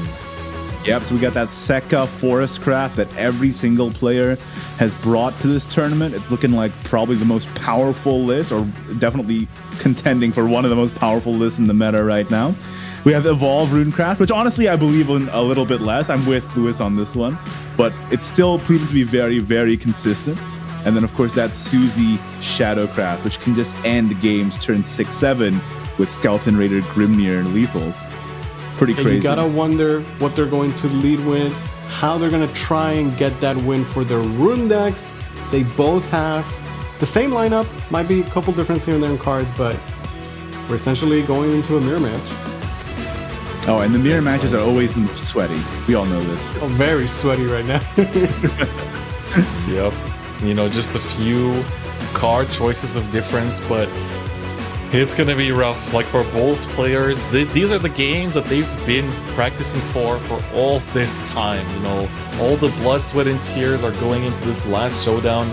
And, you know, we can hype it up, but it still doesn't speak for the caliber, that the amount of nerves that these players must be going through right now. Like, if you just take a second to think about the stakes, it's like almost unfathomable. There's a reason why Negima said, you know, after he wins it all, he's just gonna have fun for the rest of his life. I mean, it really is true. Like, that is the scale that we're talking about here. Yeah, this match is the culmination of the last 2 years of competitive Shadowverse all around the world. You know, players from the entire world fighting for a chance to get here. And these are the two finalists we have. Negima, Kaki P, who is going to be the 2021 World Champion. I should have voted for Negima, man. I should have voted for Negima. Don't underestimate me. Chris, why didn't you stop me, man? I just Well, we're gonna see if he is gonna make the dream come true or not. It's time to get into the final showdown. Negima versus Kakipi. 2020 versus 2021. Mm-hmm. Can you guys feel the energy? Do you feel the pressure? Oh, I'm feeling it, Mr. Krabs. Negima starting off with the Evolved Runecraft as well, which is something that wasn't super common throughout today. Yeah, we really saw players save Rune till the very end. You know, they just get their wins with Shadow and Fourth, and then Rune will hopefully win at the end. But Negima going with a different strategy, gonna lead with the Evo Rune. If Negima scores a dub with this off the jump, he's gonna be feeling way better about the rest of the set. Oh, he would be in an excellent position. And that is one heck of a hand to start off with. Yeah, that is an incredible opener. Iolans into Robot into Wisdom. The only thing that could make this better is a Marie. Yeah, that's true. That's true. But this is already going to start him off with the early Evos. Kakipi going to be generating fairies. Try and see if he can find the tree for turn 2. Mary pick up as well. I wonder if Kakipi will hold on to those fairies so he could blast fairy the potential 3-3. Oh yeah, that's a good call. Things are worth living for. But then, like, what is his turn 2 if he wants to do that? Because Blast Fairy now is good. I mean, he could Blast Fairy bounce it. That's not crazy, is it? Blast Fairy bounce the Blast Fairy? Yeah. It was a little rough in terms of the resources, but... Like, Fairy is the most basic play, I guess? Not to say it's a wrong play, but it's like the most obvious, right? Yeah. But now, what if there's a 3-3, you know, rush? I guess you just play Raccoon Enchanter at that point. And then... Yeah, the Raccoon pickup might be what actually lets him fight the board there. And he can always Blast Fairy Primordial Colossus on the next turn. The Primordial Colossus 3 on the exit could deal with the board as well. So I think Double Fairy here is, yeah, just the safest play. He's just going to go ahead and do a Fruits of Wisdom right now. I mean, it just seems so good, right? How could you pass this up? Oh, getting it on curve, managing to already start off with the strong board like that. Big Guild is simply picked up for later on too. And for an Evo deck, it just feels so good when you get an Evo and you haven't even got into your first Evo turn. Exactly. Although I am kind of getting concerned for Negima's long-term plans here. You know, we're not seeing things like Tetra. There are some vital pieces here that really rev up the Evos. We're gonna see how the top cards of the deck bless him. Don't worry about it, Chris. This Gunslinger is gonna draw Marie. This Ding Dong is gonna draw Vincent. You don't worry your pretty little head about it, Chris. It's all just play off the top of the deck, right? Just gotta believe. Oh, I feel so nervous for the players. Yeah, right? I was just tensing up myself. Yeah. I can't imagine what they must be feeling. Like, on one hand, it's so insane that they got this far. They have to be, you know, out of this world happy. But on the other hand, this is the most important match, maybe the most important moment of their lives. It's exhilarating and terrifying at the same time. Yeah, like when you, again, you just think about that, you know, especially for Negima, like he has, having qualified in spring, you're spending the next year and a half with this tournament just at the back of your mind. Oh, that's so true. Every meal you eat, every day you wake up, you think about it. WGP is coming, WGP is coming. I have to win, I have to do well, I have to practice. For Kakipi, if anything, you know, he's had this, like, you know, he's like lived his life, you know, had a great time, and then, you know, makes it in with the Winter Cup, and I was like, all right, let's go. There's a crazy 2 months ahead of me, yeah. But for Negima, you're so right. He's been thinking about this for 2 years.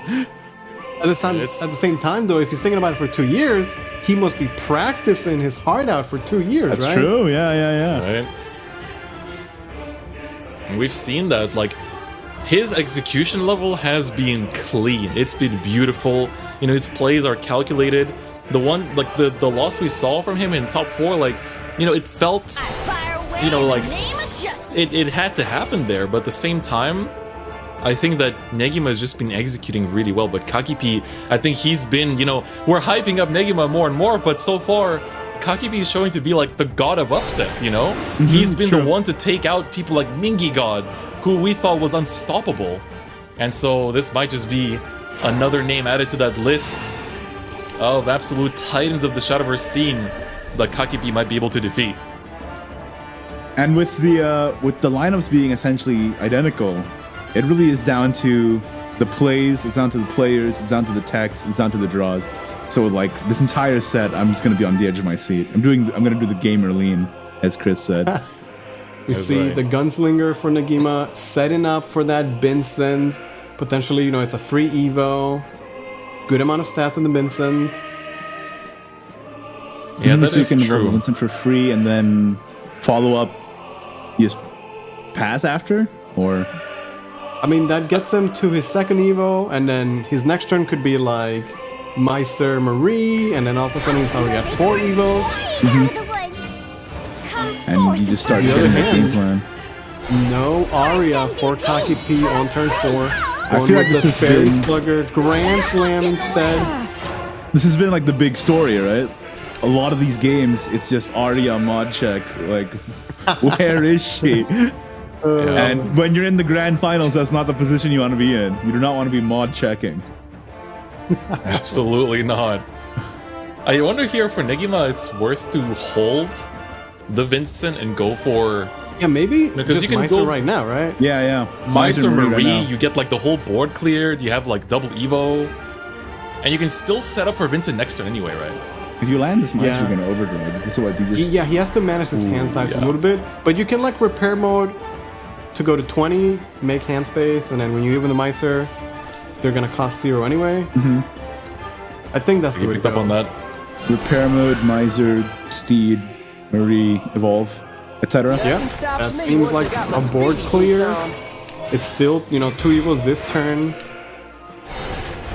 There's a Steed. Ready for some rapid fires.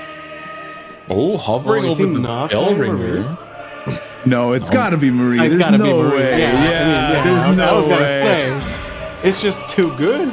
Yeah, it gets 3 rapid fires for 0 play points. Oh yeah, way too good. Let's not be cute. Let's make the good plays. Let's do it. Let's do it right. Rapid fire. Ooh, I like this. He can hold on to the third one this way as well, just to get the free board control for next turn. And with this, he also passes on a fairly threatening board at the same time. Like, Meiser is not something you can ignore. Yeah, 4-5 Meiser. He's been working out. Absolutely. This is final showdown. This is final tournament, you could say.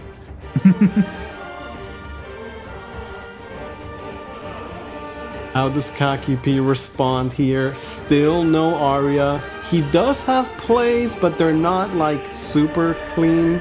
Yeah, he could can use Blast resources Fairy. to answer. Yeah, like maybe spend the Colossus. I mean, it's a bounce, but it deals a good amount of damage. He's got 5 play points, right? So we could Blast Fairy, the Marie, and then Raccoon into the Meiser. That would full clear. That does work. And it's also, I feel like, the story of this deck in general, right? Everyone, we always like to really focus on like, yeah, crazy damage potential, can win out of nowhere just by having the right pieces. But when everything is a piece, you suddenly have like little to no wiggle room to actually like play around things that your opponent throws at you, because you just have to play so conservatively, and every trade you make has to be as efficient as possible because you can't overcommit at any point of the game. I really like the Raccoon there because it's a way to clear the board, and instead of spending those resources like the bounces, he's instead going to generate more. Gives him the highest chance to potentially have Aria for next turn. Well, but he didn't draw the Aria anyway. Not yet. He's got one shot. He still has one more. That's He's true. got one shot. If he's the protagonist, it just could be his next draw. Do you believe? I believe. This chat better be full of believers right now. I want to see nothing but the cleanest games here. Everyone drawing into everything necessary for the situation. But for Negima here, it's... You want to see them both at the highest level, like making the best of plays. Yeah, absolutely. Was this a bit of a raw Vincent coming through? Yup. We're gonna have to go for the manual Evo. That should be his 4th Evo, if I'm not mistaken. He needs to find one more way to get a free Evo. That rapid fire in hand is the third one, right? Yes. So he has Yes, they're that gonna in the hold tank it. whenever he wants to use it. That is true. And that's why I like that he held it too. How is Kakipi going to navigate this hand? No Aria. Close to the Sekka at 10, which is relevant. The Vincent, you don't really want to ignore that 6-6. No Arya, no Shamu Shama. Very limited amounts of. Oh no, they Yeah. have it. Yeah. They just He drew doesn't both, have, actually. doesn't have the Alberta leader effect, I believe. Yeah, that's the problem. Oh, you're right. Starved of the leader effects. Like these fairies coming down without the trade potential really hurt, and he's gonna just go in to get the second effect live here. Yeah, I think of it course has this to be is done. board clear. So it's Sekka and then bounce Sekka, right? Bounce it back with the Phantom Bloom, right? Yeah. Yep. Cash in a little bit of chip damage. Blast fairy, pop the shield. Yep, just take out the bell ringer. Draws into a deputy as well. It's very nice. Okay, the Predator at least gives a little bit of like finally some chip damage. We've talked about how Finally, important that turn is. 6. And Yeah, bounces like, it, you I like want it. this.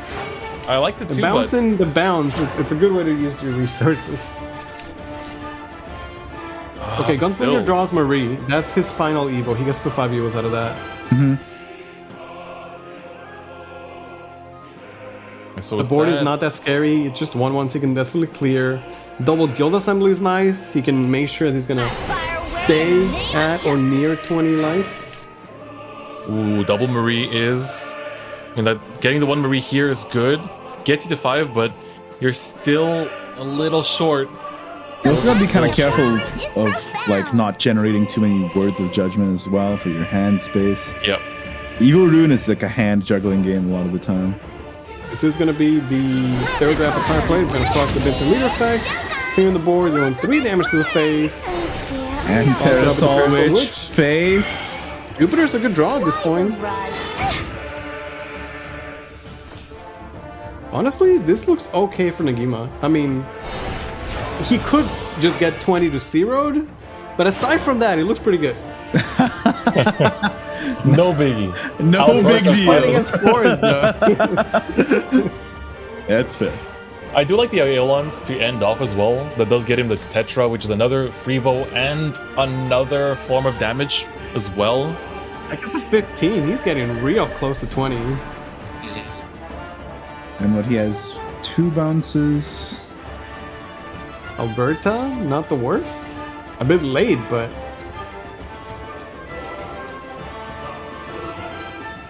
you could once again go for the play where you Sekka, and then you bounce it, and then you bounce the bounce. You can actually, yeah. That would be the most amount of bounces. It's true. Yeah, like And then he could assume that. you'd have a next turn play, right? Yeah, like any chip damage he does now is going to get healed away by Guild Assembly, but getting the Resolve of the Fox in the hand will ensure that he has more damage when he needs to do the 20 to 0. Oh yeah. So this is gonna be Phantom Bloom on the Sekka. Go face with the Phantom Bloom. Yeah, and then bounce the Phantom Bloom, right? Yeah. Yeah, I like it. And also still play Alberta as well. Yeah, I was gonna say that. Like, this is probably the best timing he has to cash in the Alberta because there's gonna be none other after this. Yeah, and Pushing it this to will face. force out a Guild Assembly. Wait, no! Wait. I don't like Kakipi's reaction here. Whoa! Kakipi's reaction here. He knows what happens. He knows what he's done. I want that. Not like One this. What? Misclick. We can't stress this enough. Like the nerves at this stage. You're playing for $1 million right now. That is unreal. Did that just All he had to happen? do was bounce the Sekka. He would have been good. Did that just happen? Am I dreaming? What? Oh, you could see it in his face. He knows what it's leading towards. Negima checking his Evo counts. He's gonna make the most out of that. Grimnir picked up. Oh, He's and seeing this Negima on is camera. cheering about it. Do you see his $1 million smile right now? He knows I what see he's it. doing. He knows where we're going. He wants the victory. The Grimnir that takes him one step closer to the Grand Surprise! Oh, these are And I not the just kinds of wanna say, mistakes. the fact that he won with Rune of File decks first puts them in such a lead, because now he just needs to win with Shadow and Forest, the best decks of the format. Yep. That's what we were talking about when the set first started. Like, you have to win with all your decks anyway. Maybe Negimo's just like, I'm gonna get this out of the way, and then if I snatch the dub here, I'm just gonna be feeling pretty for the rest of the set. And I'm judging from his expression, that's exactly what's gonna happen. Is this the beginning of the end for Kaki P? Could this be, you know, the 2 years of practice and hard work for Negima coming to fruition? No more crying. But of course, for Kaki P again, it like that one misplay really did. You know, I wonder though, because he would have had the so optimally he would have bounced right and then been able to keep the Sekka, but oh, well, he's still would dying next Negima? turn. Yeah, Negima would have still had it, right? More than likely, yes. But still, like, he knows he made that mistake, and the mental damage cannot be on the Yeah, like, losing a game in the set is one thing. Losing the mental fortitude at this stage is way bigger when you still have potentially 4 more games to play. Well, you know the age-old adage, right?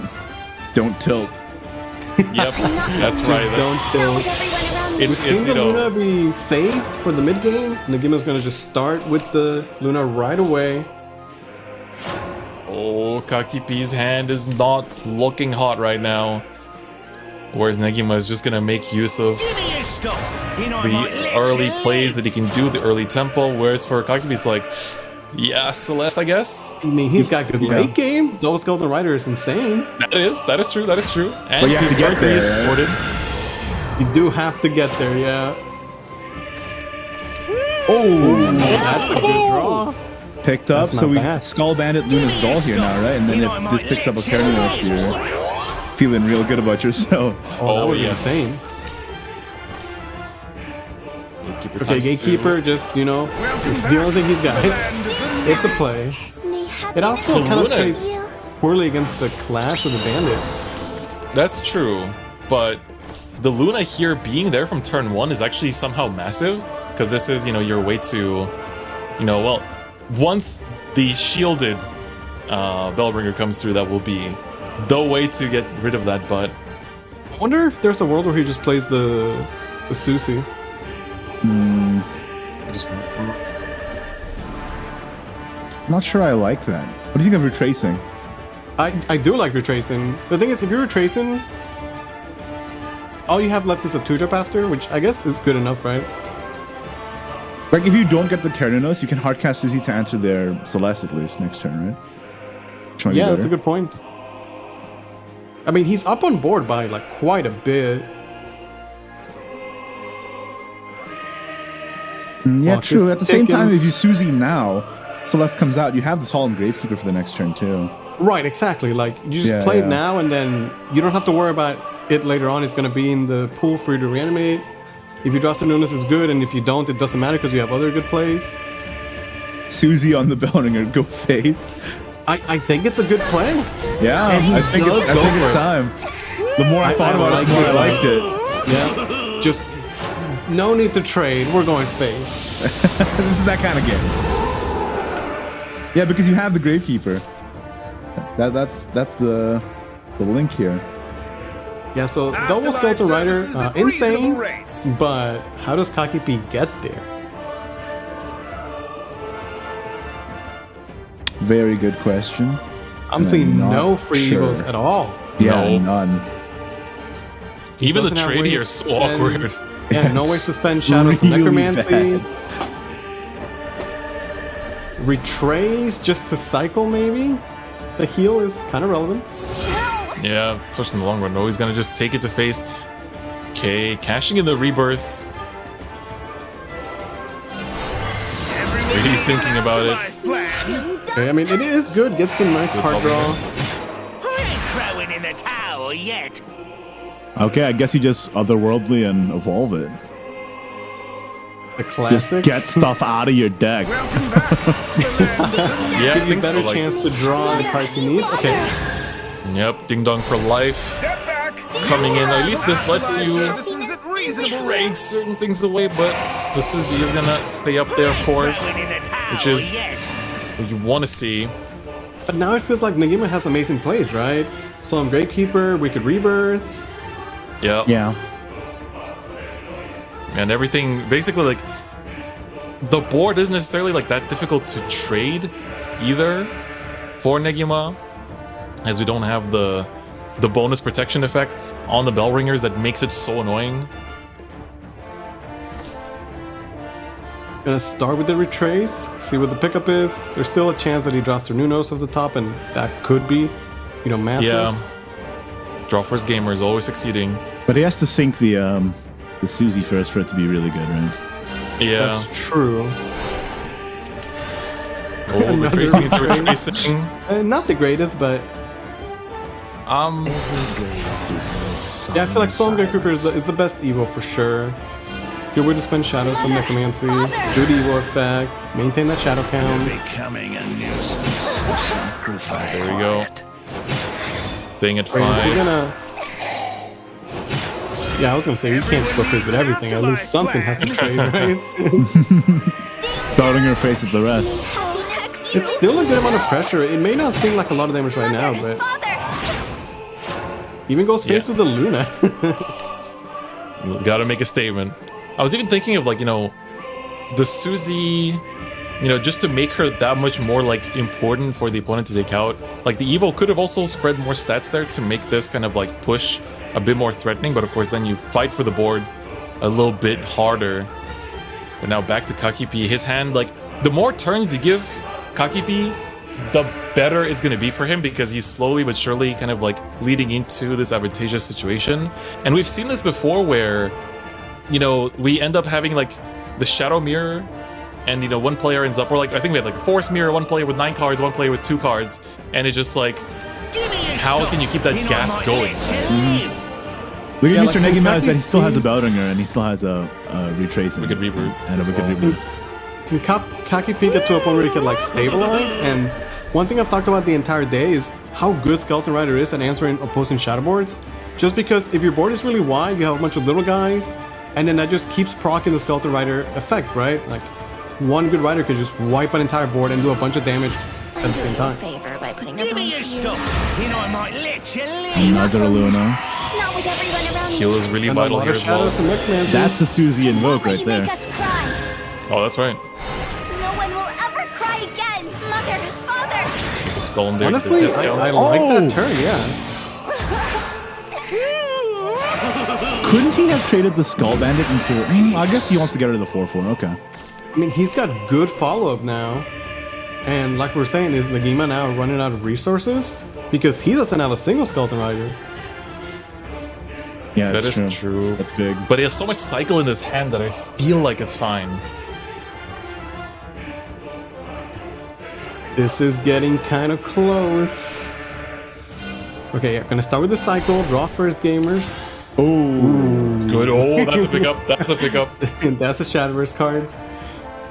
I guess Bellringer. Yeah, but Negima didn't really res any Suzys. He didn't really... Yeah, he I doesn't don't think have a he's Suzy in the close to pool the- yet. Yeah. He's not close to the Invoke either, right? Yeah. No, he's not. Still has quite a bit of play points to work with. Evil the Luna, that's an option. I won't let you make Pick up us the free cry. spell. Steal their Luna. Cry again. Is that against the code of conduct? He's still It does thinking on spend it. some shadows. I'll hex you. Oh, clock is ticking. You gotta make a play. All right. We could He's gonna put it in the pool. I think it's about time as well. That's not a bad pickup. The Skull Bandit's really good here, right? Yeah, it just Yeah, gives it's us a- Celeste, right? Run it in. Did he cue it in time? Did he cue it in time? He did. He queued it in time, but he couldn't play the Allure of the Shadows. Oh, but he got to play the Bellringer. Oh, okay. He slammed it down. Just in The time. very last second. But now Kakipi, he gets the Invoke, he gets the free Evoke, yeah, he's got and double here it Skeleton comes. Rider, he picked up a Grim of his own.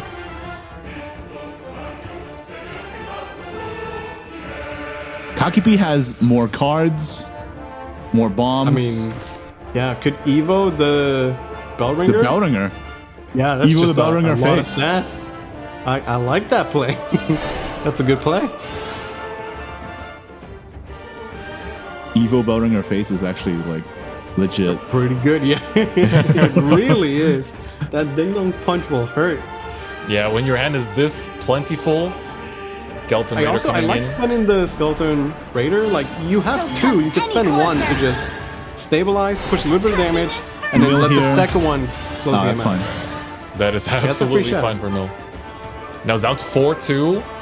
So you can theoretically still play out more. Is a doll really winning? He's gonna commit to it. All right. Yeah, Here it this comes. is the play. This is a beautiful one too. This was definitely the play. No And play. everything can go face, so when the Susie attacks, he's gonna Oh. get maximum damage. He didn't. Oh, there you go. Oh, the right targets. That's really nice. That's another one. That's 11 damage to the face. He ends with a pretty big ward on top of that too. He also makes sure that he doesn't have a skeleton for opposing raider, which I think That's is a good quite point. smart. Ooh, yes. Very good. You know, assume the worst when it comes For to sure. reading the opponent's hand. That's my ding dong Steal now. this. Well, it's not the same, right? Does get the card draw into double Luna. Double Luna? That's not really what you want to be seeing right now. at Yeah, this I don't moment in think time. so. Not lonely. Not with everyone around me. Even Like, we clearing the know what board is a little Kaki's difficult. next turn's gonna be, and his next turn is gonna be absurd. Yeah, this is looking like he might, you know, after that flying misplay there in the last game, I think this is like the run back that Kakipi wants. And it's so huge in just also telling the opponents like, oh, I'm still in this. Like, I may have fumbled last game, but I'm still in this. Still here to fight for the grand prize. Negme finally finds the Cernunos a little late though. I mean, it is 22 out of 20, so... But what's in the pool? Welcome back to the land of the living. Nothing I can't handle. Yeah, that just brings back a Susie. That's not exactly that's, what he that's wanted. not as good as getting a free Skeleton Raider. I mean, to be fair, double Susie is pretty good, but it's not exactly what you wanted. No, that's gonna be game. Kakipi is gonna just have way too much damage. This is like the beautiful like 1-1-1-1-1 as well. Yeah, just gonna be way too much damage. I think the first Skeleton Rider stabilizes, second one closes the game out. Now, guys, I'm not sure, but I think this might be lethal. Even through all the heal, he's got more than enough. Kakipi ties up the set. It is 1-1, and we are going to a game 3. Ooh. Are we going to go to a Game 5 Grand Finals? Is it really going to be like that? I want it. I want It's it. really the only way, right? It has to be. You know, with these players have been so impressive throughout the event that it would feel almost incorrect for it to be like a 3-0 blowout, you know, and I'm really glad that, you know, Kakipi's able to claw his way back, after, especially how close Game 1 still was, right? And now, both players have one game up out of this best of 5. Forest and Shadow remaining for Negima, and Forest and Rune for Kakipi. Kakipi, he did have that big misplay on game 1, but he showed he's got good mental strength. He bounced back, did not let it get to him, and he played really well that last game. And he's staying hydrated, you know, it's important. All right, And now the it's a mirror. forest mirror. We've seen Aria these many mod times. check. Hey!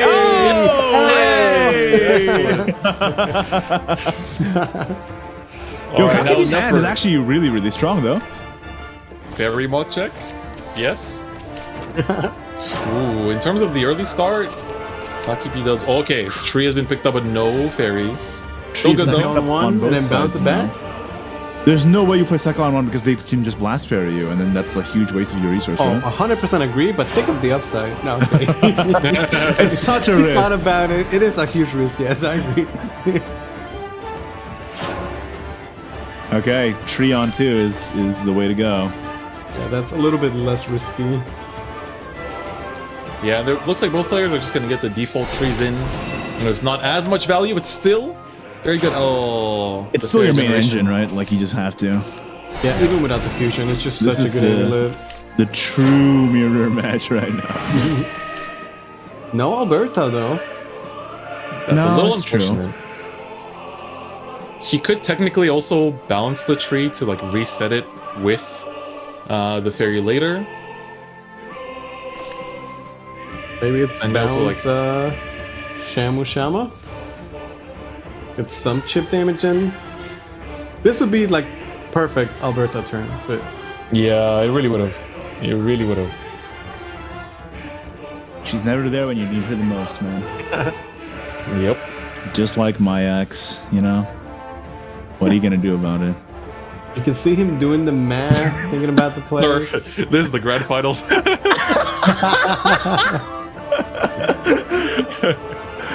So the hotline is gonna have to wait another hour. But we talk about the importance of this. Is just to really take your time, think through your plays, especially in the early game when there's not much to do. You can use this time to your advantage, right? And really calculate your plays like many turns ahead. And I think also, yeah, I like this, to be honest. Like, this was the play I was also looking at, because you get to pass on this fairy, you get to pass on at least a little bit of board presence, so now you're throwing it back to your opponent to start answering, because again, we've seen how important it is to fight for the Aria in this mirror match, because like opening Aria, great, fantastic, you did it. That's already half the battle that you've won. But now you're fighting to not let your opponent get away with it and try to like leave up boards that the Aria isn't enough, maybe make them waste their Wisp, or in general just make it so that it's not enough in general. And so we're seeing here that Alberta picked up for Kaki P. It's a little late. But Negima's... Yeah, I was just gonna say, Negima's hand this turn. Yeah, that's for sure. Less than ideal is a very diplomatic way to say it. Well... Oh, goodness. Trade pass? Like, that's all you can do. Is this a pass? Yeah, like in another turn where Alberta would have been chef's kiss, you know? Well, let's find out. It really is going to be trade passes, isn't it? Yeah, that's so sad, actually. Yeah, it hurts to see. Meeting Negima, he's just like... He's thinking like, how vital is everything in this hand right now? Yeah, and if you're Kaki P and you see your opponent just pass there, you instantly make assumptions about what his hand must be, right? Yeah, you pounce basically. Like, you know that they're pretty much rigged. I don't know if you even want to commit this fairy here, because it feels like holding it, you at least have more ways to... I mean, obviously get a fairy from the Aria there as well, but it feels like all of them are so important in just getting the cheap play points. And now, like, we talked about the importance of fighting for the Aria, and Negima just kind of handed it to Kakipi here, and this might come back to bite him. Wonder if he commits the fairy wisp? Yeah, and just cash out 3 damage from the raccoon. I think he saw Negima pass and was like, okay, I can get away with this. Yeah, for sure. Just, you know, go very aggressive, closing him out before Negima can fix his hand. I mean, he has to Aria too, right? But then what does he have after? Not a whole lot. He Aria trades the Arias together and just runs a fairy into the raccoon and pass again. Like, that's pretty much all there is to it. All he can do. That's all he can do. Like, yeah, there's no way about it. And maybe he draws some good bounces. Yeah, it's like, it looks as if they're just equalizing their boards, right? You know, just a mirror. It was like a 3-1 for a 3-1, you know, trading equally, but in the grand scheme of things, you can see how much further ahead Kakipi is by the parts in his hand, by the things that he's been able to withhold that he would have otherwise had to burn to answer the things that Negima could have left up on the board. But instead, he can just hold off on them, have all the cheap play points. He can get away with like an Alberta turn here if he wants to, because of how much momentum he's gaining. And of course, these are things that, you know, if you just started playing Shadowverse, you're just getting into the game, might not be obvious, right? It might not be clear that, you know, you're seeing these shiny hands, like surely they can win with such powerful hands, but right now Kakipi is just so far ahead in just the amount of gas that he's able to play with. He's got free reign. He can push this lead any way that he wants, and it's going to be by establishing the Alberto leader fact and maybe following up with a Trio of Wonders. I feel like that's a clean way to finish it off. I like it. I like it. Because then you're widening the gap even more so with the tree there. But does not do it when Fairy Split to bounce. Interesting. And he wants to resummon the Alberta. and just push stage. Okay. That is crazy. He is so aggressive. He saw that turn where Negima passed and is like, it's my time. I sense blood in the water and I'm the freaking shark here. So he's going straight for it. And this hand from Negima, it's really not doing him any favors. I think it's time for a Grand Slam. I think it's time to start crying. I agree, but at the same time, what's that really doing? I mean, he's got no other place. Well, oh, that's rough. It's a yikes from me. I love that last turn from Kaki P. You know, just him reading it, just let's go. Read. It's knowing, oh, that's your hand? Okay, I'm gonna go in now, and you're not gonna do anything about it. Crazy. Like, Negima still is like, he's sitting here, and just knowing that he has seen so little of the combo parts from Kakipi come through so far this game, it could be that he hasn't drawn them, but from the way he's been playing, I'm sure he can make an assumption that they're just sitting and waiting to deliver lethal here. Okay, it is gonna be the Grand Slam, but does he gonna commit the Evo? Like a Shama, a Sekka? Like, how much is he willing to spend here? He has to do something. He's choosing the path of staying alive here. Okay, but if he commits everything, then what is Double the Shamu Shama? Yeah, I'm where's sure the it's 6 follow-up damage to now? the face, but yeah, he's got no resources now. Is this his just cry for help to try and see if any of this will stick? But we know how many different, there's like path A, B, C to get rid of this board on Kakipi's side. And if you're playing baseball, you need 2 teams. Oh yes. Like, Kakipi went really aggressive last turn, but he doesn't actually have any, like, actual burst damage. But he can definitely answer back. Yeah, he definitely answers back. He heals up so much of that damage. And what does Negima have to follow up? Nothing, essentially. Exactly. He put all of that into risking it for that one turn just to heal up and not get taken out by I like this play. in the Get tree. the most out of the fairies. Keeping Gain so yourself much life. popped up. Alberto returns to push just a little bit more damage. That is so massive. I think Kakipi has had such a dominating lead this entire game. And that is not gonna be winning the game for you. That's a bounce. Yeah, but that tech is only at 12. Oh. Too little, too And now late he's got there. nothing else to work with. He doesn't really have much of a hand. To be fair to him, what were his other options, right? Like, that turn? It's not a whole lot. Okay, he can clear, bounce the Sekka, push 3 damage phase.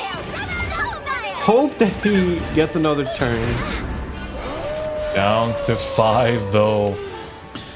This is looking like he's within Kakipi's range. Oh, this is a little dire. Okay, can Kakipi find enough damage? If that miracle harvest gets... If it draws anything, like any of his stormers. So much of Any way his to deck attack, is just yeah. damage. Well, that's that's not quite right. What? Yeah, it's enough because you trade your That's enough. fairy. 1, 2. Yeah, Run in the enough. fairy, 1, 2, 3, and then 4, just 5. 12 Yeah. artists. Ooh, does he see it? There is a path to lethal here. Wait a second. Wait. Yeah, it should be enough. Hold. Yeah, and then play Alberto. Yep. Yeah. He sees it. That's He the one sees it. He thing. knows. And Alberto with swing.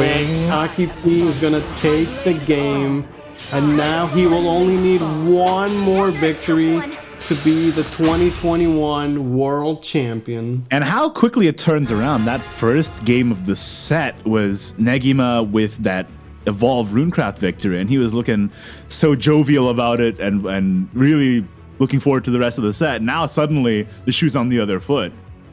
Yeah, and it's the exact opposite where now Kaki P, he left his rune to be his last deck, and rune is the weakest deck in the lineup. And he needs to beat either the Forest or the Shadow here. Kaki P has 2 shots at it though. You know, And this has to beat that rune twice. This has been kind of like the story of Kaki P's run too. Like we saw the exact same thing happening last time, right? He lost that first game, and we were like, oh my god, you know, it was like Mingy God is hot off the press, you know, he's ready to keep going, ready to keep pumping the gas and win the whole thing. Same thing here as well. It's like, oh, Negima looked so good, so strong, ready to keep it going. But Kaki P, every time he loses that first one, gets the data, gets the download, and then he just runs it through. And he's like a firewall, man. Yeah. He just blocks him right after that. But this time, Negima is going second. He has both trees and an Arya in hand against Kaki P's okay hand. Seems like a pretty solid opener from both players. Yeah, I think so. Like, I think for Kaki P, it's definitely a super powerful starting hand already. But he draws one more Machina card. It's huge. Yeah, he needs to draw one more Machina. That's not it. That's fortunately not. I mean, he'll still be good next turn. A Parasol has machinery in it, right? Like, can we just go ahead and count that real quick? Can we write that down? Addendum? The Miser here or something like that? No, or is I it don't just a think you do pass? Feels like Committing you're the losing so much Miser is a momentum. lot. Yeah, this would be such a good Fruits of Wisdom. It would have been insane. Yeah. Do you just have to play the Fruits of Wisdom raw? Oh, that feels bad, but maybe if he's gonna just pass, that might just be better, right? And here's like the rune deck that has trouble getting started, right? It's like you have all these cards that want you to have 5 evos, but it's not that easy for them to get to 5 evos. Mm-hmm. And then you have like, you're not a full Machina deck, so like it's hard to find your pieces, right?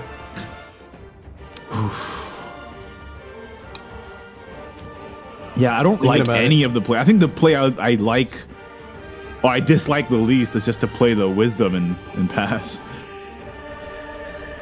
Yeah, but it's such an important component. Like max tempo, but it is going to be the card draw. What? Oh, wait. He fuses? Just so he doesn't overdraw? Okay. Looks to be the case. Thinking about the future of the Meister turns potentially? Yeah, yeah. Once Miser comes down, it's very difficult to juggle your hand. Especially with a double Miser now in hand, too. Oh, yeah. What is the answer for Negima here? No Alberta, again, really hurts. Could be another Tree of Wonders? Yeah, fuse your tree. I like it. Pretty solid. We've seen sometimes that Forest can run out of fuel, but if you just keep your Tree of Wonders topped up, you got mileage. Oh, and we've also seen what Forest could do when they have 9 cards in hand, right? So. Oh, there's the Tetra we were missing last turn. Oh, no. Remember, Kaki P is 1 win away. If he wins this game right here, he will be the champion. He will get over $1 million. 150 million yen. Just think All about comes that for a down to second. 1 game of Shadowverse potentially.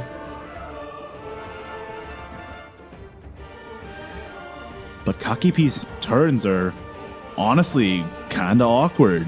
Is this evil rune though? Miser Marie, and then You know what? I do like that play because he drew another Meister, right? Like, yeah. Yeah, So he has the other one in the back. Looks like it's gonna come down. Deed coming down as well. Marie. Okay. Here we go. Here we go. Course. Time to get blasting. And then you can Rapid hold fire. another rapid fire for your second Meister. It's a full clear. His first Evo of the game. And yeah, you cannot leave the Blast Fairy up, which is way too much value for such a cheap card. Okay, but this is Arya turn for sure, right? Oh, but this is an awkward Arya turn because you don't get the full clear either. Yeah, it's true. Well, you do. If you, oh no, you don't. Yeah. Yeah, that's actually really good on Kakibi's side because it is. Oh, you kill the Miser, right? Surely. Surely, yeah. But the Marie, like, she would get good value if she stands around. She would, Still but gonna I think be it's a bit Arya. too dangerous here. Especially because he's going for it. Negima doesn't know that the second one's in hand anyway, so. Yeah, but he knows there is at least one rapid fire left over. Son of a gun, ain't you? I think this is necessary, and then you just. There is a draw coming out of these trees this turn, right? First tree is heal. Second Heal? tree is Heal draw? yeah. I think so. So Let's kind with of the fairies then? Yeah, that's what I'm Yeah. thinking about. I think he has to. He has to. You don't want to be burning your parts. Then again, you are burning a part by committing it too. Oh yeah, That's like the- the that's Wisp the is thing. a very key component of the deck. But he committed it. I mean, you might as well trade now. Make it easier for you to clean up Marie later on. It's true that the wisp is very key, but if you burn a Shamu Shama, you're never gonna forgive yourself.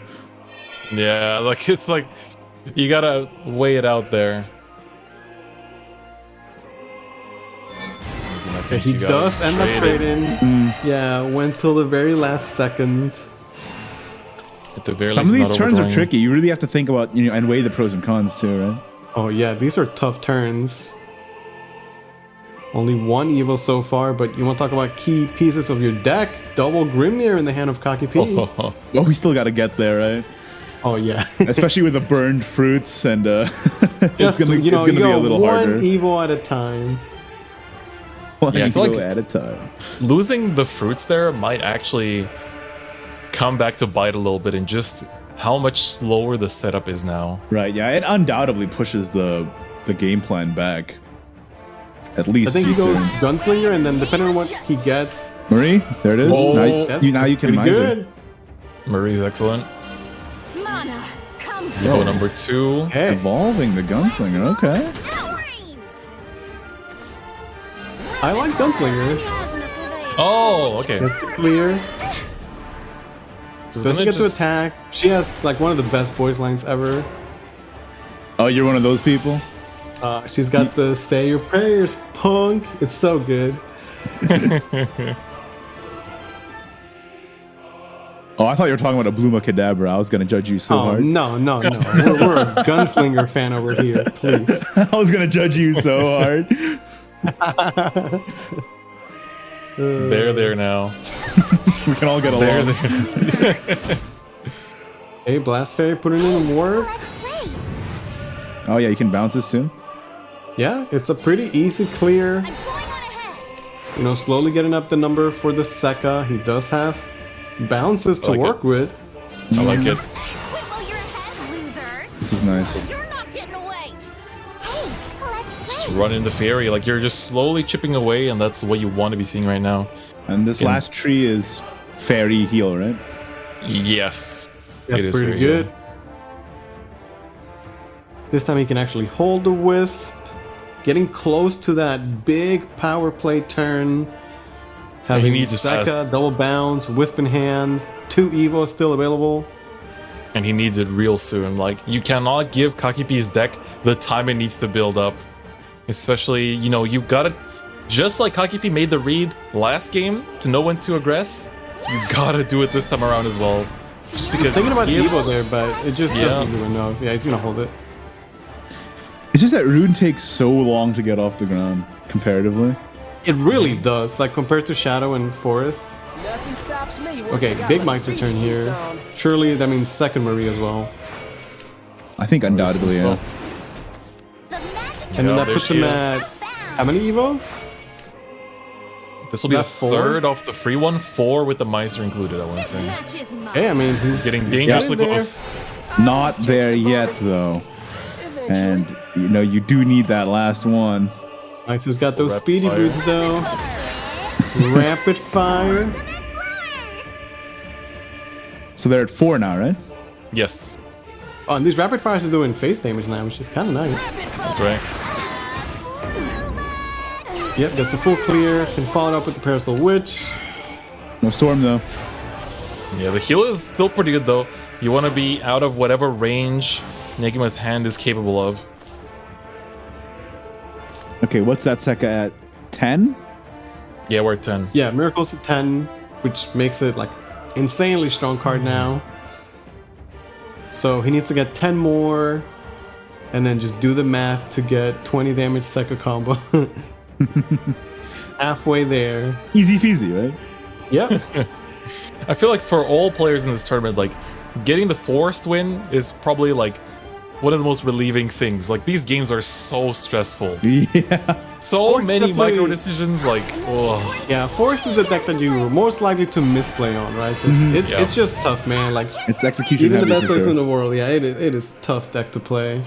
But at the same time, it has the highest ceiling, right? It's like the strongest deck, basically. Yeah. Or it can be, you know, played at the highest level. Almost back to full health. This is really vital. Just always going back to step full away. if he plays the miracle. Yeah, just stay away from that Grimnir range. Don't let that man anywhere near you. Oh, another bounce picks up. Another bounce. Wait a second. You can start bouncing your Sekkas and start putting the Ninetales in your hand now. Negima needs to win this game to stay alive. Oh, ooh, okay. You guys want to talk about damage? All right. Good all of a sudden. The lethal is assembling in my mind. The puzzle pieces He's doing the are- math right now. Like the he's puzzle pieces are already starting doing to the math. align in my mental palace. You can already see him mousing over certain cars, already making up the order. So the moment the timer hits his turn, he's ready to go. You better be. This is the fifth Tetra Evo for coming out? Kakipi. Yep. Gonna get the free Evo on Tetra. Pretty good Evo effect. Those Grimmers are online. He's got 3 of them. It's only got 1 rapid fire left. Yep, sadly no Vincent effect to assist. Yeah, right. Would have been great here, but a little bit of damage is important. Grimnir cashing in here and now. I mean, there's 3 of them in the hand. Yeah. There's 3 of them in the Yeah, hand. if he just says Grimnir here and then Grimnir next Oh, turn. what if they miss? I know. First 2. If they miss, he has Delta Cannon in hand as well. True. If necessary. Okay, Guild But Assembly this is just better. Go to 19. Heals important. Highest chance to survive. Can Kakipi Okay, make Negima, this I mean- work? He has double Grimnir on 8. If Negima doesn't win like right now, right? Yep. Well, This he was doing is- the math, so can he win this turn? Because Sekka's at 17 and he's got bounces for days. Gentlemen, Oh. just looking at the timer go Yeah, you down. got it's stressing me out. You gotta start moving. Yeah. You gotta start moving, Negima. Come on. He's This might thinking be the about time it. that decides everything. He should have thought about it while Kakipi was playing his turn. Oh, I can't look, I can't watch, I can't watch. You gotta start moving, man. This could be his final turn of the tournament. I will say, seeing the timer before, like, as it's soon as the turn stressful. starts, it is so stressful for no reason. He's halfway through the turn. Come on! You know, like, there's the animations. It takes time. This has to be lethal, right? No. Wait. It's 19 damage, but he only has so many flavors to work with. No, okay, he's trading. He The has a double good Grimnir thing, next turn is gonna be a problem. The board needs to be big enough to be able to sustain it all. Alright, the red circle of time and death and everything right now for Negima. He's evoing Negima! for the No, value. Come on! That's not enough though. It's not enough. It's not enough. The He second plays the Sekka just to tank a Grimnir? Oh my Double god. Grimnir. Is this the, No, but this the is- world we live in? But with Tetra Grimnir, that should be lethal anyway, right? That should be game. Kakipi gonna execute properly. Oh my god! Let's go! Kakipi is your 2021 Shadowverse World Grand Prix champion. The strategy of leaving the rune till last ended up working out. And bada bing, bada boom, triple Grimnir in one hand. Wow. Lucky And you know, P. that game started pretty slow too. Like, what was that? That weird fruits toss? Yeah, he had a slow yeah. start. Really But brought that with back though. that- From the start of the set, he lost the first game and then just did not look back. What a moment for Kakipi here. What an absolute monolith. Like, can you imagine, like, just a few months ago, showing up to Rage and getting to top 8, and then just a few In a blink of an eye, you're winning World Grand Prix. You are the world champion. Unreal. I can't imagine how he must be feeling. This is crazy. That is absolutely unreal. For Kaki P, this was an exciting 2 months. For Negima, this is a tournament he was looking for 2 years. Like, think about that. That's an insane discrepancy there, too. I mean, second place is pretty good, but there can only be one world champion. Insane. But you know, seriously, let's get some hands for Negima, because that was an insane set and he played so well the whole day. But Kaki P in the end was able to pull it through. And now he'll be able to receive the trophy that he has worked so hard for. That trophy is so sick. It's always such a treat to look at, man. World Grand Prix 2021 Grand Finals, the champion, Kaki P! Yo, let's go, Kaki P! Congratulations to our champion. Your not Shadowverse? Just Yeah, I was gonna say. 2021. Not just 2021. 2 years worth of a champion. Kaki P can say he's the best Shadowverse player in the world. Yeah, this has been the biggest Shadowverse tournament point blank period. Even compared to other World Grand Prix, this has been bigger. So, Kaki P winning this truly from, a new start essentially from Rage Winter in 2021 all the way to here in just such a short time span. What a absolute streak he's on of accomplishments. Absolute legend. Absolute legend. It's incredible for him to make it out here, but of course, we're gonna have him receive his grand prize from none other. Oh my God. big Mr. Kimura Yuto. This is gonna be the greatest prize ever handed to a Shadowverse player in history. 150 million yen. So around $1.5 million. Is that right? That's right. There he is, our champion Kaki P. And I do love a big novelty check. Oh yes. Oh yes. Now he is a name to be remembered. What an amazing tournament we had today. We had the 8 best players in the world, and Kaki P, he went all the way, played his heart out. He really does deserve this.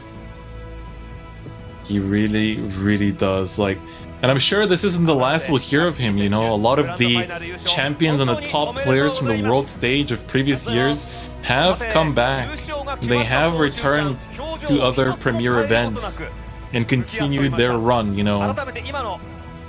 Even being the best in the world doesn't mean anything when you want that hunger days. God, I can't take my eyes off that trophy, guys. So he does say thank you. Thank you, and you can't believe how amazing this moment is. そして先ほど木村プロデューサーから渡されました1億5000万円の優勝賞金であります。ズバリどうお使いになりますか? So he also commented on, how this whole day has been for him, and he basically said ever since winning in Rage, he's basically been feeling it, he's been on this tide ever since his win just 2 months ago. And he was asked what he'll use his cash for, and he says, I'll buy a new PC. Which is pretty funny. I think after you buy your new PC, you'll have quite a bit left over. Absolutely. Oh, that's beautiful. He's asked, what is Shadowverse to you? And he says, it is my treasure. Absolutely. Let's all give a hand in the chat for Kaki P, your World Grand Prix 2021 and 2020 champion. This is the moment he's going to remember for the rest of his life. Kaki P is your champion. Give it up one more time for the champion today, Kaki P. That's a sturdy trophy. The man who managed to rise above them all this clean run all the way from the Winter Rage League, declaring Shadowverse to be his treasure. And he's going to be going home with a few more treasures in his pocket after that incredible performance. Oh, that's a sturdy trophy.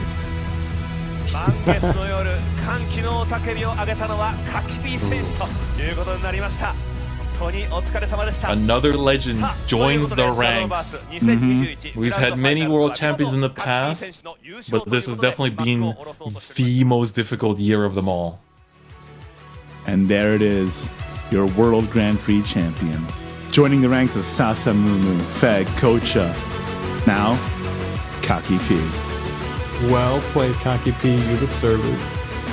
Absolutely. Standing amongst the giants of Shadowverse history, a name that will be remembered for many years to come and will become an idol to some as they look forward to the next years of their own Shadowverse competition. Speaking of the next year of Shadowverse competition, we do have an announcement regarding 2022 and the Shadowverse competitive scene going into the next year. はい、それでは2022年のシャドーバース競技シーンについての概要をお知らせさせていただきます。まず大事な変更点として、2022年はワールドグランプリは実施しない予定です。理由としましてはやはり世界的に新型コロナウイルス感染症の状況が安定しないことから一番の要因となっています。今年の開催も海外選手が入国できなかったという現状もありますし、やはりシャドーバース最高峰の大会としては全ての環境を整えた上で実施したいというのが私たちの望みです。代わりというわけではないのですが、国内国外向けに実施している賞金制大型大会の賞金額を大幅に増額することを決定しました。来年度ワールドグランプリの開催がない部分、その分を賞金を各国で開催される賞金大会、大型大会に分配するイメージです。賞金総額を上げることで各大会の上位入賞者の価値を高める方向で実施したいと考えています。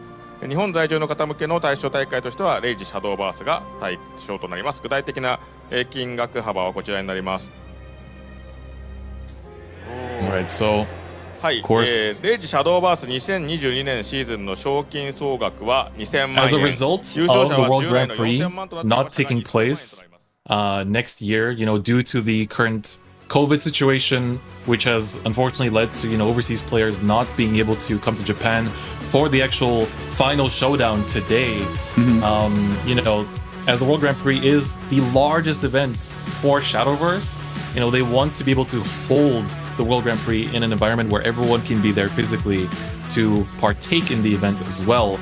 But of course, that doesn't mean, Igni, that there's nothing to look forward to next year, right? Oh, absolutely not. Yeah, of course. Instead of holding the WGP in 2022, they're going to increase the cash prize pool for ongoing tournaments in every region. So the value of the winner and top players for those tournaments per expansion will actually increase. Stay tuned for all the actual details on the social media, SVO Esports everywhere. But yes, that is the announcement for Shadowverse Esports in 2022. No World Grand Prix, unfortunately, but the individual tournaments, are going to be changed a little bit, and you're going to want to stay tuned. And after watching such an amazing tournament, in the Shadowverse Open 2022, we got a new graphic. It's looking snazzy as well. Ooh, it looks clean. While it hurts that we cannot have the World Grand Prix next year, it is still gonna be an exciting year for Shadowverse. As you know, every region will get a little bit of a buff, just a little bit more oomph as well added to the tournament circuit. So you really don't want to miss all the details and the announcements on the official platforms. Make sure you're following, SVO Esports, Twitter, all the different socials will give you the information that you need for the upcoming Shadowverse Open events. So it's still gonna be a really hype year. We've had so many amazing narratives that have come through these last 2 years leading into this WGP, and I can't wait to see what kind of other new talent is gonna, come forth in this next year of SVO. And on top of that, who of the older legends are gonna be still, duking it out for the prizes next year as well. And it's not just SVO. we do have one more announcement regarding Shadowverse events in 2022. Alongside SVO, we're also going to have Shadowverse Weekend Showdown, a whole new tournament that will be streamed and with a cash prize. So yeah, this is going to be very exciting. It is a new tournament as well. Please stay tuned again to all the socials for all the details once we have them, for both this and for the Shadowverse Open details as well. Yeah, the Shadowverse competitive community is an awesome community. If you guys are watching the tournament today and you want to get involved, again, just make sure you follow us on social media and join the community next year, because you too could be one of the best players in the world if you put your soul into it. That is right. And don't forget to join the Discord as well. You can find everything. If you're watching on Twitch right now, all you gotta do, scroll down a tiny bit and you see all the links you need. All the links you need to stay up to date and stay posted on everything that's gonna be happening for Shadowverse Esports in 2022. All right. But with that, that is going to be it for this stream. Thank you all so much for watching and joining us on this journey. The journey over 2 years of competitive Shadowverse to see who would come out on top. A big round of applause to, again, the grand champion of today, Kaki P. But from us, that's going to be it for the World Grand Prix broadcast. And we'll see you all in Omen of the Storms very, very soon. Going to be an exciting journey. I also want to just, thank everyone that has worked on the SVO throughout all this time. The production, us, the casters. It's honestly been a dream of mine to cast Shadowverse in general, and being here and being able to deliver the World Grand Prix with you guys has honestly been a dream come true. So I'm very thankful to everyone that's part of this journey, part of this everything, this entire event. So thank you to everyone, and all the best of the players going forward for next year, because I'm sure that after seeing these amazing games, everyone's a little hungry for some of that Shadowverse esports action. Oh yeah. Shadowverse has really changed my life, and I'm really grateful for everything and everyone that is involved in it. So thank you guys for having me. I'm really proud of this. This may be the end of this chapter, but there's still a lot more to come in 2022. So, keep your eyes peeled. All right, so I think with that, we'll be sending it off. Thank you, everyone, for watching. I think we can all say that Shadowverse, while it is Kakipi's treasure, it is everyone's treasure here today that is watching the streams and that has worked on this event. So thank you once again to everyone tuning in, and hope you have a great remaining weekend. See ya!